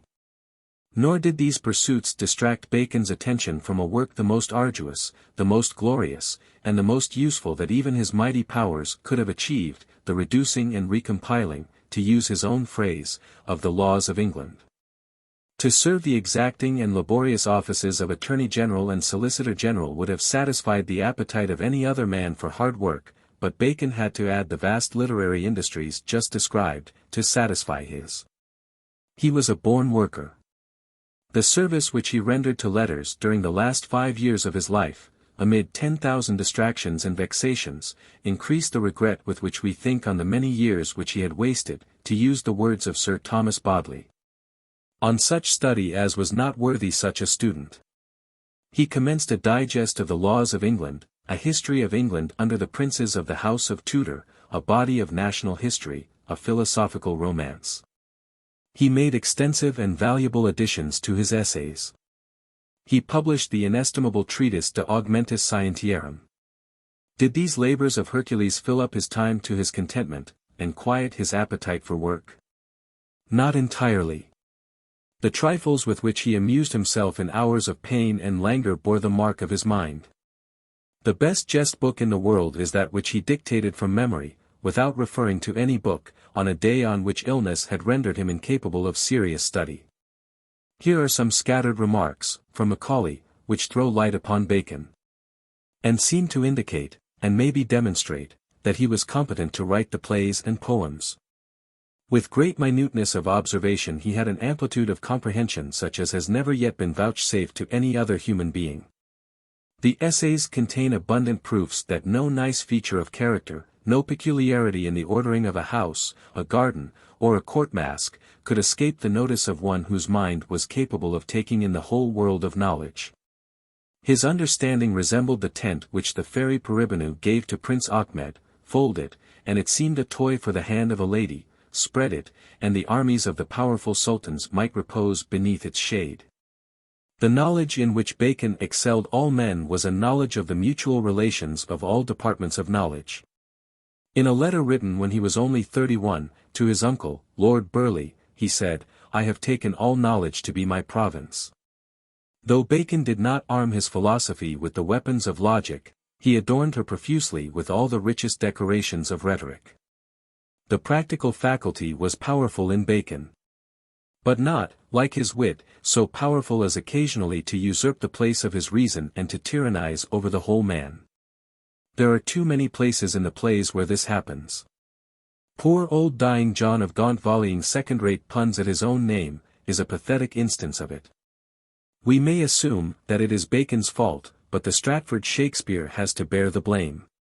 No imagination was ever at once so strong and so thoroughly subjugated. It stopped at the first check from good sense. In truth, much of Bacon's life was passed in a visionary world, amid things as strange as any that are described in the Arabian tales.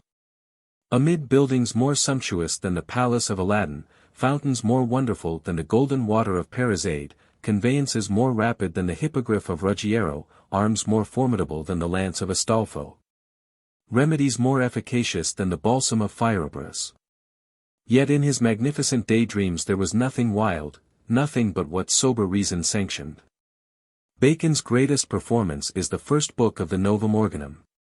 Every part of it blazes with wit, but with wit which is employed only to illustrate and decorate truth. No book ever made so great a revolution in the mode of thinking, overthrew so many prejudices, introduced so many new opinions. But what we most admire is the vast capacity of that intellect which, without effort, takes in at once all the domains of science, all the past, the present and the future, all the errors of 2000 years. All the encouraging signs of the passing times, all the bright hopes of the coming age. He had a wonderful talent for packing thought close and rendering it portable. His eloquence would alone have entitled him to a high rank in literature. It is evident that he had each and every one of the mental gifts and each and every one of the acquirements that are so prodigally displayed in the plays and poems. And in much higher and richer degree than any other man of his time or of any previous time. He was a genius without a mate, a prodigy not mateable. There was only one of him, the planet could not produce two of him at one birth, nor in one age. He could have written anything that is in the plays and poems.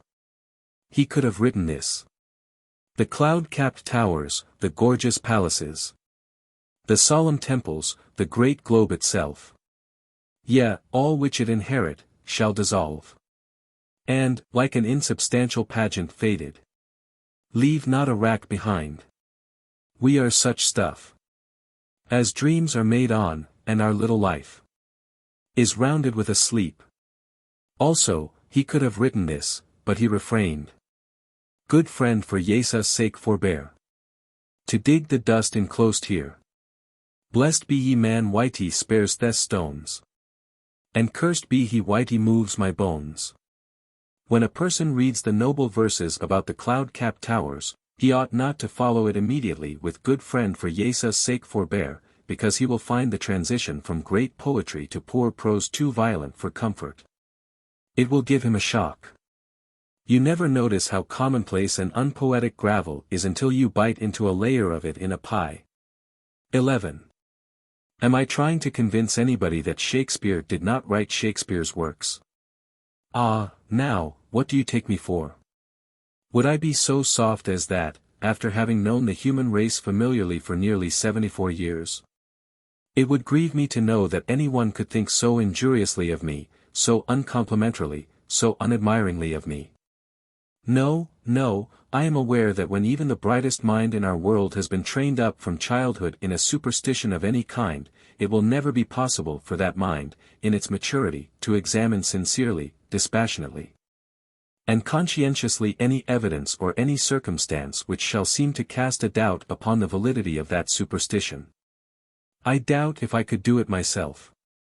We always get at second hand our notions about systems of government, and high tariff and low tariff, and prohibition and anti-prohibition, and the holiness of peace and the glories of war. And codes of honor and codes of morals, and approval of the duel and disapproval of it, and our beliefs concerning the nature of cats, and our ideas as to whether the murder of helpless wild animals is base or is heroic.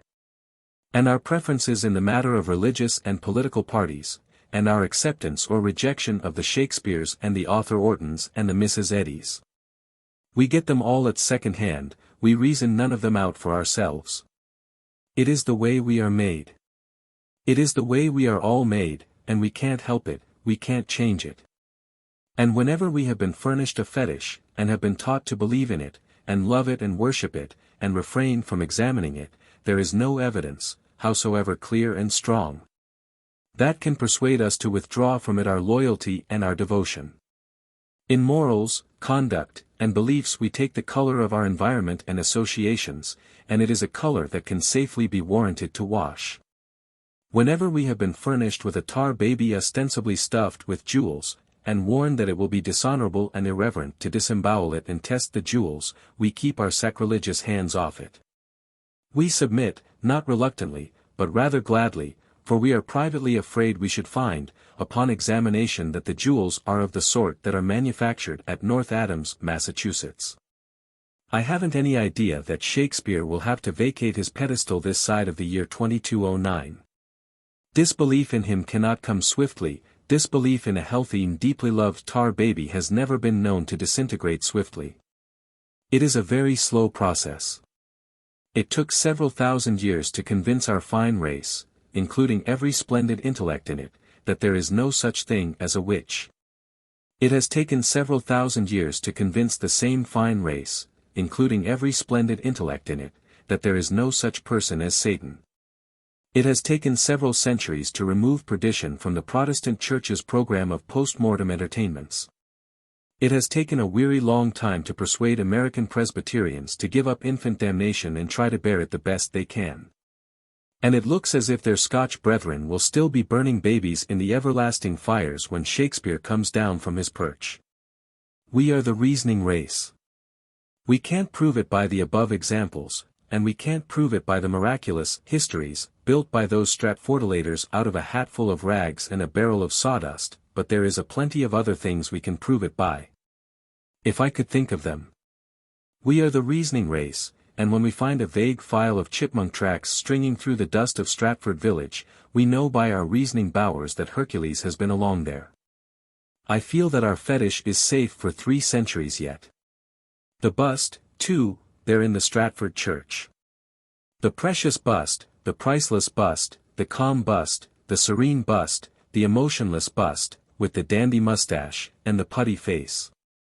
Unseamed of care, that face which has looked passionlessly down upon the odd pilgrim for 150 years and will still look down upon the odd pilgrim 300 more, with the deep, deep, deep, subtle, subtle expression of a bladder. 12. Irreverence. One of the most trying defects which I find in these, what shall I call them?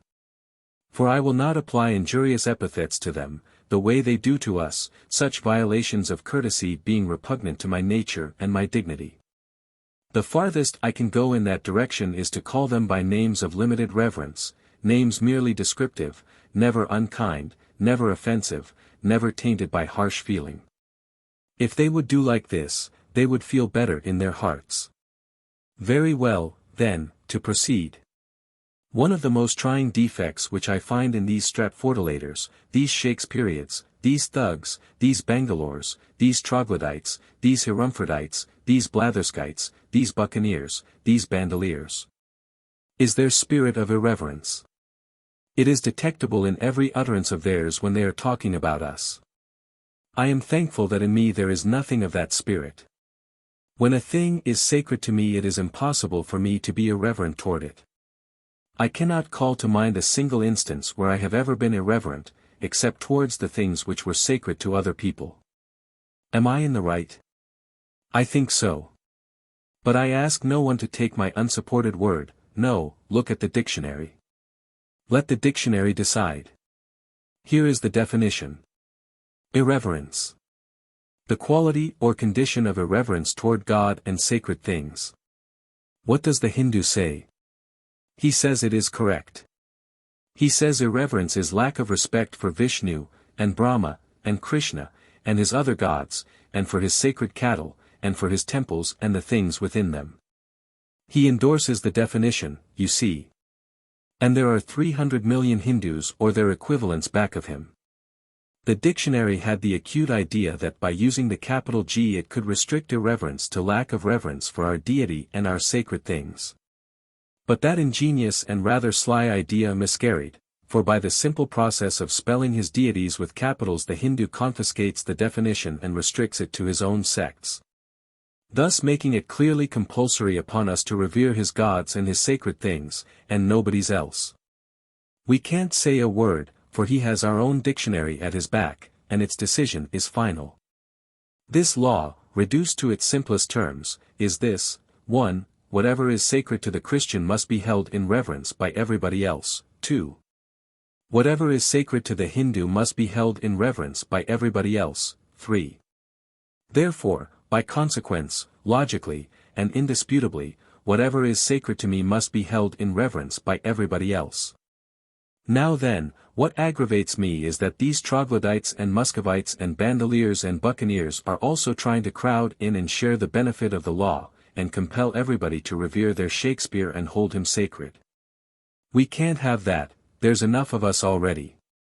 If you go on widening and spreading and inflating the privilege, it will presently come to be conceded that each man's sacred things are the only ones, and the rest of the human race will have to be humbly reverent toward them or suffer for it. That can surely happen, and when it happens, the word irreverence will be regarded as the most meaningless, and foolish, and self-conceited, and insolent, and impudent, and dictatorial word in the language. And people will say, whose business is it what gods I worship and what things hold sacred? Who has the right to dictate to my conscience, and where did he get that right? We cannot afford to let that calamity come upon us. We must save the word from this destruction. There is but one way to do it, and that is to stop the spread of the privilege and strictly confine it to its present limits, that is, to all the Christian sects, to all the Hindu sects, and me. We do not need any more, the stock is watered enough, just as it is. It would be better if the privilege were limited to me alone. I think so because I am the only sect that knows how to employ it gently, kindly, charitably, dispassionately. The other sects lack the quality of self-restraint. The Catholic Church says the most irreverent things about matters which are sacred to the Protestants, and the Protestant Church retorts in kind about the confessional and other matters which Catholics hold sacred. Then both of these irreverencers turn upon Thomas Paine and charge him with irreverence. This is all unfortunate, because it makes it difficult for students equipped with only a low grade of mentality to find out what irreverence really is. It will surely be much better all around if the privilege of regulating the irreverent and keeping them in order shall eventually be withdrawn from all the sects but me. Then there will be no more quarreling, no more bandying of disrespectful epithets, no more heartburnings. There will then be nothing sacred involved in this Bacon-Shakespeare controversy except what is sacred to me. That will simplify the whole matter, and trouble will cease. There will be irreverence no longer, because I will not allow it. The first time those criminals charge me with irreverence for calling their Stratford myth and Arthur Orton Mary Baker Thompson Eddie Lewis the 17th veiled prophet of Chorasan will be the last. Taught by the methods found effective in extinguishing earlier offenders by the Inquisition, of holy memory, I shall know how to quiet them. 13. Isn't it odd, when you think of it, that you may list all the celebrated Englishmen, Irishmen, and Scotchmen of modern times, clear back to the first Tudors, a list containing 500 names, shall we say? And you can go to the histories, biographies, encyclopedias and learn the particulars of the lives of every one of them. Every one of them except one, the most famous, the most renowned, by far the most illustrious of them all, Shakespeare. You can get the details of the lives of all the celebrated ecclesiastics in the list. All the celebrated tragedians, comedians, singers, dancers, orators, judges, lawyers, poets, dramatists, historians, biographers, editors, inventors, reformers, statesmen, generals, admirals, discoverers, prize-fighters, murderers, pirates, conspirators, horse-jockeys, bunco-steerers, misers, swindlers, explorers, adventurers by land and sea, bankers, financiers, astronomers, naturalists, claimants, impostors, chemists, biologists, geologists, philologists, college presidents and professors, architects, engineers, painters, sculptors, politicians, agitators, rebels, revolutionists, patriots, demagogues, clowns, cooks, freaks, philosophers, burglars, highwaymen, journalists, physicians, surgeons. You can get the life histories of all of them but one. Just one, the most extraordinary and the most celebrated of them all, Shakespeare. You may add to the list the 1,000 celebrated persons furnished by the rest of Christendom in the past 4 centuries, and you can find out the life histories of all those people, too. You will then have listed 1,500 celebrities, and you can trace the authentic life histories of the whole of them. Save one, far and away the most colossal prodigy of the entire accumulation, Shakespeare. About him you can find out nothing. Nothing of even the slightest importance. Nothing worth the trouble of stowing away in your memory. Nothing that even remotely indicates that he was ever anything more than a distinctly commonplace person, a manager, an actor of inferior grade, a small trader in a small village that did not regard him as a person of any consequence. and had forgotten all about him before he was fairly cold in his grave. We can go to the records and find out the life history of every renowned racehorse of modern times, but not Shakespeare's. There are many reasons why, and they have been furnished in cartloads, of guess and conjecture, by those troglodytes. But there is one that is worth all the rest of the reasons put together, and is abundantly sufficient all by itself: he hadn't any history to record. There is no way of getting around that deadly fact. And no sane way has yet been discovered of getting around its formidable significance. Its quite plain significance, to any but those thugs, I do not use the term unkindly, is, that Shakespeare had no prominence while he lived, and none until he had been dead 2 or 3 generations. The plays enjoyed high fame from the beginning. And if he wrote them, it seems a pity the world did not find it out. He ought to have explained that he was the author, and not merely a nom de plume for another man to hide behind. If he had been less intemperately solicitous about his bones, and more solicitous about his works, it would have been better for his good name, and a kindness to us. The bones were not important. They will moulder away, they will turn to dust, but the works will endure until the last sun goes down. Mark Twain. P.S. March 25. About 2 months ago I was illuminating this autobiography with some notions of mine concerning the Bacon-Shakespeare controversy. And I then took occasion to air the opinion that the Stratford Shakespeare was a person of no public consequence or celebrity during his lifetime, but was utterly obscure and unimportant. And not only in Great London, but also in the little village where he was born, where he lived a quarter of a century, and where he died and was buried. I argued that if he had been a person of any note at all, aged villagers would have had much to tell about him many and many a year after his death, instead of being unable to furnish inquirers a single fact connected with him. I believed, and I still believe, that if he had been famous, his notoriety would have lasted as long as mine has lasted in my native village out in Missouri. It is a good argument, a prodigiously strong one, and most formidable one for even the most gifted and ingenious and plausible Stratfordilator to get around or explain away. Today a Hannibal Courier Post of recent date has reached me, with an article in it which reinforces my contention that a really celebrated person cannot be forgotten in his village in the short space of 60 years. I will make an extract from it. Hannibal, as a city, may have many sins to answer for, but ingratitude is not one of them, or reverence for the great men she has produced, and as the years go by her greatest son, Mark Twain, or S.L. Clemens as a few of the unlettered call him, grows in the estimation and regard of the residents of the town he made famous and the town that made him famous. His name is associated with every old building that is torn down to make way for the modern structures demanded by a rapidly growing city, and with every hill or cave over or through which he might by any possibility have roamed. While the many points of interest which he wove into his stories, such as Holiday Hill, Jackson's Island, or Mark Twain Cave, are now monuments to his genius. Hannibal is glad of any opportunity to do him honor as he had honored her. So it has happened that the old-timers, who went to school with Mark or were with him on some of his usual escapades, have been honored with large audiences whenever they were in a reminiscent mood and condescended to tell of their intimacy with the ordinary boy who came to be a very extraordinary humorist and whose every boyish act is now seen to have been indicative of what was to come. Like Aunt Becky and Mrs. Clemens, they can now see that Mark was hardly appreciated when he lived here and that the things he did as a boy and was whipped for doing were not all bad, after all. So they have been in no hesitancy about drawing out the bad things he did as well as the good in their efforts to get a Mark Twain story, all incidents being viewed in the light of his present fame. Until the volume of Twainiana is already considerable and growing in proportion as the old-timers drop away and the stories are retold second and third hand by their descendants. With some 73 years young and living in a villa instead of a house, he is a fair target, and let him incorporate, copyright, or patent himself as he will.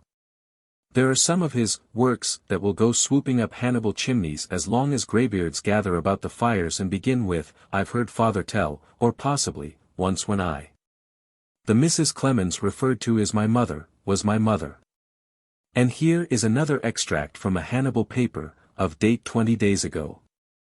Miss Becca Blankenship died at the home of William Dickinson, 408, Rock Street, at 2:30 o'clock yesterday afternoon, aged 72 years.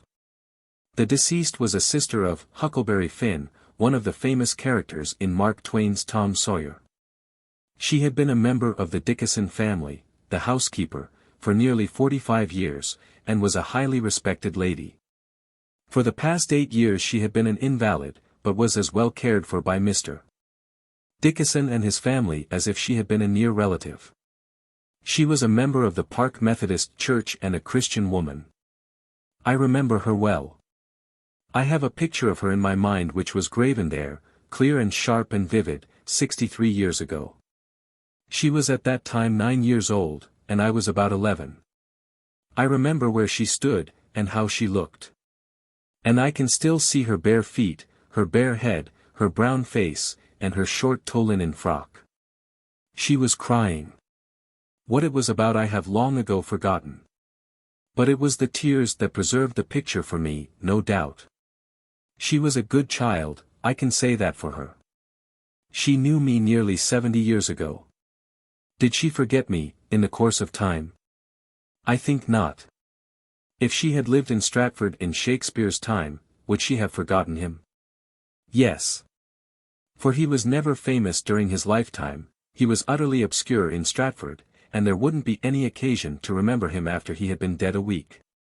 Injun Joe, Jimmy Finn, and General Gaines were prominent and very intemperate ne'er-do-wells in Hannibal 2 generations ago. Plenty of greyheads there remember them to this day, and can tell you about them. Isn't it curious that 2 town drunkards and 1 half-breed loafer should leave behind them, in a remote Missourian village, a fame 100 times greater and several hundred times more particularized in the matter of definite facts than Shakespeare left behind him in the village where he had lived the half of his lifetime? Mark Twain.